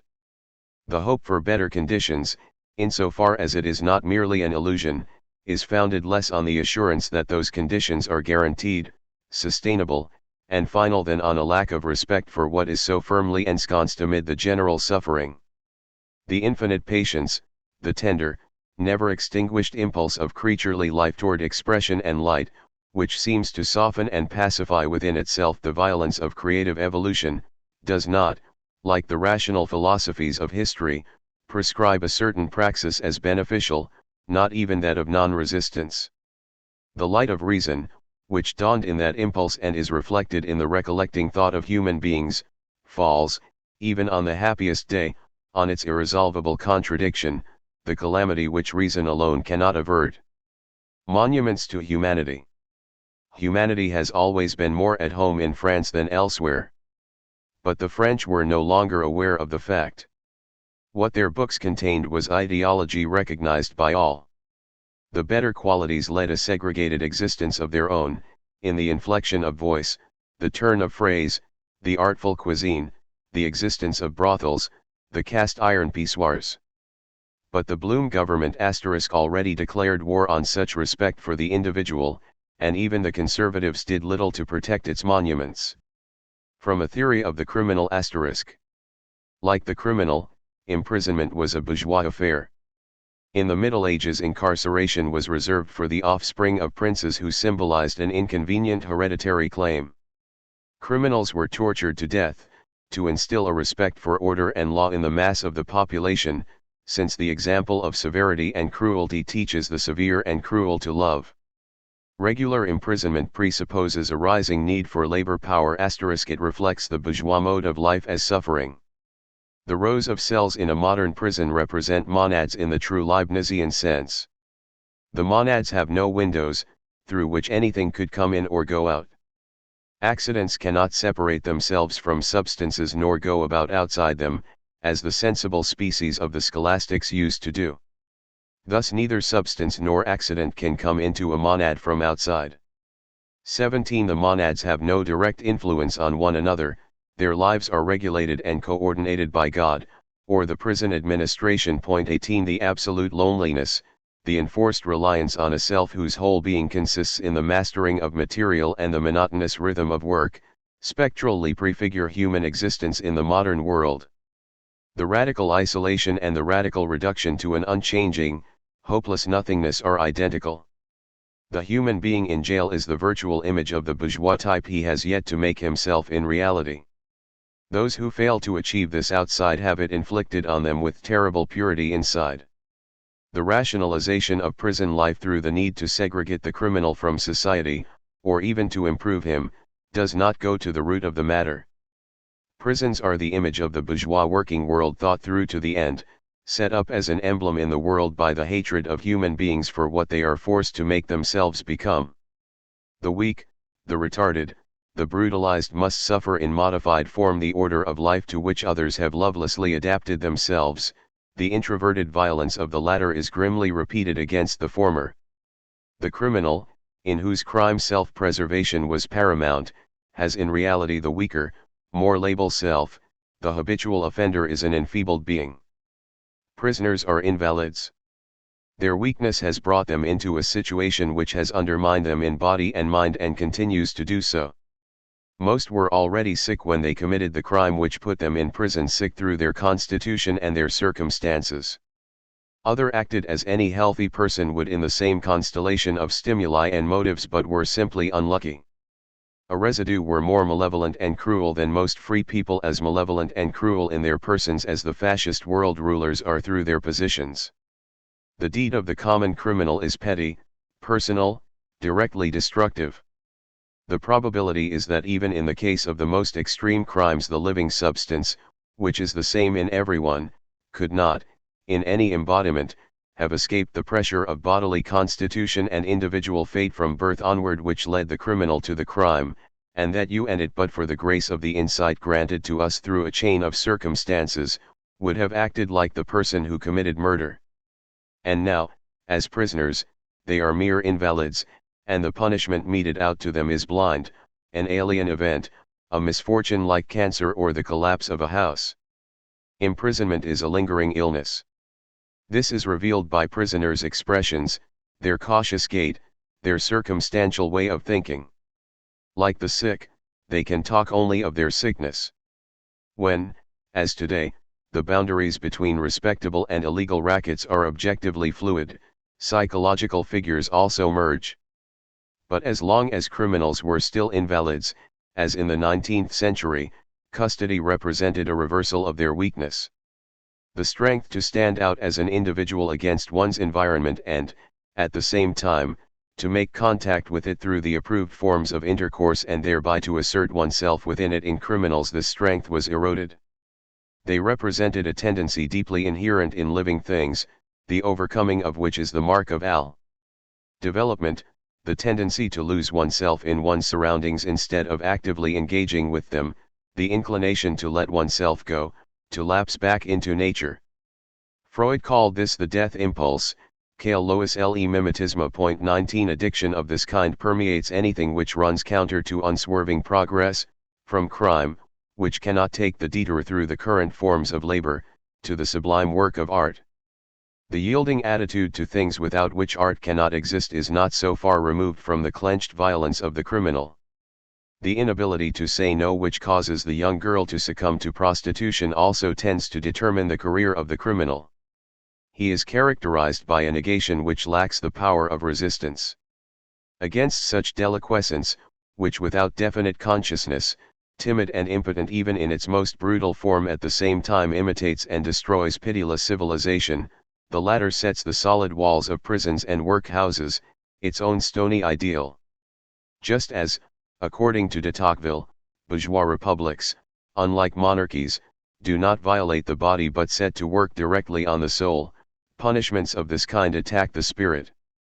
Those they torture no longer thebroken on the will over long days and nights but perish mentally, as silent, invisible examples in the great prison buildings, which differ from lunatic asylums almost only in name. Fascism absorbs both institutions. The concentration of command throughout production is causing society to revert to the stage of direct rule. As the detour of power via the internal markets of nations disappears, so, too, do intellectual mediations, including law. Thinking, which had developed through transactions, as a result of egoism's need to negotiate, is now given over wholly to the planning of violent appropriation. The fascist mass murderer has emerged as the pure essence of the German factory owner, no longer distinguished from the criminal by anything but power. The detour has become unnecessary.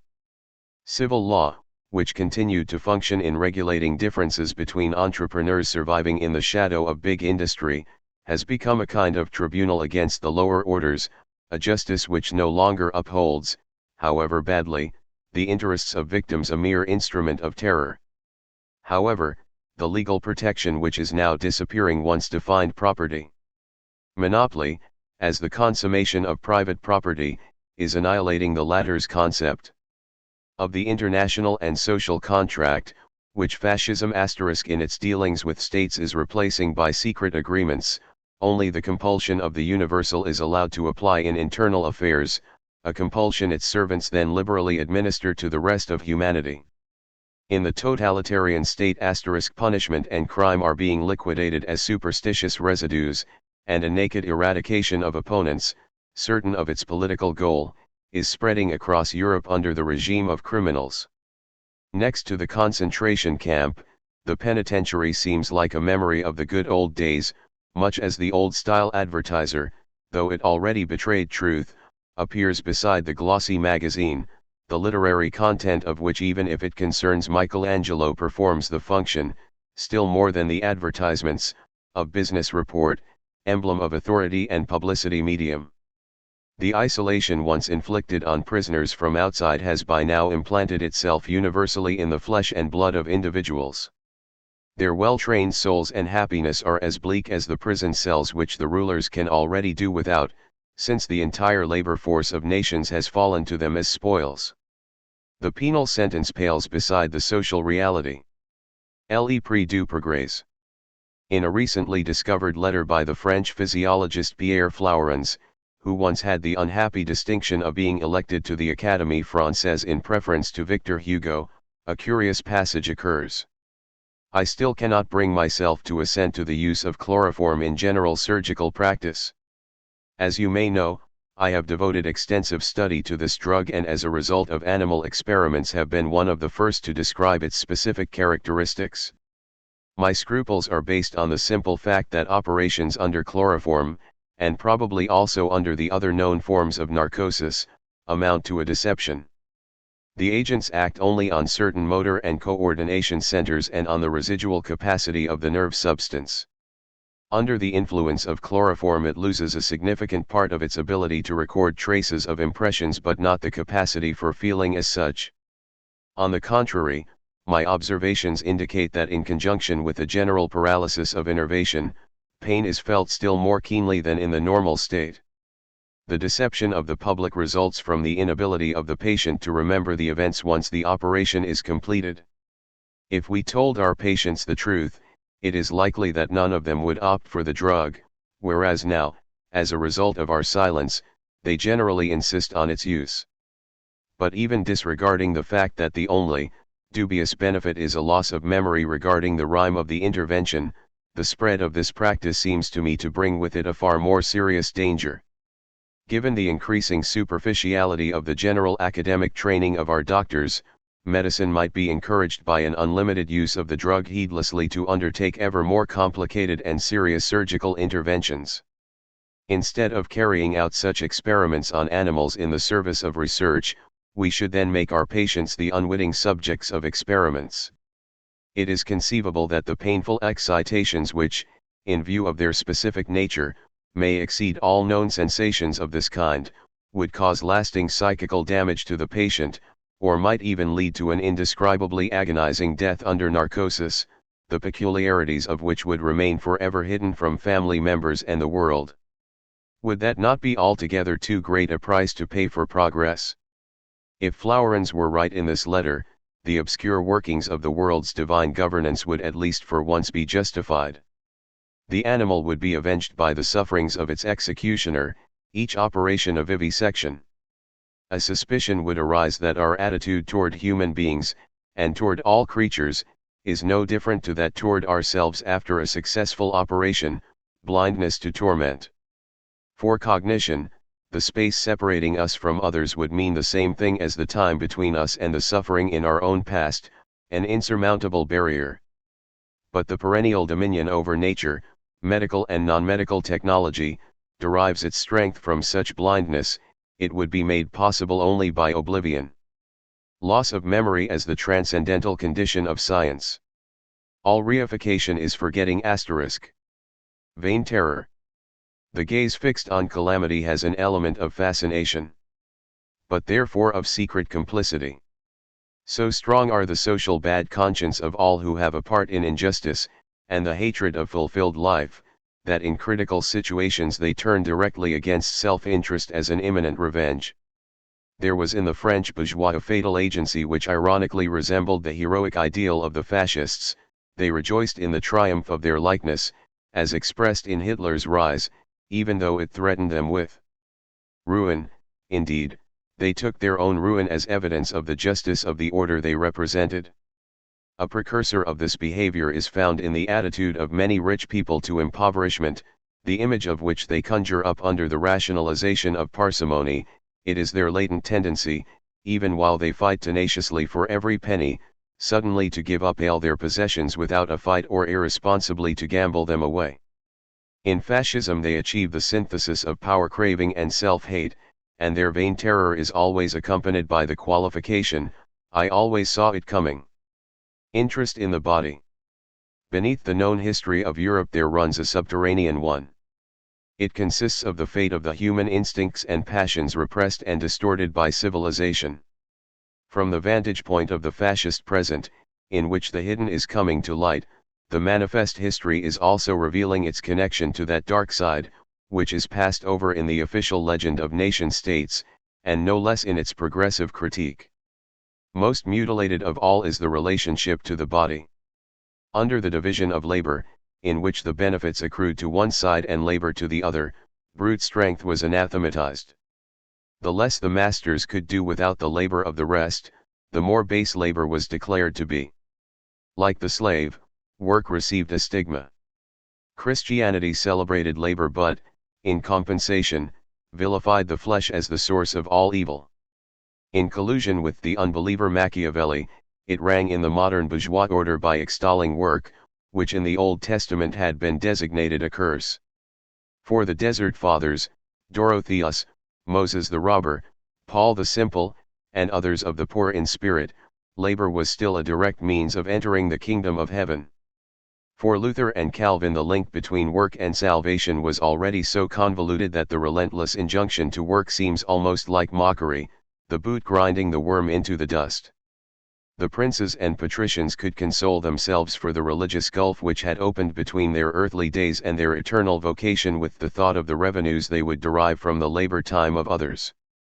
For the irrationality of the doctrine of election left the possibility of redemption open to them. But on the others the pressure weighed all the more heavily. They were dimly aware that the mortification of the flesh by power was nothing other than the ideological reflection of the oppression practiced on them.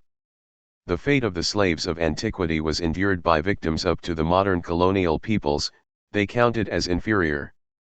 There were by nature two races, the higher and the lower. The emancipation of the European individual took place in conjunction with a general cultural transformation by which the split within the emancipated penetrated more deeply the more the external physical compulsion abetted. The exploited body was to be regarded by the lower orders as the bad and the mind, for which the others had leisure, as the highest good. This development made Europe capable of its most sublime cultural achievements, but, at the same time as the control over the body was increased, the hint of fraud which had been detectable from the first also intensified the obscene malice, the love-hate toward the body which permeated the mentality of the masses over the centuries and found its authentic expression in the language of Luther. In the relationship of individuals to the body, their own and that of others, is reenacted the irrationality and injustice of power as cruelty, and that irrationality is as far removed from judicious insight and serene reflection as power is from freedom. In Nietzsche's theory of cruelty, and still more in the work of Sada, the extent of this connection is recognized, while in Freud's doctrines of narcissism and the death impulse it is interpreted psychologically. Love-hate for the body colors the whole of modern culture. The body is scorned and rejected as something inferior, enslaved, and at the same time is desired as forbidden, reified, estranged. Only culture treats the body as a thing that can be owned, only in culture has it been distinguished from mind, the quintessence of power and command, as the object, the dead thing, the corpus. In humanity's self-abasement to the corpus nature takes its revenge for the debasement of the human being to an object of power, to raw material. The compulsion toward cruelty and destruction stems from the organic repression of proximity to the body, much as, according to Freud's inspired intuition, disgust came into being when, With the adoption of the upright stance and the greater distance from the earth, the sense of smell, which attracted the male animal to the menstruating female, fell victim to organic repression. In Western civilization, and probably in any civilization, what pertains to the body is tabooed, a subject of attraction and revulsion. Among the Greek rulers, and in feudalism, the relationship to the body was also conditioned by power, through the need for personal physical prowess. The cultivation of the body had a naively social objective. The kalos kagathos was only partly an illusion, in part the gymnasium was needed for the actual maintenance of personal power, at least as training in the lordly posture. With the complete transition of power to the bourgeois form mediated by trade and communications, and still more with the rise of industry, a formal change occurred. Instead of to the sword, humanity has enslaved itself to the gigantic apparatus, which, to be sure, ultimately forges the sword. The rational purpose of enhancing the male body thereby disappeared. The romantic attempts to achieve a renaissance of the body in the 19th and 20th centuries merely idealize something dead and mutilated. Nietzsche, Gauguin, George, and Clausius recognized the nameless stupidity which is the result of progress. But they drew the wrong conclusion. They did not denounce the wrong as it is but transfigured the wrong as it was. The rejection of mechanization became an embellishment of industrial mass culture, which cannot do without the noble gesture. Against their will, artists reworked the lost image of the unity of body and mind for the advertising industry. The celebration of paragons of vitality, from the blonde beast to the South Sea Islanders, culminates ineluctably in the sarong film, the advertisements for vitamins and skin cream, which are only stand-ins for the imminent goal of publicity, the new, big, beautiful, noble human type, the leaders and their troops. The fascist leaders again take the implements of murder into their hands, executing their prisoners with pistol and horsewhip, not as a result of their superior strength but because the gigantic apparatus and the real holders of power, who still abstain from such acts, deliver the victims of reason of state to the basement of their headquarters. The body cannot be turned back into the envelope of the soul. It remains a cadaver, no matter how trained and fit it may be. The transformation into dead matter, indicated by the affinity of corpus to corpse, was a part of the perennial process which turned nature into stuff, material.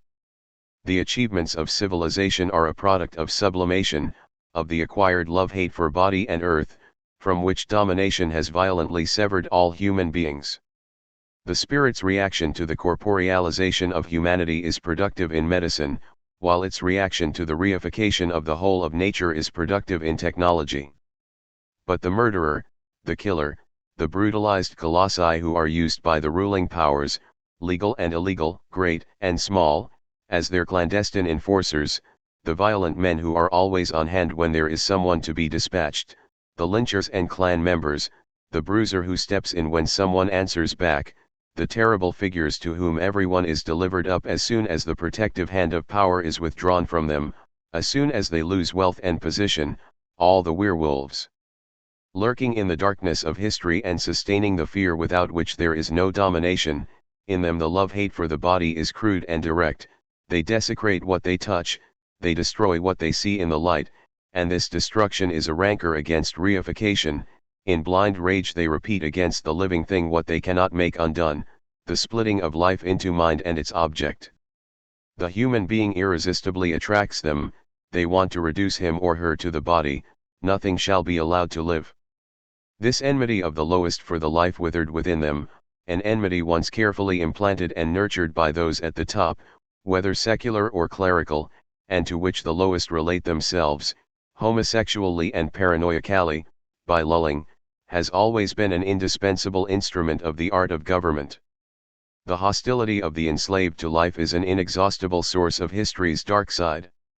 Even the puritanical excess, hitting the booze, takes despairing revenge on life.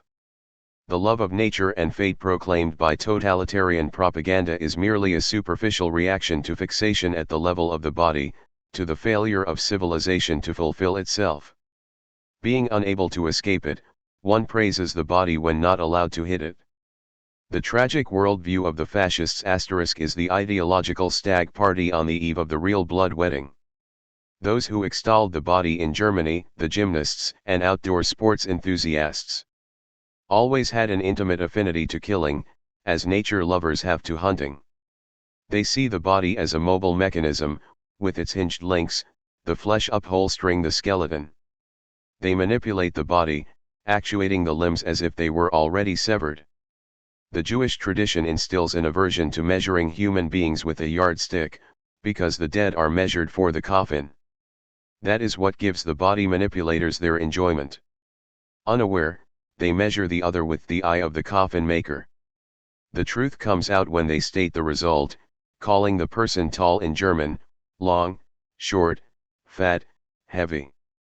They are interested in illness, anticipating their fellow diner's death in what he eats, their interest being only thinly rationalized by concern for his health. Language keeps in step with them. It has converted the stroll into exercise and food into calories, just as in English and French the name for a throng of living trees is synonymous with timber. Along with the mortality rate, society is reducing life to a chemical process. In the fiendish humiliation of prisoners in the concentration camps, which for no rational reason the modern executioner adds to the death by torture, the unsublimated yet repressed rebellion of despised nature breaks out. Its full hideousness is vented on the martyrs of love, the alleged sexual offenders and libertines, for sexuality is the body unreduced, it is expression, that which the butchers secretly and despairingly crave. In free sexuality the murderer fears the lost immediacy, the original oneness, in which he can no longer exist. It is the dead thing which rises up and lives. He now makes everything one by making it nothing, because he has to stifle that oneness in himself.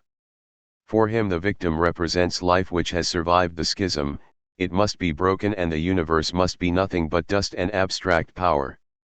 Mass society. Complementing the cult of stars is the social mechanism of the notables, which levels anything that stands out.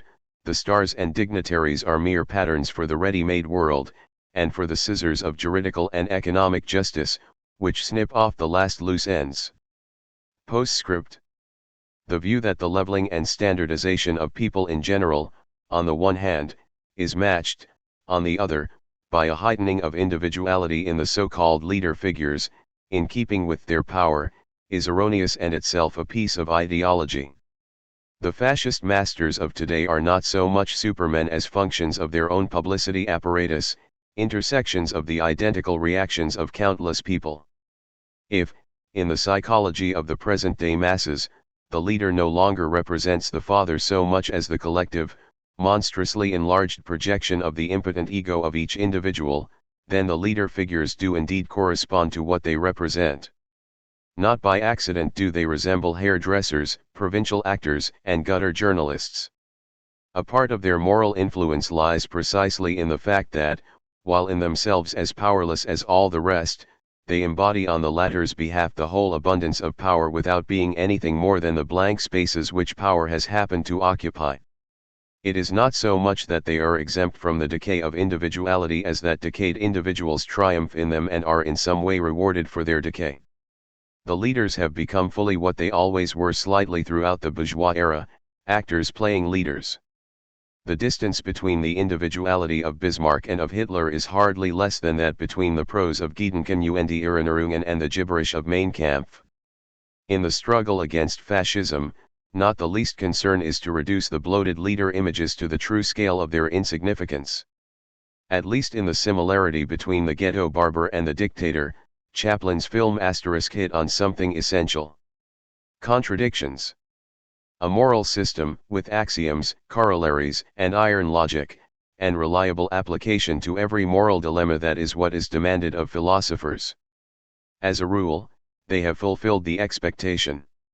Even when they have not set up a practical system or a fully developed casuistry, they have managed to derive obedience to authority from their theories. Usually they have justified once again the whole scale of values already sanctioned by public praxis, with all the comforts of sophisticated reasoning, demonstration, and evidence, honor the gods through the traditional native religion, said Epicurus 20, and Hegel said it after him. A philosopher who hesitates to make such a profession is all the more energetically required to deliver a general principle. If thought does not simply reaffirm the prevalent rules, it must appear yet more self-assured, universal, and authoritative than if it had merely justified what was already in force. You consider the prevailing power unjust. Would you rather have no power at all, but chaos? You criticize the standardization of life and progress. Should we then light wax candles in the evening and have our cities filled with the stink of refuse, as in the Middle Ages? You do not like slaughterhouses. Should society henceforth eat raw vegetables? The positive answers to such questions, however absurd, find willing listeners. Political anarchism, the reactionary arts and crafts movement, radical vegetarianism, eccentric sects and parties have advertising appeal. The doctrine need only be general, self-assured, universal, and imperative. What people cannot endure is the attempt to evade the either/or, the mistrust of abstract principles, steadfastness without a doctrine. Two young people are having a conversation. A. You don't want to be a doctor? B. By their profession doctors have a lot to do with dying people, that desensitizes them. Moreover, with advanced institutionalization the doctor represents business and its hierarchy vis-a-vis the patient. He is often tempted to act as an advocate of death. He becomes an agent of big business against consumers. If one is selling automobiles it's not so bad, but if the commodity being administered is life and the consumers are the sick, that's a situation I'd prefer not to be in. The profession of family doctor may have been more innocuous, but that is in decline. A. So you think there shouldn't be any doctors, or the old charlatans ought to come back? B. One did not say that. One just have a horror of being a doctor myself, and especially a senior consultant with power of command over a mass hospital. Nevertheless, I do, of course, think it better to have doctors and hospitals than to leave sick people to die. I would not want to be a public prosecutor, yet giving a free run to armed robbers would seem to me a far greater evil than the existence of the body of people who put them in prison. Justice is reasonable. I am not against reason, I only want to investigate the form it has taken. A. You are in contradiction with yourself. You yourself constantly make use of the advantages provided by doctors and judges. You are as guilty as they are. It is just that you don't want to be burdened with the work which others do for you. Your own life presupposes the principle you are trying to evade. B. I do not deny it, but contradiction is necessary. It is a response to the objective contradiction of society. In a division of labor as complex as that of today, horror can manifest itself in one place and bring down guilt on everyone. If word of it got about, or if even a small proportion of people were aware of it, lunatic asylums and penal institutes might be humanized and courts of justice might finally be superfluous. But that is not the reason why I want to be a writer. I just want to be clearer about the terrible state in which everything is. A. If everyone thought as you do, and no one wanted to get his hands dirty, there would be neither doctors nor judges, and the world would be even more dreadful. B. That is just what I find questionable, for if everyone thought as I do, then one hoped that not just the means of opposing evil would be reduced, but evil itself. Humanity has other possibilities. I am nor the whole of humanity, and I cannot simply represent it in my thought. The moral precept that each of my actions ought to provide a general maxim is very problematic. It bypasses history. Why should my disinclination to be a doctor be equivalent to the view that there should be no doctors? In reality there are many people who would make good doctors and have a good chance of becoming one. If they behave morally within the limits to which their profession is subject today, they have my admiration. Perhaps they may even contribute to reducing the deficiencies I have pointed out to you, but perhaps they will deepen them, despite all their professional skill and morality. My life as I imagine it, my horror and my desire for knowledge, seem to me as justified as the profession of doctor, even though I cannot help anyone directly. A. But if you knew that by studying medicine you might one day save the life of a loved person which would quite certainly be lost without you, would you not take it up at once? B. Probably, but by now you can see for yourself that with your love of implacable logic you are forced to offer the most absurd examples, while I, with my impractical obstinacy and my contradictions, have remained within the bounds of common sense. This conversation is repeated wherever someone refuses to give up thought in face of praxis. Such a person finds logic and consistency always on the other side. Anyone who is against vivisection ought not to draw a single breath which might cost the life of a bacillus. Logic places itself in the service of progress and of reaction, and at all events of reality. And yet, in an age when education is radically focused on reality, conversations have become rarer, and the neurotic interlocutor B needs superhuman strength in order not to become healthy. Marked. People in their 40s are apt to make a curious observation. They discover that most of those with whom they have grown up and kept in contact show disorders in their habits and their consciousness. One allows his work to deteriorate so far that his business collapses, another destroys his marriage through no fault of his wife, another embezzles. But even those who escape such drastic changes bear signs of decomposition. Conversation with them becomes shallow, bombastic, fatuous. Whereas earlier the person growing older received intellectual stimulus from others, now he finds himself almost the only one who voluntarily displays objective interest. To begin with, he is inclined to regard the development of his coevals as an unpleasant accident. They have simply changed for the worse. Perhaps it has to do with their generation and its special outward fate. Finally he discovers that this experience is already familiar to him, but from a different perspective, that of his youth in relation to grown ups. Was he not convinced then, too, that something was amiss with this or that teacher, with his uncles and aunts, the friends of his parents, and, later, with the university professors or the trainees' manager? It may have been that they displayed some ridiculous tic or that their presence was especially barren, oppressive, disappointing. At that time he did not think further about it, accepting the inferiority of grown ups as simply a fact of nature. But now he finds it confirmed that under the existing conditions the mere act of living while maintaining specific technical or intellectual skills leads even in the prime of life to cretinism. Not even the worldly wise are exempt. It is as if human beings, as punishment for betraying the hopes of their youth and accommodating themselves to the world, are marked by premature decay. Postscript.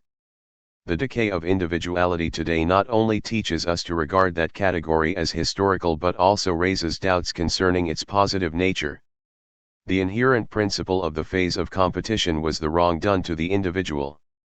This relates, however, not only to the function of the individual and its particularistic interests in society but also to the inner composition of individuality itself.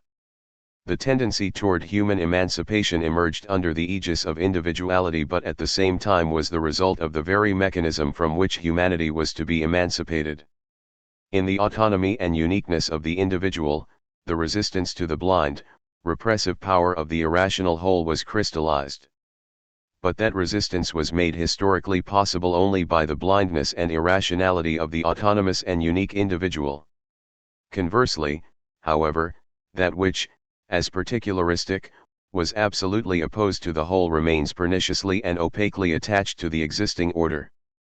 The radically individual, unassimilated features of a human being are always both at once, residues not fully encompassed by the prevailing system and still happily surviving, and marks of the mutilation inflicted on its members by that system. In these traits, basic determinants of the system are repeated in exaggerated form. Miserliness, for example, magnifies the principle of fixed property, hypochondria that of unreflecting self-preservation. Because the individual seeks desperately, through such traits, to assert itself against the compulsions of nature and society, sickness and bankruptcy, the traits themselves necessarily take on a compulsive quality. Within its innermost cell the individual encounters the same power from which it has fled within itself. This makes its flight a hopeless chimera.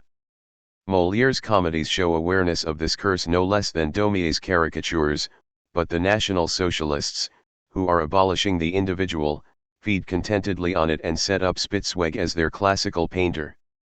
Only in relation to hardened society, and not absolutely, does the hardened individual represent something better. Its hardness bears witness to the shame called forth by what the collective ceaselessly does to the individual and by what ensues when there are no longer individuals. The acolytes of today, bereft of self, are the necessary consequence of the splenetic apothecaries, the passionate rose growers and political cripples of yesterday. Philosophy and the division of labor. The place of science in the social division of labor is readily identified. Its task is to accumulate facts and functional connections between facts in the largest possible quantities. The storage system must be easily surveyed. It must enable individual industries immediately to locate the desired intellectual commodity in the required variety. Already the compilation is largely made with an eye for certain industrial contracts. Historical works, too, are required to contribute material. Its utility is to be sought not directly in industry but indirectly in administration. Just as Machiavelli wrote for the purposes of princes and republics, historians of today work for economic and political committees. Admittedly, the historical form has become an impediment to such use.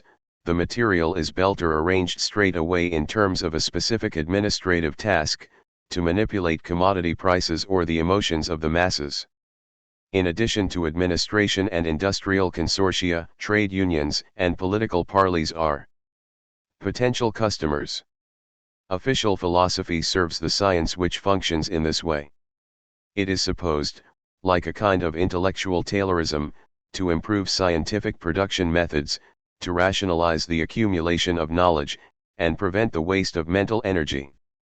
It has its allotted place in the division of labor, like chemistry or bacteriology. The few philosophical residues which hark back to the divine worship of the Middle Ages or the contemplation of eternal essentialities are still tolerated at secular universities because they are so reactionary.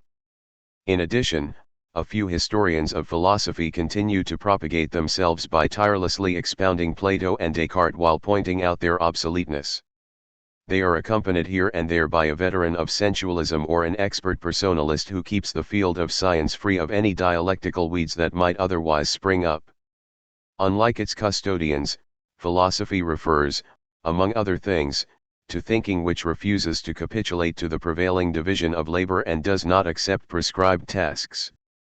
The existing order coerces people not merely by physical force and material interests but by overwhelming suggestion.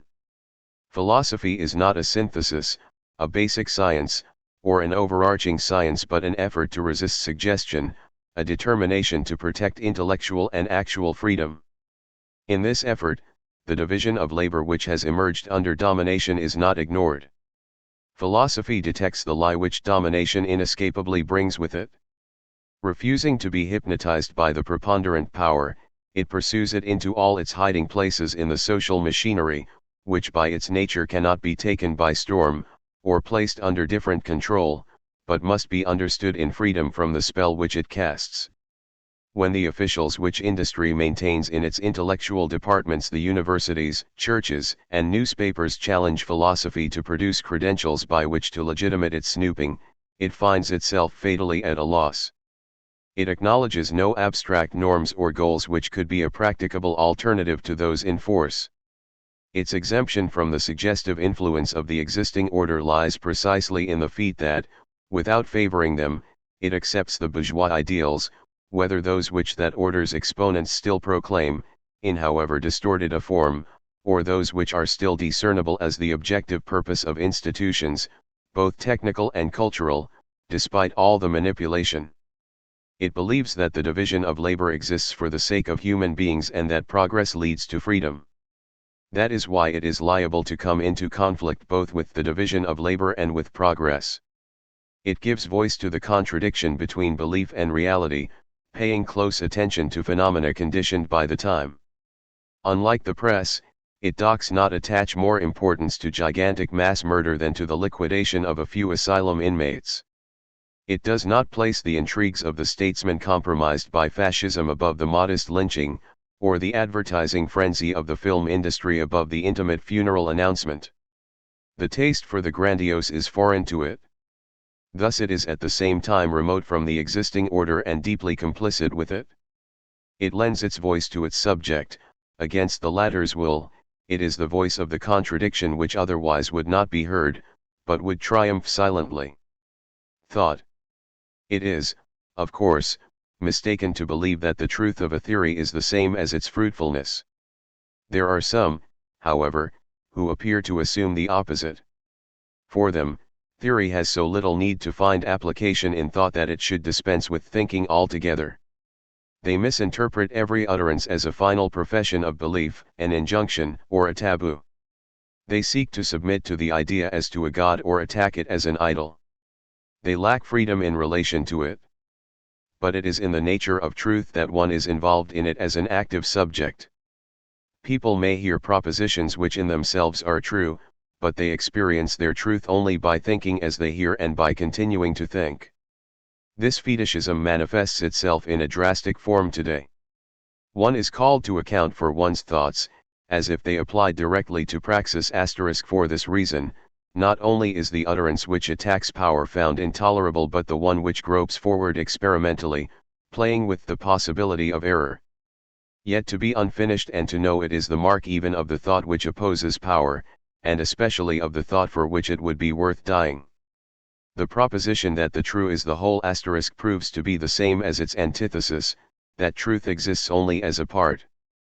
The most wretched of the excuses which intellectuals have found for executioners, and in the last century they have not been idle in finding them, is that the thinking for which the victim was murdered was fallacious. Man and beast. Throughout European history the idea of the human being has been expressed in contradistinction to the animal. The latter's lack of reason is the proof of human dignity. So insistently and unanimously has this antithesis been recited by all the earliest precursors of bourgeois thought, the ancient Jews, the Stoics, and the early Fathers, and then through the Middle Ages to modern times, that few other ideas are so fundamental to Western anthropology. The antithesis is acknowledged even today. The behaviorists only appear to have forgotten it. That they apply to human beings the same formulae and results which they wring without restraint from defenseless animals in their abominable physiological laboratories, proclaims the difference in an especially subtle way. The conclusion they draw from the mutilated animal bodies applies, not to animals in freedom, but to human beings today.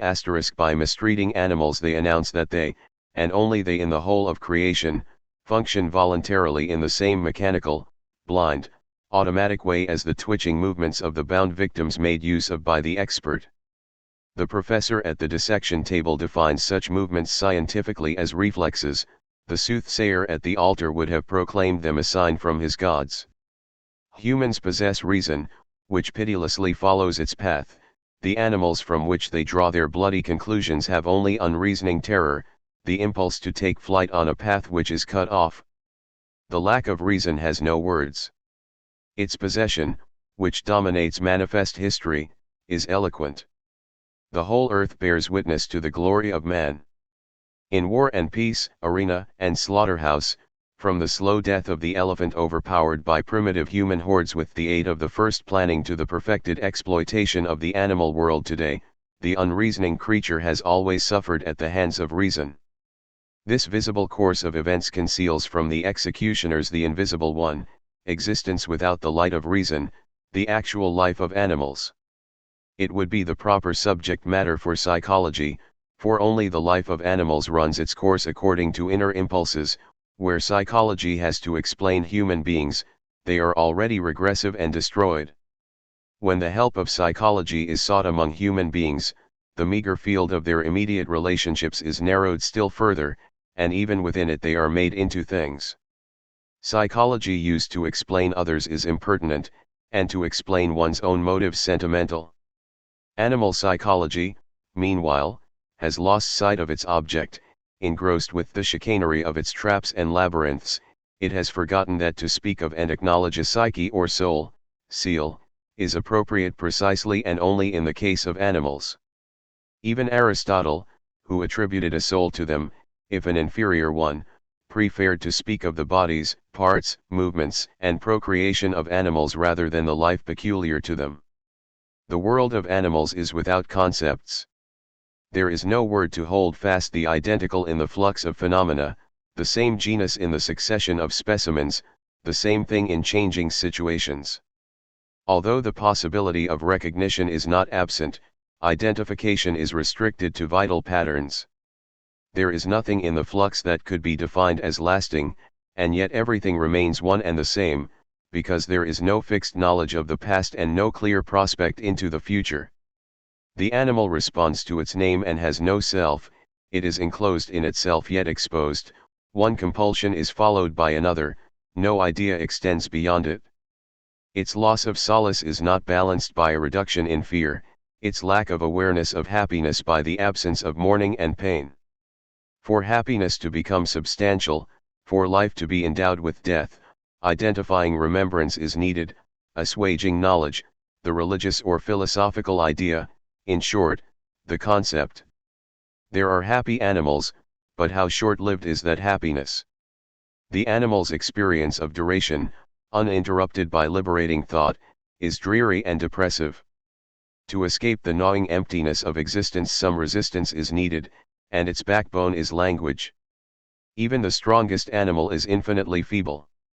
Schopenhauer's doctrine, according to which the pendulum of life oscillates between pain and boredom, between brief moments of sated impulse and endless craving, is true of the animal, which cannot interrupt the fatal cycle with cognition. In the animal soul the individual feelings and needs of human beings are vestigially present, without the stability which only organizing reason confers. The best days flit past in a bustling medley like a dream, which the animal can hardly distinguish from waking in any case. It is without the clear division between play and seriousness, the happy awakening from nightmare to reality. In popular fairy tales the metamorphosis of humans into animals is a recurring punishment. To be imprisoned in an animal body is regarded as damnation. To children and peoples, the idea of such transformations is immediately comprehensible and familiar. Believers in the transmigration of souls in the earliest cultures saw the animal form as punishment and torment. The mute wildness in the animal's gaze bears witness to the horror which is feared by humans in such metamorphoses. Every animal recalls to them an immense misfortune which took place in primeval times. Fairy tales express this dim human intuition. But whereas the prince in the fairy tale retained his reason so that, when the time came, he could tell of his woe and the fairy could release him, the animal's lack of reason holds it eternally captive in its form, unless man, who is one with it through his past, can find the redeeming formula and through it soften the stony heart of infinity at the end of time. For the being endowed with reason, however, concern for the unreasoning animal is idle. Western civilization has left that to women. They have no autonomous share in the capabilities which gave rise to the civilization. The man must go out into hostile life, must act and strive. The woman is not a subject. She does not produce but looks after the producers, a living monument to the long-vanished time of the self-sufficient household. The division of labor imposed on her by the man was unfavorable. She became an embodiment of biological function, an image of nature, in the suppression of which the civilization's claim to glory lay. To dominate nature boundlessly, to turn the cosmos into an endless hunting ground, has been the dream of millennia. It shaped the idea of man in a male society. It was the purpose of reason, on which man prided himself. Woman was smaller and weaker, between her and man there was a difference she could not overcome, a difference set by nature, the most shaming, degrading agency possible within the male society. When domination of nature is the true goal, biological inferiority remains the ultimate stigma, the weakness imprinted by nature, the mark which invites violence. The Church, which in the course of history has hardly missed an opportunity to take a leading voice in popular institutions, whether they be slavery, crusades, or simply pogroms, sided with Plato, despite the Ave Maria, in the assessment of woman. The image of the Mother of Sorrows was a concession to matriarchal residues.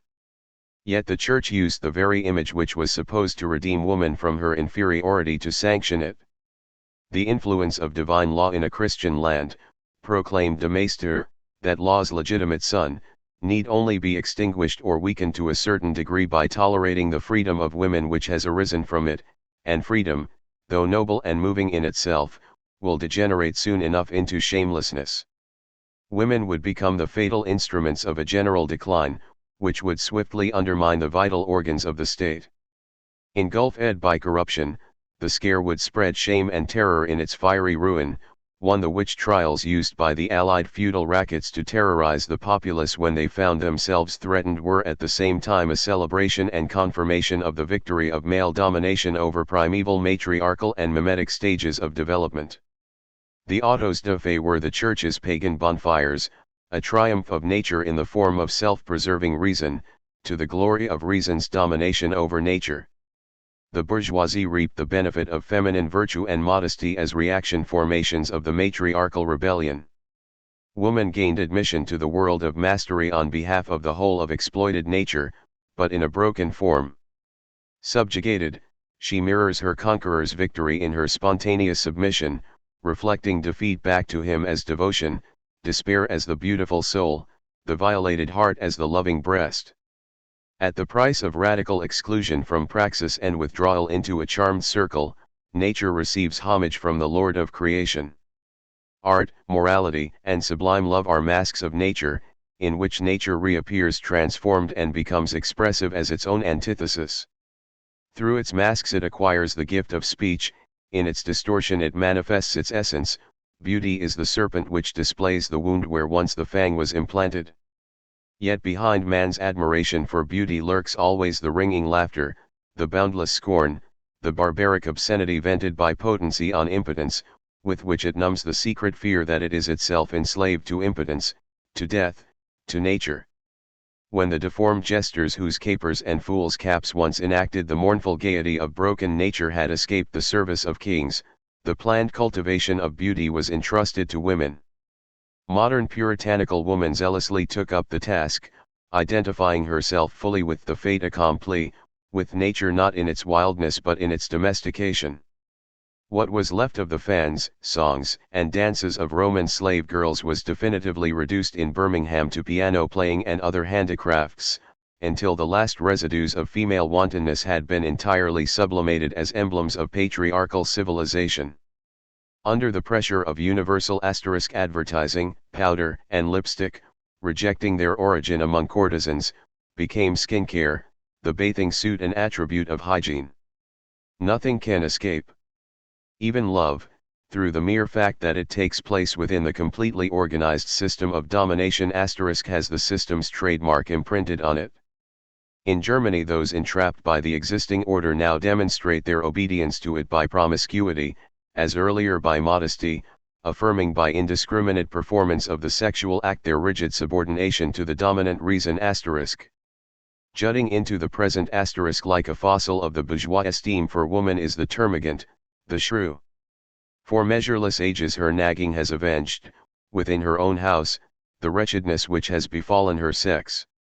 Outside it, too, in the absence of the genuflection she fails to receive, the malevolent crone barks at the absent-minded man who fails to rise to his feet in her presence, knocking off his hat.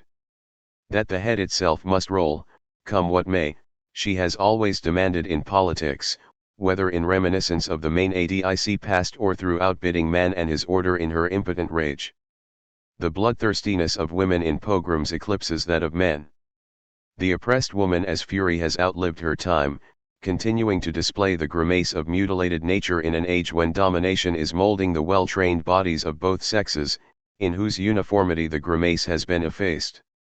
Against the background of such mass production, the scolding of the shrew, who at least retained her own distinguishing face, becomes a sign of humanity, her ugliness a trace of spirit.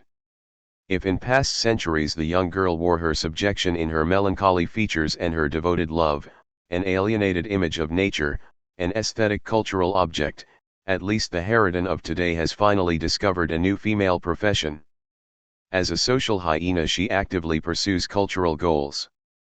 Her ambition runs after honors and publicity, but her understanding of male culture is not yet sufficiently sharpened to prevent her, amid the injuries done her, from committing faux pas and showing that she is not yet at home in the civilization of men. Isolated, she seeks refuge in conglomerates of science and magic, misbegotten offspring of the idealistic privy councillor and the Nordic clairvoyant. She feels herself drawn to mischief. The last female opposition to the spirit of male society is degenerating in a morass of trivial rackets, sex, and hobbies, is turning into the perverted aggression of social work and theosophical gossip, venting its petty rancor in good works and Christian science. In this quagmire, solidarity with creaturely life expresses itself not so much in the Animal Protection League as in Neo-Buddhism and the Pekingese, whose distorted visage, now as in early paintings, reminds us of the physiognomy of the court jester left behind by progress. Like the hunchback's ungainly leaps, the little dog's features still represent mutilated nature, while mass industry and mass culture have learned to prepare the bodies of breeding bulls and humans according to scientific methods. The standardized masses are now so little aware of their own transformation, in which they have desperately collaborated, that they no longer require its symbolic display. Among the lesser news items on the second and third pages of newspapers, the front pages of which are filled with the horrifying exploits of human beings, circus fires, and the poisoning of large animals are sometimes reported.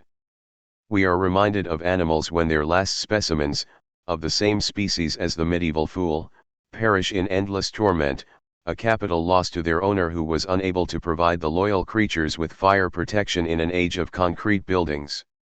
The tall giraffe and the wise elephant are oddities which can no longer provide amusement for wised-up schoolboys. In Africa, the last part of the earth which has vainly sought to protect their poor herds from civilization, they form traffic obstacles to bombers landing in the latest war. They are being eradicated entirely. On an earth made reasonable there is no longer a need for the aesthetic reflection. The demons are driven out by directly imprinting humans. Domination no longer needs numinous images, it produces them industrially, the more reliably to insinuate itself into human beings. The distortion which is inherent in every work of art, as mutilation is inherent in the luster of feminine beauty, the maiming which puts on show the wound in which subjugated nature recognizes itself that maiming is again being done by fascism, but no longer as mere appearance. It is inflicted directly on the damned. In this society there is no longer any sphere in which domination can profess its contradictions, as it does in art, there is no longer any means of duplication by which the distortion might be expressed. But in earlier times such expression was called not only beauty but thought, intellect, language itself. Today language calculates, designates, betrays, initiates death, it does not express. The culture industry has, like science, its own precise, external means of measurement by which to judge itself, facts. Film stars are experts, their performances are records of natural behavior, classifying modes of reaction, the directors and script writers produce models of adapted behavior. The precision work of the culture industry precludes distortion as a mere fault, an accident, something defectively subjective and natural. The deviation is analyzed to discover the practical cause which would link it back to rationality. Only then is it forgiven. Along with the reflection of power by nature, the tragic, like the comic, has disappeared, the rulers become serious in proportion to the resistance to be overcome, and humorous in proportion to the despair they perceive. Intellectual enjoyment used to be confined to the presentation of suffering, but they play with horror itself. Sublime love attached itself to strength appearing through weakness, in woman's beauty, but they attach themselves directly to power. The idol of today's society is the masculine face which exhibits a certain rakish lordliness. The woman is used for work, childbearing, or, if presentable, she enhances the status of her mate. No longer does she sweep the man away in rapture. Adoration reverts to self-love. The world and its purposes demand the whole of man. None can give away any part of himself, he must keep it all within. But, in the eyes of Praxis, nature is all that is without and underneath, an object as the girl, in vulgar parlance, has always been for the soldier. Feeling confines itself to power in relation to power. As woman did earlier, man now lays down his arms before man, but with dark, unswerving coldness. He becomes a woman, with eyes only for power.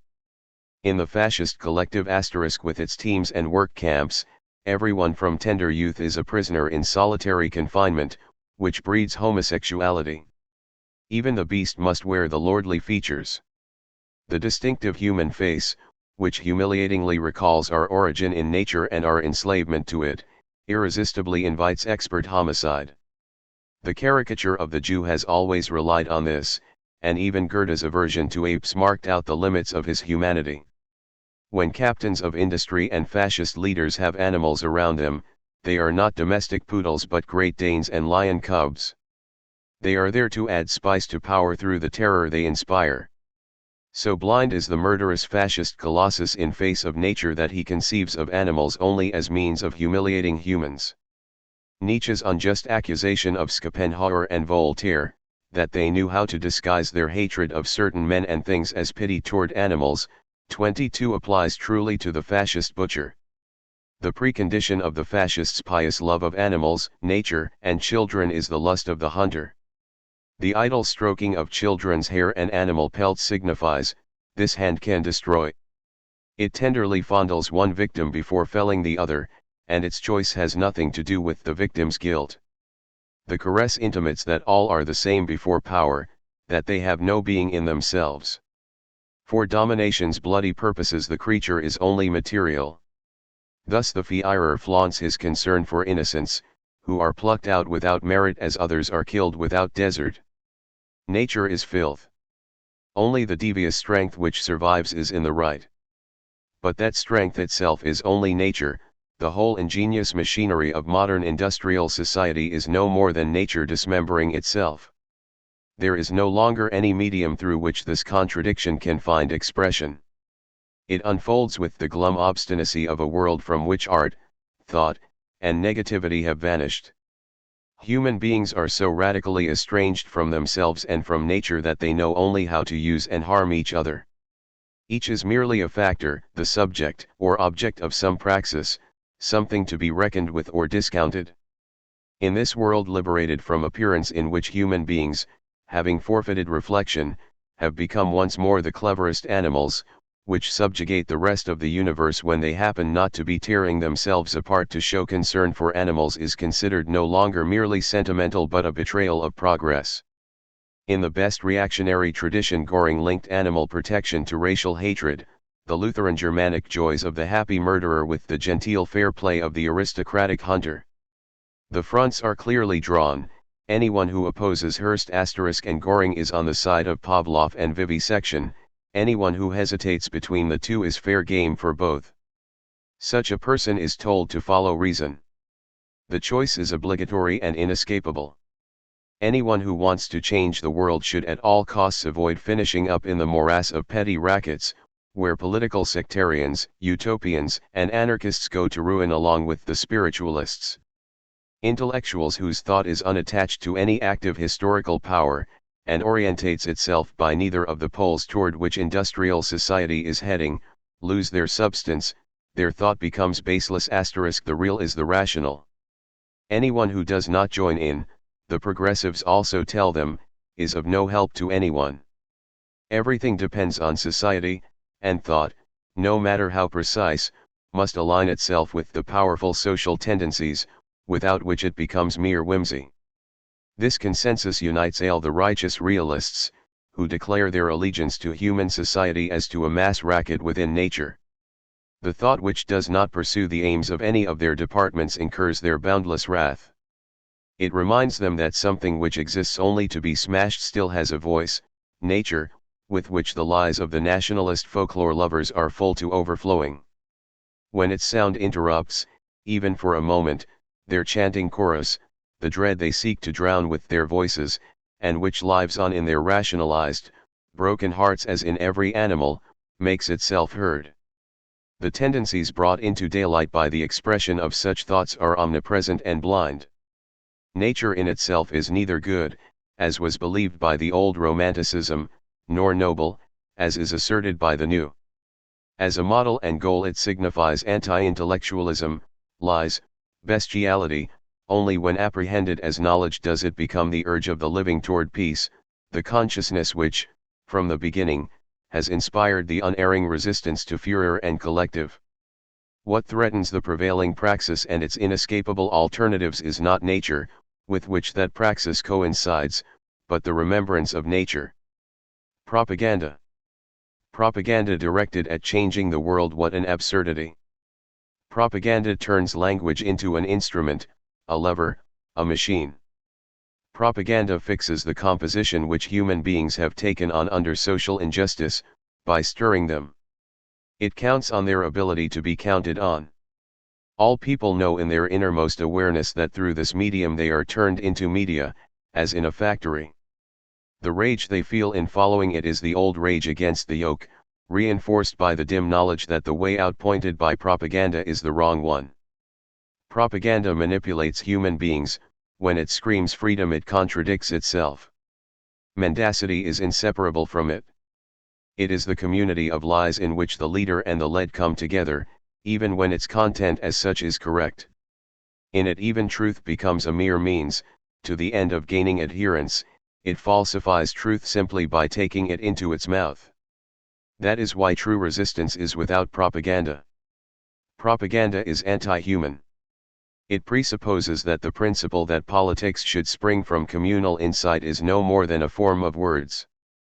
In a society which prudently sets limits to the threatening abundance, what is recommended to everyone by others deserves mistrust. The warning against commercial advertisements, that no company gives anything away, is applicable everywhere, and, after the merger of business and politics, especially to the latter. The degree of eulogy increases with the decrease in quality. The Volkswagen, unlike the Rolls-Royce, depends on advertising. The interests of industry and consumers do not harmonize even when the former seriously has something to offer. Even propaganda for freedom can be a source of confusion in that it necessarily effaces the difference between theory and the particular interests of its addressees. The workers' leaders murdered in Germany were cheated even of the truth of their own action, since fascism belied their solidarity by the selectivity of its revenge. When intellectuals are tortured to death in concentration camps, that does not necessarily make the workers outside worse off. Fascism was not the same for Ossietzky and for the proletariat. Propaganda cheated both. What is suspect is not, of course, the depiction of reality as hell but the routine invitation to break out of it. If that invitation can be addressed to anyone today, it is neither to the so-called masses nor to the individual, who is powerless, but rather to an imaginary witness, to whom we bequeath it so that it is not entirely lost with us. In the genesis of stupidity, the emblem of intelligence is the feeler of the snail, the creature with the fumbling face, with which, if we can believe Mephistopheles 23, it also smells. Meeting an obstacle, the feeler is immediately withdrawn into the protection of the body. It becomes one with the whole until it timidly ventures forth again as an autonomous agent. If the danger is still present, it disappears once more, and the intervals between the attempts grow longer. Mental life in its earliest stages is infinitely delicate. The snail's sense is dependent on a muscle, and muscles grow slack if their scope for movement is impaired. The body is crippled by physical injury, the mind by fear. In their origin both effects are inseparable. The higher animals have themselves to thank for their greater freedom. Their existence is evidence that feelers were once stretched out in new directions and not repulsed. Each of their species is a monument to countless others whose attempts to develop were blocked at the outset, which gave way to fright if only a single feeler stirred in the path of their evolution. The suppression of possibilities by the threat resistance of surrounding nature is extended inwardly by the wasting of organs through fright. Each time an animal looks out with curiosity, a new form of the living dawns, a form which might emerge from the clearly formed species to which the individual creature belongs. But it is not only this specific form which holds it back in the security of the old state.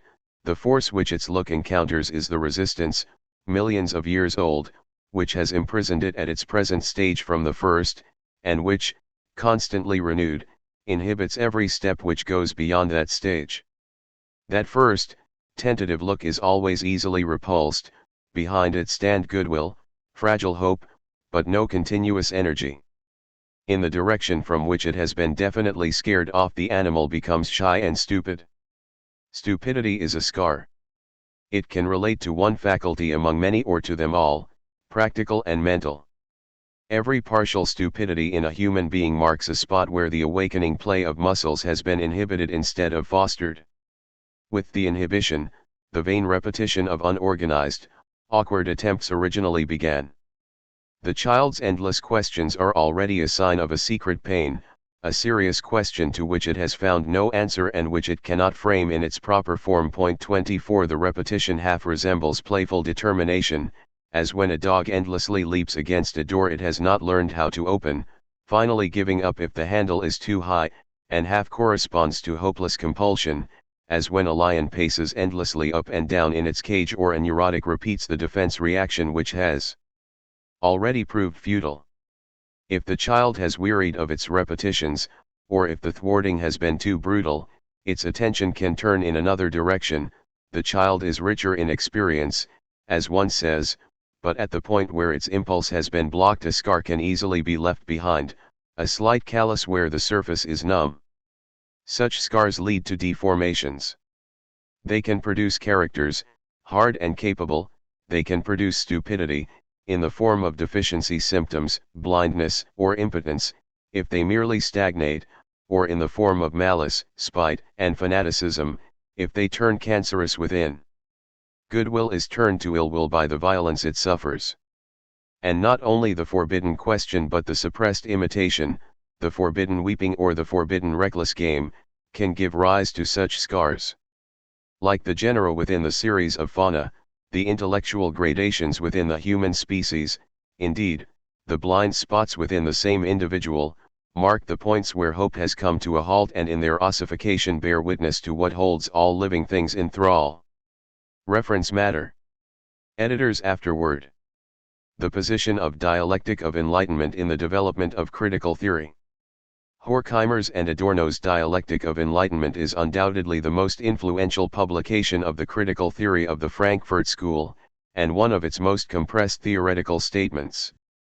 The book was written during the Second World War, between 1939 and 1944, and first published in 1944 in a limited edition, as a hectographic typescript of the Institute for Social Research, on the occasion of Friedrich Pollock's 50th birthday. It was published as a printed edition by Corito of Amsterdam, the most important publisher of German writers in exile, in 1947. What we had set out to do, the authors wrote in the preface, was nothing less than to explain why humanity, instead of entering a truly human state, is sinking into a new kind of barbarism. Yet the work goes far beyond a mere critique of contemporary events. Historically remote developments, indeed, the birth of Western history and of subjectivity itself from the struggle against natural forces, as represented in myths, are connected in a wide arch to the most threatening experiences of the present. It is true that the book scarcely forms a unity in the formal sense. It consists of 5 highly unconnected chapters, together with a number of shorter notes, the subjects of which at first sight appear somewhat heterogeneous. The various analyses relate to phenomena such as the way in which science has become detached from practical life, formalized morality, an entertainment culture which has reverted to manipulation, and a paranoid behavioral structure, as expressed in aggressive anti-Semitism, which marks the limits of enlightenment. The common element which the authors perceive in these phenomena is the tendency toward the self-destruction of enlightenment's own guiding criteria, which had been inherent in Enlightenment thought from the beginning. The historical analyses are intended to elucidate the present. For this reason, the 2 historical chapters, concerned with decisive thresholds of enlightenment in Homeric Greece and in Central Europe in the 18th century, are relegated to the status of excursus, although they are indispensable to the argument of the book as a whole. In this way, against the background of a prehistory of subjectivity, the authors show why the National Socialist terror was not an aberration of modern history but was rooted deeply in the fundamental characteristics of Western civilization. The self-destruction of Western reason is seen to be grounded in an historical and fateful dialectic of the domination of external nature, internal nature, and society. Enlightenment, which split these spheres apart, is traced back to its mythical roots. Enlightenment and myth are not seen, therefore, as irreconcilable opposites but as dialectically mediated qualities of both real and intellectual life. Myth is already enlightenment, and enlightenment reverts to mythology too. This paradox is the fundamental thesis of the book. Reason appears as inextricably entangled with domination. Since the beginnings of history, liberation from the compulsions of external nature has been achieved only by introducing a power relationship of second degree. Both the repression of the internal nature of human drives, and social domination, are already at work in myth. Finally, fascism and the modern culture industry are the forms taken by a return of repressed nature. In the service of an advancing rationalization of instrumental thought modeled on the domination of nature and serving its purposes, enlightened reason is progressively hollowed out until it reverts to the new mythology of a resurrected relationship to nature, to violence. This theme is summed up in the opening sentences of the book. Enlightenment, understood in the widest sense as the advance of thought, has always aimed at liberating human beings from fear and installing them as masters. Yet the wholly enlightened earth is radiant with triumphant calamity. 3. The book took a considerable time to reach a wide audience, not least because of the peculiarly dense, elusive, and demanding nature of the text. But it has now become one of the most intensively read and widely discussed writings of critical theory. This is not the place to offer yet another critical or systematic discussion of the theoretical problems it raises. Instead, 3 questions relating to editorial matters, which can in part be clarified by reference to materials in the posthumous papers, will be examined in detail here. First, what were the specific individual contributions of the authors to the text they jointly composed? Second, which especially important theoretical implications and, in particular, internal revisions to critical theory, present but not fully worked out in the text, are significant for its interpretation? This will also involve clarifying where dialectic of enlightenment is to be located in the development, in particular, of Horkheimer's theoretical thinking. However useful it may be to divide Horkheimer's development into historical periods, such an approach risks hypostatizing those periods.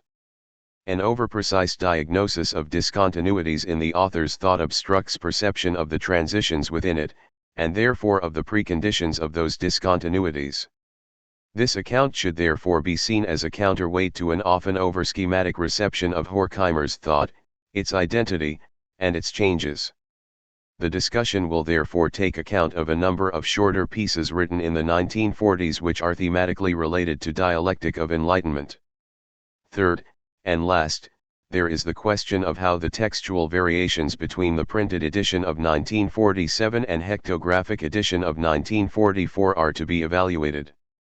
The reasons for the prolonged resistance of the authors, especially Horkheimer, to a re-edition of the book will also be considered reasons bound up with their own later evaluation of their work. 1. Authorship and the tension between 2 intellectual temperaments. The authors of Dialectic of Enlightenment repeatedly stress their joint responsibility for the entire work. In the preface to the new edition of 1969 they write, "No one who was not involved in the writing could easily understand to what extent we both feel responsible for every sentence. We dictated long stretches together. The dialectic derives its vital energy from the tension between the 2 intellectual temperaments which came together in writing it."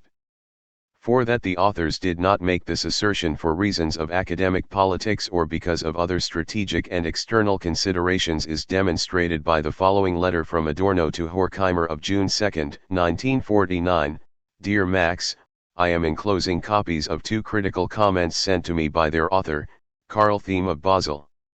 I immediately corrected the nonsensical contention that I am the author of Elements of Antisemitism.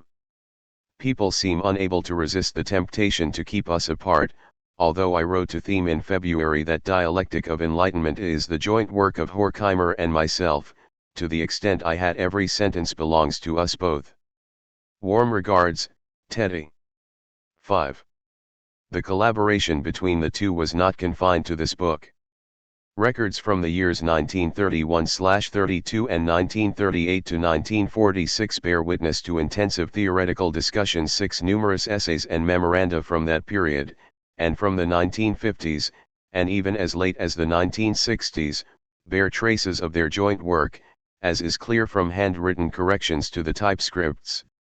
When the two writers decided to return to Frankfurt after the end of the war and thought about publishing again in German journals, it is clear that they planned for a time to combine their works once and for all vis-a-vis the public. The correspondence between the two demonstrates that the initiative came primarily from Adorno. In 1949 he drafted the following declaration which, however, remained unpublished, as our entire scholarly work, both theoretical and empirical, has for years been so fused together that our contributions cannot be separated. It seems timely for us to declare publicly that all our philosophical, sociological, and psychological publications should be regarded as composed by us jointly and that we share responsibility for them. This also applies to work signed by us individually. 7. Indisputable as it is that Horkheimer and Adorno successfully engaged over long periods in a collaboration of which Dialectic of Enlightenment is only the best known and historically most influential product, it is extremely doubtful whether both theories really form a seamless unity, as asserted in this declaration. Viewed from a temporal distance, the declaration throws less light on the actual relationship between the two authors than on their ideal, which they had approached so closely through joint work during the 1940s that the differences could largely be overlooked. With characteristic exuberance, Adorno proclaimed the complete identity between their views at the start of a new phase of collaboration at the Institut für Sozialforschung, re-established in Frankfurt, as if he wanted to make permanent that period of joint writing, securing it against all countervailing tendencies. With the work on Dialectic of Enlightenment, the thought of the two authors drew together more closely than before or immediately afterward. All the same, the book had very different functions in the individual developments of the two authors.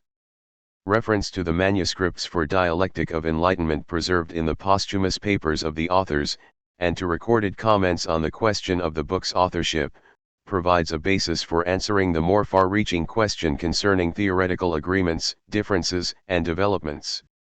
Regardless of that, however, the feat remains that the authorship of the book, which cannot necessarily be reduced to the act of writing the text, must ultimately be attributed to both together. Any motives of playing one author off against the other, that may have been involved in similar exercises during their lifetimes, automatically cease to apply from the present historical distance. In determining the respective contributions of the two authors to their communal text, two kinds of sources are available: the preliminary drafts contained in the posthumous papers, A, and comments transmitted verbally, B. A. Posthumous papers. 1. Preface. This is present among Horkheimer's posthumous papers in a number of typed sections which bear numerous handwritten corrections and additions by Horkheimer and a few corrections by Adorno. 8. No draft is to be found in Adorno's posthumous papers. 9. 2. The concept of enlightenment. In the 1944 version the chapter has the title Dialectic of Enlightenment, and in the typescripts it is titled Myth and Enlightenment. Handwritten notes and text passages relating to this chapter by Horkheimer and, in smaller quantities, by Adorno, are preserved in Horkheimer's posthumous papers. Fragments of typewritten versions with handwritten corrections by both authors are present in similar proportions. 10. Adorno's posthumous papers contain nothing relating to this chapter. 3. Excursus I, Odysseus or Myth and Enlightenment. Horkheimer's posthumous papers have no material on this chapter, while Adorno's contain a typescript with numerous handwritten corrections and additions. 4. Excursus II, Juliet or Enlightenment and Morality. The typescript is in Horkheimer's posthumous papers and has the title Enlightenment and Rigorism. 1. Adorno's posthumous papers contain nothing on this chapter. 5. The Culture Industry, Enlightenment as Mass Deception. Horkheimer's posthumous papers contain two versions of this chapter with the title The Schema of Mass Culture 12. The earlier of the two versions is marked second draft, is dated October 1942, and bears the name Max Horkheimer on the cover page of the notebook, and the initials MH in his own handwriting on the title page. This typescript has 89 pages, the first 45 having numerous handwritten corrections and additions by Horkheimer. Only the part of the chapter revised up to that point was included in the editions of 1944 and 1947. This version corresponds to the second typescript of the chapter in Horkheimer's posthumous papers. In the printed version it closes with the note to be continued, which was, however, omitted from the new edition of 1969. The surviving drafts for this chapter show in exemplary form the problems which arise when trying to draw conclusions about authorship from the form of the material. They also give us deeper insight into the way the two authors worked. To anticipate the result, despite indications pointing to Horkheimer, Adorno is probably the author of the first version, not extant, of the chapter. His posthumous papers also include the typescript known as the second draft. It is in triplicate, one copy being uncorrected, another showing a few handwritten corrections by Adorno. It has the handwritten initials TWA on the title page, and the third having numerous handwritten corrections and additions by Adorno on the first 45 pages. Some of these notes agree word for word with those of Horkheimer, while others diverge from them. Judging from the materials, therefore, the contributions of the two authors to the secondary revision were about equal. Only recorded verbal comments can throw light on the authorship of the first draft, and they refer to Adorno as the author. If the form of the materials is taken as the basis, the course of work on this chapter could be reconstructed as follows: after Adorno, on the basis of discussions and notes no longer accessible, had produced a second draft and hurriedly corrected it, the two authors discussed the typescript sentence by sentence, at the same time inserting the corrections on which they agreed. Independently of each other beforehand or afterward, each of them made handwritten revisions to the typescript. This process of revision came to an end at page 45 of the typescript, for contingent reasons. The printed version was produced as a compilation of the two revised versions of the first part. According to this interpretation, the abbreviations MH and TWA clearly do not refer to the author but to the owner of the typescript at the time, the reviser. The insertion of Max Horkheimer as the author's name on the cover sheet was not made by Horkheimer himself and appears to be a later, mistaken addition by a secretary. This reconstruction is the decisive reason why the editor decided not to include the second, unrevised part of the chapter in Horkheimer's posthumous writings. 13. 6. Elements of Antisemitism. Limits of Enlightenment. No typescript of this chapter ready for publication is to be found in Horkheimer's posthumous papers, which do, however, contain numerous typewritten fragments, mostly with handwritten corrections and additions by Horkheimer, together with text passages handwritten by Horkheimer. 14. One of these handwritten texts follows directly after 3 pages written by Gretel Adorno, probably under dictation. This bundle also includes a few handwritten notes by Adorno and a 6-page typescript by Adorno with the title draft. It also contains reports of discussions between the two authors on antisemitism. 15. Thesis 7 of this chapter, not added until the printed version of 1947, is also to be found in several versions as a typescript with handwritten corrections and additions by Horkheimer. 16. Attached to this is a 3-page typescript by Adorno, Remarks on Thesis 7, with the date September 4/46 handwritten by him. 17. Adorno's posthumous papers contain no further materials for this chapter. 7. Notes and sketches. These are to be found in Horkheimer's posthumous papers, each one usually in several typescript versions, with handwritten corrections by Horkheimer. 18. The parts added as postscripts to some of the notes are missing. The aphorisms are collected in several bundles.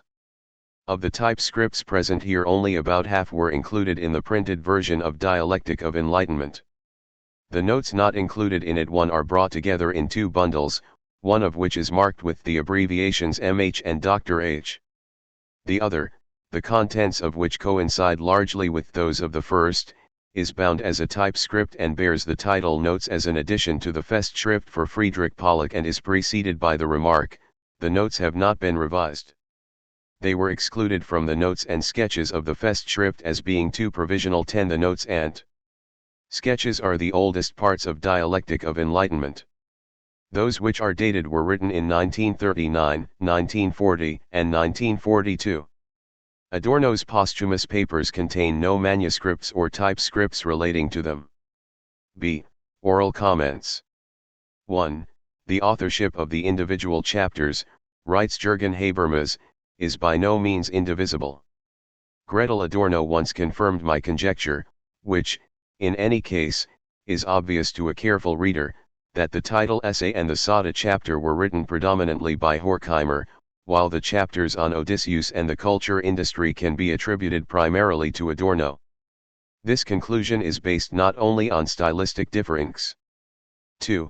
More precise and comprehensive is a report by Rolf Tiedemann, based on a verbal communication by Adorno. It is consistent with the evidence from the materials of the posthumous papers.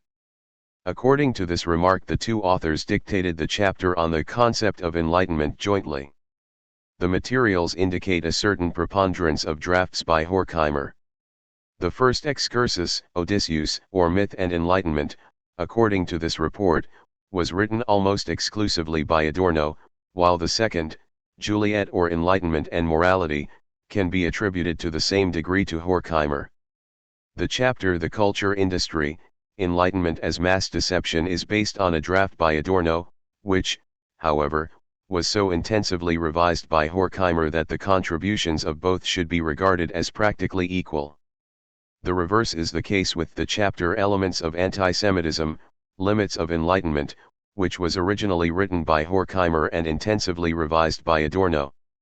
In addition, the preface of 1944 refers to a considerable contribution by Leo Lowenthal to the formulation of the first three theses of this chapter. 23. According to this report, the notes and sketches were written by Horkheimer and contain no interventions by Adorno. Adorno wrote the postscripts, which were not revised by Horkheimer. 2. Genesis of the work, theoretical implications. Whereas Dialectic of Enlightenment fits more or less seamlessly into Adorno's oeuvre, in Horkheimer's case it represents the most pronounced expression of a phase in his intellectual development which differs sharply from that of the 1930s. Whereas the essays for Zeitschrift were still borne up by the confidence that it was possible to translate the central ideas of the philosophical and political Enlightenment into materialist terms and to realize them practically, critical theory now seems to hope for little more than to preserve the memory of those ideas in the vortex of an overwhelming process of disintegration.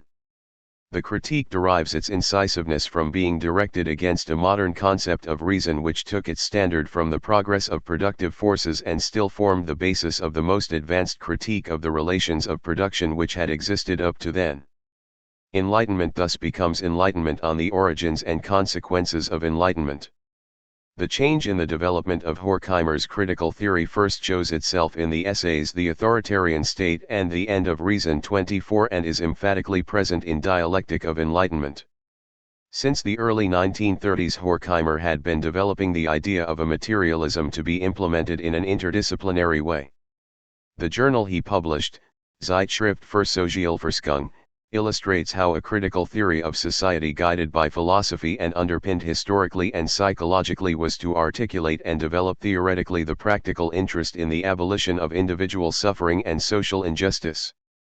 According to this conception, the only political groups which had the strength to bring about a revolutionary transformation of society were those which were able to make use of a comprehensive theory which employed the most advanced scholarly instruments. The form of this theory, however, and especially its philosophical foundations, were by no means clearly outlined. Toward the end of the 1930s, therefore, Horkheimer planned an extensive work on dialectics in which he aimed to elaborate further the philosophical content of his articles published in Zeitschrift für Sozialforschung. In a letter of November 10, 1938, Adorno wrote to Benjamin regarding Horkheimer, "He is currently in an extremely overburdened state connected with his move to Scarsdale. In the next few years he wants to free himself from all his administrative work in order to devote his undivided energy to the book on the dialectic. We know about the plan for this book from a memorandum written by Horkheimer about the same time on the idea, activities, and program of the Institute für Sozialforschung, which, however, was not published at that time. The planned work is mentioned there under the title of A Dialectical Logic. This is not a formalistic epistemology but a materialist theory of categories. The scholarly and political discussion of social problems makes use of categories about which differences of opinion arise as soon as closer definition is requested.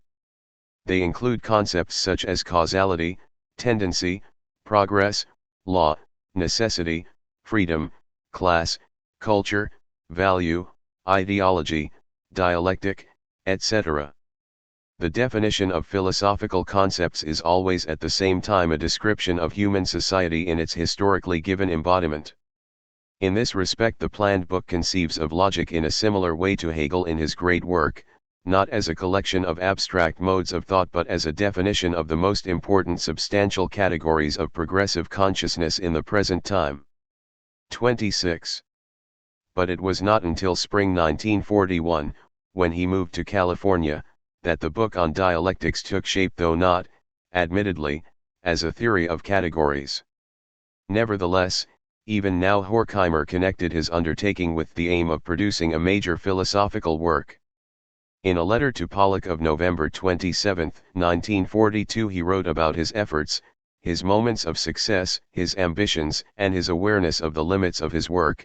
It is true, the subjects which I am dealing with are the most difficult ones that exist, but the pains you suffer by working on them are at the same time the greatest experience you can have in life.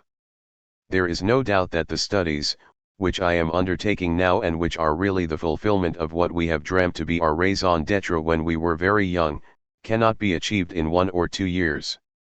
If Husserl needed 10 years to write his logical investigations and another 13 years to publish his introduction to pure phenomenology, not to speak of more famous works on philosophy and related subjects, and if you take my poor forces, education, and routine into consideration, you will appreciate what I am in for. What I definitely know, however, and what makes me happy, is that I am really doing what I can. Ultra posse nemini obligatio. We are really on our way. 27. Even after his move from New York to California in spring 1941, Horkheimer was unable to withdraw to the extent he wished from the administrative tasks mentioned by Adorno.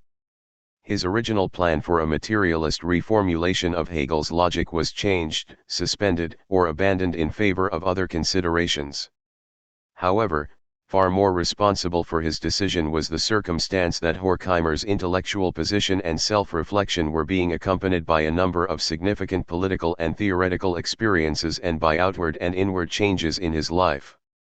These changes concerned not merely the planned book but notwithstanding the continuity of his philosophical intention Horkheimer's thinking as a whole. If one looks exclusively at the difference between traditional and critical theory and dialectic of enlightenment, one risks misinterpreting these changes as an abrupt break. A closer examination of his less well-known publications, of the records of the history of the Institute for Social Research which have now been collected, and of writings from Horkheimer's posthumous papers from that time reveals a number of intermediate steps and mediating links which make the transformation comprehensible. In Horkheimer's view, the twofold linkage of a philosophically orientated, critical theory of society with traditional research, on the one hand, and with political action, on the other, became weaker and weaker during the 1930s. Adorno had originally tried to draw a sharp dividing line between research in individual disciplines and philosophical interpretation. 28 Now, from the perspective of a sketch of a dialectical logic, or of a dialectic of enlightenment and myth from the point of view of the philosophy of history, this division cast crucial doubt on the philosophical self-consistency of the categories within individual disciplines. 29 Critical theory could no longer draw on individual disciplines in the same way as previously. Finally, in the preface to Dialectic of Enlightenment, the authors write on this point, in the present collapse of bourgeois civilization not only the operations but the purpose of science have become dubious. 30. The status of critical theory as an immanent critique of traditional theory is thus also called increasingly into question. The full scope of the particular considerations and doubts relating to the purpose of science becomes clear only from the posthumous papers and letters of the two authors. Important examples of these doubts are Horkheimer's public reflections on the philosophy of language from 1939 onward, which are now published in Volume 12 of his Gesammeltschriften. They continue from earlier critical discussions of the ideological aspect of language, especially with regard to the conception of language of logical positivism, to be found in a number of essays from the 1930s. Horkheimer now radicalizes this earlier standpoint, making it into an aporetic critique of the concept itself. The critique remains aporetic because, by interpreting language as the preponderant relationship of the subject to the object, it renders obsolete its own standard of a language which is not instrumentally stunted. Language, Horkheimer writes in one of these notes from 1946, contains, inextricably mixed, both the power to suppress the particular and the strength to liberate it from that suppression, to reconcile the particular with the universal. Both the negative and the positive sides of this critique appear in Dialectic of Enlightenment, but without mediation. The thesis of the universality of blindness implies the complementary thesis that the spell could be lifted at a stroke from humans and things if only the redeeming word were spoken. The critique of a reason which reverts to myth requires as its background not only an historical philosophy of reconciliation but also a utopia of true language. In the notes from the 1940s in his posthumous papers, Horkheimer even seems to be aiming at a sublation of the philosophy of history in a critical philosophy of language. 31. In critical theory, reflections of this kind on the concept of language and on the concept itself never have the self-satisfied character of solutions to the special problems of individual disciplines or of specialist philosophy. Rather, they are persistently seen by Horkheimer and Adorno in their relationship to social theory, and indeed to historical political experience. The positivist conception of language, in the view of the two authors, concerned merely the real function of language within monopolistic society, a function which it misinterpreted.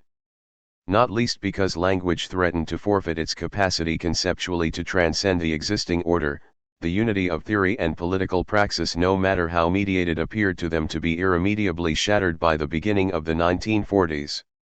The hope for a radical transformation of conditions, indeed, any confidence in the possibility of historical progress at all, seemed to be without substance.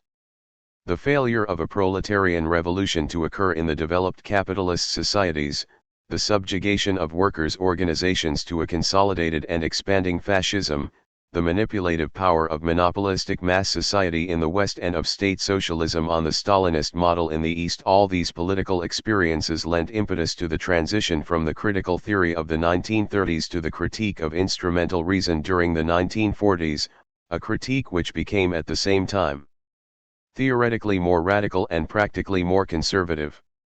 In addition, there were internal changes at the Institute which went hand in hand with the theoretical transformations. Especially significant in this context were, first, the break between Fromm and the other members of the Institute too, and, second, Adorno's move from Oxford to New York, which began the phase of particularly intensive collaboration between him and Horkheimer. In the early 1930s, Fromm had played a leading part in the elaboration of a concept of analytic social psychology by the Institute.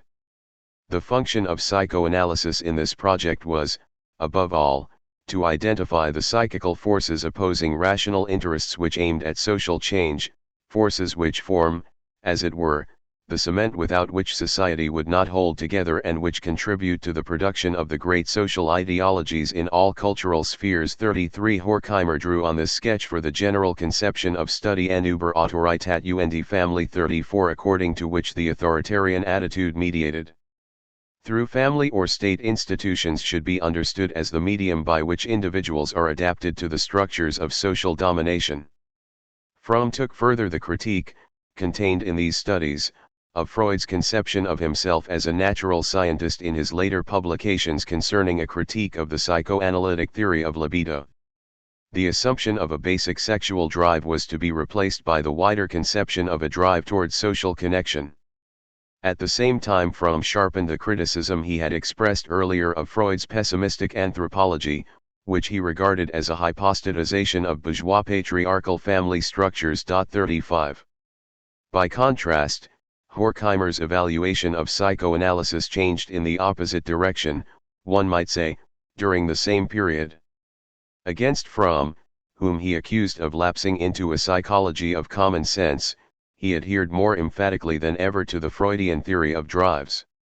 However, he now interpreted this theory in a different way, as a precise expression of the disempowerment of the subject, which he saw as bound up with the decay of liberalism.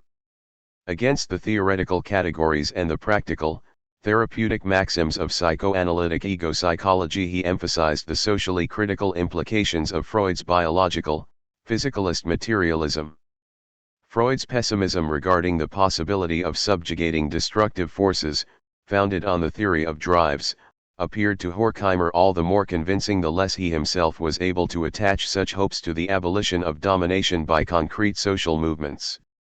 How important such an interpretation of psychoanalysis orthodox vet reading Freud, so to speak, against the grain was for the conception of dialectic of enlightenment can be seen from records of talks between Horkheimer and Adorno from 1939, which can be regarded as preliminary discussions on the work they were planning together.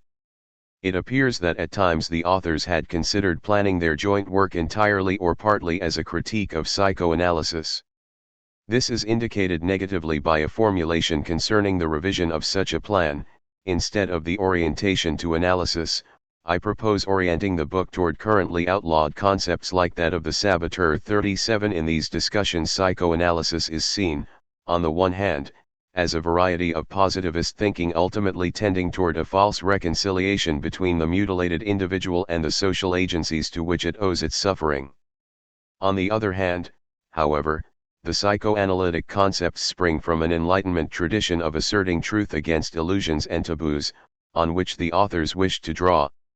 Critical theory was to subject the scientific concepts of bourgeois thought to a change of function corresponding to Marx's procedure with regard to classical political economy.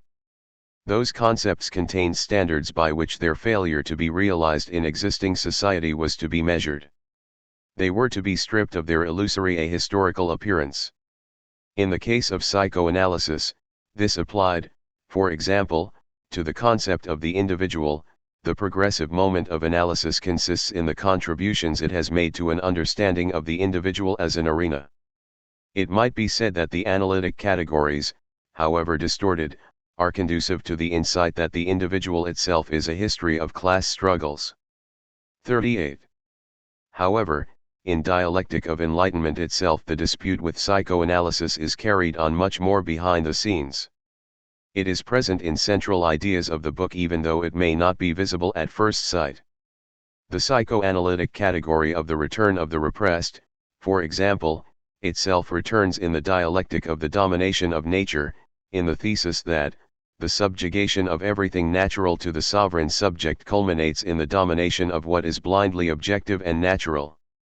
This tendency levels out all the antitheses of bourgeois thought, especially that between moral rigor and absolute amorality. 39. The proximity of Horkheimer's and Adorno's argumentation to psychoanalytic theory and empirical practice is unmistakable, above all, in the chapters on the culture industry and anti-Semitism. The culture industry is the regression, operating with Enlightenment means in restricted form, from the effort of cultural sublimation. In anti-Semitism, this regression reveals its deadly seriousness. It is based on the triumph of the projective manipulation of the world over the differentiations and inhibitions of rational thought and behavior, impulses which are not acknowledged by the subject and yet are attributed to the object, the prospective victim. 40. In their preface, the authors stress the close connection between the chapter on anti-Semitism and the studies in social psychology of the Institute for Social Research during the 1940s, which were published in the 5 volumes of Studies in Prejudice. The chapter Elements of Anti-Semitism should therefore be read as the historical, philosophical, and theoretical background to the empirical studies on prejudice, which in their turn were an attempt to translate the theory into quantitative Investigations. Moreover, Adorno refers expressly to this connection in an essay from 1968, the chapter Elements of Antisemitism in Dialectic of Enlightenment, which Horkheimer and I wrote jointly in the strictest sense, that is to say, we literally dictated it together, strongly influenced my contribution to the investigations carried out later with the Berkeley Public Opinion Study Group. The authoritarian personality was the literary outcome of those investigations. Elements of antisemitism placed racial prejudice theoretically in the context of an objectively oriented, critical theory of society. Admittedly, in contrast to a certain economic orthodoxy, we did not take an aloof attitude toward psychology but gave it its due place in our sketch as a moment of enlightenment. Never, however, did we leave any doubt as to the precedence of objective factors over psychology. We regarded social psychology as a subjective mediation of the objective social system. Without its mechanism, subjects could not have been kept in their place. 42. Despite Adorno's stress on the connection between empirical work and the general theory of antisemitism, the gulf between the two, measured by Horkheimer's original program for an interdisciplinary materialism, cannot be overlooked. 43 Unlike earlier attempts to mediate between philosophical, sociological, and psychological knowledge, Horkheimer and Adorno contended that the split between these conceptual spheres corresponded to an actual breach between individual and society and therefore would be merely short-circuited by a purely conceptual approach. This had the result, however, that their evaluation of antisemitism was not wholly consistent in both areas. For example, whereas the empirical investigations into the authoritarian character limit its destructive potential by conceding the possibility of a non-repressive education within existing society, the Elements chapter emphatically relates it to the nature of the dominant reason and of the world corresponding to its image. 44 An end to prejudice could therefore be expected only from a radical break with the logic of the civilizing process up to now. In the empirical studies, therefore, the counterpart to the authoritarian, intolerant, and prejudice-ridden personality is represented by a subject type which, within the framework of Dialectic of Enlightenment, appears to be almost inextricably entangled with the principles of self-preservation, of the domination of internal and external nature. In the extracts cited above from the report on the studies of the 1940s, Adorno points to a second strand of theory which, compared to psychoanalysis, was still more important for Dialectic of Enlightenment, economics, meaning the critique of Marx and his successors. But however decisive the link to the critique of political economy may have been, no less characteristic was its relegation to the level of the merely implicit. This was done still more thoroughly than in the case of psychoanalysis. Whereas, in the discussions of 1939 already cited, the authors were still considering an historical materialist reformulation of the psychoanalytic concept of the individual as a history of class struggles, the explanatory principle underlying the Marxian concept of history is largely absent from Horkheimer's and Adorno's historical philosophical sketch. Its place is taken by the more general antagonism between domination of nature and enslavement to it. The authors attempt to show how reason, having regressed to instrumental rationality, has combined in the present era with the domination of nature and social control to form a quasi-mythical compulsion. In the modern varieties of totalitarianism, only the always calamitous intertwinement of reason and power is manifested. The historical phenomenon of fascism no longer appears, as in the orthodox Marxist view, as the last political stage of monopoly capitalism but is related in manifold ways to overarching structures of bourgeois thought and action. National Socialism, which needed military expansion and terror to achieve internal stability yet was bound to miss its goal by using these means, is interpreted as an unstable barbaric interlude on the way to the historically and genetically irrevocable goal of the administered world. This does not mean, however, that the Marxian approach comprising a dialectic of productive forces and relations of production has been simply replaced by a general analysis of technological rationality. Rather, an abundance of links to the Marxist critique of political economy still remain. To give an example from Elements of Antisemitism just quoted, the role of the Jews is interpreted there not least as a socio-economic function of the distribution sphere and its loss of power in monopoly capitalism, and anti-Semitism as a projective obfuscating of the non-equivalent exchange of equivalents in the sale of labor power. Such an interpretation is based on the continuing attempts of the Institute during the late 1930s to redefine the concept of monopoly capitalism and, on that basis, the concept of fascism.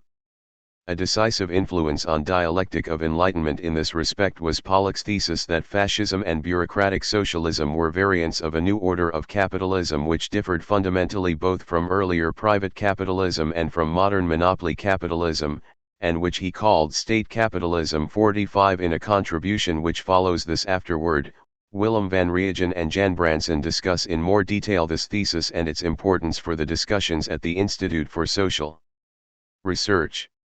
The pessimism regarding the possibility of socialist politics dominant in Horkheimer's thought since the early 1940s has its economic foundation in the theory of state capitalism, its political foundation in the connected theory of rackets as a basic form of domination. 46 According to Pollock's thesis, there is in state capitalism no structural conflict between political objectives and economic necessities.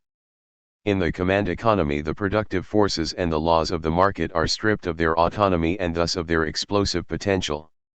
The planned economy has become inevitable. The only decisive political question is whether it will be democratic or totalitarian, that is, the question as to how access to the administrative control of the economy and thus to the new ruling class is regulated. This provides the starting point for Horkheimer's theory of rackets, according to which social power, in keeping with its own economic principle, is transformed from the form mediated by exchange, via the form conferred on it by economic monopolies, into direct domination by force. By rackets, Horkheimer means the groups, cliques, councils, hordes, or committees formed in the most diverse epochs whose social function is largely supplanted by the imperative to preserve and increase their own power. The theory of rackets, which grew out of the discussions on the applicability of Marxian theory to the present form of society, is first of all an attempt to escape the myth of a revolutionary subject without falling back into illusory cultural criticism behind the screen of a critique of political economy. Beyond that, it aims to construct a theory of power which reveals the historically limited model of the rule of liberalism regulated by market laws to be a special case of the monopolization of advantages on the basis of social performance. For Horkheimer, the topical application of the racket theory was to be found in the transfer of traditional class antagonism to the field of international relations, on the one hand, and to institutionally determined antitheses within the classes themselves, on the other. In post-liberal capitalism, according to this theory, new forms of conflict conceal the basic contradiction between capital and labor. With state capitalism, mechanisms have come into being to mitigate the economic crises which earlier had the potential to disintegrate the system. In this way, the economic base loses its role in supporting the social totality. National socialism and bureaucratic socialism, or, more generally, a new integral statism, can no longer be described only in terms of economic basic categories. Political analysis takes on greater importance to the extent that liberalism appears as an historical episode, after the downfall of which society reverts to direct methods of domination no longer mediated via the market. The fundamental economic factors leading to crisis are tending to become controllable by measures of state intervention, which can range from compensatory welfare legislation to overt terror. This new form of the primacy one of politics does not leave untouched the concept of the political itself, in comparison to its function in general capitalism.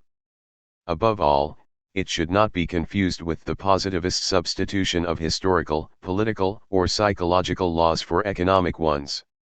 In a fragment written by Horkheimer about 1942, he describes politics in post-liberalism as an illusion which affects not only the dominated masses but the political agents themselves. Politics, the rediscovery of which in the Renaissance was a theoretical advance, has become, in thinking under monopoly, even more an ideological category than the laws of the market under liberalism. With its aid, the surface is hypostatized. The dominated masses attribute world events to politics. They hear the appeal and the decree, they are informed about the lives of the powerful, which consist of facts in no need of theory.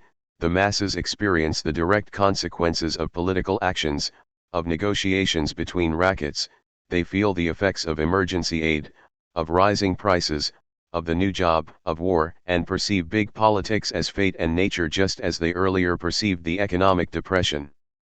And the protagonists share this belief.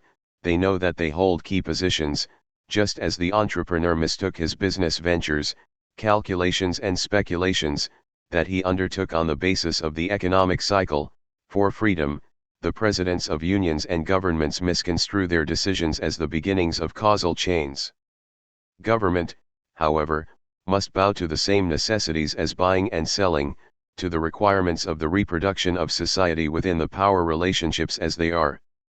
This is not so different in the two periods. The opacity of the market which gave rise to the self-deception about freedom merely expressed the fact that the relationships of entrepreneurs among themselves were not rational but were governed by individual self-assertion. Today the struggles take place within much stronger groups, amid movements of highly concentrated masses of capital. The governments are executive mechanisms which cannot rationally understand the actual state of the forces on which they depend, but merely feel their concrete effects.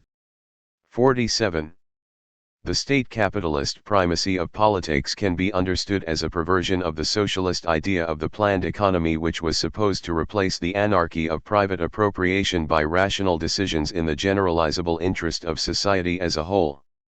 What is expressed in fascism, in especially brutal form, is merely what characterizes democratic state capitalism as well as bureaucratic socialism of the Soviet kind, the end of liberal, legal agencies of mediation under the power politics of competing ruling cliques.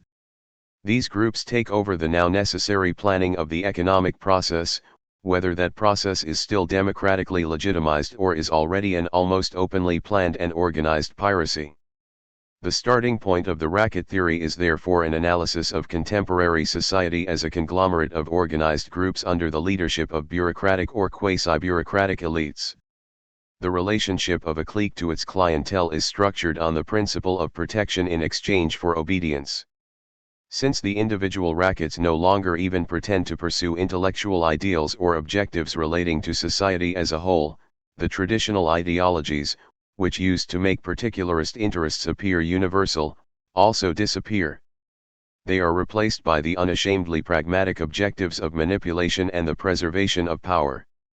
The ability to impose these objectives decides the selection and careers of the leading personnel within a racket. Beyond that, this approach aims to produce an historically generalizable theory of relations of class and domination, under the conditions of monopolism and total domination. Horkheimer writes in 1943, the permanence of oppression, its parasitic nature, becomes manifest. Every ruling class has always been monopolistic to the extent that it excluded the overwhelming majority of human beings. The structure corresponded to that of competing rackets. Even the socially useful functions which the ruling classes used to perform have been transformed into weapons against the oppressed population and against competing groups within their own class. The racket pattern, which used to be typical of the behavior of rulers toward the ruled, is now representative of all human relationships, even those within the working class. The difference between the racket within capital and the racket within labor lies in the fact that in the capitalist racket the whole class profits, whereas the racket of labor functions as a monopoly only for its leaders and for the worker aristocracy. The laboring masses are the objects of both forms, they merely have to pay for the whole system. The similarity between the most highly respected historical formations, such as the medieval hierarchies, to the modern rackets is obvious. The concept of the racket applies to both large and small enterprises, they all struggle for the largest possible share of added value. In this respect the highest capitalist corporations resemble the small interest groups which operate among the lowliest strata of the population, both within and outside the legal boundaries. A true sociology of the racket as the living element of the ruling class in history could serve both a political and a scientific purpose. It could help to clarify the goal of political praxis, a society with a pattern different to that of the racket, a racket-less society. It could contribute to defining the idea of democracy, which still leads a shadowy life in the heads of human beings. Expressed in scientific terms, a more appropriate philosophy of history could evolve from the sociology of the racket. The modern concept contributes to describing social relationships of the past. The human anatomy is the key to the anatomy of the ape. 48. The political and economic basis for a theory of rackets and of state capitalism was developed within the Institute primarily by Horkheimer and Pollock. Dissenting voices were not lacking among their colleagues, particularly those of Newman and Kirchheimer. Although Horkheimer adhered fundamentally to the thesis, the criticism may have retarded early publication of his reflections on racket theory. Adorno's contribution 49-2 remained unpublished. These beginnings of the theory were not elaborated in detail later. They were, however, the decisive factor in the transition from the earlier form of critical theory, represented by the essays in Zeitschrift für Sozialforschung during the 1930s, to an historical and generic critique of instrumental reason, of which Dialectic of Enlightenment is the most important document. But the specific economic and political arguments do not appear, or appear only in rudimentary form, in this book. Nevertheless, they provide the background of social theory against which the scientific, moral, cultural, and psychological phenomena of the self-destruction of Enlightenment were interpreted. Since the authors limit the application of the Marxian categories essentially to liberalism, which, especially with regard to the, at least partial, achievement of bourgeois freedom, is presented as a transient episode in a history of power always dominated by the law of the racket, it is understandable why those categories are pushed into the background in Dialectic of Enlightenment. Racket theory, of course, has as its occasion and subject the fate of the once oppositional workers' organizations. 50. It shows how far the class struggle had been transformed under monopoly capitalism into a system of transactions between monopolistic units and thus into a medium of adaptation. 3. Textual variants. Theoretical revisions and misgivings regarding the dissemination of the theory. The reason for the decision initially not to commit Dialectic of Enlightenment to print was certainly not only the slender financial means and uncertain academic, political, and geographical future of the Institute in the mid-1940s. This is indicated by the facts that the hectographic edition was limited to about 500 copies and distributed only to specific recipients, that an American edition was not seriously considered, and, finally, that the text for the printed edition published 3 years later was subjected to thorough revision. None of this is surprising in the case of authors who were always concerned to ensure that their own theoretical utterances or those of others never became entirely detached from their systematic, historical, and social contexts. All the more revealing from the historical standpoint, therefore, are the revisions to the content and terminology of the text undertaken not only in that first period but also more than 2 decades later. In this edition, these changes, when they go beyond mere orthographic corrections and minor changes of wording, are indicated in the form of footnotes. These were produced on the basis of comparisons between the different editions, 1944, 1947 and 1969, made by Willem van Riejen and Jan Branson. In their commentary, which follows this afterward, they relate the textual changes, between 1944 and 1947, to the evolution of the economic and political theory underlying them. Clearly, there are a number of different motives for the later interventions in the text. That becomes clear if the textual variants are classified. The following groups of revised formulations can be distinguished. 1. Formulations which tie the text directly to its time of origin. These include editorial explanations. When, 2 years ago, we began this work. 51, qualifications reflecting contemporary history, fascist present. 52, or overly specialized historical on geographical examples. The German and Russian pavilions at the Paris World Exposition seemed of the same essence. 53, the monumental buildings of monopoly, the skyscrapers of Wrigley and Rockefeller. 54. 2. Obscure or elaborate formulations which required stylistic simplification or unraveling, but without replacing theoretically or politically loaded terms, for example, the official spokesmen are repudiating the thought to which they owe their place in the sun becomes the official spokesman. Are liquidating the theory to which they owe their place in the sun. 55. Terminological changes based on theoretical considerations, such as the replacement of the expression mass culture originally used by the culture industry, can be included in this group. 56. 3. Formulations in which monopoly capitalism, totalitarianism, and fascism were equated to indiscriminately. In these cases, what had been said in general terms about class society, monopolism, or the totalitarian order is made more concrete and is restricted to fascism or German fascism. 1. There is clearly also an intention to soften excessively crass judgments on Western democracy or liberalism. 58. 2. Formulations referring especially critically and inclusively to Jewish functionaries and Christian churches can also be included in this foot. 59. 4. Formulations in which certain theoretically, historically, or politically loaded terms from Marxian or Marxist theory were used. This group not only preponderates quantitatively, it includes more than half the amended passages, but is also far more interesting historically than the others. The politico-economic terms are replaced as a rule by neutral economic, sociological, or moral practical expressions. For example, proletarians by workers, 60 capitalist by entrepreneur, 61 throughout class history by until today, 62 exploitation by suffering. 63 More than half of these offending formulations include a single concept, that of monopoly, and, again, the great majority of these cases is found in the chapter on the culture industry. One important motive for such reformulations was undoubtedly the concern to avoid making political enemies, which might possibly have had threatening consequences for the institute or individual members of it. As early as the 1930s, Horkheimer had had serious doubts about the lasting sustainability of a liberal right of asylum in face of opposition from interest groups involved in domestic or foreign politics. The terminological changes, therefore, do not reflect a single break but rather a continuum in Horkheimer's thinking. Even the terminology from this period relating to the proletariat and the revolution was characteristically modified in the publications of the Zeitschrift. 64 And even as late as the 1950s and 1960s in post-war Germany, he constantly anticipated the possibly fatal consequences of ill-considered utterances.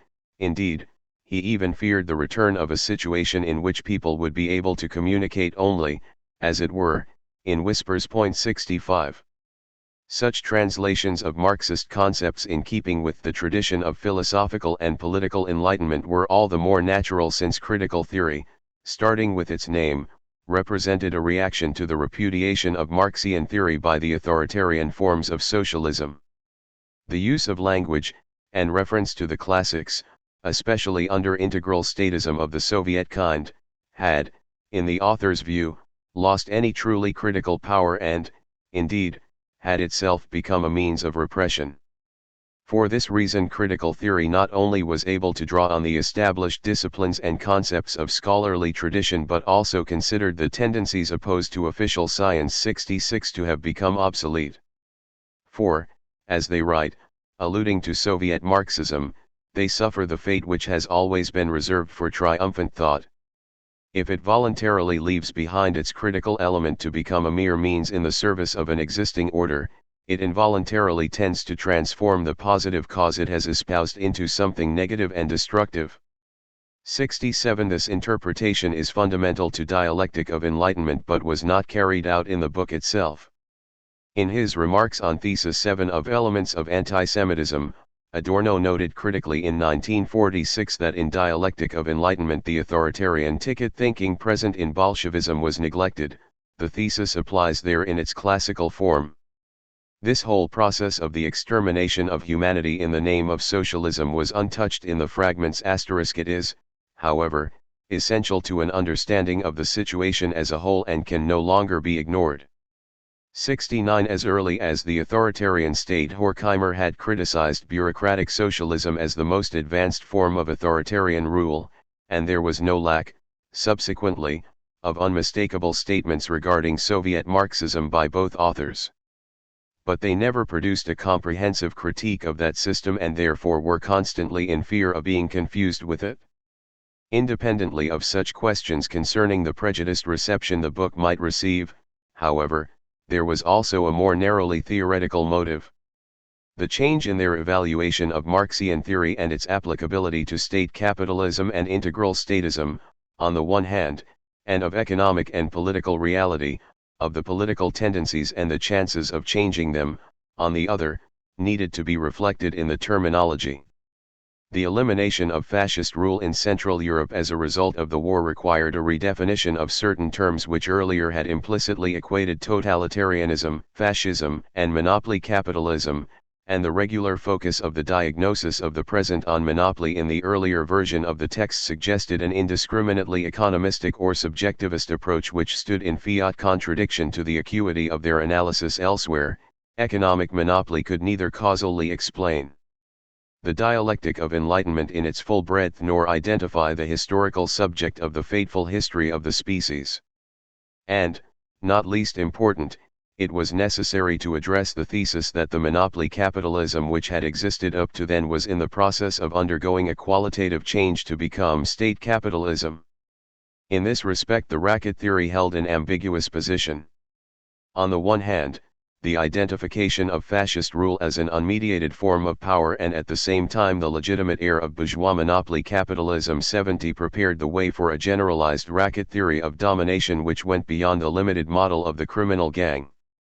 On the other, however, such a theory was in danger as Horkheimer himself was aware 71 of merely replacing an oversimplified economic concept, monopoly, by an oversimplified political one, rackets. Probably for this reason, the textual changes affected both terms. Monopoly is replaced by the influential clique 72 and rackets by the completely organized system of domination 73. Despite this critical distance, at the time of the book's first publication in printed form the authors continued to regard themselves as Marxists. In the report of a discussion in 1946 about the planned continuation of their joint work after the completion of the printed version, Horkheimer writes, "We see this moment of unity in the analysis of politics and philosophy in holding fast to the radical impulses of Marxism and, in fact, of the entire Enlightenment, for the rescue of the Enlightenment is our concern, but without identifying ourselves with any empirically existing party or group. Our position is, in a sense, a materialism which dispenses with the prejudice of regarding any moment of existing material reality as directly positive. The paradox, the dialectical secret of a true politics, consists in choosing a critical standpoint which does not hypostatize itself as the positive standpoint." Wer. J. Stoics because there is no party 74. Adorno objected to this Stoic conception of oneself on the grounds that it was inappropriate to an advanced technology which could now eliminate all material poverty. His counter-proposal for their continuing work was, however, no closer to the reality of politics. For he went back to the original conception of a materialist theory of categories dating from 1938. Political and economic questions should not be taken as the starting point for philosophical analyses, as Horkheimer envisaged. Rather, one should begin by analyzing logical and epistemological categories. The task would be to subject categories like concept, judgment, subject, substantiality, essence, and such like to the kind of examination that was already begun in the fragments. This should include not only purely logical but also historical and social discussions. The historical and social substance of the categories and their present status should be determined from their immanent meanings, and such an analysis would lead on to a judgment on the correct and false moments of the categories concerned. 75. The two authors failed to agree, however, on the question of the proper relationship between political and philosophical analysis. Horkheimer, from the outset, placed greater emphasis on the political. To which Adorno responded, "What you fear is a heavy chunk of professorial philosophy. My fear is that the leap from logic to reality will be made in a dogmatic or analogistic way." 7. Perhaps this descent should be seen as one of the undoubtedly numerous reasons why the planned continuation of Dialectic of Enlightenment did not materialize. Horkheimer put the emphasis on the question of how his intention to rescue the Enlightenment 77 was to be reconciled with the radical nature of a self-referential critique of reason. I should like to see one main theme, e.g., what can theory do in the present situation? What is its place? Or, how can the abstractness of the concept be overcome by the concept itself? Adorno, for his part, came down much more squarely on the negative side of this aporia. Reason is its own sickness. 79. In this way, Dialectic of Enlightenment also remained a fragment in the sense that its planned continuation did not come about. It formed the indispensable starting point and reference point for Horkheimer's thought during the 2 decades after his return from emigration. But this reference point remained latent, and of uncertain usefulness.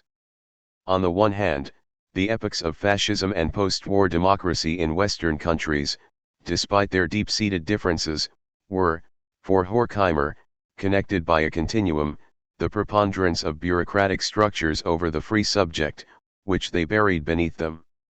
On the other, he saw in Western democracies very serious possibilities of opposing this tendency, which he regarded as irreversible in the history of the species, to preserve the scope for freedom which, despite everything, still existed, was for him a practical postulate.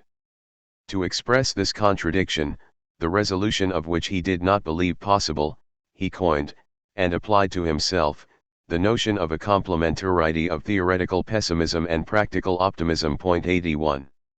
This dichotomy is also present in a similar form in the relationship of critical theory to science. The rejection of established and departmentalized science announced in the preface to Dialectic of Enlightenment is anything but consistently carried through in the book itself, in which the authors continue frequently to base their argument, whether affirmatively or critically, on the findings of individual disciplines. Irrespective of the philosophical reflection which rejects both sense data and judgments as mediated immediacies, they concede even here that practically fruitful scientific enterprises call for an unimpaired capacity for definition, for shutting down thought at a point designated by social need, for demarcating a field which is then investigated in the minutest detail without passing outside it. 82. From this point of view, the empirical research projects which the Institute had planned from the early 1940s and carried out until the end of that decade belie the radical nature of their rejection of science. And after their return to Frankfurt, both the re-establishment of the Institute and Horkheimer's and Adorno's intensive academic work and involvement in educational politics during the 1950s and 1960s bear witness to their continuing and vigorous confidence in the enlightening potential of science. Nevertheless, all these concessions to the business of science are subject to a general reservation. Science, Horkheimer writes in one of his notebooks in the early 1950s, is inherently subject to standards adapted to the purpose of domination. 83. And the true philosophy which aims to resist the negative course of the world must beware of secretly wishing to submit to scientific standards. The question whether a new edition of Dialectic of Enlightenment should be published did not arise until the early 1960s. Up to then, copies of the first edition had still been available. At that time, the initial decision on such matters was in the responsibility of Pollock. In January 1961 he compiled, for the first time, a list of problematic passages and expressions in the text and noted, "Reacquaintance with Dialectic of Enlightenment leads distressingly to 2 conclusions, how many significant ideas are contained in it, and in an adequate and convincing form, and how little, or, rather, how much less than 15 years ago, one can say without incurring the fury of the mob." My question marks and crosses predominantly indicate misgivings about the too unguarded use of language. Only in a few places did I think it necessary to express doubts, as an expert, on the correctness of the content. All in all, I come to the dismal conclusion that the content of Dialectic is not suitable for mass circulation. However, individual chapters, somewhat amended here and there, should be republished in the planned collection. 84. It is reported that Adorno did not share such misgivings to the same extent as Horkheimer, and that he tried, vainly at first, to persuade the latter to agree to a largely unamended new edition. The particular reasons for Horkheimer's hesitation have not been recorded, but they were, no doubt, political concerns which probably are approximately reflected in Pollock's formulations. That Adorno, too, shared such misgivings, at least in part, is shown by a draft he produced for a letter, written in summer 1962, in which he and Horkheimer jointly replied to Marcuse, who had emphatically supported the idea of a new edition.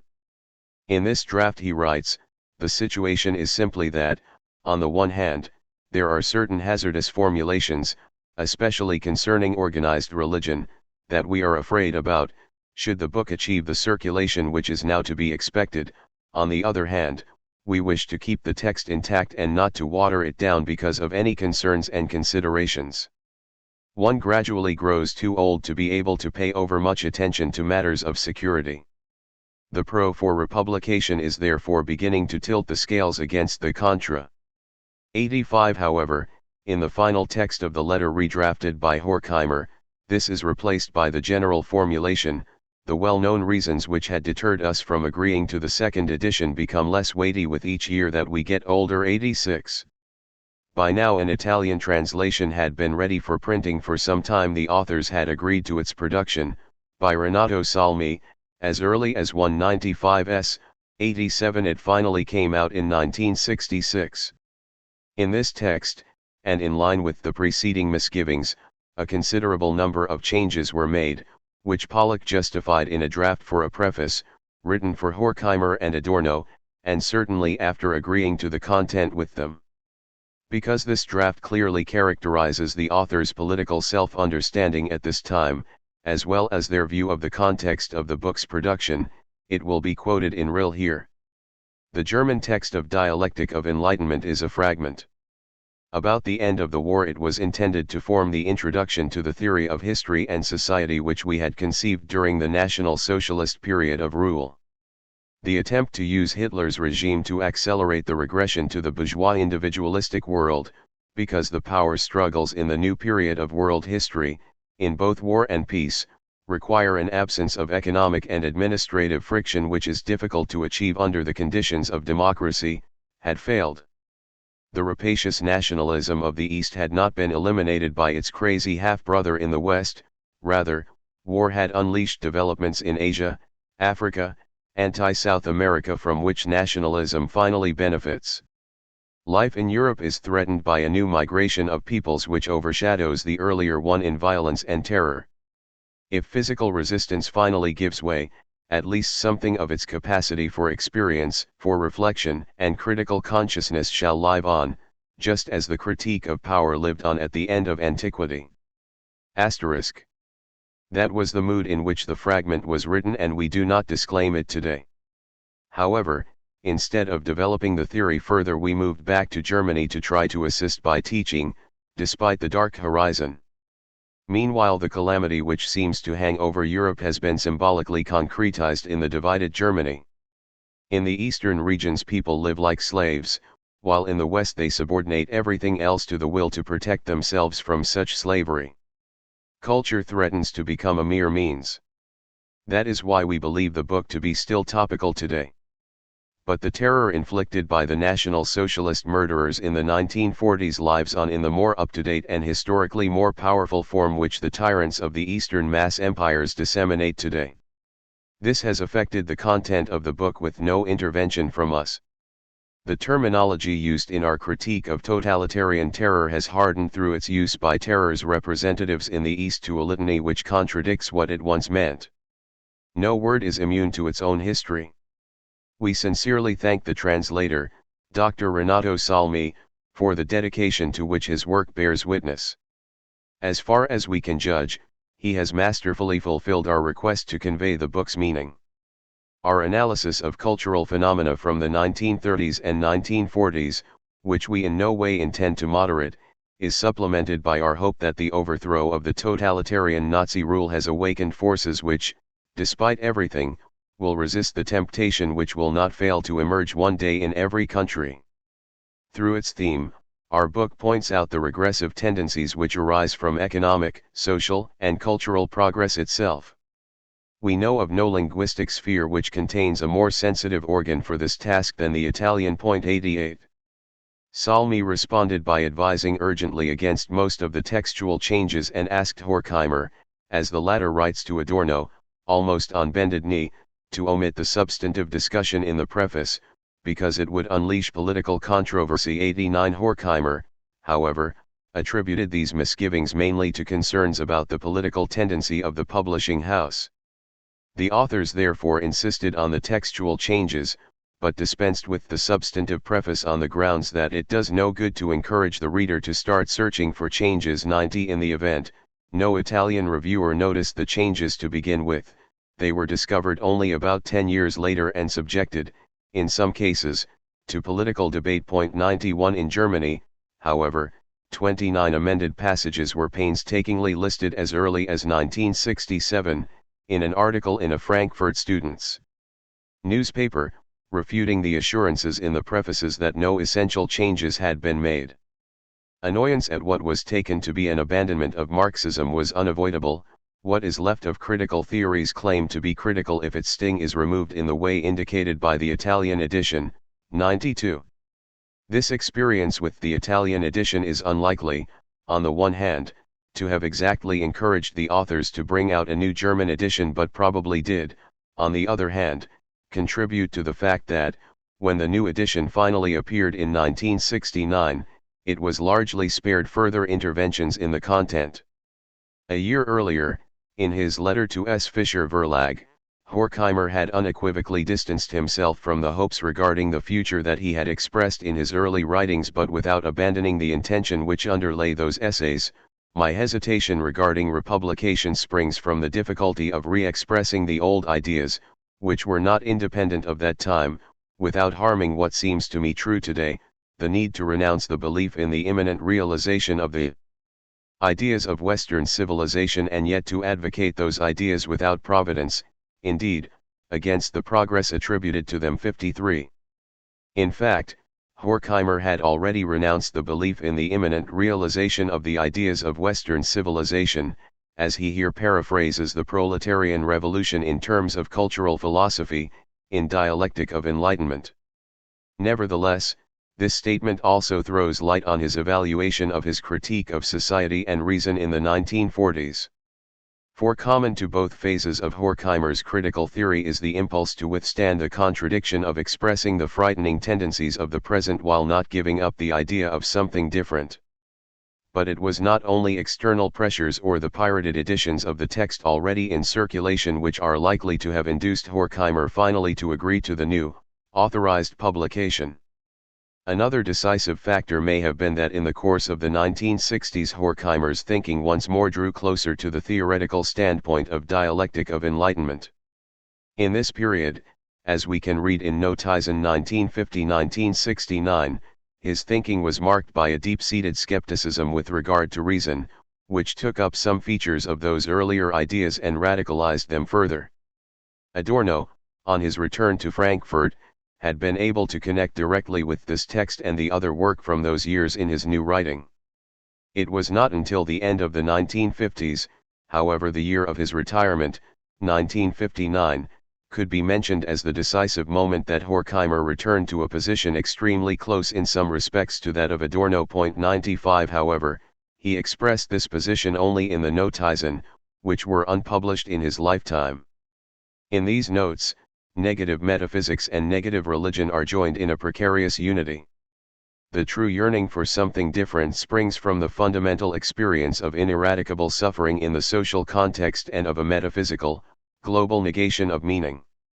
Philosophy seems possible only in the vanishing private sphere. It has thus become obsolete in face of historical progress. Such reflections, however, must set themselves philosophical demands if they are not to remain trapped in empty skepticism. Horkheimer's late philosophy is marked by this contradiction, already prefigured in Dialectic of Enlightenment, to recognize that the path to the realization of reason in history is blocked, and yet, despite all the criticism, to assume the purpose and possibility of enlightenment. The disappearance of class history in Dialectic of Enlightenment. A commentary on the textual variants, 1947 and 1944, by Willem van Riegen and Jan Branson. Since the early 1940s, scholars at the Institute for Social Research had devoted themselves with special intensity to analyzing the causes and consequences of fascist rule, with the aim of carrying out extensive research projects. In the course of this work, two opposed views emerged. On one side, Horkheimer, Adorno, Pollock, and Lowenthal developed the thesis that National Socialism, as compared to traditional capitalism, represented a new order. While they regarded fascist state capitalism as the most recent outcome of capitalist logic, they believed that this outcome manifested a new quality, the dominance of politics over economics. In his essay entitled Is National Socialism a New Order?, one Pollock, on whose specialist knowledge of economics the other advocates of this view relied, answered this question in the affirmative. On the other side, Newman, Horkheimer, and Gurland supported the thesis that the National Socialist economic order was a continuous development of capitalism, so that one could not speak of a new order. This controversy over the primacy of politics or economics in post-liberal capitalism, as authors such as Dubiel and Solner or Brick and Postone show to impinge deeply on the theoretical self-understanding of the members of the Institute for Social Research. Pollock's study of the development of capitalism had been a permanent part of the Institute's work since the early 1930s. In his early essays 3 he followed Marx in locating the contradictions threatening the capitalist system in the growing tension between productive forces and the relations of production. He argued that the quality of the new economic crisis demonstrated that liberal capitalism, with its attempts to regulate crises through the market, must fail. It was therefore time for a transition to a new economic order which, although based on the old one and therefore to be seen as a development of it, exhibited the novel quality of a planned economy. The latter, according to Pollock, was possible in two forms: as a capitalist planned economy on the basis of private ownership of the means of production, or as a socialist planned economy on the basis of socialized ownership of the means of production.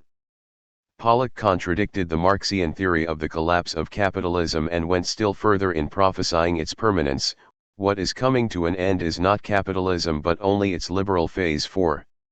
In the early 1940s Pollock refined and sharpened his analysis. 5 He now applied the term state capitalism both to the National Socialist economy and to the economy of the Soviet Union. Both were totalitarian forms of the economic order. Typical of both these forms of state capitalism was the fusion of leading bureaucracies from the worlds of business, state, and party 6 to form a new ruling class.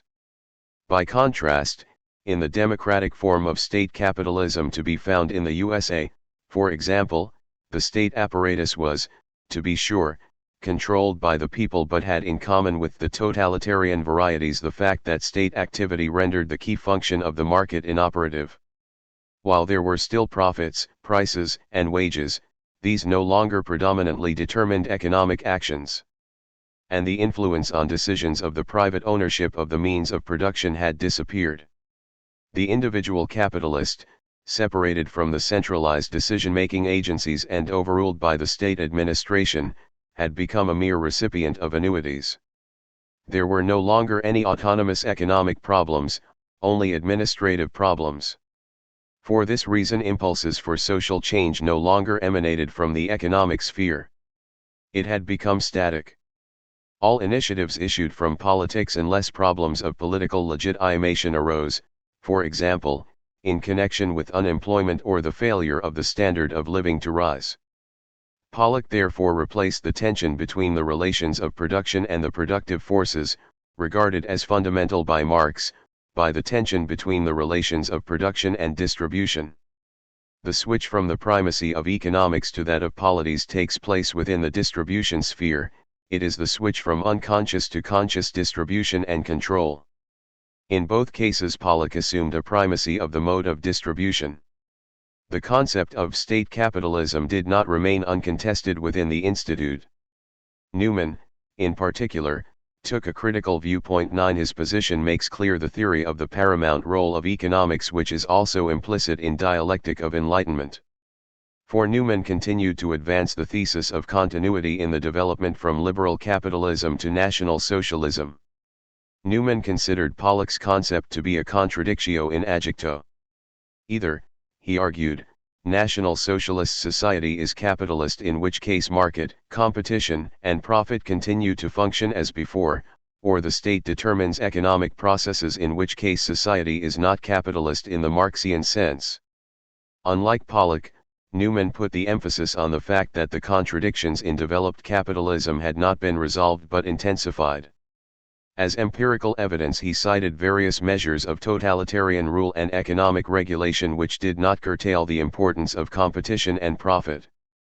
But Newman's work, too, contains a number of ideas by which he sought to account for the qualitative changes in the relationship of monopoly capitalism to totalitarian rule. He did not dispute the functional increase of politics compared to economics, which he, too, perceived as continuing in the post-fascist states and in which he saw a developmental product of capitalism. 10. Finally, he attempted to incorporate Pollock's analyses, in reinterpreted form, in his own approach. Control over the state apparatus is the pivot on which everything turns. This is the only possible meaning of the primacy of politics over economics. 11. In arguing this, however, he did not mean to call into question the fundamentally capitalist mode of operation of totalitarian monopoly capitalism, to use his expression, which has remained a standard term until today. Naturally, Horkheimer's own work was not uninfluenced by this controversy. In 1937 he still unquestioningly accepted the Marxian thesis of the contradiction between the productive forces and the relations of production. What had changed under fascism was, above all, that the techniques of power and manipulation had been perfected. The culture taken over by fascism, Horkheimer argued, no longer held resources for criticism and opposition. In 1942, in the essay The Authoritarian State, however, he based himself on Pollock's theory of state capitalism. National Socialism and bureaucratic socialism of the Soviet kind were distinguished, at most, by the composition of the ruling cliques, but in both cases politics bad gained dominance over economics. As integral statism, the Soviet system appeared as the most logical form of the authoritarian state. If the two versions of Dialectic of Enlightenment are compared, the mimeographic publication of the Institute of Social Research of 1944 and the first printed copy of 1947, it is clear how deeply the debate over the primacy of economics over politics had affected the self-understanding its two authors. To be sure, Horkheimer and Adorno assert in their preface to the book edition, which follows the original preface, that the book contains no essential changes to the text completed during the war. 12. But few things are more open to dispute than the question as to what is essential. The textual changes made for the book edition of 1947 can be called, at least, significant. This will be shown by a few representative passages. Throughout the book the authors replaced terms such as monopoly, capital, and profit, which had become charged with specific meanings through the debate over state capitalism, with less charged expressions. Monopoly becomes the economic apparatus. 13. Or the term is replaced by the agencies of mass production. 14. The system of modern industry. 15. The culture industry. 16. Those in control. 17. Or, more neutrally, the system. 18. However, the term monopoly is not infrequently replaced by trusts and combines. 19. The monopoly rulers are transformed into managing directors. 20. Capital becomes the economy. 21. Its power the power of the economically strongest. 22. Or capitalism disappears completely. 23. From the post-war perspective in which the printed version was produced, fascist phenomena are more precisely qualified. Whereas earlier they had been referred to generally as economic phenomena, the collective of the totalitarian monopoly becomes the fascist collective. For monopoly becomes fascism. 27. There is an increasing distance from Marxian terminology. The relations of production become economic forms. 26. Class domination becomes domination. 27. Exploitation becomes the more neutral enslavement. 28. Control becomes utilization. 29. Those in control become leaders. 30. Class history disappears completely. 31. Monopoly becomes industry. 32. Or no longer appears at all. 33. The almost complete elimination of the term monopoly from all important passages, and the transformation of capital into economy and similar terms in most places, are not sufficiently explained by political misgivings and considerations alone. Rather, and this is more important for a theoretical and systematic understanding of dialectic of enlightenment, they show that in the mid-1940s Horkheimer and Adorno, in keeping with Pollock's analyses, had distanced themselves definitively from a form of Marxism which assumed the primacy of economics. Instead, the importance of control through politics and the culture industry moves clearly into the foreground. It would nevertheless be mistaken to conclude that Horkheimer and Adorno had thereby turned their backs on Marxian theory altogether. The references to fascism, which emerged more emphatically in the book version than in the first publication, should be understood not only as anxious reminders that the dangers issuing from fascism still persisted, but also as evidence of the author's view that capitalism and fascism were still intertwined as social principles, and that capitalism continued to have the tendency to prevent the realization of the realm of freedom. Horkheimer and Adorno decisively rejected a mechanistic interpretation of Marx of the kind adopted by theoreticians of the Second International and by the Soviet orthodoxy, but they did not deny the fundamental importance of the economic order for the totality of social orders in the modern period. For this reason, the Marxian approach continued to be fundamental to critical theory.